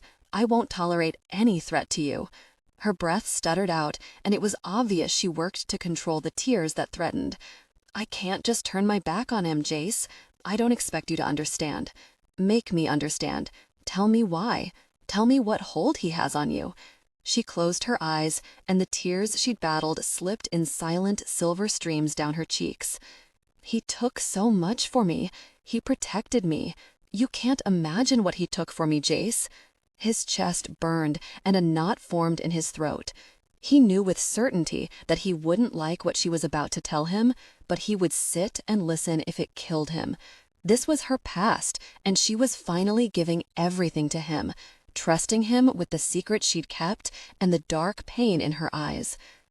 We were in and out of foster homes. We aren't related by blood, you know that, but we'd bonded, and social services tried to place us together when possible. It wasn't always, but they knew if we went together that we were less likely to cause trouble, and so when they could, they accommodated our need to be together. We were the only family each other had. She paused and sucked in deep, steadying breaths. Go on, baby, he said gently. I'm listening. Nothing can hurt you now. When I was 12, Jack was 15. He was big for his age. I know he doesn't look it now. He's too thin, but when he's healthy and well-fed, he's a big guy, tall and broad-shouldered. Anyway, we were in a home together, and the father. Jace tensed, his entire body bristling with rage. He didn't like where she was going with this. The father used to look at me, and it worried Jack. Jack would never let me out of his sight or leave me alone with our foster dad. It turned out the father didn't much care if it was girls or boys. She shuddered in revulsion, her face going pale. Distress radiated from her in waves. He pulled her into his arms and held her tightly, turning her face so she could continue speaking. He stroked her hair, trying to offer her comfort in any way he could. He took that from me, she whispered. He put himself in the way every single time the father came after me. Jack allowed that man to abuse him so that I wouldn't be abused. And oh God, I can never forget that, Jace. I can't forget it. He took that from me for months until we were finally able to get away. Oh, baby, I'm so sorry. Jack's always taken care of me. When I was in the car accident, before that, after that, it's always been him who made sure we had food to eat, clothes to wear. when I wasn't able to get more pain medication prescribed, and at that time I was still having so much pain, Jack got the pills for me. And then, when I became addicted, he risked arrest and God knows what else to make sure I had what I needed. Jace sighed. It was a sticky situation, no doubt. He saw Jack in a new light, but it didn't mean he was okay with the man really messing things up for Bethany now. Jack was into more than just a habit for prescription drugs. He was buying, if not dealing, the difficult things, the kind of stuff that could get a person killed or sent to prison for a very long time. There was no way he was going to let Bethany be exposed to that. I understand why you feel the way you do, baby, but listen to me. Jack has gone beyond that now. He's in deep and he's putting you in serious danger. I can't allow that. I won't allow it. I'll never agree to anything that can harm you. Do you understand that? She shifted and raised her head so she could look him in the eye. I do understand, Jace. I do. I'm not making excuses for him. I don't like what he's doing, but the idea of him being cold and hungry and in danger himself, it breaks my heart. I can't help but wonder if he'd be like he is if it weren't for me. Jace shook his head, making sure she saw his vehemence. You can't take the blame for this. I won't let you. He protected you. I'll always be grateful he did that. But baby, even he wouldn't blame you for what he is now. We all make choices. He made some bad ones, but that doesn't mean you have to pay the price. But what am I supposed to do? I can't just walk away from him. I can't just leave him alone and with nothing. Not when I have all the things he doesn't. Jace stared into her tear-drenched eyes and realized that she wouldn't be the woman he loved if she could just walk away from her family. He stroked her cheek, wiping away the dampness, and then he sighed. I'll figure something out for Jack. But you have to understand, if I step in, that means you step away. Her eyes became troubled, and she dropped her gaze again. Could he? She bit into her lip and went silent. Could he what, baby? You don't have to be afraid to ask me anything. But I have no right to ask this, she said in a low voice. You've given me so much, and I've given you nothing in return. You are everything to me. Everything, Bethany. I don't say that lightly. I've very sure never said that to another woman. I've never said it to another human being. She stared at him with such confusion and amazement that he couldn't control himself any longer. He hauled her into his arms and against his chest, anchoring her so tight that it was doubtful she could breathe. Ask, Bethany. I was going to ask you if Jack could stay in the apartment, she whispered, just for a little while, until he gets on his feet and can afford a place of his own. Jace carefully extricated Bethany from his hold and set her far enough away so that she could see him and he could see her. His expression was utterly serious as he stared down at her. If you move in with me, I'll see what I can do about letting Jack move into your apartment. She didn't react to the subtle blackmail, not that it was even subtle, but he wasn't above using whatever means necessary to get her into his space, in his bed, and more firmly entrenched in his life. You'd do that? She whispered. Yes, I'd do it, and not suffer one iota of guilt in the process. Yes, I would do that. She threw her arms around him, nearly toppling him backward on the couch. Thank you, she said fiercely. I don't deserve you, Jace. I thank God every day for you, though. He frowned at her assertion, but since she hadn't balked at the idea of moving in with him, he didn't push the matter. I can't wait to tell Jack, she said. He won't believe it. Jace held up his hands. There are a few conditions, Bethany. She went silent and looked questioningly at him. I won't have drugs in that apartment. I won't have them anywhere near you. If Caden or Trevor finds them at any time, he's out. And if you see Jack, you'll do it with either Caden or Trevor or myself. That I won't bend on. Bethany was quiet. He could see the wheels turning in her mind. He found himself holding his breath, wondering if he'd been too forceful.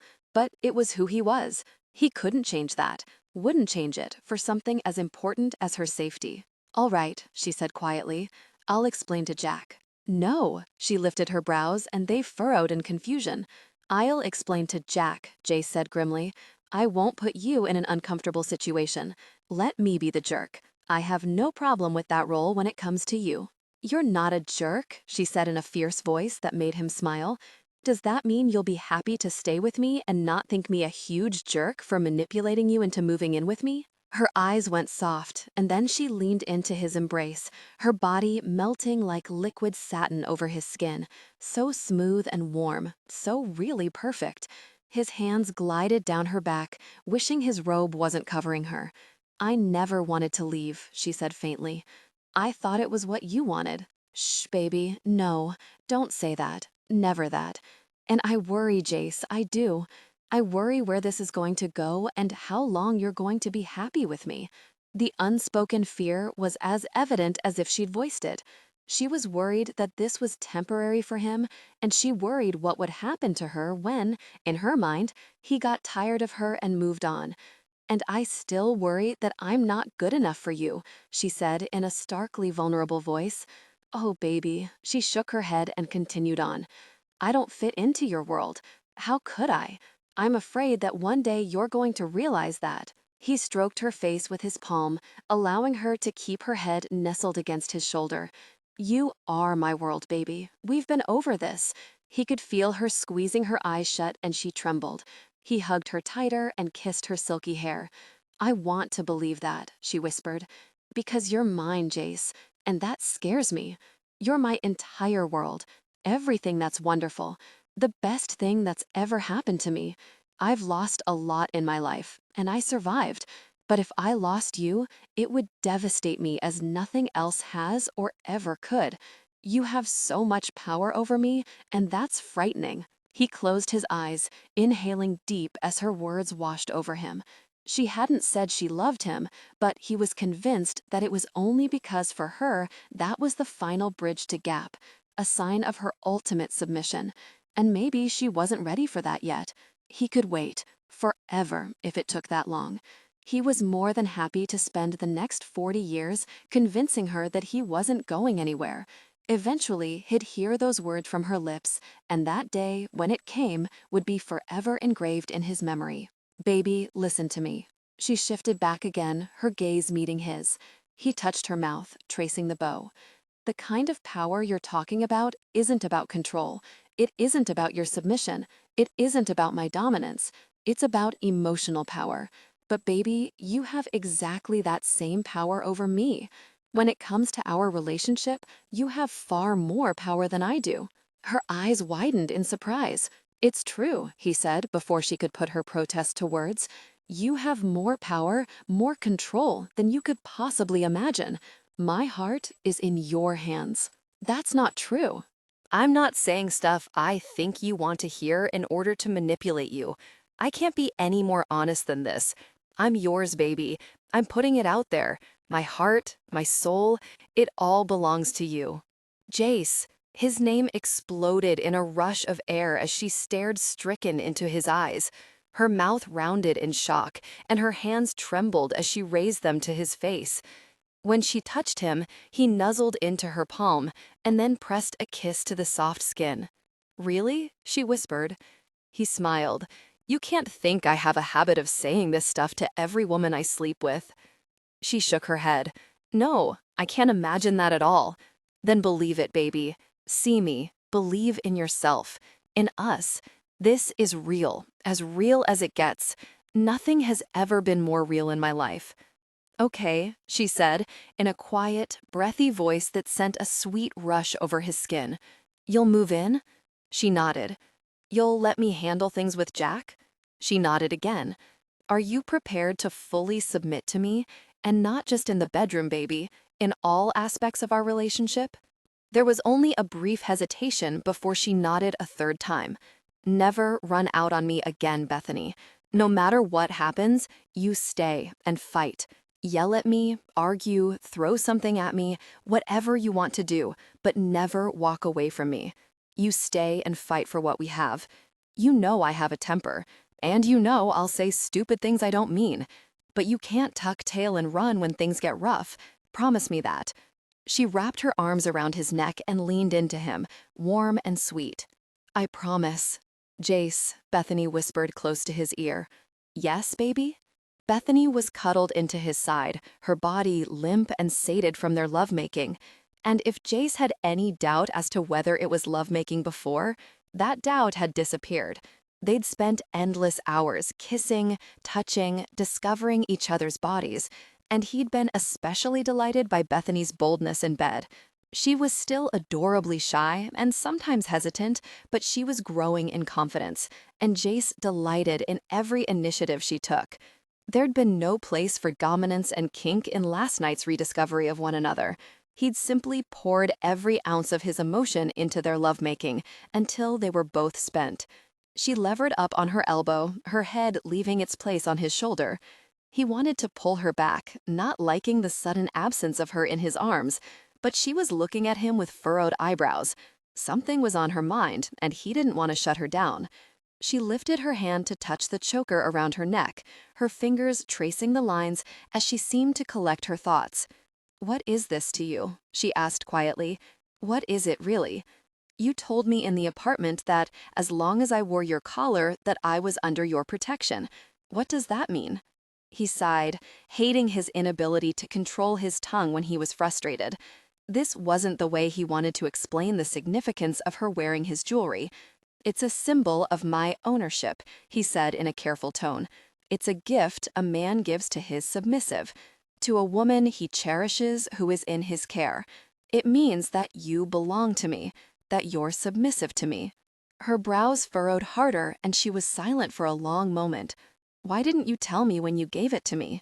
He pushed up to one elbow so they were more eye to eye. He reached out to touch her cheek, caressing the smooth skin. Then he let his fingers drift down to the choker, to the diamond that rested against her throat. "I was afraid that it was too soon, that you wouldn't fully understand. I didn't want to pressure you. I was afraid you wouldn't want it if you knew what it truly meant." She bit her lip pensively. "But Jace, why would you want me to wear it if I didn't understand the significance? It's not real until I know what it means." His lips twisted ruefully. "You have me there, and you're right. For me, it was enough to see it around your neck, and for me to know what it meant. But you're correct. It could never mean what it should until you recognized and accepted its true meaning. It's important to you," she said, not as a question but as a statement of fact. He nodded.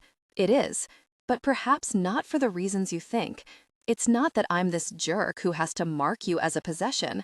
The simple truth is, I like seeing it around your neck because I gave it to you, and it's a symbol of your gift to me." Her eyes widened. "I hadn't considered it from that perspective." He smiled. "No, you're still convinced that you give me nothing, that you have nothing to give. But that's not true, baby. You've given me the most precious gift I'll ever receive, yourself." Tears glittered brightly in her fierce blue eyes. Then, to his surprise, she reached back to unfasten the choker. She let it slide from her neck and then held it out to him. Panic took hold, and he stared wordlessly back at her. Was she rejecting it? "I didn't know what it meant before," she said, still holding the choker out to him. "I want you to put it on when we both know what it means." His chest nearly exploded as it tightened and swelled. His hand shook when he took it from her fingers. He pushed himself upright to his knees, and then he said, "Get on your knees, baby. Kneel for me here on the bed." She positioned herself in front of him, so achingly beautiful with her tousled hair and sleepy eyes. Eyes that were full of something he didn't dare hope for, love. He held the choker so she could see it spread in his hands. Then he met her gaze. "Will you wear my collar, Bethany? It's not only a symbol of my possession. It's a symbol of your gift to me, but also my gift to you.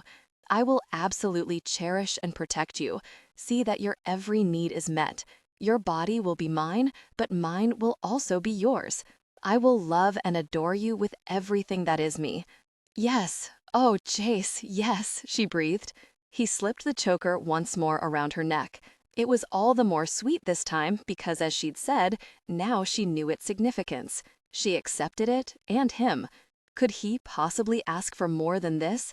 He fastened it and then ran his fingers around to the front, touching the diamond teardrop so it dangled just so.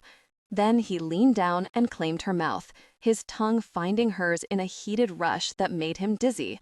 "I love you, Bethany." "Jace." but he wouldn't allow her to cry, not in his bed and not while he held her. He wanted only her happiness, and as long as he had the power to keep those tears at bay, he'd do so. Make love with me, baby, again and again, this time with us both knowing that you belong to me, heart and soul. Her arms wrapped around his neck, and she pulled him toward her until she folded beneath him, falling back on the mattress. He went with her, pushing her firmly into the bed, his mouth devouring hers, his body covering hers. Never felt like this for a woman, he murmured against her skin. Never before, never will again. Jace, she whispered, a husky catch in her voice. Love me, please. I do. I will. Love you. You never have to ask for that, baby. It's yours. I'm yours. That's never going to change. He kissed his way down to her breasts, caressing one nipple before turning his attention to the other. He continued to arouse her, loving the excited hum that emanated from her. Her entire body went taut beneath him, and she arched into his touch. Her hands tangled in his hair, pulling and then holding him firmly against her breast. He smiled. My baby likes that? Tension broke. They gave in to desire, connecting deeply. He focused his attention intimately. She responded beneath him, arching, her fingers diving into his hair to hold him close. He continued his intimate actions, connecting deeply. He couldn't get enough. He'd never have enough of her presence, the sensation of her, silky and sweet. He loved how she trembled beneath his touch, her little gasps and breathy sighs. Never had he imagined being so gutted over a woman.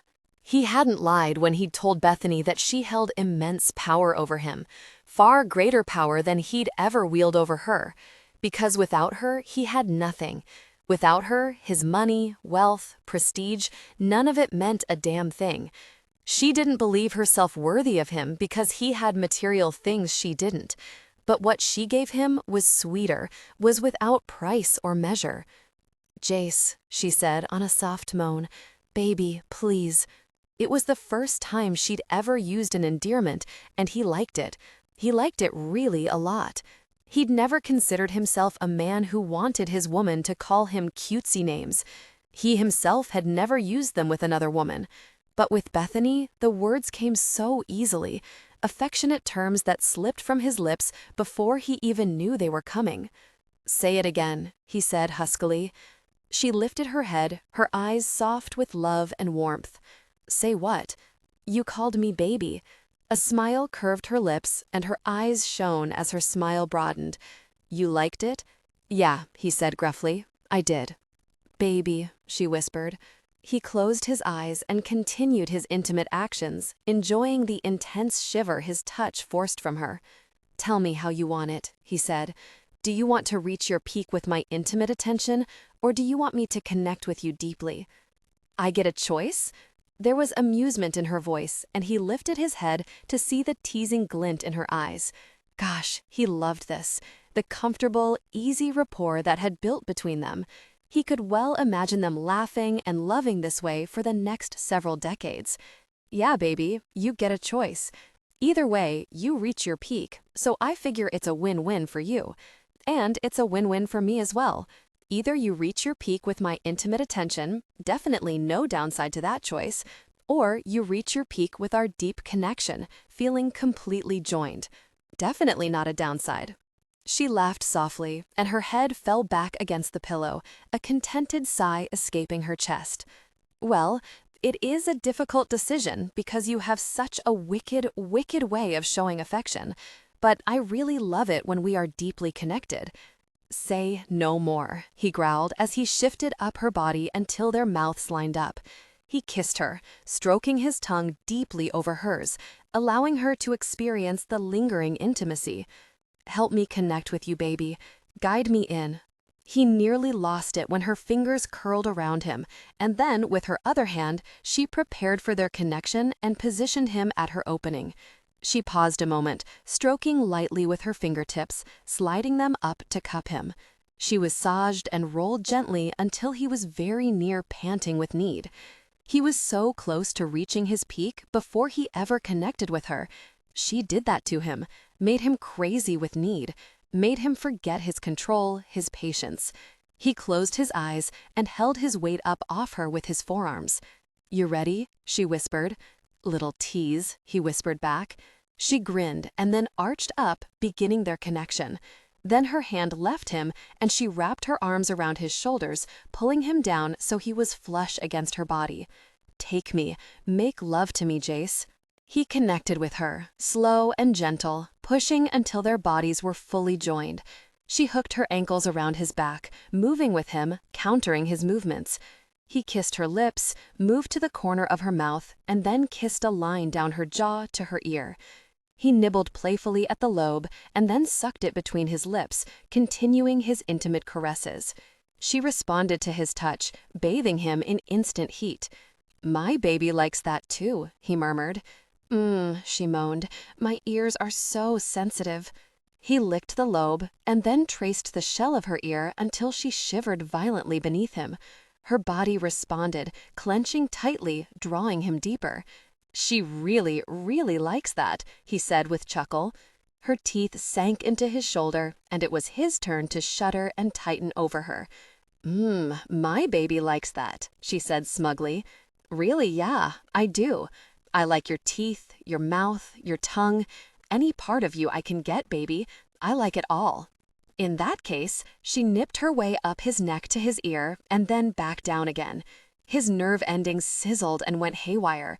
His body surged forward, connecting deeply until he feared hurting her. But he was beyond control, his body taking over his need and instinct to reach his peak. "Get there," he gritted out. "Get there, baby. I'm close. Won't last much longer." She circled his neck, hugging him against her as she lifted her body to his as if seeking more. "I love you," she whispered, the words fluttering over his ear. Those words. Gosh, those words. It was the only thing left he'd wanted from her, the one thing she hadn't given until now. It was the most beautiful sound he'd ever heard in his life. Euphoria filled him, spreading to the darkest recesses of his soul and shining light on every shadow. "Bethany," he choked out. "Gosh, baby, I love you too, so very much. Reach your peak with me now. I'm already there."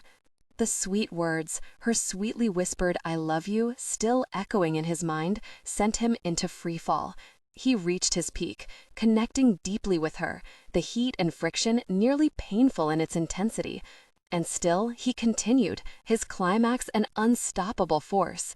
He found his release, and then he pushed deep and held himself locked against her, wedged as deeply as he could manage. He remained there, wanting to be completely joined with her. In that moment, he really disliked birth control. He had a savage need to give her his baby, to make her pregnant with his child, their child, a son or a daughter. The image of her swollen with his baby kept him aroused when he should have been losing his firm state. He slumped over her, falling into her delicate softness. Gosh, he loved the feel of her underneath him. She sighed in contentment and kissed the side of his neck as her hands rubbed up and down his back and down to his lower back. "If I had my way, I'd stay connected with you forever." He felt her smile against his skin. "Tell me again," urged. "I want to hear the words again, Bethany." She didn't hesitate, didn't misunderstand what it was he asked for. "I love you." He closed his eyes and breathed in deeply. He would never ask for more than this, for what he had right here and now in his arms. "I love you too, baby." Jace woke to the sound of a ringing phone. He roused and glanced at his watch and then muttered. He never overslept. Not even in college had he ever been late to a class. It was past 9, and he hadn't even stirred until now. It was the second time he could ever remember waking late and unaware, and both times had been after a soul-stirring night with Bethany. He glanced down to where Bethany's dark head lay on his shoulder. She hadn't stirred either. They'd shared intimacy countless times until they'd both fallen into an exhausted sleep. He reached for his cell phone lying on the nightstand and saw that Caden was calling. "Jace Crestwell," he answered. "Mr. Crestwell, I thought you'd like to know that Kingston returned to the apartment." "He's there now?" Jace asked in a low voice. "Yes, sir. Came in a few minutes ago, let himself in, and he hasn't left yet." "Make sure he doesn't," Jace said curtly. "I'll be right over." "Yes, sir." Jace disconnected the call as Bethany stirred beside him. She lifted her head and gazed at him with sleepy eyes. "Everything okay?" He kissed her forehead. "I have to go out for a while." He hesitated a moment. Jack came back to the apartment. Her eyes became more alert, shaking off the veil of sleep. "I'll go with you." He shook her head. "No, I'll handle this, Bethany." She became agitated, and before she could work herself up and become more upset, he said firmly, "I don't want you involved in this. We had an agreement on this. I need you to trust me. I'll handle it." "Okay," she said quietly. He kissed her again. "It'll be fine, baby. Trust me." "I do," she whispered.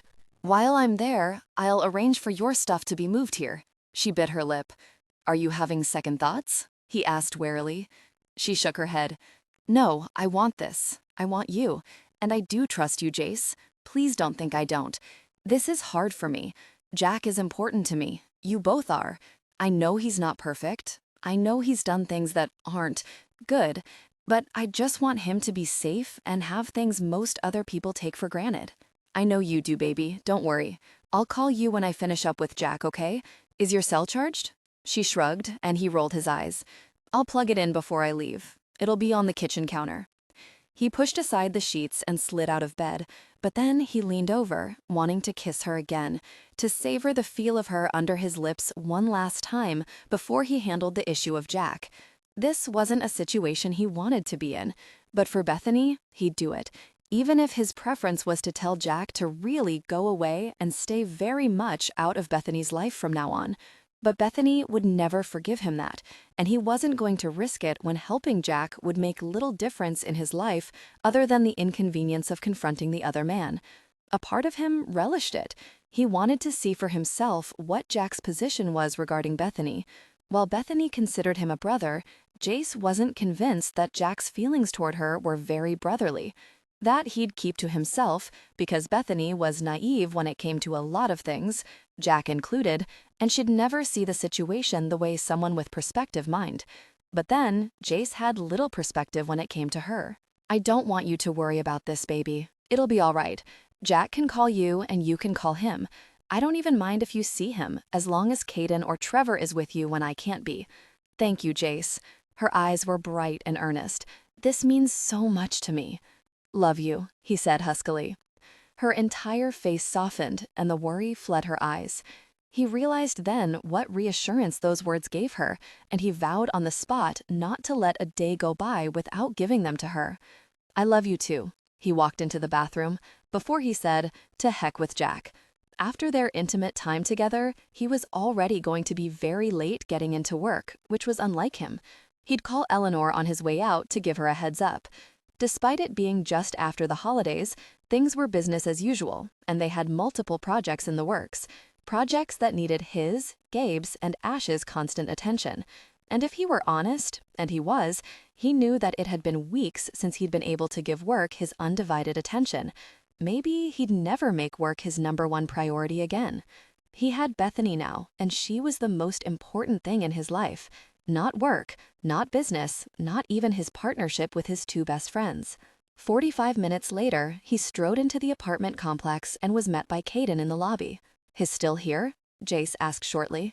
Caden nodded. Yes, sir. He hasn't come down since he arrived. Very good. I'll want you and Trevor to constantly monitor his presence, even when he leaves. I want to know where he goes, who he sees, and what he does. And I especially want to know if and when he contacts Bethany, if he sees her or arranges to see her. Under no circumstances do I want him seeing her alone.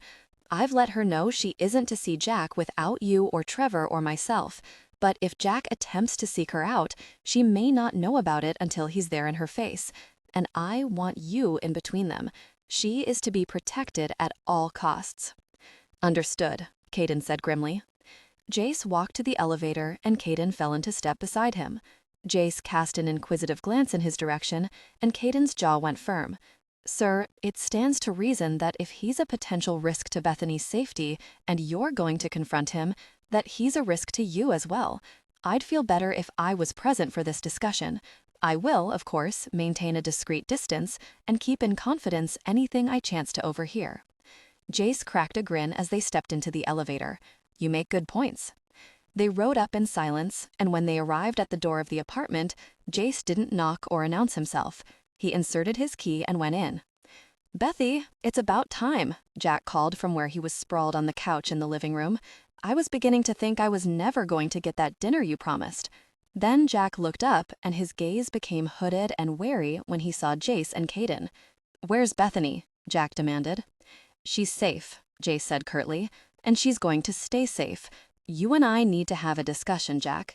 "You have me at a disadvantage," Jack drawled. "Who in the heck are you?" "I'm the man who intends to make sure you stay the heck away from Bethany, you arrogant jerk." Jack's eyebrows went up. "So you're the boyfriend? Nice place you gave Bethy. Very generous of you." Jace's eyes narrowed at the sarcasm in Jack's voice. "She's not going to be living here anymore," Jace said. Jack rose from the couch, his eyes flashing anger. "What did you do, you jerk? Did you kick her out? If you hurt her, I'll kill you." Caden stepped forward, his features menacing. Jace held up his hand and Caden stepped back once more. "Bethany is moving in with me, and she stays with me from here on." Something flickered in Jack's eyes. Sadness? Jealousy? It was hard to say because the man instantly looked away. "That's good," he said in a low voice. "I told her not to worry about me. She deserves a better life." "On that point, we agree," Jace clipped out. "You here to kick me out then?" Jack asked, the arrogant drawl back in place. Jace took a deep breath. It was on the tip of his tongue to say yes, to tell him to get the heck out and stay out and never to go near Bethany again. It would be so easy. But if Bethany ever knew, she'd never forgive Jace, and he wasn't willing to risk it. He wanted her happy, and she'd never be fully happy unless she no longer had to worry about really worrying about Jack. "No," he finally said. "You're welcome to stay in the apartment. I'm going to have Bethany's things moved to my apartment, but the rest is yours to use." Jack's eyes narrowed suspiciously. "What's the catch? No way a guy like you just hands something like this to me. You have Bethany. Why would you do this for me?" Jace advanced, anger tightening his chest. "Let's get something straight, Jack. I'm not doing this for you. I'm doing it for Bethany. She loves you and she worries about you. As for the catch, there's no catch, but there are conditions." Jack smirked and then flopped back on the couch. "Do tell." "You won't bring drugs into this apartment," Jace snarled. Jack's face whitened, and for the first time, he looked distinctly uneasy. "Yeah, I know about the bag. I have it, and you aren't getting it back. I should really punish you for bringing that mess into Bethany's apartment. And what were you really thinking, bringing her painkillers when you know very well she was addicted to them once? What kind of a mess-up does that to someone he's supposed to care about?" Jack swallowed visibly and went whiter. "I have to have that bag back. You don't understand. I'm a dead man if I don't get that back. I left it here because it was safer that way. Safer for you, maybe, jerk, but not safer for Bethany. She could have taken the fall for you." Jack shot to his feet again. "Look, I have to have that back. I have to deliver it. After that, you won't ever see that mess again. I swear it. I won't bring it here. I won't take it near Bethany. I'll be done. But if I don't deliver that bag tomorrow, my life won't be worth a thing. Give me one gosh darn reason I should care," Jay spit out. Jack flinched and then looked away.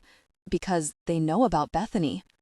Jace flew at him in a rage, grabbing Jack's tattered shirt and doubling it in his fists. He slammed him back against the couch until Jace was hunched over him, his face mere inches from Jack's. "What have you really done?" Jack closed his eyes. "I had to give them something they could use against me as insurance, and Bethany is all I have. She's all that's important to me." A low growl echoed through the room, and it took a moment for Jace to realize it had come from Caden, who stood just a foot away, bristling with rage. "You stupid jerk," Jace swore.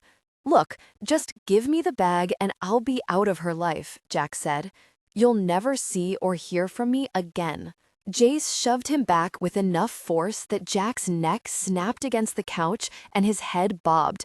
"While I'd love nothing more than for you to disappear and stay out of Bethany's life, it would hurt her, and she's all I'm concerned about. For once, think about someone other than yourself," Jace said in disgust. "I am thinking of her," Jack said quietly. She has you now. She doesn't need me. She's never needed me. She likes to think that I took care of her, but that wasn't the case. It was always her taking care of me. She deserves better than a life on the streets with a mess-up like me. Jace glanced in Caden's direction. Can you go to my apartment and get the bag? I only want you to bring it back here to him. After that, he's on his own. I don't want you involved. And I don't want that mess staying here. If he doesn't leave with it as soon as you deliver it, then I want it turned over to the police. Caden noted, and Jack paled again. Consider it done, Caden said tersely. He glared at Jack the entire time, never once lifting his gaze to Jace during the exchange. You can stay here, Jace said to Jack. You can contact Bethany. You can see her, but only if Caden, Trevor, or I are present. If you bring drugs into this apartment, or if you bring them anywhere near Bethany, I'll have you arrested so fast you won't know what hit you. We clear? Jack nodded. Furthermore, if you ever really offer Bethany drugs again, I'll really punish you. That clear too? Yeah, Jack muttered. I have to go into the office, Jace said to Caden. I'll give you a key to my apartment, and I'll let Bethany know you're coming by. I don't want her to know anything of this. Just get the bag. It's sitting inside the door on the floor. Caden nodded and caught the elevator keycard Jace tossed to him. Then Jace fixed Jack with his stare, putting emphasis into his words. You can stay here, but this isn't a free ride. Get your act together and get a job. I don't really care what it is. The utilities will be paid and groceries will be delivered twice a week. Anything else will be on you. Be good to her, Jack said quietly. There again in his eyes was that flicker that told Jace that Bethany meant more to Jack than a sibling. You need to understand this isn't a temporary thing with me and Bethany, Jace said, not caring that he was being merciless. Jack needed to understand where Jace stood and that Bethany was never going to be a possibility for Jack. Yeah, I get it, Jack muttered.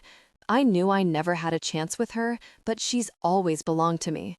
Not anymore, Jace said. She's mine and I protect what's mine. You ever try to hurt her and I'll crush you. Just make her happy. That's all I ask. You can make her happy by cleaning up your act, Jace pointed out. Resignation was dark and churning in Jack's eyes. For the first time, Jace got a glimpse of the demons driving the other man. Demons that had once held Bethany in their grip too. I'll try, Jack said flatly. Jace and Bethany spent New Year's Eve with Gabe, Mia, and Ash. Things were less awkward for Bethany this time, but Jace still kept close watch on her. Jack was a constant worry for her, and Jace cursed the selfish bastard for putting her through this. The day after Jace had given the pack back to Jack, Jack had disappeared, and he hadn't returned to the apartment since, nor had he phoned Bethany or attempted to contact her in any fashion. Jace knew this because while Trevor kept close watch on the apartment, Caden watched over Bethany from a discreet distance. Even though Jace had made it clear that Caden was to shadow Jack's movements, Jack must have been aware that he was being watched because he made certain he disappeared and that his steps weren't traceable. So while Jack was off doing whatever really Jack did, Bethany had made herself sick with worry. Jace had enlisted the aid of Gabe, Mia, and Ash in an attempt to give Bethany a New Year's Eve where she would relax and enjoy. They'd gathered at Jace's apartment. He thought if they entertain in a place Bethany felt at home, that perhaps she would feel more at ease. And Jace had ordered in all of Bethany's favorite finger foods. He also made certain he had plenty of black cherry soda, Mia's favorite, on hand, and he'd quickly discovered that Bethany loved it at first taste. He immediately made a mental note to stock more on a regular basis.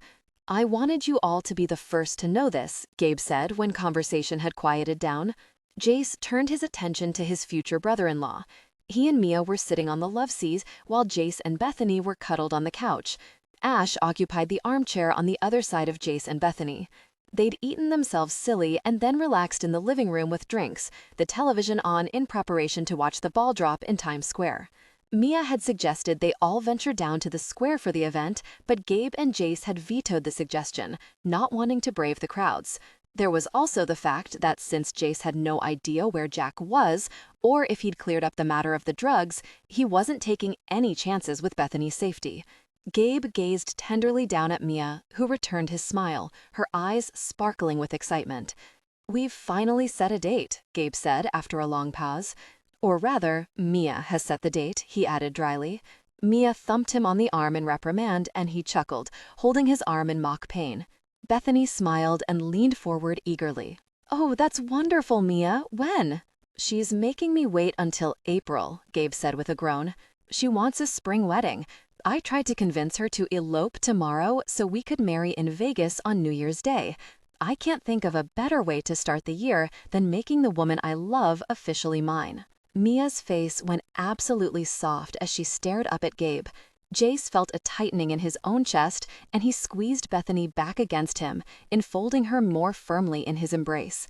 This was nice, hanging out with his family, the people who meant the most to him in this world, the woman he loved in his arms, him watching his sister with the man who loved and adored her beyond measure. The only thing missing was Ash. Not that Ash wasn't here, but Ash was conspicuously single, the only loner in the group. "You make a very romantic argument for that elopement," Mia murmured. Gabe's eyes gleamed mischievously. "Does that mean you'd consider it?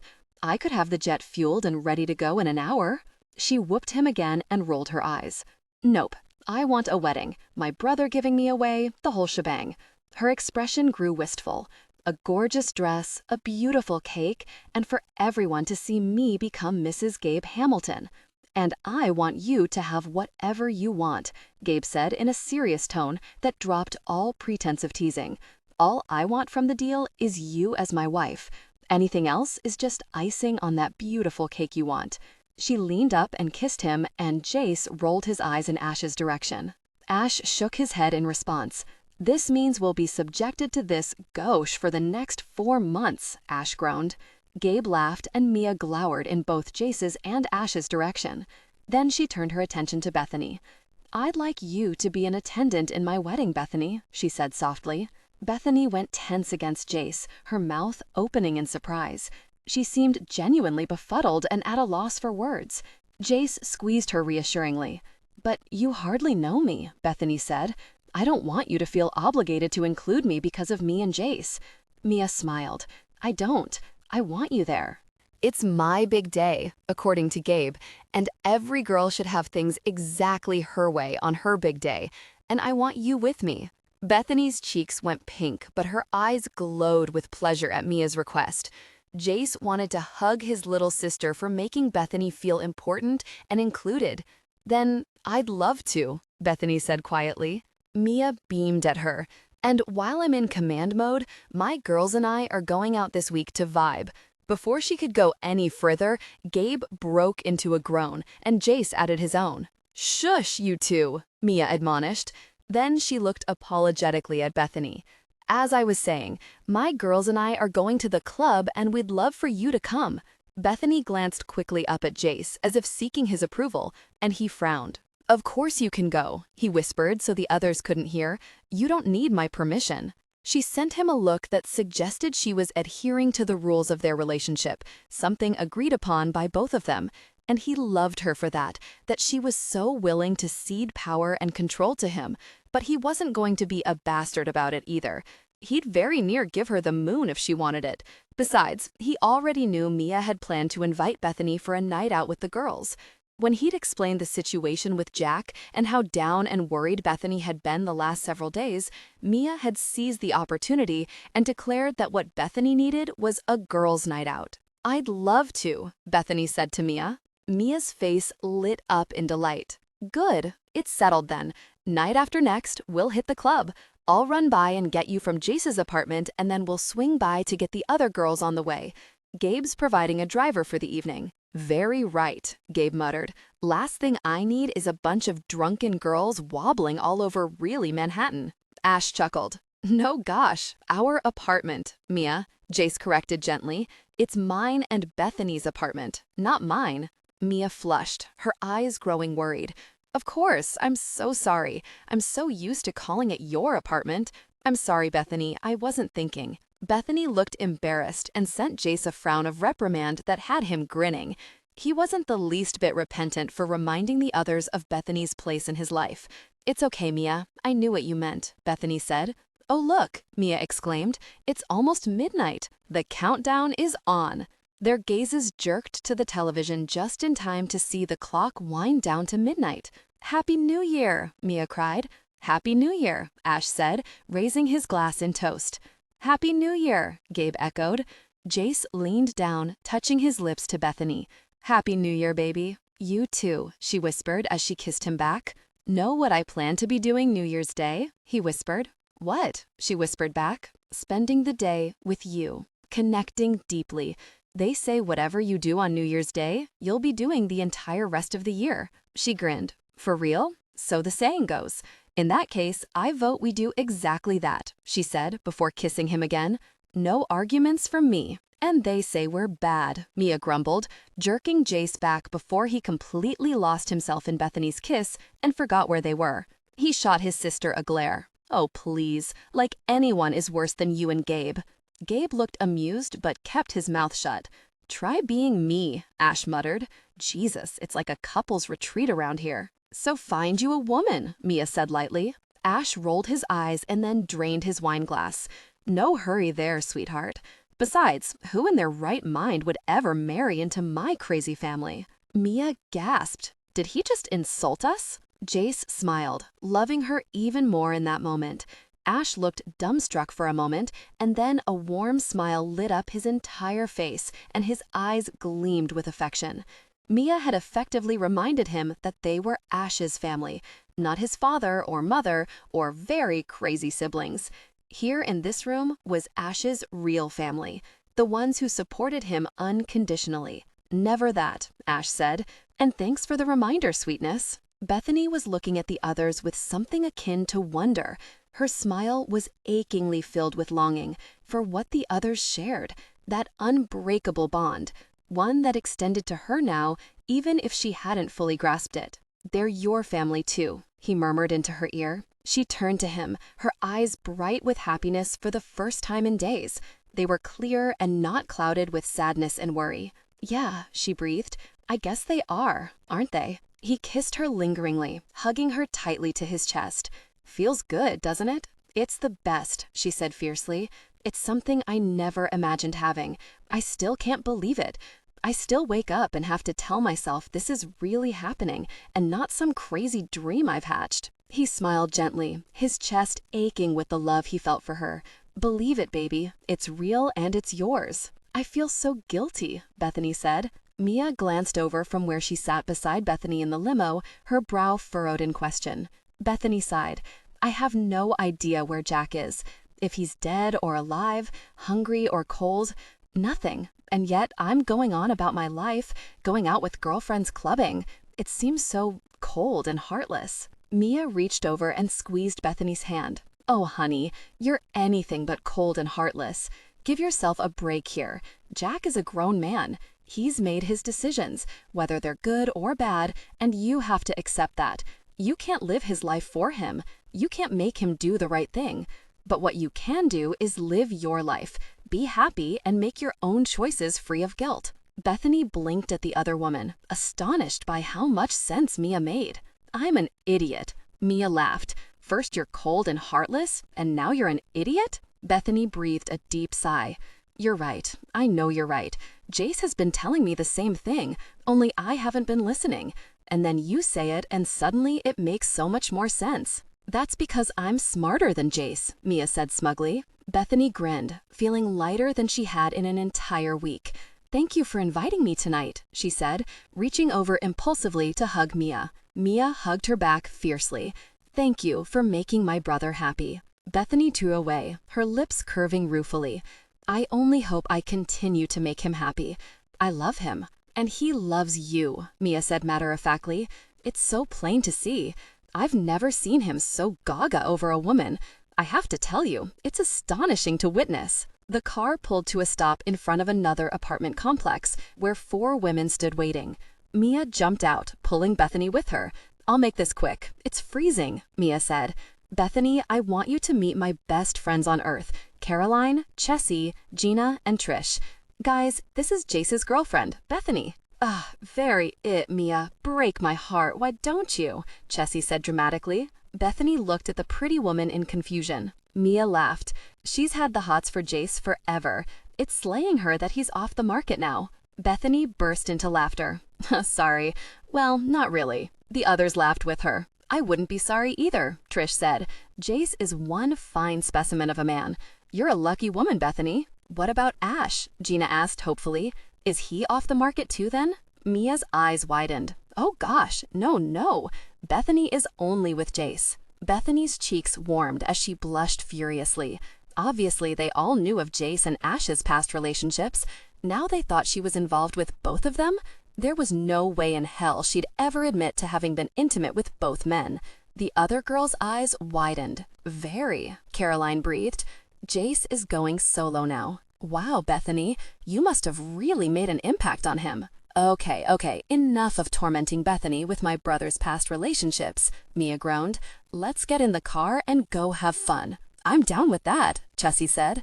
Caro, is Brandon working tonight? Caroline's entire face lit up. Yeah, he said he'd totally take care of us. The others snorted as they piled into the limo. Caroline's boyfriend works as a bouncer at Vibe, Mia explained. They live together now, and he's hugely protective of her and, well, us when we go out. We don't have to worry about anyone messing with us. Brandon spread the word with the other guys who work there, and we're totally VIP all the way. Whatever we want, we get, and they all look out for us. Gabe had to discuss it with Brandon and sign off before he'd let us all go back. She said the last with a roll of her eyes, and the others dissolved into giggles. I want one of those insanely overprotective men, Chessie drawled. They're kind of nice to have in a caveman knuckles dragging the ground sort of way. And they're wonderful partners, so Mia and Caroline tell us. She reached forward, all but pouncing on Bethany. And now we have you to regale us with how awesome Jace is as a partner. You don't know the amount of time we've spent wondering about that particular unknown. Just please don't tell us he's all unadventurous and boring, Gina said with a shudder. If he's that, lie to us and let us live in our dreamland a little longer. Bethany burst into laughter again. You guys, Mia hissed, give her a break. You're going to scare her off before we ever get to the club, and if she goes home and tells Jace all this, gosh, he'll never let her go out with us again. Throw us a bone at least, girl, Trish said to Bethany. Bethany grinned. He's not unadventurous or boring. They all groaned. That's bad. Teasing us with what we'll never have, Gina grumbled. Bethany relaxed, enjoying something she'd never experienced before.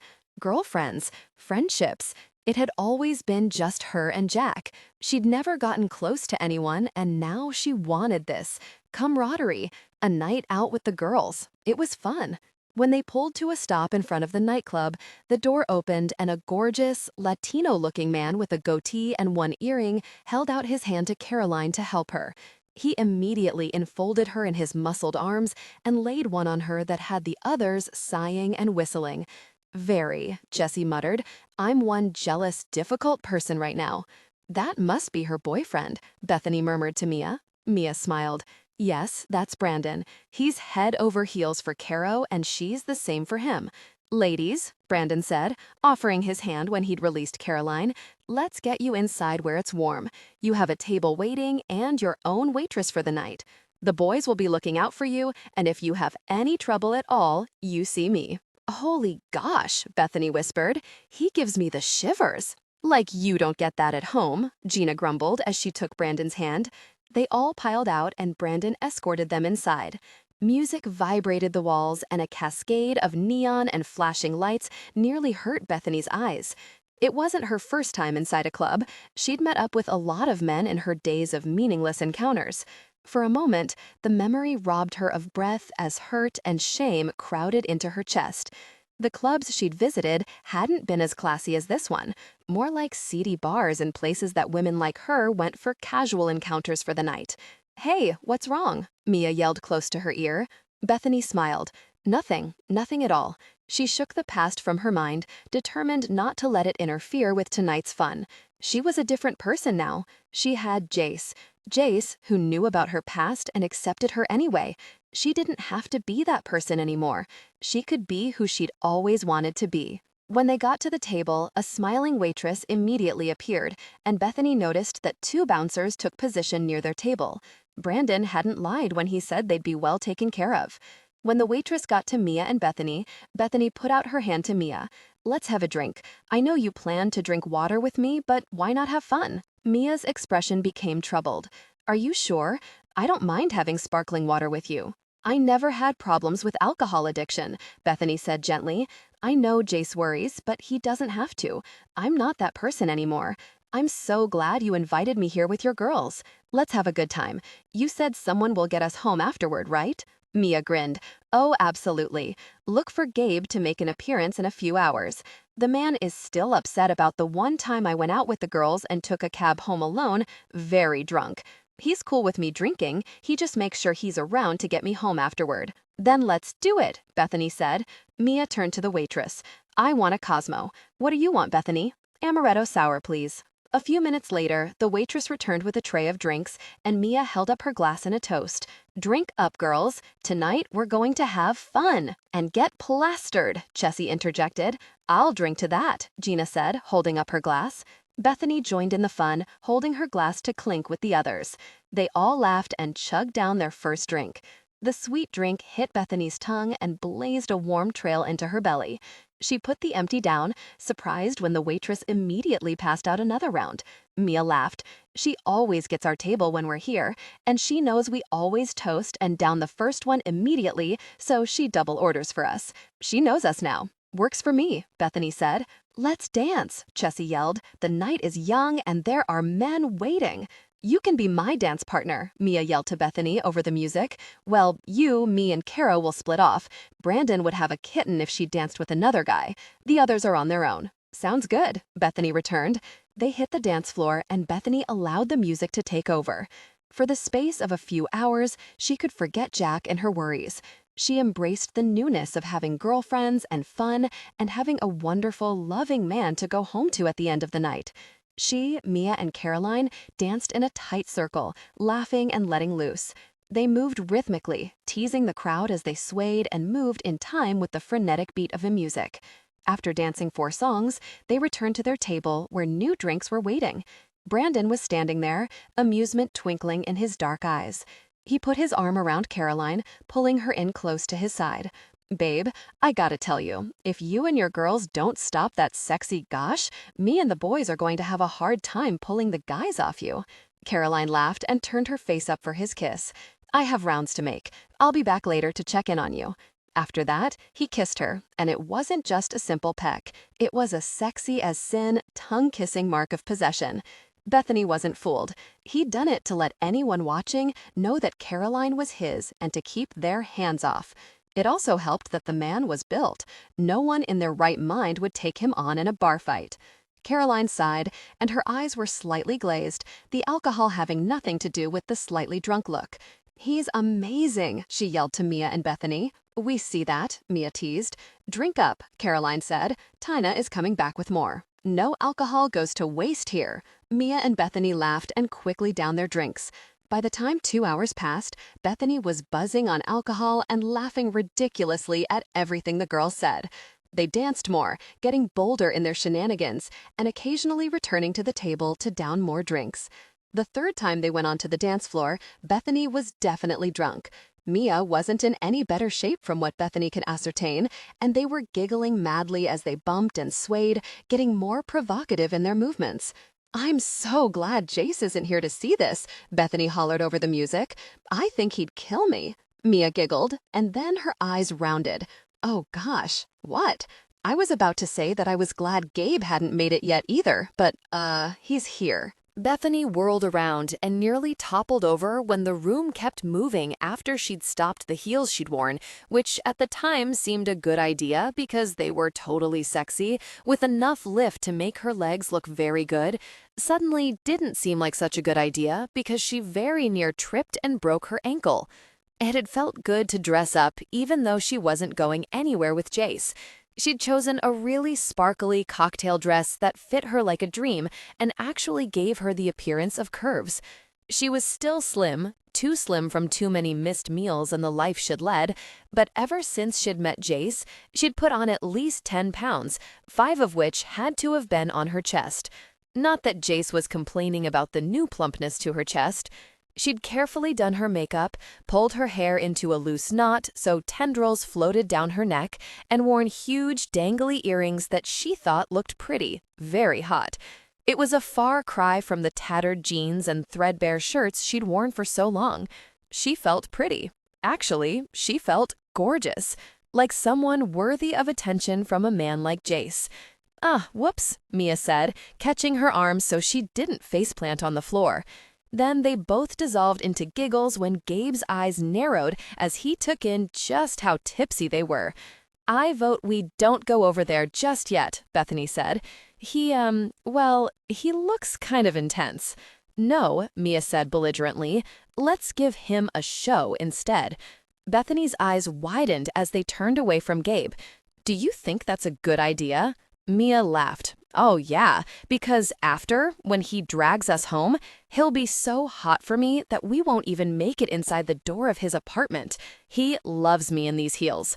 Bethany's mouth fell open as she stared back at Mia's mischievous smile. Mia winked. Intimacy after a fun night is wonderful. I bet Jace will be the same with you.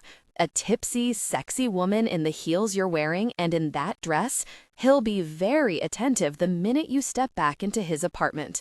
A shiver worked over Bethany's shoulders. I'd planned to sober up before we went back home. I didn't want Jace to know I got drunk. He'd worry and probably disapprove. But if what you're saying is true, Mia bumped into Bethany's side and threw her arms up in the air. Oh, it's true, Mia shouted. He'll be completely captivated. In that case, let's get our drink on some more, Bethany shouted back. After we give Gabe a memorable performance, Mia said with a wink. Bethany laughed and the two got into the beat of the music. Caroline joined them a moment later, her face flushed and her eyes sparkling with happiness. The three put on a show that later would mortify Bethany when she thought back on it, but it was so much fun, and she couldn't remember the last time she'd really let loose and had such a fabulous time. When the song ended, Mia grabbed Bethany's arm and the two fell all over each other getting back to the table where, predictably, the waitress was waiting with another round of drinks. Gabe's lips were twitching in amusement when they teetered up to the table. His eyebrow lifted when both Bethany and Mia reached for their drinks and downed them in 2 seconds flat. You girls are tying one on tonight, he observed. His gaze drifted lovingly to Mia. You going to pass out on me, darling? Mia grinned cheekily and then lifted up on tiptoe to plant a scorching kiss on Gabe's mouth. Then her mouth slid over his cheek and she murmured something in his ear that clearly affected Gabe. His expression became intense. Bethany's stomach churned just witnessing his reaction to whatever it was Mia said, and Bethany was convinced it was extremely naughty. Apparently, she was absolutely right about the intensity of their connection. She waved to the waitress and held up her glass for another. Gabe put his arm loosely around Bethany and pulled her close so she could hear him. You okay, sweetheart? How much have you had to drink? She flashed him a bright smile. I'm fine, and Mia said you were getting us home tonight, so I didn't have to worry about how drunk we got. His arm tightened at her waist. Very straight. I'll be taking you home to Jace, so do what you want. I just want to make sure you can handle it. She smiled again. You're sweet. He rolled his eyes. Sweet isn't a word I'd use to describe me. No, she supposed it wasn't. Power emanated from him, just the way it did with Jace. There was a glint in his eyes, particularly when he looked at Mia, that just made her shiver from head to toe. Even now, when he'd put his arm around Bethany to steady her, he had a lock on Mia's wrist, and he made certain there was little space between them. Just don't make yourself sick, he said. I want you girls to have fun and not to worry about anything else.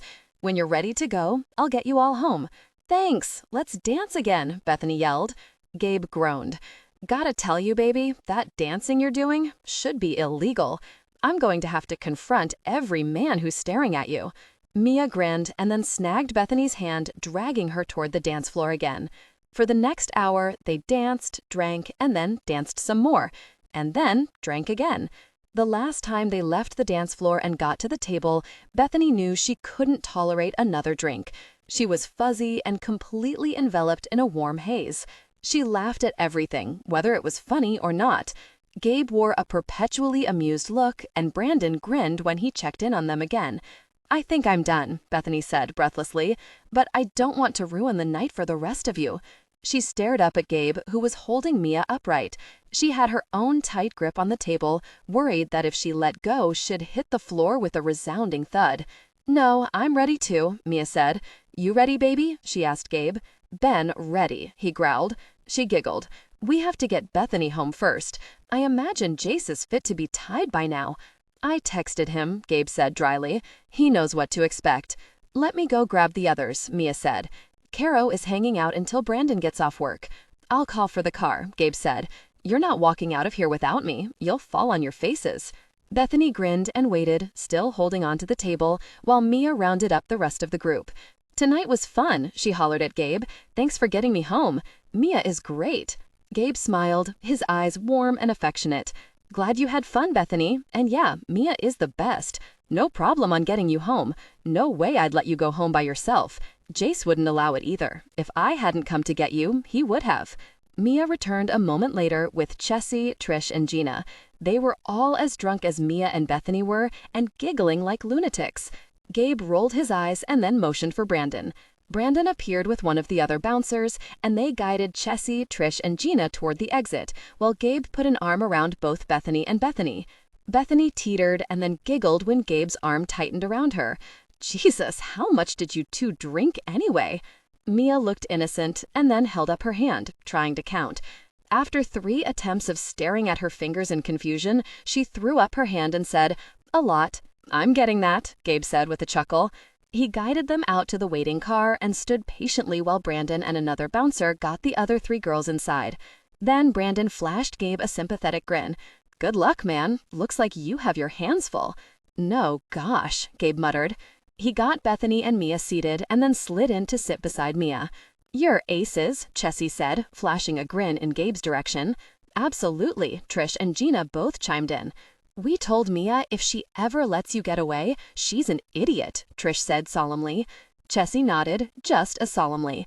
"But just so you know, if she ever is that idiot, I'm more than willing to step up." The girls dissolved into laughter while Gabe sent his eyes heavenward in a seeming plea for help. They stopped off at each of the girls' apartments, and Gabe patiently escorted them in and made sure each was safe before returning to the car. "He really is terrific," Bethany whispered to Mia as they watched Gabe return from escorting Chessie up. "Yeah," Mia whispered, "I'm so lucky to have him." "We're just lucky, difficult persons," Bethany said. "Gabe and Jace rock." "Yeah," Mia said again, "but then so do we." "We do, don't we?" "Absolutely." Then they both broke into laughter again, still giggling like fiends when Gabe slid back into the car. He shook his head. "Don't know what I'm going to do with you two, I swear." A devilish gleam entered Mia's eyes. "Well, if you don't know what you're going to do with me." "Didn't say that, baby," he said gruffly. "Got plans for you." Mia sent a knowing grin in Bethany's direction that clearly said, "I told you so." "Jace is meeting us in the lobby," Gabe said when they neared Bethany and Jace's apartment building. Bethany's heart fluttered with anticipation. She hoped very much that Mia hadn't been wrong. Now she was suddenly nervous and her mouth went dry. Mia reached over to squeeze her hand. "Trust me." Bethany squeezed back, and Gabe sent them both a suspicious glare. When the car pulled up, Gabe got out and then helped Bethany extricate herself from the back seat. She wobbled unsteadily on her heels as they started toward the entrance to the building. "You're going to kill yourself in those very heels," Gabe muttered. "But they're sexy," Bethany defended. "At least, I thought so." "No doubt there, sweetheart. You look killer in them. Jace is going to swallow his very tongue. But if you kill yourself before you get to him, they won't have done much good." "Mia said Jace would want to be intimate with me in these shoes," she said, and then was mortified by what she'd blurted out. Gabe chuckled, his eyes gleaming with amusement. Did she know? Well, Mia is an authority on being intimate in killer heels, so if she said that, it's probably true. Bethany grinned cheekily as they entered the building. Jace was standing a short distance away, and his gaze narrowed as he took in the unsteady gait in which she walked. "Gabe thinks I look sexy," she announced when Jace stopped in front of them. "And he totally said you'd be intimate with me in these shoes." She stopped and frowned, her thoughts suddenly muddled. Or maybe it was Mia who said you'd be intimate with me. Either way, I want to be intimate in these shoes. Gabe shook with laughter next to her. A slow grin curved Jace's lips. "I think that can be arranged." She nodded. Then she turned and leaned up on tiptoe to kiss Gabe's cheek. "Thank you again for taking such good care of us tonight." Gabe chuckled. "Anytime, sweetheart." Then he turned to Jace. "Better get a hold on her. Once I let her go, she'll likely take a header." Jace chuckled but took firm grip on her arm as Gabe turned to walk away. "Thanks, man. Next time it'll be my turn." "Thank goodness," Gabe muttered. "You have no idea what I was subjected to tonight. Let's just say there isn't a very man in that club who wasn't drooling on the floor at their antics." Jace's eyebrows went up, and then he glanced down at Bethany, his gaze inquisitive. She sent him a dazzling smile, and he grinned at her in return. "Gotta say, the shoes are definitely sexy on you," he murmured. "Mia was right," she said smugly. He turned her toward the elevator and half carried her into it. "What was she right about, baby?" "She said you'd take one look at me, drunk, in these sexy heels, and you'd want to instantly be intimate with me, while I'm still wearing the shoes." He laughed as the elevator opened into his apartment. "Can't say I'm going to argue with that assessment, although can't say hearing that about me from my sister is at the top of my list of priorities." She said Gabe wouldn't make it to the bedroom and that he'd be intimate with her in her heels just inside the doorway, she said solemnly. Jace winced. "Baby, you gotta stop. Definitely don't want to be hearing about some man being intimate with my baby sister, and definitely don't want the details." She laughed and then weaved when he let her arm go. "Whoops," she said as he caught her again. "Just how much did you have to drink tonight?" "Lots," she said smugly. "I wanted to have a passionate encounter with you, and I wanted you to tear my dress off me and be intimate with me in my heels like Gabe's going to be intimate with Mia." Jace groaned. "Baby, you have to stop.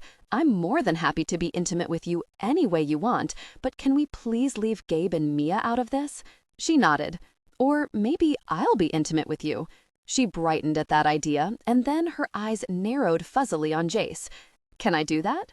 He laughed and then tugged her toward the bedroom.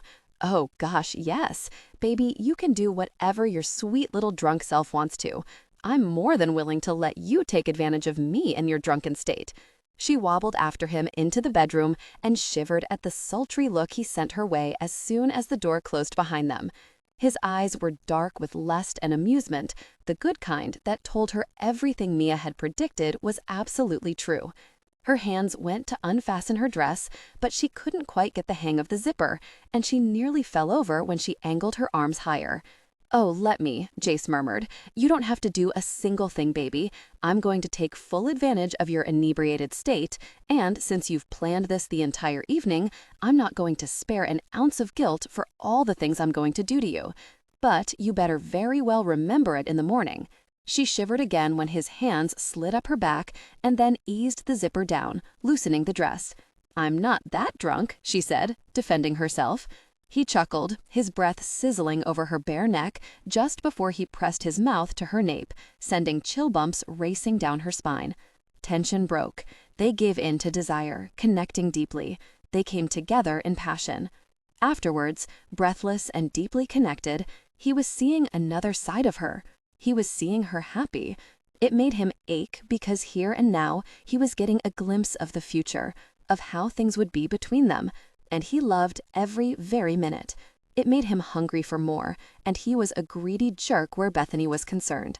They shared intimacy, eyes darkened. Afterwards, breathless.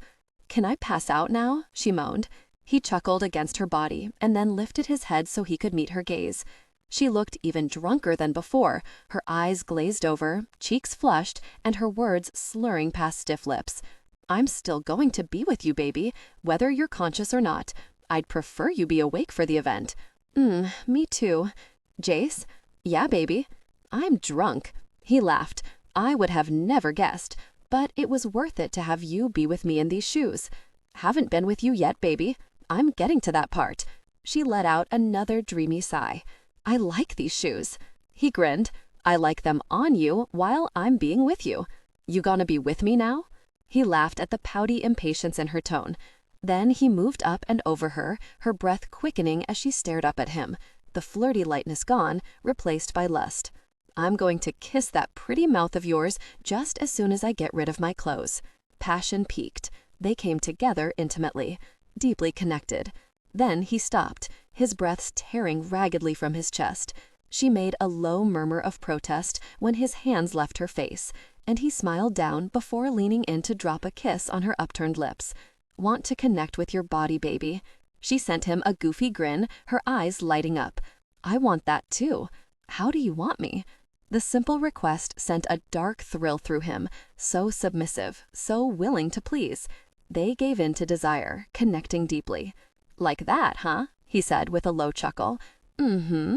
He helped turn her around, smiling at the drowsy, drugged droop to her eyes. She fell back onto the bed, her legs sprawling apart. One of her shoes was hanging precariously from her toes, and he slid it back over her heel before gripping her ankles and hauling her roughly to the edge of the bed. Tension broke. They gave in to desire, connecting deeply. I love that, she sighed. You have such an amazing mouth, even when I'm not drunk.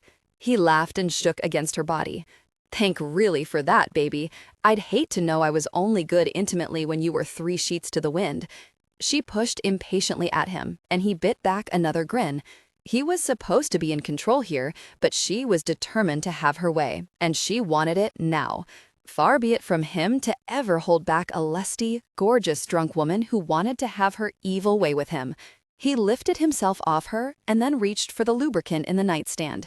He crawled onto the bed and reclined on his back, reaching his hand to help her climb up over him. He handed her the tube, his expression going serious for a moment. Know you're having fun, baby, but I don't want you to hurt yourself. Make very sure you use enough lubricant and take it slow and easy until they were together. She sent him a dazzling smile that made his gut tighten.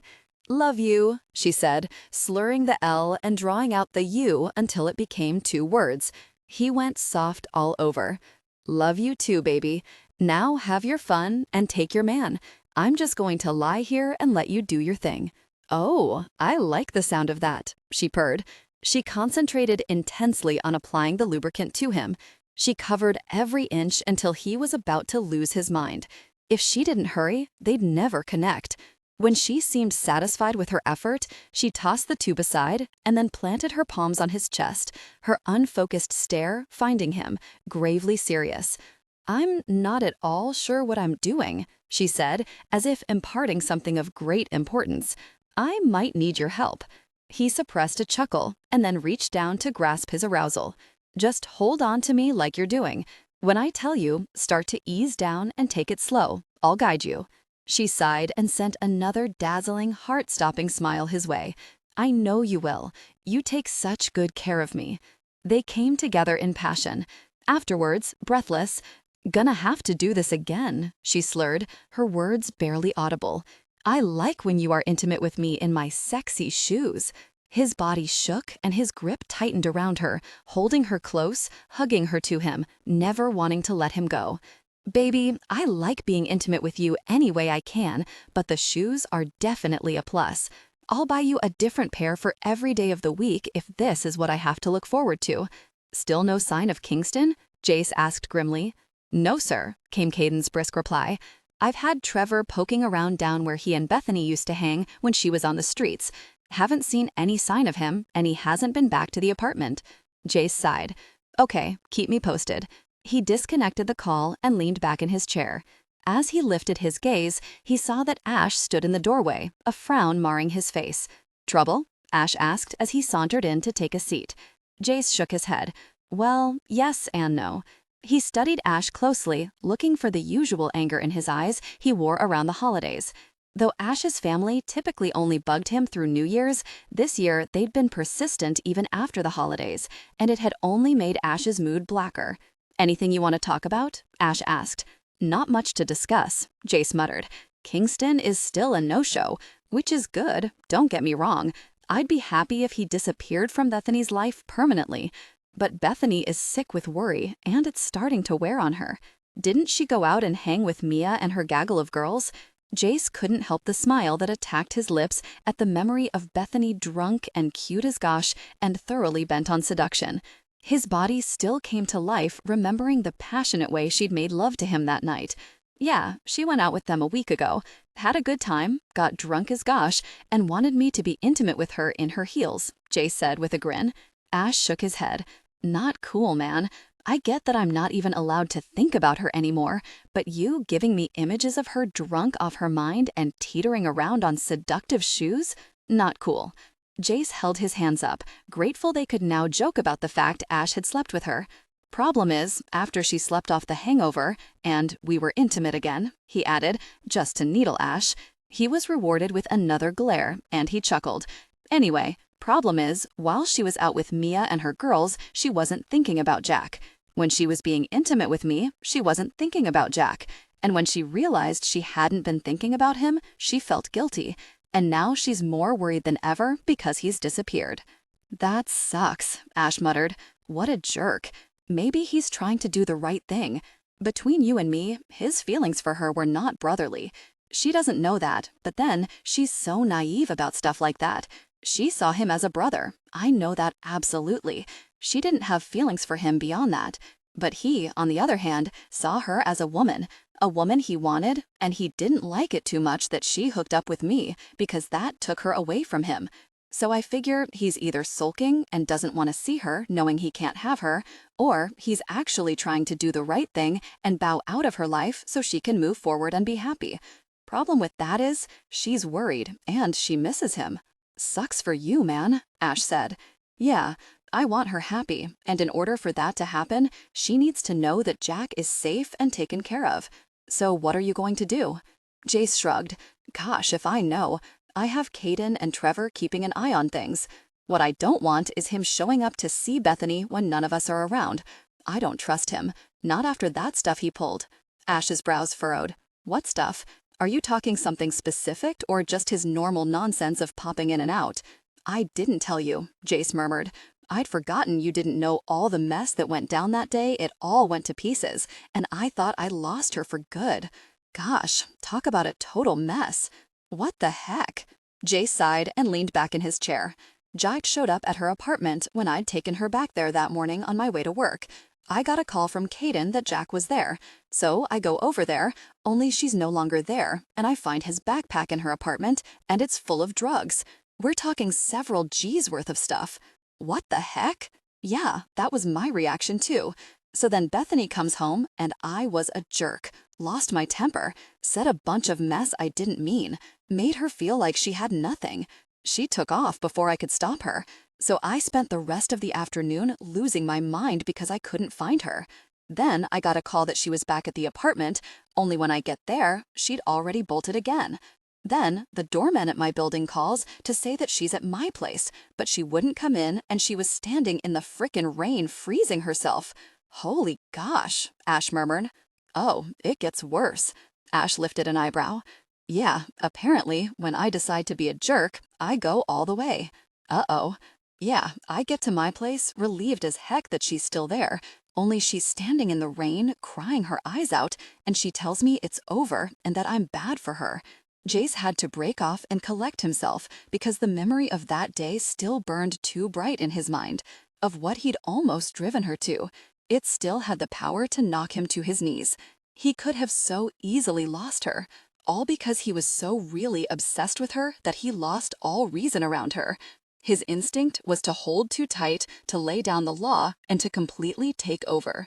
She was so upset by our earlier argument, and this I didn't know at the time, but our good friend Jack, a man who's supposed to care about her, had brought the stuff she used to be hooked on to her apartment. A little gift for her, apparently. Oh, hell no, Ash growled. She told him she didn't want his stuff, but he left it there, and so when she got back to her apartment after walking around in the rain, crying her eyes out over the things I'd said to her, she almost took a pill, had it in her mouth, about to swallow, when she realized what she was doing, and so she dumped the entire bottle down the sink. Good for her, Ash murmured. Yeah, she's strong. She thinks she's weak, but she's really fierce. So what happened then? Asked Ash. She was so devastated by what she'd almost done that she went straight to my apartment to break things off. She was prepared to go back to her old life because at least then she knew who she was and what she was. She didn't think she was good enough for me, and she couldn't take the emotional strain of our relationship any longer. Gosh, man, that sounds heavy. I'm sorry. Looking back, it was probably the best thing for us. It forced me to listen to her, and I also learned about her past and the stuff she went through and why she's so really loyal to Kingston. But it was as hard as hell at the time, and it still scares the gosh out of me when I think of how close I came to losing her. You're in love with her, Ash said quietly. Hell yes, I'm in love with her. Isn't it obvious? No, I mean, she's really it for you. I admit I had my doubts, but she's the one, man. I'm happy for both of you, and I'm sorry I gave you such grief in the beginning. I owe Bethany one hell of an apology. Jace gave him a crooked grin. Yeah, she's it for me. I would have never thought it possible to fall in love with a woman as fast as I fell for her, but gosh, it was like being hit by lightning. The best and worst feeling in the world. It's no fun being this gone over a woman and feeling the uncertainty of knowing if I don't play it just right, I'll lose her. Yeah, no thanks, Ash said sourly. Guess I'll be the only one remaining who adheres to the play hard and live free motto. Jerk. Just wait until it happens to you, man. Gabe and I will be laughing our heads off. Ash snorted. Don't hold your breath. So what's up with the family from hell? Why'd they still giving you trouble? Ash sighed. Don't really want to talk about them. Ruins my day. Jace continued to stare at him expectantly. Just same old stuff. Apparently, the dear grandfather isn't feeling well. He's convinced he's going to kick the bucket any day. Never mind, he's been saying these things for years. And his wish is to have his dear, loving family with him on his deathbed. Mom and Dad are just worried that if I don't come to heal, they'll be cut out of his will. And so they're on my back, wanting me to come to family dinners and play nice with the rest of the clan. Self-serving leeches, all of them. Jace winced. Sorry, man, that's awful. You're telling me? You tell them to go away? Ash went silent and dropped his gaze. Jace immediately sat forward. You did tell them to leave them alone, right? Ash sighed. I like the old man. He's the only one who ever cared about me. If it was just Mom and Dad and my siblings, yeah, I'd tell them to go away. Gosh, you're going to do it, aren't you? You're actually going to play nice with them for him? I don't know what I'm going to do yet, he muttered. Haven't decided. I've been invited to dinner next week. Granddad is going to be there. The whole entire family will be there. I'll go with you, Jace said quickly. Gabe will too, and Mia. Ash looked back up at him, fierce love reflected in his green eyes. You know I love you guys. You've always had my back. I'll never forget that. But you and Gabe have Mia and Bethany now. I don't want either of them, or you and Gabe, exposed to my nest of vipers. That's nonsense, Jace cut in impatiently. We're your family, your real family, and family doesn't leave family to deal with this stuff alone. I'm a big boy now. I can deal with their nonsense. I'd rather Mia and Bethany not be exposed to their manipulations. They're malicious on a good day. Can you imagine what they'd do to Bethany if they knew about her past? They'd rip her to shreds without a thought. Do you honestly want that for her when things are still so new between you? Jace slowly shook his head. No, I don't. We don't have to bring her. I can go with you and leave her at the apartment. Or I'll have Mia spend the evening with her. I just don't want you going without someone at your back. Ash stood. I appreciate that, man, more than you'll ever know. But some things I have to do on my own. This is one of them. I'll go. Make it clear they can't bother me like they used to. I'll make an appearance for Granddad, but the rest of them can leave me alone. Okay, but if you change your mind, you know Gabe and I will be there with you. No questions asked. Yeah, I do know. And thanks. Ash started to walk to the door and then he turned. Want me to check with my people and see if Kingston has borrowed any more money or gotten into trouble over his head? I can put out some feelers and see if anything comes back. Might even figure out where he's really hiding.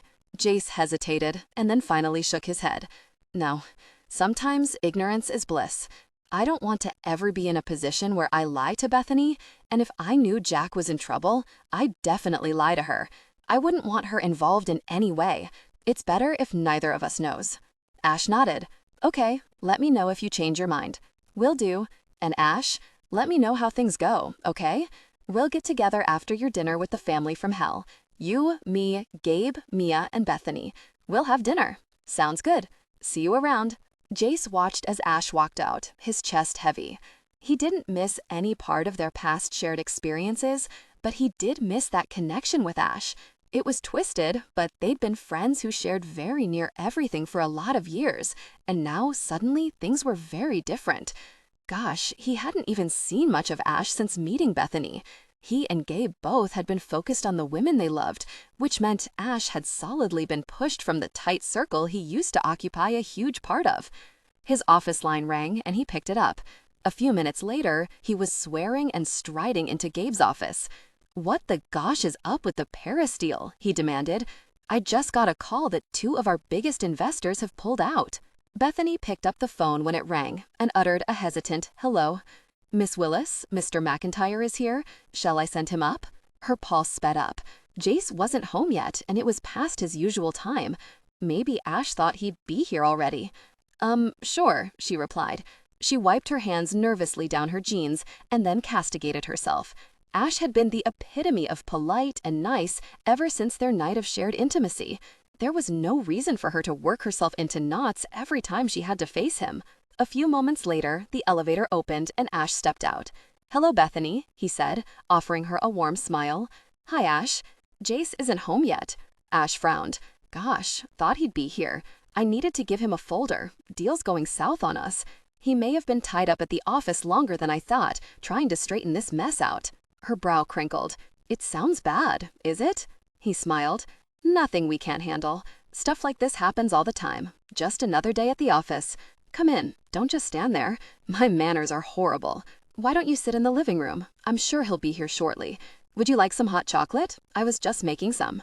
"Sure," he said, walking farther in. "Going to have a cup with me?" She smiled, relaxing under his easy charm. "Yeah, go sit and I'll grab us both a cup." She puttered around the kitchen, heating 2 cups and mixing in the chocolate. She sweetened hers and paused, not sure how Ash liked his. Oh well. She shrugged and made his like she preferred hers. Then she carried the cup into the living room and handed him his. "Thanks, sweetheart." He stared at her over his mug as she took a seat in the armchair a good distance from where he sat. "So, how you doing?" he asked quietly. "I'm fine," she said brightly. He gave her a look that clearly said nonsense. She sighed. "I'm good, really. Worried about Jack, which is stupid, but I can't exactly control it. I guess I just feel guilty because I have so much now and he still has nothing." "I wouldn't exactly call a free place to live nothing," Ash said dryly. Her shoulders heaved.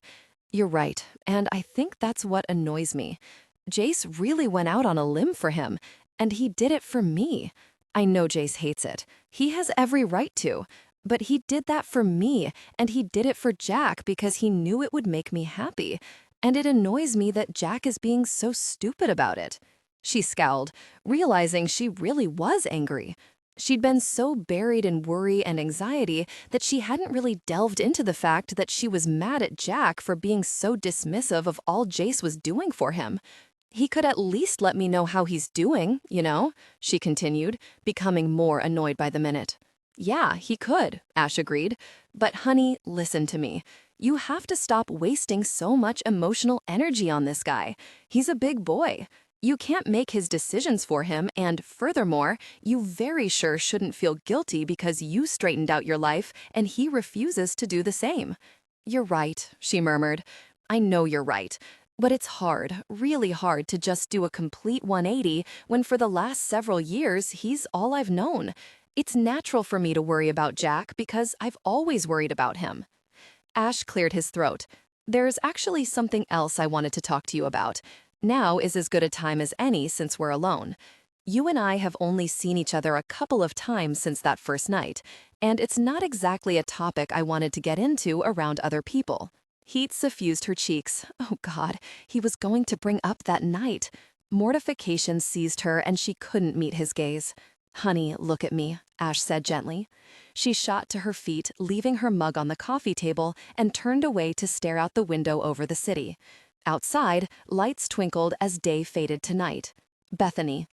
She jumped when she heard his voice directly behind her. He'd followed her to the window, and now she had no choice but to face him. He touched her shoulder and she slowly turned to meet his gaze.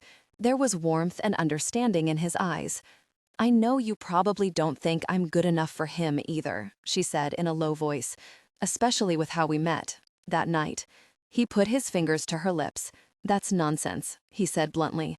"I owe you a huge apology, and I'm going to say it now." Her eyes widened. "Why would you have anything to be sorry for?" "Because in the beginning, I didn't think you were a good idea for Jace. I'm his friend, and I was worried." She nodded, her heart sinking. Logically, she'd known his friends wouldn't have embraced her in his life, but somehow hearing it made it hurt more than thinking it on her own. "I was wrong." She blinked. "You were?" "I was 100% wrong, honey. You're the best thing that's ever happened to Jace. And I brought up that night, not to make you uncomfortable, although that's exactly what I've done, but because I don't want this awkwardness between us to go on. Jace is like a brother to me. We've been friends for years. I don't want that to change. You're important to him. He's important to me as well."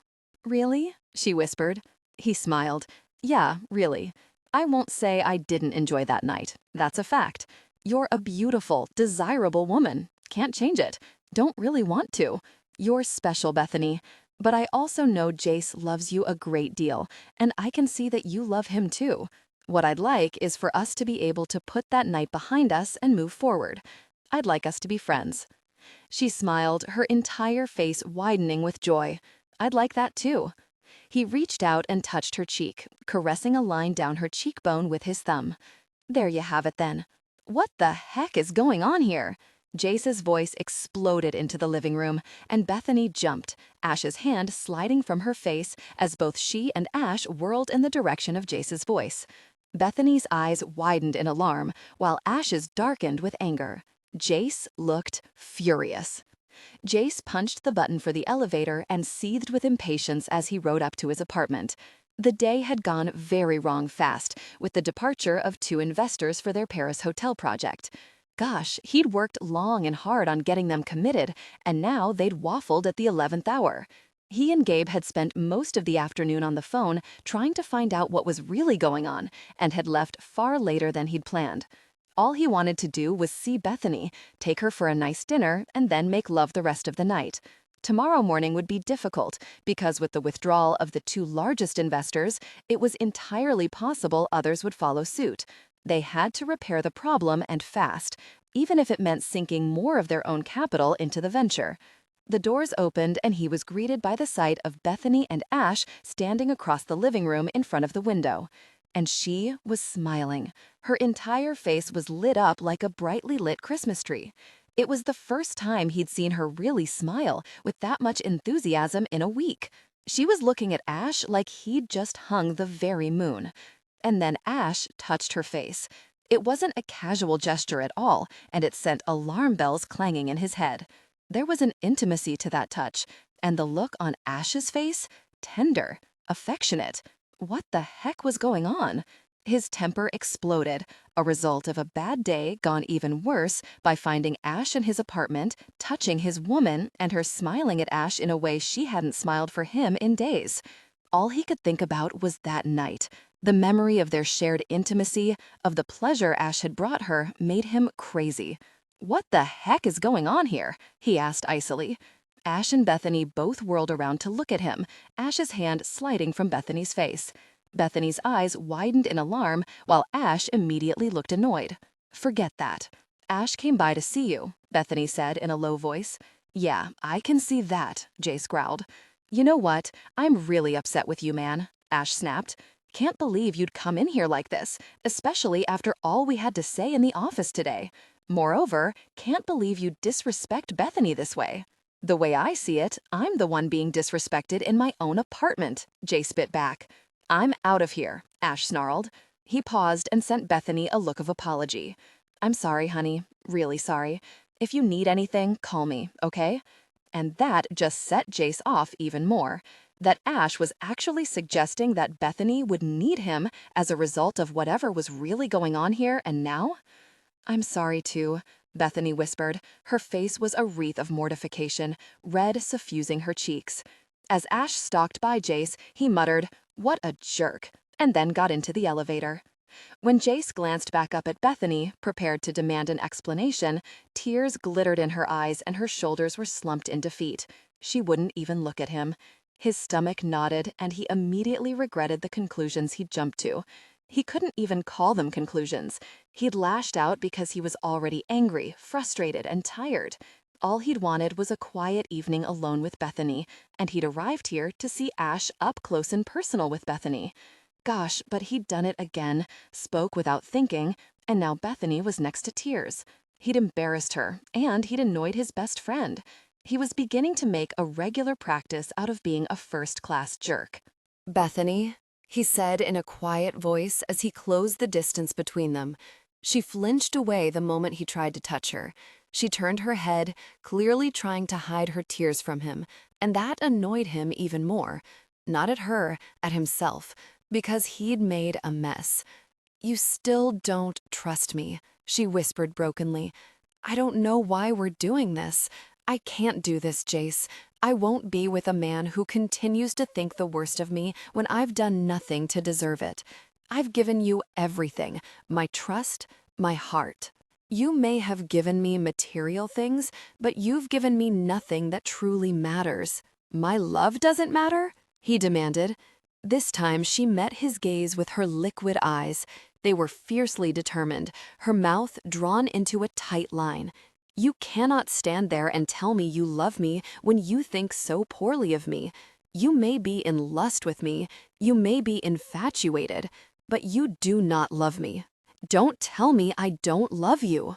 His pulse was roaring in his ears, and panic clawed at his throat. He very much did love her, and the truth of it was, he did trust her. After he'd calmed down, he knew very well she and Ash weren't doing anything wrong behind his back.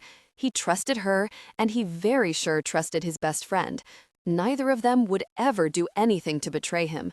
But he'd reacted emotionally and lashed out at the two people he cared most about, because he was a hot-headed jerk with a bad temper and a propensity for biting the people closest to him. Gosh, he had to get himself in order, starting right now. "You say you love me, but your actions say otherwise." Her voice was quiet and resigned. "Words are just words. The evidence is in how you act, how you react. What is wrong with you? You never even asked what Ash was doing here, didn't ask why, other than asking us what was really going on in that accusatory, unpleasant voice. And it wasn't really a question you wanted an answer to anyway. It was more of a, 'Aha, I caught you in the act.'" Jace closed his eyes. "I'm sorry, baby. I know very well you weren't doing anything behind my back. I knew it then, too. I'm in a bad mood, had a bad day, and I took it out on you and Ash." "Apologize to him," she choked out. "You hurled a horrible insult at him. He's your best friend. You've been best friends for 20 years. You've only known me a few weeks, so I guess I can't ask for more in the trust department.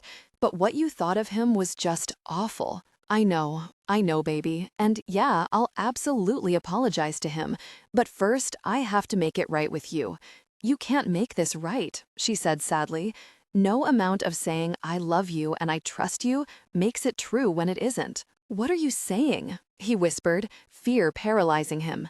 "I'm going to pack my stuff and go. And no, I'm not running off or being irrational, but I can't stay here, not anymore. I'll go back to the other apartment. It's not like Jack is there anyway. I'll figure out what to do next." As she started toward the bedroom, Jace caught her arm and pulled her roughly against his chest. "No, you aren't going," he said with fierce determination. "There's no way you're going anywhere.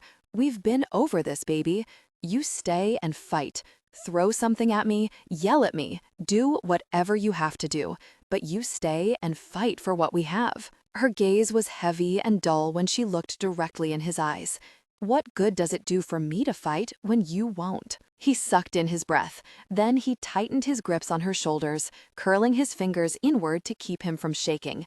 You aren't going anywhere tonight, he growled. It's cold and it's snowing. You stay here where it's safe. She closed her eyes, averting her face with a sigh. Fine, I'll sleep on the couch. The heck you will. He fingered her collar, flicking at the diamond. You sleep in my bed. That's not negotiable. No really way you're going to sleep on the couch. Her shoulders slumped even further, and she wrenched away from his grasp. Without a word, she walked toward the bedroom, leaving Jace kicking himself with every breath. Gosh, he had to catch Ash before this went too far. He had been a complete jerk. He'd let Bethany cool off, he'd catch Ash, apologize, and then he'd come back to Bethany when emotions weren't running so high.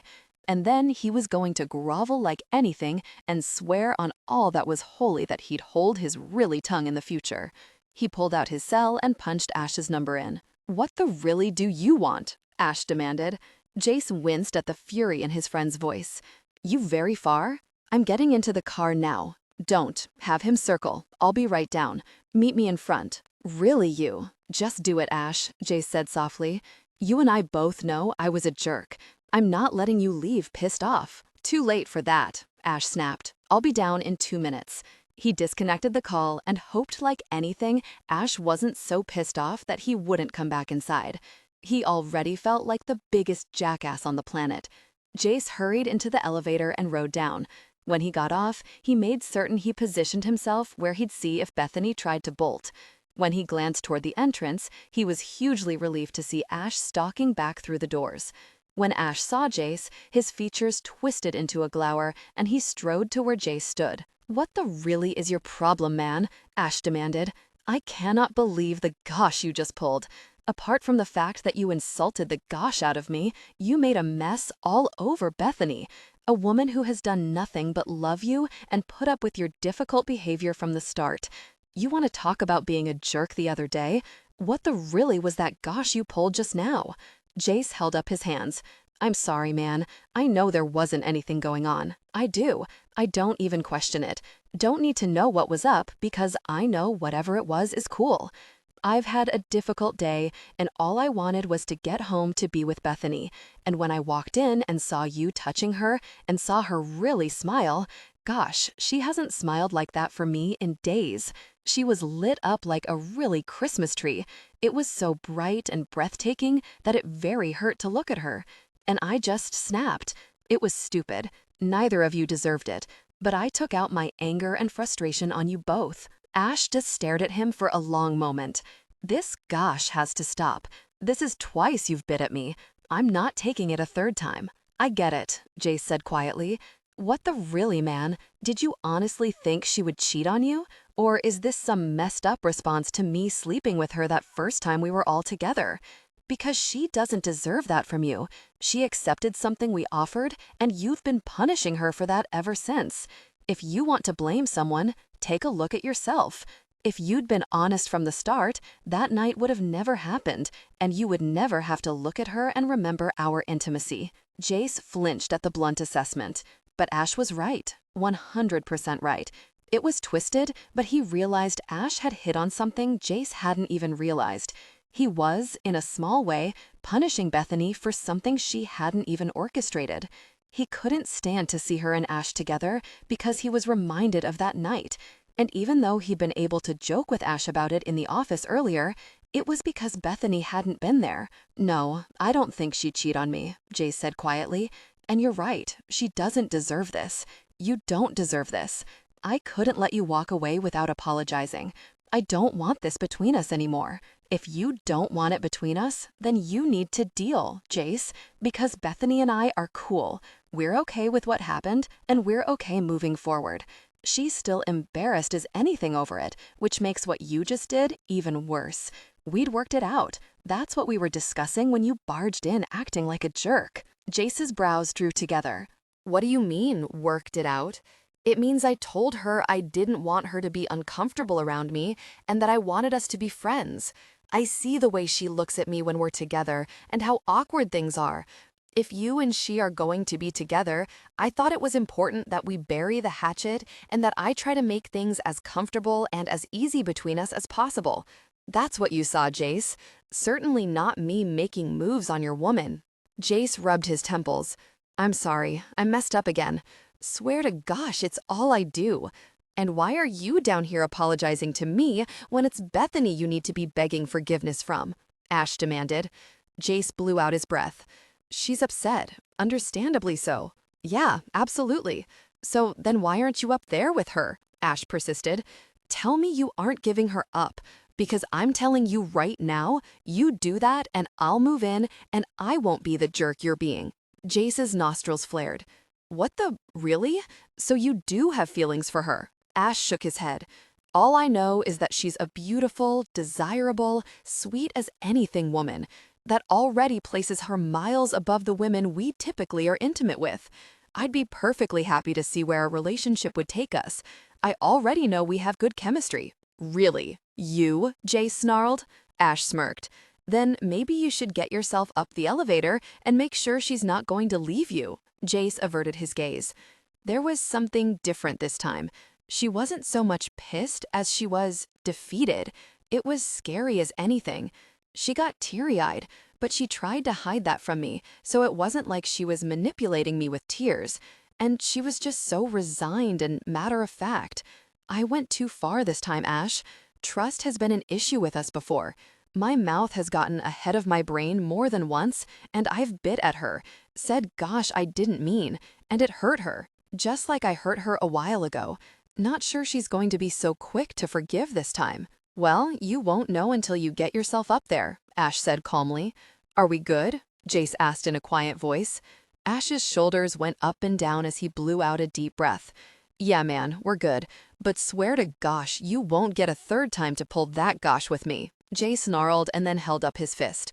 Ash bumped it, hard. Jace nearly winced as Ash's knuckles cracked over his. Go make this right with your girl, Ash said, because if you don't, I will. Jace scowled and Ash laughed. Knew that would motivate you, Ash said, amusement heavy in his voice. Jace punched him in the arm and then turned back to the elevator. Later, man. Let me know how it goes with Bethany, Ash said quietly. Will do. When Jace entered the bedroom, he saw that Bethany was already in bed. She was curled into a tight ball, her back turned to the center of the bed so she'd face away from him. She was also wearing pajamas when she always wore nothing to bed. It was one of his rules, the first she'd blatantly broken. He sighed, knowing very well he wasn't going to take her to task for not obeying the no-clothing-to-bed dictate. He undressed and then slid into bed next to her. He edged closer to her until her back was pressed to his chest, and he curled an arm around her body, pulling her even tighter to his body. She went rigid, tension boiling off her body. We need to talk, baby. She shook her head. No, not tonight. I have nothing to say. I'm too upset and will end up saying things we regret. Isn't that what you've basically said happens with you? That you say gosh you don't mean? For once, I want you to say something you do mean. I'm tired of guessing. I'm tired of having to tiptoe around, never knowing how you're going to take things, or how you'll react, or what messed up way you'll interpret something that is absolutely meaningless. He sighed and kissed her shoulder, leaving his lips pressed against her skin. You haven't even eaten anything. It's early yet, she said in a low voice. Please, Jace, just leave me alone. I'm not going anywhere. I'm not running. Go eat or do whatever it is you want to do, and let me work this out on my own. He rolled away from her onto his back and stared up at the ceiling. Not crazy about you lying here hurting because of me, baby. She didn't respond, but he saw the slight wobble of her shoulders, and he cursed silently. She was really crying, and she wanted to be left alone, didn't want to be comforted, didn't want his arms around her, didn't want him holding her. He squeezed his eyes shut. Yeah, he'd messed up royally, even worse than the last time. When would he stop doing this, gosh? How could he even go into work tomorrow when he'd be paralyzed with the fear of her leaving the minute he was out of sight? He couldn't live like this, and he knew she couldn't either. He was destroying her with his mistrust. And the truth of it was, he did trust her. Maybe this was a product of their relationship only being a few weeks old. These were issues all couples had to work out, weren't they? He'd moved fast, he knew that. Most normal people drew out the dating and get-to-know-you stage a little longer than he had. But then, he'd always gone after what he wanted, with single-minded determination. Bethany had been no different in that regard. Knowing he'd never go to sleep this early, he eased out of bed. Her back was still to him, but he also knew she was still awake. Her body was too rigidly set for her to have fallen into sleep. "I'm going into the kitchen to get something to eat," he said softly. "I'd love it if you joined me. Or I can bring you something to eat in bed." She sniffed ever so lightly, and his heart clenched all over again. Gosh, it all. She was still crying. He turned and strode out of the bedroom, fear and remorse vying for equal airtime. He'd said he trusted her. Part of that was giving her space to work things out her own way. As long as she did it here in his apartment, in his space, in his bed, he could deal. He'd said he trusted her. It was time to show her he meant that. He made a sandwich, more to have something to do than because he was hungry. He remembered when Gabe had messed up so badly with Mia. She'd told him that if he ever had a hope of getting her back, that he'd have to crawl.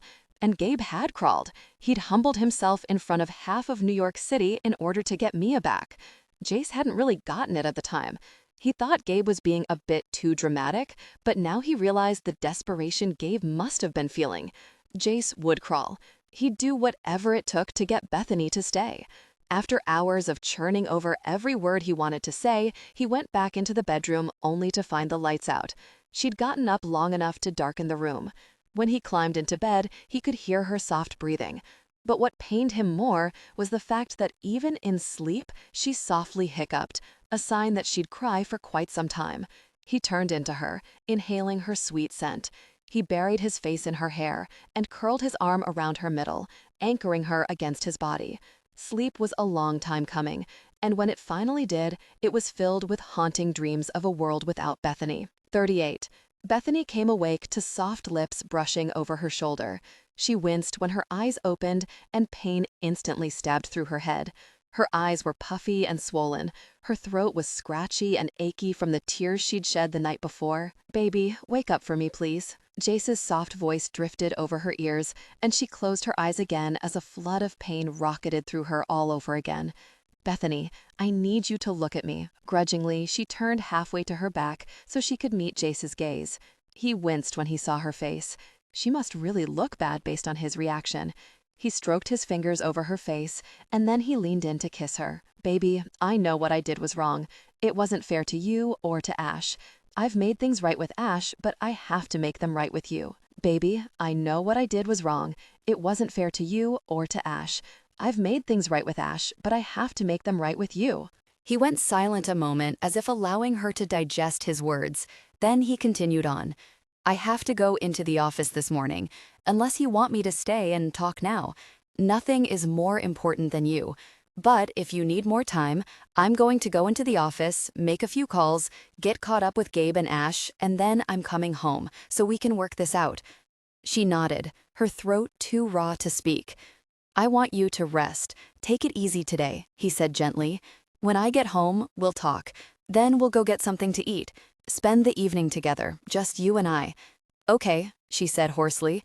She rolled back to her side as he moved away from the bed, and she closed her eyes again, drifting back into the dark void.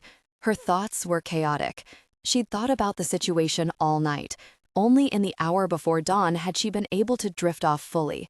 The problem was that there was nothing she could do to fix the issue between her and Jace. He either trusted her or he didn't. There was no magic solution, nothing she could do to change it. It was on him, and if he didn't trust her, nothing she did or said would ever change that fact. She had no doubt that he was truly regretful for the way things had gone down the prior evening. But that didn't mean he trusted her, and it didn't mean that it wouldn't happen again. She listened as he quietly readied himself for work. When it was time for him to go, he came back over to the bed and leaned down to kiss her forehead. He lingered there a moment longer, as if he was reluctant to leave. A part of her didn't want him to go, wanted him to stay and hold her so she could pretend this issue didn't exist between them. The other part wanted him to leave so she could have time to herself to sort through her mixed feelings. Finally, he drew away after smoothing the hair from her face and forehead. Then his footsteps sounded and retreated from the bedroom until she could no longer hear him. Her eyes burned with more tears, and she closed them tighter, determined not to give way to them again. She'd spent the entire night alternating between anger and deep sadness. She still wasn't sure which was the clear winner. Her emotions were a mess lately. Between Jack and Jace, she was on a roller coaster from hell. She dozed fitfully, checking the clock each time she awoke. She finally realized she was willing time to pass, knowing that Jace would be home much earlier than usual. Even after all of that, she was eager to see him. She sighed, knowing full well that she'd forgive him and they'd move on. The question was whether Jace would truly make the effort to control his temper and hold his tongue in the future. Some might say she needed to develop a tougher skin, but to hell with that. No one deserved to be flayed alive because someone else was in a crappy mood. Gosh happened to everyone. It was no excuse to take it out on others. Anger felt much better than the pathetic weariness she'd displayed the evening before. She could deal with anger. It made her feel stronger, less vulnerable. Despair and very tears were for the birds. But there was also the fact that trust took time. Was she really being fair to Jace? He'd only known her such a short time, and trust was earned. What had she really done to earn it yet? Calm settled over her. They could work this out. Trust wasn't automatic. Sometimes it took months, even years, to fully achieve. Nothing about her life or her past was exactly conducive to gaining instant faith. And Jace was trying. She knew that without a doubt. Her cell phone rang, and she automatically reached for it. She glanced at the LCD screen, holding her breath as she realized she hoped it was Jace. She frowned when she saw Caden's name as the identifying contact. "Hello? Miss Willis, this is Caden. I tried to call Mr. Crestwell, but he's currently unavailable, so I wanted to let you know that Mr. Kingston is back at the apartment." She sat up fully in bed. "Jack's there?" "Yes, ma'am. He returned a half-hour ago." She threw off the covers and swung her legs over the side. "Where are you right now? Are you still there?" "Yes, ma'am." "I'm coming over. Stay there, please. Jace wouldn't like if I was there alone. Just don't let Jack leave before I arrive, okay?" Caden hesitated a brief moment. "Okay, I'll be here and I'll go up with you. Those are the conditions." "Of course," she said hastily. "I'll leave right away." She disconnected the call and hurried out of bed to dress. She looked like crap, but she wasn't going to take the time to shower and make herself look any better. Jack might not be there that long. Who knew what he was thinking? A few minutes later, she went down to the lobby and asked the doorman to get her a cab. 20 minutes later, she arrived at the apartment building. Caden was waiting for her just outside the main entrance. "He's still here?" she asked breathlessly as she ran up to the door. "Yes, I'll go up with you now. I left a message with Mr. Crestwell's receptionist, but I was told he's in closed-door meetings for the next while." "Yes," Bethany murmured as they got into the elevator. "He's really busy this morning." She used her key to get inside the apartment, and Caden came in with her, sticking close to her side. "Jack," she whispered when she saw him standing by the bar in the kitchen. Jack's head came up and his eyes sparked with surprise when he saw her. She flew around the bar and hugged him fiercely. "Jack, I've been so worried. Where have you been? Why haven't you called? Why did you let me think the worst?" Jack pulled her away and grinned crookedly at her. He looked awful, paler and thinner, more gaunt, and he had shadows under his eyes that told her he hadn't slept in forever. "Had gosh to do, babe. Told you that." Anger whipped up her spine. "That's gosh. You had a nice place to stay. Jace did this for you. All of it. And you didn't even stop to think that I was worried sick about you?" Jack's eyes grew hooded. "He didn't do it for me, babe. He did it for you, and we both know it." "Does it matter who he did it for?" she all but shouted. "Yeah, it does." She turned in agitation and glanced over to where Caden stood, his expression undecipherable. "Can you give us some privacy?" Caden didn't look thrilled at that prospect. "He's not going to hurt me," she said in exasperation. "You can stand just outside. No way for either of us to go anywhere as long as you're guarding the door." Caden's shoulders heaved, and then he reluctantly went to the door, walked out, and then closed it behind him. Then she turned back to Jack. "What in the world is going on with you, Jack? What about the drugs? What are you into?" A bleak expression entered Jack's eyes. "Let me make you a cup of hot chocolate. Already made me one. We can talk then. You're cold and, hate to say this, babe, but you look awful. Crestwell not taking care of you like he promised?" The accusation in Jack's voice just annoyed her even more. He busied himself making another cup of cocoa and set it next to his to stir in the mix while she stood there and continued to stew. Jace is taking care of me just fine. This isn't about me. This is about you. You have the chance to do something better with your life. Why are you so determined not to take it? He's willing to let you stay here as long as you need to. You could get a real job. Get out of the life you're in now. Jack finished stirring and then turned back to the sink to drop in the spoon and put away the milk. She grabbed one of the mugs from the counter and walked into the living room to sit on the couch.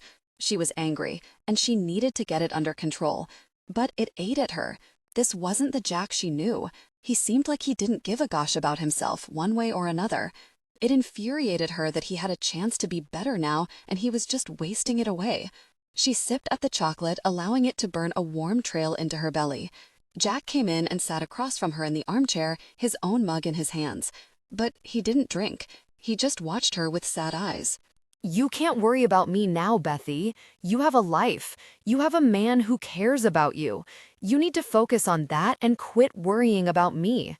She made a sound of exasperation and downed half of the chocolate. I can't just stop worrying about you, Jack. I've been worrying about you for too many years. That just doesn't go away because my circumstances have changed. Why don't you care more about yourself? I came back because I'd planned to call you from the phone here, he said quietly. Wanted to say goodbye. Alarm raced down her spine. Goodbye? Where are you going? Away, he said simply, not elaborating. She finished off the cocoa and set the cup back down on the coffee table with a thud. Where? She persisted. What are your plans? Don't do this, Jack. Please, I'm begging you. Stay here. I'll help you find a job. You can have a good life. You can turn this around. Please, I love you. He gave her a tender look. You don't love me, Bethy. Not like you love him. I see the way he is about you. You deserve that. You deserve more than I could ever give you.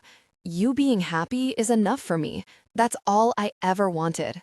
Just because I love him doesn't mean that what I feel for you is any less, she said emphatically. It's a different kind of love. You're my brother, Jack. Family. I'm not your brother, he said quietly. It was then she realized. It hit her, and she wondered how she could have been so blind. She sucked in a deep breath, and the room went swimmy around her. She blinked to ward off the sudden dizziness, but the room continued to sway around her. She frowned and shook her head to clear it. You have feelings for me, she whispered. You don't see me as a sister. Now you see it, he said, an edge of bitterness to his voice. She bowed her head and closed her eyes, but then struggled to open them again. God, what was wrong with her? She suddenly couldn't think clearly, couldn't even summon the words she wanted to say. I'm so sorry, Jack. Her words slurred and her tongue felt too thick in her mouth. I never knew, never realized. I love Jace, completely and utterly love him. I love you absolutely, but not in that way. I'm so sorry. I never meant to hurt you. The room was starting to blank around her. She tried to stand, but her legs wouldn't cooperate. She staggered upward, pushing herself. She saw Jack's look of alarm, and then utter panic entered his eyes. He glanced down at his cup of hot chocolate and then reached over to grab hers, swearing when he found it empty. Jack? It came out as a whimper. Something was wrong, terribly wrong with her. I don't feel so well, she whispered. The last thing she saw was Jack lunging for her, but he wasn't in time. She hit the floor and the world blinked around her. Mr. Crestwell, I'm sorry to interrupt, but you have an urgent phone call from a Caden Ginsburg. I told him you were in meetings, but he insisted on speaking to you at once. Jace rocketed up from his seat and strode from the office, where he, Gabe, and Ash were on a conference call with the group of investors for their Paris hotel. Gabe and Ash both rose in concern, but Jace left to go into his office without another word. Crestwell here, Jace barked when he picked up the phone. Mr. Crestwell, you need to get to Roosevelt Hospital as fast as possible, Caden bit out with no preamble. Jace's blood froze and he had to sit down before his legs gave out. What in the world is going on? It's Miss Willis. I called her this morning to tell her that Kingston had come back to the apartment. I escorted her up myself and stayed with her. I stepped just outside the apartment so the two could speak privately. When I came back in, she was unconscious on the floor of the living room. "What in the world?" Jace exploded. "Sir, it's not good. She's not good." "Looks like an overdose," Caden said quietly. Jace's heart fell and panic seared through his brain, rendering him incapable of thought or speech. Overdose? Oh God, had she tried to kill herself? Had he driven her to this? Overdose? He croaked. "Are you certain?" "I'm not certain of anything. I called for an ambulance, but her respirations were so light I could barely detect them. Scared the gosh out of me. I did mouth to mouth. She still had a very faint pulse. When the medics got there, they intubated her and loaded her up as fast as they could. We're en route to the hospital now. Should be there in a couple of minutes." "I'll meet you there," Jace said shortly. He hung up the phone and lunged from his chair. He ran headlong into Gabe and Ash, who'd both been standing at the door listening. "What in the world is going on?" Ash demanded. "Bethany's on her way to the hospital. It's not good," Jace choked out. "Overdose. Jesus," Gabe breathed. "I've got to get to her," Jace said, trying to push past his friends. "Really, no? You aren't in shape to be driving anywhere," Ash said, holding his arm. "Gabe and I will drive you." "I don't really care who drives. I just have to get there now," Jace roared. "Cool it, man," Gabe said. "Get your head on. Last thing you need is to lose your composure. Take a deep breath, be strong for Bethany. We'll get you there. Ash, call for the driver. Mine is on standby. I'd planned to take Mia to lunch after our meeting, so he's waiting. Have him pulled to the front immediately." "How can I cool it when I really did this to her?" Jace asked in a haunted voice. "Jesus," Gabe cursed again. "Come on, we're wasting time," Ash clipped out. They ran out to the car that had just pulled up when they exited the building. Gabe climbed in front and directed the driver, while Jace and Ash got in back. His mind was numb. His heart flayed open. The only thing he could feel was paralyzing fear. It choked him until he couldn't breathe. He was absolutely gutted. All he could think of was last night. The look on her face, the devastation in her eyes, and her accusation that he didn't trust her, that he'd never trust her. Her saying she wanted out, to leave. Her saying she didn't want to sleep next to him. Memories flooded him. Bethany, the first night he'd seen her, her beautiful eyes, her breathtaking smile, how she'd responded to his touch. And now that could all be taken away in one cruel moment because he'd been the worst sort of jerk. He could have prevented this. If only he'd stayed with her this morning. He should have worked it out. He should have made certain she knew that she was the single most important thing in his life. But he hadn't, and now she was on a stretcher in an ambulance fighting for her very life. "Jace, man, you have to breathe," Ash murmured. "Keep it together. You need to be strong for her." He lifted his gaze to meet Ash's. Cold and numbness crawled through his body until it blocked everything else. "I did this to her. Jesus Christ, I drove her to this." "You were there. You know what I did to you both." "You don't know that," Ash snapped. "Keep your composure until we know what happened. Caden said she was barely breathing. He had to do mouth to mouth on her. The medics had to intubate her. Caden said it looked like an overdose. Now you tell me? After what you saw last night when I lit into you both, how upset and devastated she was because I was a complete jerk, you tell me I had nothing to do with this? This is on me, man. I left her this morning when I very well should have stayed with her to make things right. But I left because I wanted to give her some space. I put a business deal before her and what she needed from me. I left her to think that I still didn't trust her. You didn't see her. Eyes swollen and puffy from crying her really hard out last night. We went to bed and she had her back to me all very night. Gosh, she wanted to leave last night and I wouldn't let her. She wanted to sleep apart from me and I wouldn't allow that either.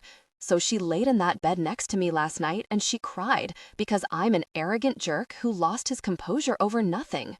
Man, you have to chill, Gabe said grimly.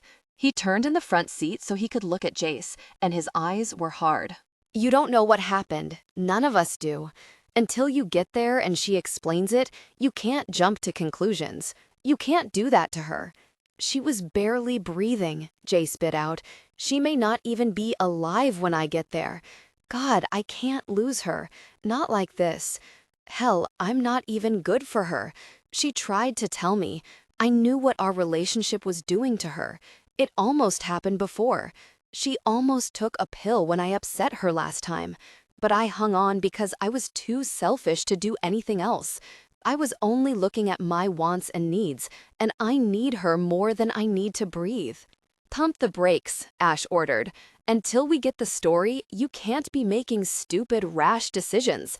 She needs you, man. She needs you more than ever right now. Whatever happened, it's not good, and she's going to need you to be her rock. Whatever happened, you can fix it, but not if you're already checking out and being all noble and gosh by saying she's better off without you. Do you honestly think she's better off on the streets with really Kingston, who obviously doesn't give a gosh about the kind of life she has? Hell, he was pushing drugs at her. Does that sound like the kind of man she needs to be with? I can give her a better life. I just don't have to necessarily be in it, Jace said bleakly. I heard her. I've heard her time and time again. No one should have to put up with that mess. I can give her a better life and step away. Let her make her own choices. I'll make very sure she always has whatever she needs, but maybe the biggest thing she doesn't need is me. Swear to God I'm going to beat your ass if you don't shut the freaking up, Gabe growled. Now isn't the time for you to wimp out. Man up and be there for her. Find out what happened and then work it out. Bethany is fragile, but now she's going to be even more so. We don't know what drove her to this. There's a lot of questions we don't have the answers to, and until we get those answers, the thing she needs most is you, there by her side, supporting and loving her. Jace went quiet. He closed his eyes, torturing himself with images of Bethany's lifeless body, face pale in death, shadows from the night before still hanging permanently on her cheeks, of her dying, thinking he didn't love her or trust her, or her thinking she wasn't the single most important thing in his life, of her dying without him ever telling her how sorry he was and how much he really loved her. She was everything to him, and he was very well going to make sure she knew it. Gabe was right. No matter what had happened or why Bethany had done this, she needed him. He wasn't going to let her go unless she convinced him she truly didn't want him or his love.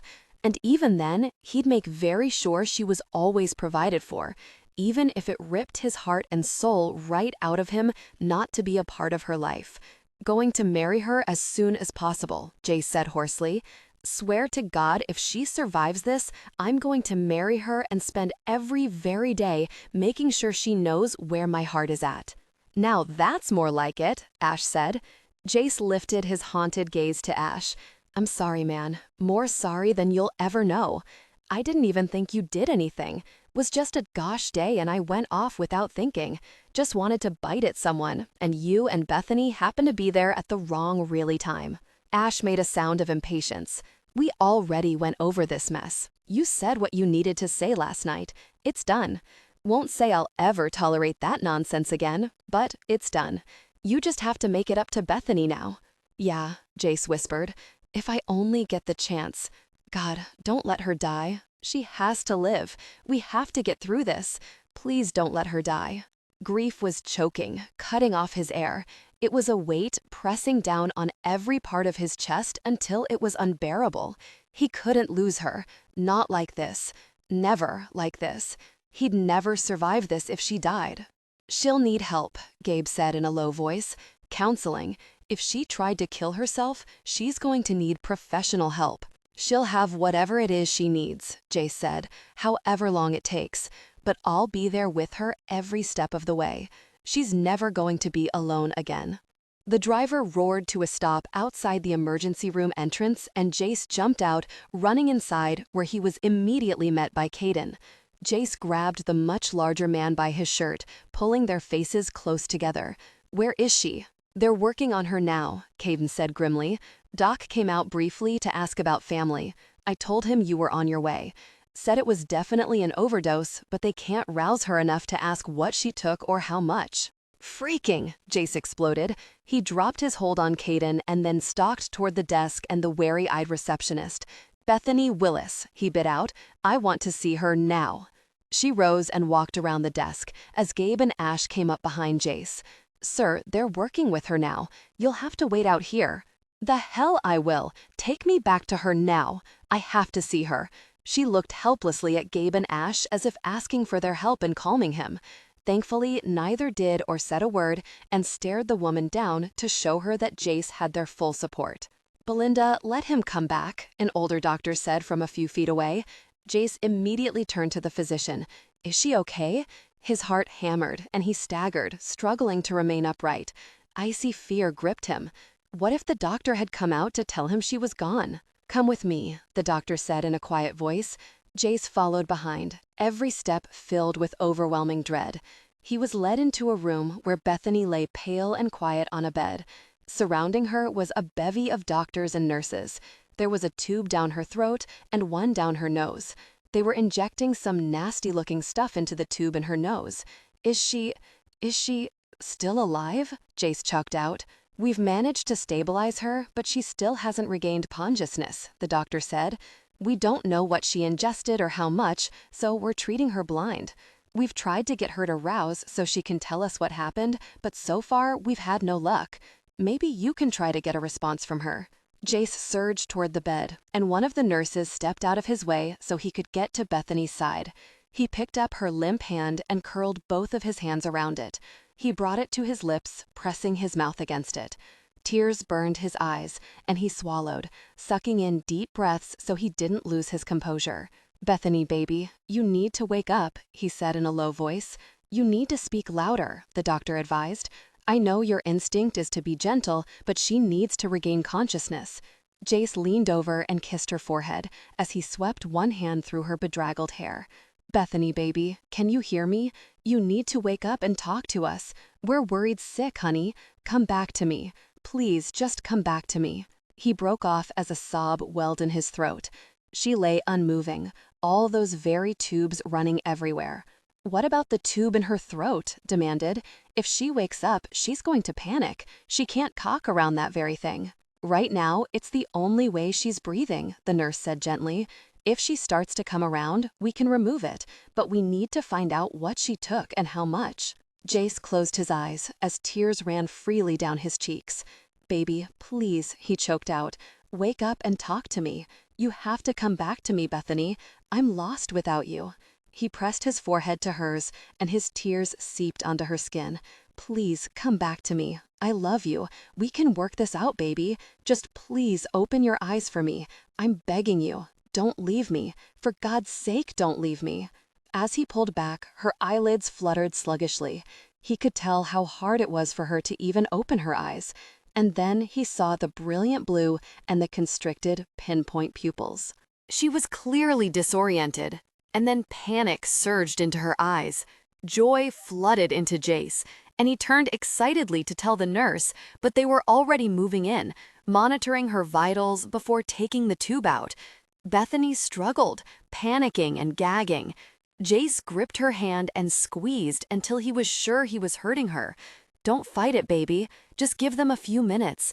It'll be over soon, I swear it. They had to put a tube in to help you breathe." Tears filled her eyes and they widened and then focused on him. "That's it, baby. Just focus on me. Look at me and breathe. Just breathe for me," he said brokenly. A few minutes later, when the tube was gone, Jace had to step back long enough for them to ensure Bethany could breathe on her own. They placed an oxygen cannula in her nostrils to replace the rebreather bag that had accompanied the tube in her chest. And then, finally, they stepped back to allow Jace access once more. Bethany struggled to keep her eyes open. He could see the strain it cost her. Several times she blinked sluggishly, as if she'd slip back into unconsciousness, but he surged forward, demanding that she stay awake and stay with him. "Jace," she whispered, her voice nearly gone. "Yes, baby, I'm here." He took her hand and put his face close to her so she could see him and feel him. She weakly raised one hand, touching his damp cheek where his tears had been, and she frowned. "I don't understand. What happened?" she whispered. Confusion was heavy in her eyes, and she glanced rapidly around, taking in the hospital environment and all the medical staff in her room. Baby, you overdosed, Jace said gently. We need to know what you took and how much so they can help you. You have to fight, Bethany. I won't give up on you or us. Whatever happened, we can fix it. I love you. We can get past this, I swear it. It doesn't matter to me. Whatever happened, why you did it, it doesn't matter. You're the only thing that matters. Her eyes widened, and she struggled against the sluggishness of her lids. Her mouth opened, and she tried to speak. She closed her lips and then reached for him, urgent, frantic. Jace? What, baby? Talk to me. Fight this, please, for me, for us. I didn't do it, she said fiercely. I didn't take anything. I wouldn't. You have to believe me. He stared back at her in shock. Baby, you passed out. You almost died. You have to tell us what happened. I don't know what happened. Her voice rose, hysterical. She became agitated and an alarm went off, causing one of the nurses to rush forward. Sir, you need to leave now, the nurse said briskly. She's not getting enough oxygen and her vitals are dropping. He was shoved aside as the medical team crowded in. They put a mask over her face, but she fought it and them. Jace, I'm here, baby. I'm here. I didn't do this. Please, you have to believe me, she sobbed. Then he was shoved more firmly from the room. Gabe and Ash were there to pull him back the minute he was forced out. The door was shut firmly in his face, and he turned, putting his fist into the wall. Gabe and Ash grabbed him, subduing him before he could punch the wall again. They forced his back against the wall he'd just punched, and Gabe got into his face. Cool it, man. You have to keep calm. Jace shrugged them off and stalked back to the waiting room, where Caden still stood. Where is Kingston? Jace snarled. Caden's eyes darkened. I don't know. I didn't care about him at all when I saw Bethany on the floor. My sole concern was her. We loaded her into the ambulance and left. He was still at the apartment. You go find him, and you bring him here, Jace whirred. I don't care what you have to do. You get him here now. I'm on it. I'll call Trevor. He was on his way over after I called. I'll make sure he sits on Kingston until I get there. You do that, Jace said tersely. Caden walked briskly away, and Jace turned to see Gabe and Ash standing there, confusion in their eyes. What was that about, man? Ash queried. Jace was seething with fury. His fingers curled and uncurled as he tried to gain control of his rage. Bethany says she didn't do it. She didn't take anything. Gabe's brows furrowed. You believe her? Yes, I believe her, Jace exploded. You didn't see her. When she came to, she was scared and very confused. You should have seen her face when I told her she'd overdosed. She got hysterical. Vitals tanked. They shoved me out. But she said she didn't take anything, didn't know what I was talking about. She asked me what happened. Then what? Ash demanded. Jace's nostrils flared and he sucked in deep, steadying breaths. He had to get control. He had to be strong for Bethany. What it means is that if she didn't take that mess, then someone gave it to her, and Kingston was the only other person in that apartment. Jace paced the floor of the waiting room in agony, not knowing how Bethany was doing. They'd kept him from her room as they worked to rid her system of the drugs she'd ingested. He didn't know how or why Jack had forced them on her, and he wouldn't know until the bastard showed up. It would be a miracle if Jace didn't kill him before he could wrest an explanation from him. And then the gloves were off. No more would he allow this to go on. He didn't really care how upset it made Bethany. Jack was gone, out of her life. If Jack had given her the drugs, Jace would file charges and have him arrested. He could rot in jail for all Jace cared. Mia had rushed to the hospital the moment Gabe had called her, and she kept vigil with the others. She worried incessantly over Jace's state of mind, but she'd backed off when Gabe had murmured to her to leave her brother alone. He'd sent Gabe a grateful look. The last thing he wanted was to lash out at his sister when she was only trying to help. And he appreciated them all being here, appreciated their unwavering support, though God only knew he didn't deserve it after the way he'd treated them all, especially Ash. But Ash hadn't moved from the waiting room the entire time. He sat just as worried as the rest, fretting endlessly over Bethany's condition. And then Caden came through the door, shoving Jack in front of him. Caden held up his hand when Jace would have launched himself forward and hustled Jack into one of the private family waiting rooms.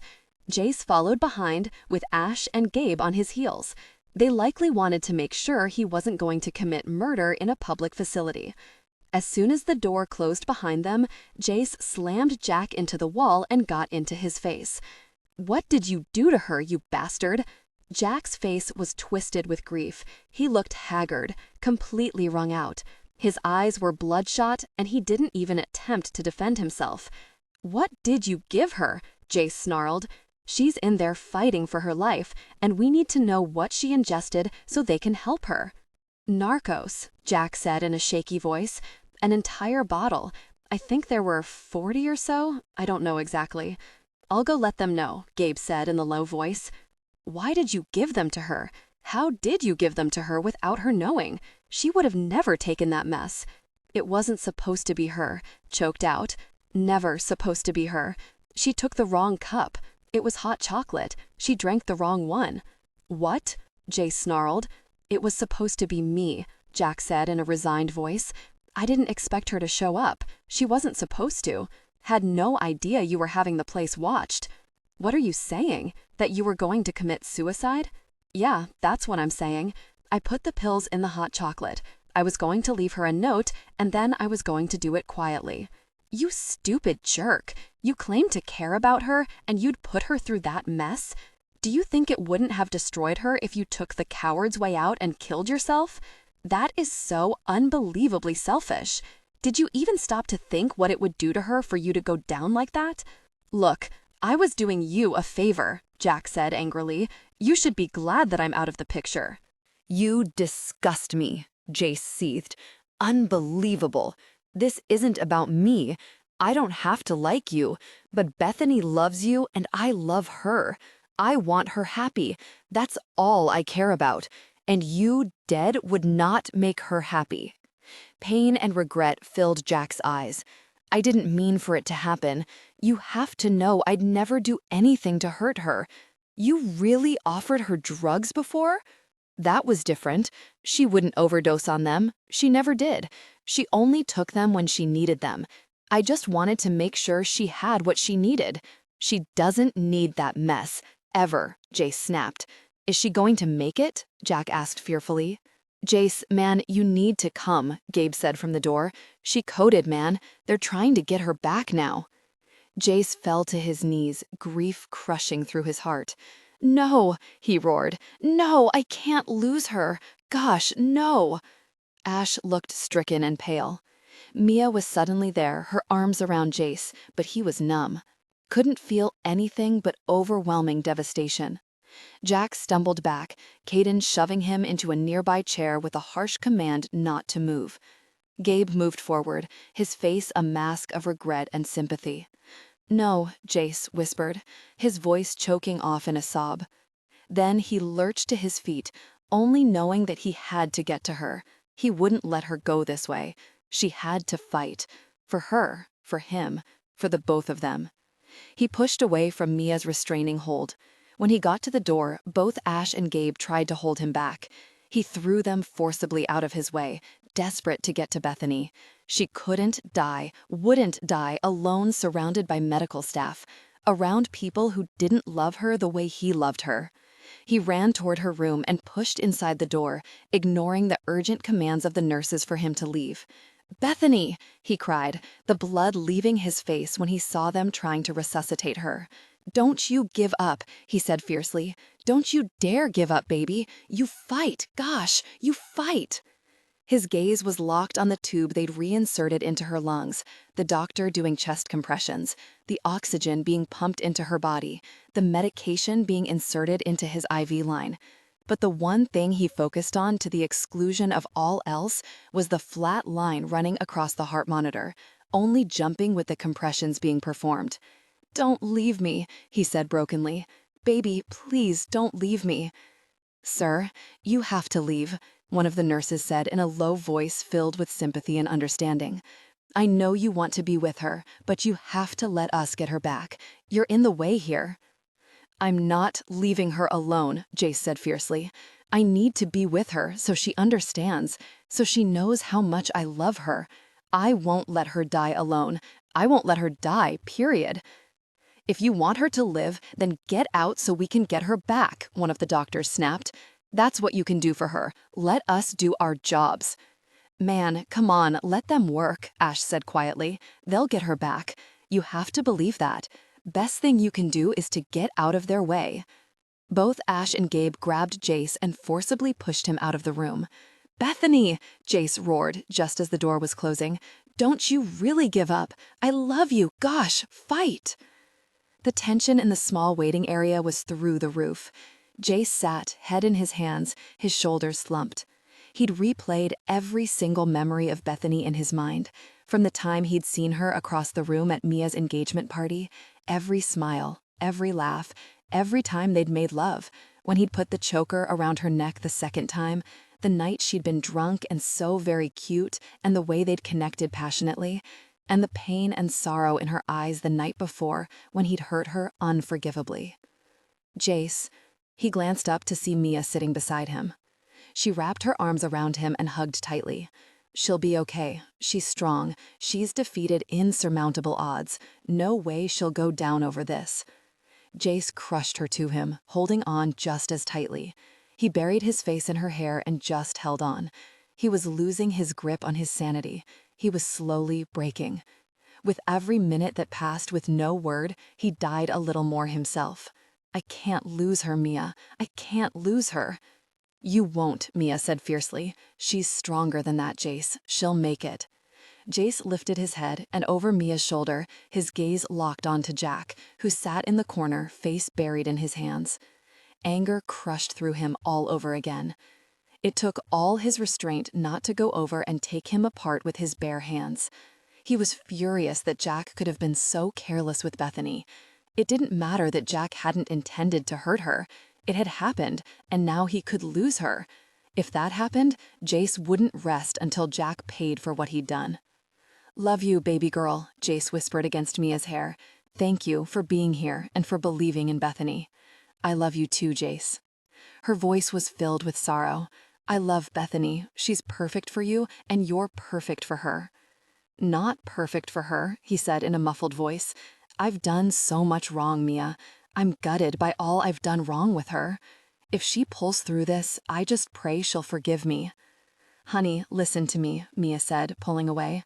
She put her hand to his face and cupped his jaw. Her eyes were so full of love and understanding. We all make mistakes. Look at the mistakes Gabe made. I was so furious with him. I was devastated when he pushed me away. I've never hurt like that in my life. You know that. You saw me. You and Ash took me away at Thanksgiving, and you saw how I was that whole time. But you know what? He made it right. And no matter what he did, it didn't change the fact that I loved him. I may have been hurt and angry, but it didn't mean that I didn't love him. She loves you, Mia said softly, and that didn't change because you hurt her. You'll get the chance to make it right, Jace. You have to believe that. It's what she needs right now more than anything. Faith. We have to believe that she's going to pull through this, and you need to believe in your love. Thank you, Jace breathed. You're right. I know you're right. She's going to make it. She's a fighter. She's very sure not a quitter, or she would have quit long before now. And I'm going to be right there with her every step of the way. I'm not giving up, just like she won't give up. Mia smiled and then leaned forward to kiss his cheek. I like you in love, Jace. She's good for you. I'm glad you found that special someone. You deserve it for all the years you sacrificed to take care of me. Jace caught her hand and held it between them, anchoring himself in family and the unconditional love surrounding him. It was never a sacrifice, Mia. I don't have any regrets. I was waiting my entire life for her, and now I found her. I'm just glad we're both happy now and have a very bright future to look forward to. Can't wait for you to give me nieces and nephews to spoil shamelessly. I can't wait for my own children to do the same with. Mia's smile was breathtaking, lighting up her entire face. That's a wonderful thought, isn't it? Us building families together, one big family. Yeah, it is, Jace returned softly. Mr. Crestwell? Jace wheeled to see a doctor standing in the doorway. You can come back and stay with her now if you like. Jace surged to his feet, fearing the answer to his next question. Is she okay? Did she make it? The doctor's expression was relieved but grim. We got her back, and we managed to get most of the drugs from her system. She's resting comfortably now. She probably won't come around for a while, but you can sit with her if you like. There was no question. He would stay with her until she woke again, and he'd never leave her side. Before he left, he turned his hard gaze on Caden and then nodded in Jack's direction.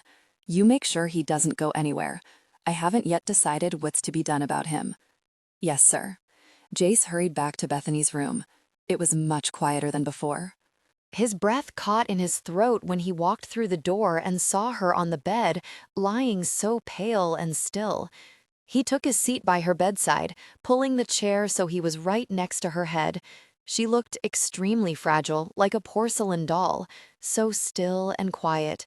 He reached up to tuck a strand of hair away from her cheek and let his fingers trail down her skin. The only sound was the heart monitor and the steady rhythm of her heart. She still wore a cannula, which fed oxygen into her nostrils. Other than that, she didn't stir. Her breaths were so light that he leaned forward to reassure himself she was still breathing. He pressed his lips to her forehead, closing his eyes as he savored the reassuring sound of the heart monitor. She was alive. She was breathing. Her heart beat. It was enough. No matter what happened from here on out, it would always be enough that she was alive and in his life. "Come back to me, Bethany," he whispered. "I love you so much." Bethany's dreams were tormented. Or maybe she was awake, but she couldn't seem to make her eyes open. But she'd had the most horrible dream that she'd been in a hospital, and Jace had been standing over her, fear blazing in his eyes. And then he'd told her that she'd overdosed, that she'd taken drugs and tried to kill herself. Her heart hurt. Did he really think she could do something like that? And why couldn't she seem to wake up so the horrible dream would go away? She wanted Jace, wanted him to hold her and to soothe the horrible ache in her chest, to tell her he'd never believe something so terrible of her. But then he didn't trust her yet. The other night had taught her as much. She tried to open her eyes again and shake away the heavy veil that weighed her down. It hurt. Gosh, it felt as though someone had driven a stake through her head. But she struggled on, determined to break free of the fog surrounding her. Her eyelids slowly fluttered, each blink beating like a hammer. She dragged her lids upward, and for a moment, utter panic swamped her. It was dark and unfamiliar, and the smell, it was so sterile, like a hospital. She glanced frantically around, trying to make sense of her surroundings. She was in a strange bed, not very comfortable either. A rhythmic beep-beep sounded loudly in her ear, making her wince. Jace? It came out more panic-sounding than she'd like, but she was scared and alone, and she wanted Jace. Then movement beside her, making her startle, and then Jace was suddenly looming over her, his eyes filled with anguish and relief. "Bethany, baby, you're awake. Thank God you're awake." His voice was clogged with emotion. It sounded as though he'd been crying. There was so much relief and worry all packed into those simple words that she was stunned and more befuddled than ever. What had happened? What was wrong? She licked dry lips and swallowed. Her tongue was thick and like sawdust in her mouth. "I had the most horrible dream," she whispered. "What's wrong with me, Jace? Where am I?" He pressed a kiss to her brow, and she could feel him trembling against her skin, almost like he was desperately trying to maintain his composure. Then he took her hand, squeezing it in his. It was then she realized there was an IV in her arm. "You were very sick, baby. I almost lost you. Thank God you came back to me." Maybe it hadn't been a dream. Oh God, did that mean he thought she'd tried to kill herself? Hysteria rose in her throat, and she made a strangled sound. She began to shake violently, and Jace enfolded her in his arms, holding her tightly against him. "Shush, baby. It's gonna be all right now." "I didn't do it, Jace," she said vehemently. "Please, you have to believe me. I didn't take anything. I wouldn't." He stroked his hand down her hair and rocked her back and forth in his arms. "I know you didn't, baby. I know." She went still and then pulled back so she could see his face. You do? Of course. You told me you didn't, so I knew you hadn't. She sagged, going limp against the pillow. Relief, sweet and heady, rushed through her veins. He believed her. You believe me? She whispered, relief making her lightheaded. Then she frowned, her lips pursing in confusion. But how then? I don't understand. How much do you remember? Jace asked gently. Her brow furrowed, and she tried to concentrate, but her head hurt too badly. I don't know. I went to Jack's. Caden called me, said he was back. I went over, but I made sure Caden was with me, she rushed to say. Jace's hand tightened around hers. I know, baby. You did fine. You did everything right. I was so angry with Jack. I was yelling at him, asking him why he was so determined to really mess things up. He said he wanted to say goodbye, and when I asked him where he was going, he just said, away. A scowl darkened Jace's face. He made me hot chocolate. That's all I remember, she said faintly. It's all right, baby. You're going to be okay. That's all that matters. She looked up at him, grief coiling in her chest. Tears clogged her throat, and she could barely breathe. Jack, she whispered. He did it, didn't he? Tears slid down her cheeks, and a sob welled in her throat. Jace looked tormented, his eyes tortured as he stared back at her. I'm afraid so, baby. I'm sorry. She closed her eyes. Why? Jace sucked in a deep breath, and he caressed her cheek, wiping away the tears. He didn't mean to hurt you, honey. He's an idiot, but he didn't mean to hurt you. He hesitated a long moment, his face a mask of regret. He meant to kill himself. What? Pain exploded in her chest. No, he wouldn't. But then memories filtered through her mind. Jack so quiet and resigned, him telling her he was leaving, and when she asked where he was going, he'd simply said, away. Why would he do something like that? Jace shook his head. I don't have an answer to that, baby. Sorry. I don't know what he was thinking. I gave him a hard time about it. I wanted to kill him myself for what he did to you. You almost died. You did die. Thank God they got you back. I can never forgive him for that. She went silent, sadness overwhelming her.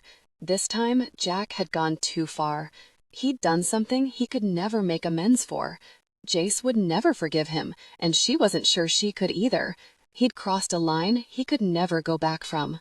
Where is he now? She asked quietly. He's here, in the waiting room. Caden is keeping an eye on him. Don't let him do it, she whispered. Don't let him try it again. Jace slid onto the bed next to her, his hip resting against her side. Right now, I'm more focused on you and you getting better. How do you feel? Is there anything I can get you? Just groggy, she replied. Muggy, like my head is all swimmy. Having a hard time concentrating. That's to be expected, he said gently. Can you forgive me, Bethany? Are you willing to give me a chance to make things right between us? She looked up in surprise. What do you mean? He closed his eyes, and when he reopened them, there was a swarm of emotions. Relief, sadness, worry, fear. Do you have any idea how much it slays me that you'd even ask me that? Or the relief I feel at the same time? You act as though I did nothing wrong, like I didn't cut you so deep that you cried yourself to sleep while I was next to you, unable to do a damn thing about it? He sucked in a deep breath, and she could see how truly shaken he was. He looked haggard, completely strung out, like he hadn't slept in days. Baby, you have no idea how bad you scared me. I thought I'd lost you. I'll never be more really grateful than I am to that team of doctors and nurses who refused to let you go and brought you back to me. To her astonishment, a tear slid down his cheek, and he hastily wiped it away as he inhaled deeply through his nose. How long have I been out? She whispered. He smiled shakily, relief still simmering in those dark eyes. Over 24 hours, baby. They brought you in yesterday morning. Her mouth dropped open. That long? That long, he whispered.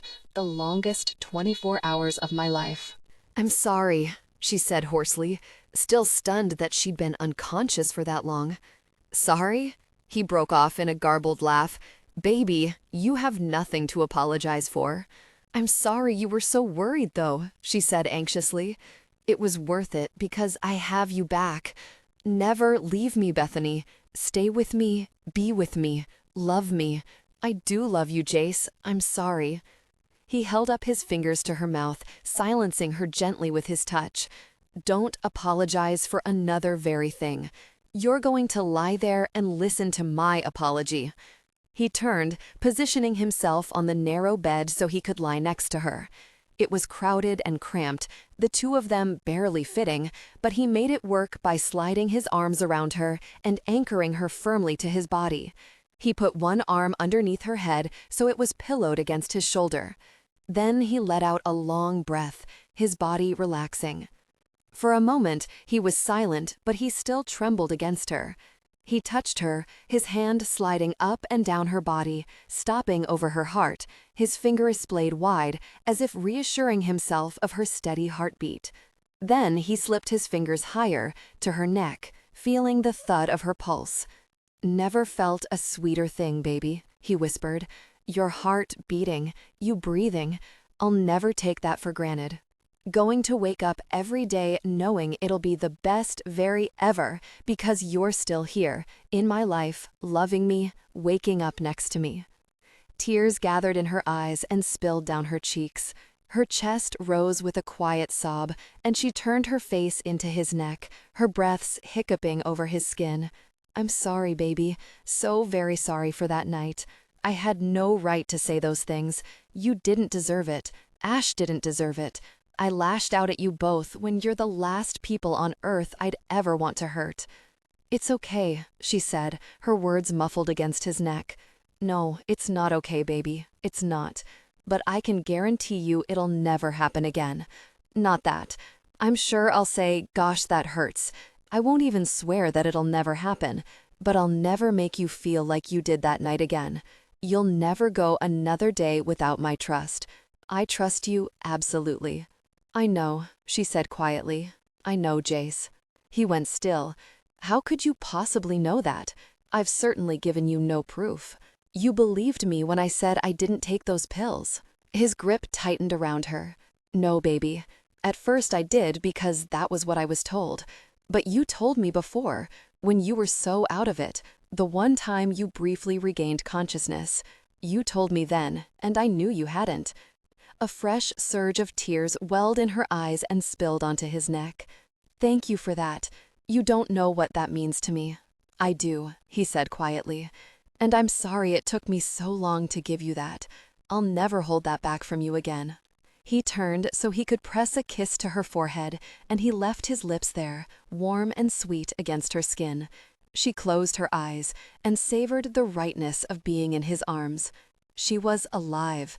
He was here. She couldn't ask for anything more. "Can you forgive me?" he asked again. "Oh, Jace, I already forgave you, the morning you left for work. I know that trust takes time. We're so new. We fell into each other so hard and fast, and things were so intense. And trust takes time to build. We've only known each other such a short time, and we're still learning one another." "You're so sweet and forgiving," he said in an aching voice. "I don't deserve you, but I want you more than I want to breathe. And I'm never letting you go, baby." "Don't then," she whispered into his neck. "Don't let me go, Jace. I'm lost without you." "You'll never be lost, baby. Never again. I'll always find you.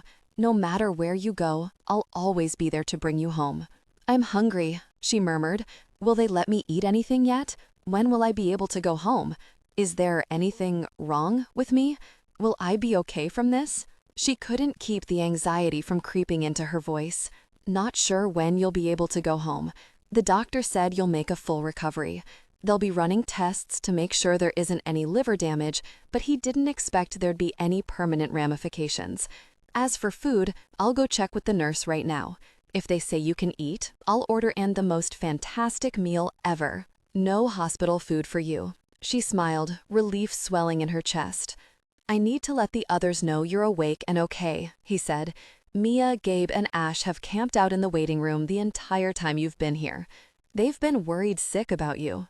Jace?" He sat up, picking up on the worry in her voice. He glanced down at her, concern burning brightly in his eyes. "What is it, baby? What's going to happen to Jack?" Jace's expression went grim. That I'm not sure of. This had to be reported to the police. At first, it was reported as a suicide attempt. She blanched at that, mortified that anyone would think she'd done this to herself. Embarrassment crowded in, heavy and suffocating. She'd moved beyond her past, and now she was right back where she'd come from. "Don't look like that, baby," Jace said in a gentle voice. "I spoke to the officer who investigated. He knows about Jack and his involvement. He also knows it wasn't intentional. Not sure what this will mean for him, but it's serious. He'll have to face the consequences of what he did." Sadness crept into her heart, squeezing until it was a painful ache. "I'll see what can be done, baby. Let me worry about Jack, okay? All I want you to do is focus on feeling better so you can come home with me. Do you trust me to take care of this?" She slowly nodded. She knew it was beyond her reach now. She could no longer protect Jack. He'd gone too far this time, and she was powerless to protect him from the consequences. But it still saddened her that he'd opted to end his life rather than embrace the things that Jace had done for him. Life was sweet. Even when it was bad, there was always the hope of better, the future. And Jack could have made a better future for himself. That was his choice, and Bethany couldn't make that choice for him. She couldn't live her life for Jack. She had her own life to lead, with Jace. She wanted a better future. It was time to let Jack make his own way. "I know this hurts you, baby," Jace said in a soft voice, "and I'm sorry. I'll do my best for Jack, but you have to know I'm really angry at him. He could have killed you. He could have taken you from me. He almost did." "I know," she said quietly. He leaned down to kiss her, and then moved back from the bed. "Will you be okay for a few minutes while I go tell the others you're awake and see about getting you some food?" "Yeah, I'll be fine." He walked to the door and then stopped and looked back at her a long moment, as if memorizing her every feature. His eyes glowed warm with love and relief, so much love that she couldn't possibly mistake it for anything else. She smiled, infusing as much love as she could into her own gaze. He got it, recognized it. Then he smiled back before turning and walking out the door. Jace stepped into the waiting room in time to see a police officer cuff Jack's hands behind his back. He walked over, forgetting for the time being that he was there to inform Mia, Gabe, and Ash that Bethany was awake. "Can I have just a moment?" Jace asked the police officer. The officer hesitated and then said, "2 minutes. I have to take him in." Jace nodded, and the officer took one step back but remained close as he eyed Jack. "Wanted you to know Bethany is awake and she's doing well," Jace said in a low voice. "She also knows what happened and how." Jack's face grew grim, and regret haunted his eyes. Then he stared directly into Jace's eyes. "Take care of her for me." "I will," Jace said shortly. "And tell her I'm sorry," he added quietly. "Tell her I love her. I'll always love her." "If you love her, you'll take this opportunity to straighten your life out," Jace said. "If you'll stick it out, I'll hire a lawyer for you." Try to work out a deal where you go to rehab and get probation as opposed to a jail sentence. Can't guarantee anything. I don't want you anywhere near Bethany. She's been hurt enough. If things work out, I wouldn't be opposed to you keeping in touch with her. Jack stared at Jace for a long moment. "You'd do that for me?" "I'm doing it for Bethany," Jace said stiffly. "Only for her." Jack nodded. "Thanks then. I'll do it. It's time to do something different. Better. I almost killed the person who means the most to me. Can't even say what that does to a man. I won't touch that gosh again, ever. I hope you're telling the truth. I hope you straighten up and get clean." "Time's up," the officer said, moving forward to guide Jack out. "I'll have a lawyer come see you," Jace said. It went against every instinct not to let them make Jack rot in jail. Not that he'd probably do any time anyway. But he was doing this for Bethany, because it would be her who'd be hurt knowing Jack had gone to jail for his foolish actions. And he'd do anything at all to spare her more pain, even if it meant helping the man who'd nearly ended her life. It was twisted and really messed up in every way. His guts screamed to take revenge, to make Jack suffer for what he'd done. But Bethany would suffer the most, and Jace couldn't bear that. "You're a good man," Jack said. "You'll be good for my Bethy. I want her to be happy." "She's mine," Jace corrected. "But she was mine first. Jack said softly. And then the officer led him away, and Jace stood staring after him as he shuffled like a man much older than his 20-something years. Jace? He turned to see Mia standing a short distance away, flanked by Gabe and Ash. Is it true? She's awake? I heard you talking to Jack. Jace relaxed and then smiled at his family. Yeah, she woke up a while ago. We talked. She was disoriented, had no idea what happened. His smile faded. Had to tell her about Jack. Sympathy brimmed in Mia's eyes. How'd she take it? Gabe asked gruffly. Not very well. She's upset, Jace said with a sigh. But she's tough, and she realizes she's done all she can do for him. Can we see her? Mia asked. Yeah, baby girl. But first, I need to see if they'll let her eat something. She's hungry, and I promised her a good meal if they'll let her have it. None of this hospital gosh.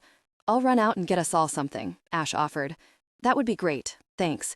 I'm sure you're all starving. You've been here all very night. You should probably all go home and get some rest. We'll go home after we see Bethany. I want her to know she has people here who love her, Mia said. Jace pulled her into a hug. Thanks, baby girl. She squeezed him back, then pushed away. Go see if they'll let her eat. I, for one, am starving and would love part of this fantastic meal you've promised her. Bethany glanced up when her door opened, and Gabe, Mia, and Ash walked in, relieved smiles on their faces when they saw her sitting up in bed. Jace squeezed her hand and smiled. Looks like dinner is here. Ash walked forward, several takeout bags and carry-out boxes in his hands. He spread them over the end of the bed and then walked up the other side of her bed and leaned over to give her a kiss. Scared the bash out of us, sweetheart. She smiled up at him, and then he enfolded her in a fierce hug. As soon as Ash let her go, Gabe pressed in with a ferocious hug of his own, and then Mia latched onto her, hugging and babbling a non-stop stream that had Bethany's head spinning. Brought you supper. Well, brought it for all of us. Haven't had much to eat during our vigil, Ash said. Thank you all for being here, she said softly. It means a lot to have people who care. I've never had that before. Jace tightened his hold on her hand, giving her a fierce squeeze. Ash's gaze softened, while Mia looked as though she was going to cry. Gabe gave her another quick hug and then kissed the top of her head. You're family, Gabe declared. Maybe not the most normal family in the world, but you're stuck with us now. She grinned. Can't think of a better family to belong to. Ash brought her a foam container filled with wonderful-smelling food. She peeked inside to see he'd loaded it down with finger foods. Fried cheese, crab wontons, barbecue riblets, French fries, Asian noodles, and an egg roll. It was so unbelievably perfect that she could only stare as her stomach protested the fact she hadn't dug in yet. When he produced a bottle of orange juice, however, she lost the bottle and burst into tears. Ash looked horrified. Mia and Gabe exchanged panicked glances, and Jace leaned in, concern flaring in his eyes. Baby, what's the matter? Is that not what you wanted? I'll get you whatever you want to eat. It's perfect, she said with a sniffle. It's all my favorites, and he remembered orange juice. Ash cracked a grin, and Jace sat back, relief soaring in his eyes. Then Mia and Gabe burst into laughter, and Ash joined them. Soon, Jace was chuckling, and Bethany giggled, wiping the tears from her cheeks. God, I'm such a dork, she said. I get the best food ever, and I start crying like a moron. I'm with you, Mia said, settling down with her own plate of yummy goodness. Best food ever. Ash took a seat at the end of her bed, his thigh resting against her feet. Did you find out when she can go home? Jace sighed. In a case like this, well, I should say, when suicide is actually attempted, they put the patient under psychiatric evaluation, have the shrink come, wait for him to sign off, etc., etc. But in this case, given the circumstances, if all her tests come back okay, she can go home as early as tomorrow. The police have already taken a statement from Caden, and they'll likely be around to see Bethany later on this afternoon, but she doesn't remember much, so she can only provide information on the events just prior to her blacking out. Bethany sighed, chewing on a cheese stick as sadness settled into her chest. Jace squeezed her knee and continued talking to the others about all the doctor had to say. Is he in jail now? She spoke up when Jace had finished. Jace gave her a look of sympathy. Yeah, baby. They took him away right after I left your room to see about getting you something to eat. He agreed to go to rehab. I offered him a lawyer if he'd go into rehab and straighten out his gosh. If the lawyer can work it out with the DA, he'll get probation under the condition that he checks into rehab. Thank you, she said. You didn't have to do that. I know you're angry and you have every right to be, but thank you for doing that for him. I did it for you, baby. I know, she whispered, and I love you for that. His eyes went soft, like melting chocolate. Love you too, baby. She stifled a yawn and stuffed a crab wonton in her mouth, savoring the yummy flavor. She followed it with a forkful of noodles and then got barbecue sauce all over her fingers when she devoured a riblet. By the time she'd put a sizable dent in the food Ash had brought her, the yawns were coming faster than she could eat. We're going to head out now, Gabe said. Bethany's tired, and we're all exhausted as well. Going to head home and get some sleep. Thank you for being here, Bethany said again. It means a lot to me. Thank you for caring. Gabe smiled and ruffled her hair before bending down to kiss her cheek. Mia gave her a huge hug, and then Ash kissed her brow and gave her a big hug as well. Catch you later, sweetheart. Rest up so you can go home tomorrow. That I can do, she said with a smile. They all left the room, and Bethany sagged back on her bed, her food container still resting on her lap. Jace cleared it away, setting it aside, and then he began lowering her bed so it was fully reclined. Time for you to get some rest, baby. Are you staying? She asked, worried he would leave and she'd be alone. He frowned. I'm not going anywhere. I'm going to crawl onto this bed with you, and you're going to sleep in my arms. She sighed with contentment. Good. I really didn't want to be alone tonight. Hospitals give me the creeps. You'll never be alone again, he said tenderly, his eyes full of love and promise. He climbed into bed with her, fully dressed, and positioned himself on his side, instantly pulling her tight against his body, just as he'd done before. He kissed her brow and then rested his cheek against her forehead. Love you, she whispered. Love you too, baby. Almost lost you. Not ever going to do that again. She smiled and snuggled further into his embrace, feeling the security and comfort of his strong body. She was absolutely where she belonged. Jace, where on earth are you taking me? He chuckled and led Bethany by the arm as they walked farther into the unknown. You'll find out soon enough. Is that blindfold on right? I don't want to ruin the surprise. Yes, it's on, she said in exasperation. I can't see a thing. I'm going to kill myself in these shoes. Not going to happen, baby. I'm not going to let you fall. Besides, you look killer in those heels.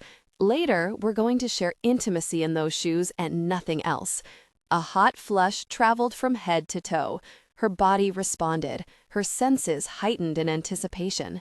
Jace had bought her the most awesome shoes ever, full of sparkle with a heel so high she hadn't been sure she could walk in them. But she'd known instantly that these were shoes she'd share intimacy in later, which meant she was walking in them no matter what. Like that idea, do you? Jace murmured. So not fair, she complained. You're torturing me. He laughed again and then halted. She listened for any clue of where they were, but there was only silence. He'd blindfolded her before they left the apartment and had led her down to the waiting car, bundled her inside, and made her wear it the entire way to wherever he was taking her. The last few weeks had been so sigh-worthy. Ever since she'd been released from the hospital, he'd treated her like the most precious thing in the world.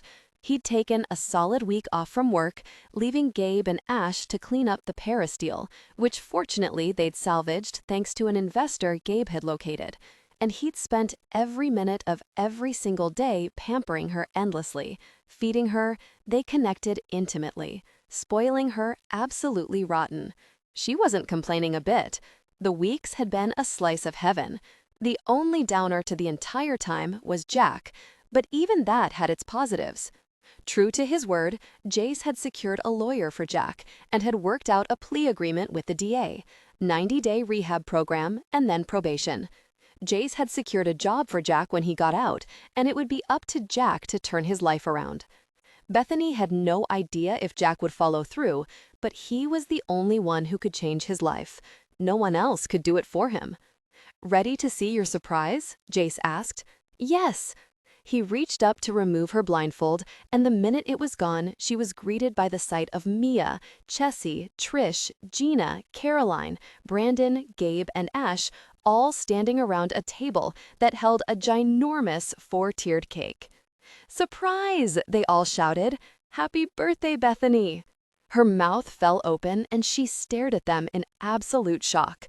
Then she turned to Jace as they all started to sing an off-key rendition of Happy Birthday. "How did you know?" she whispered.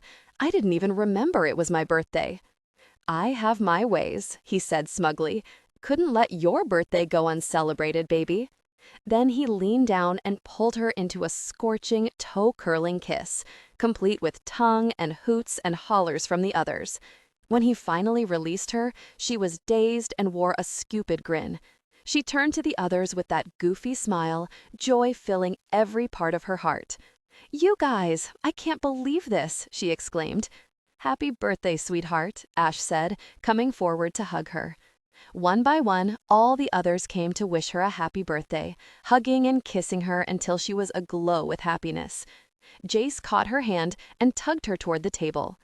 "There's another reason to celebrate at this party, but first you have to open your present from me so we can get to that part," Jace said with a huge grin. There was a mischievous glint in his eyes, and he looked excited and happy. Then he handed her a square-wrapped present with a gorgeous ribbon and bow arrangement. "Open it," Chessie squealed. "Oh my God, I can't wait to see what you got." The others chimed in with their encouragement, and Bethany tore into the pretty wrapping, more excited than a kid at Christmas. When she opened the box and found a small jeweler's box inside, her heart started pounding. With shaking fingers, she opened the smaller box and then gasped when she saw the glittering ring inside. When she looked to the side for Jace, he had gone down to one knee, his hand already reaching for hers. He took the box from her, plucking the ring from its clasp. "I love you, Bethany, more than I could have ever imagined loving a woman. You're my heart and soul, and I want to spend the rest of my life with you. Will you marry me?" She stared open-mouthed down at him, her heart about to beat right out of her chest. Tears filled her eyes, happy tears this time, when for so long they'd signaled sadness. She wanted this moment to last forever. It would forever be burned into her memories. "Oh, Jace," she breathed, "I love you too, so much. And yes, I'll marry you, absolutely." The room erupted in cheers as he slid the ring on her finger. His hand shook, her hand shook. It was a wonder they were even able to get the ring on without dropping it. Then he stood and pulled her to him, wrapping his arms around her. He lifted and whirled her around and around before finally stopping and allowing her to slide down his body until their lips met in a heated rush. "Love you so much," he whispered. "I'll always love you, Bethany." "I love you too," she whispered back. Then she wrapped her arms tightly around his neck and squeezed for all she was worth. He laughed and spun her around again. "Let's cut the cake," someone yelled.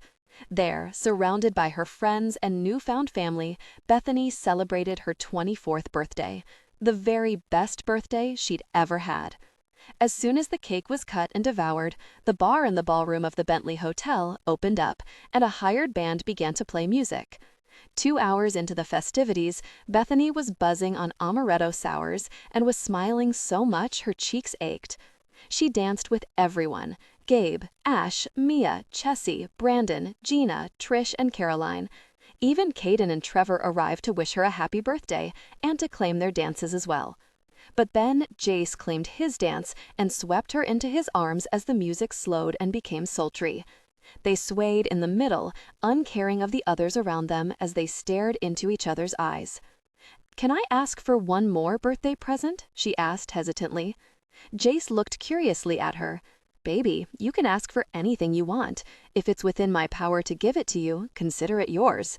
She ducked her head shyly, but he coaxed her chin back up with his fingers. "Baby, what is it?" he asked softly. She took a deep breath and put it out there. "I want to go to school, college, get a degree. I've always wanted to, but could never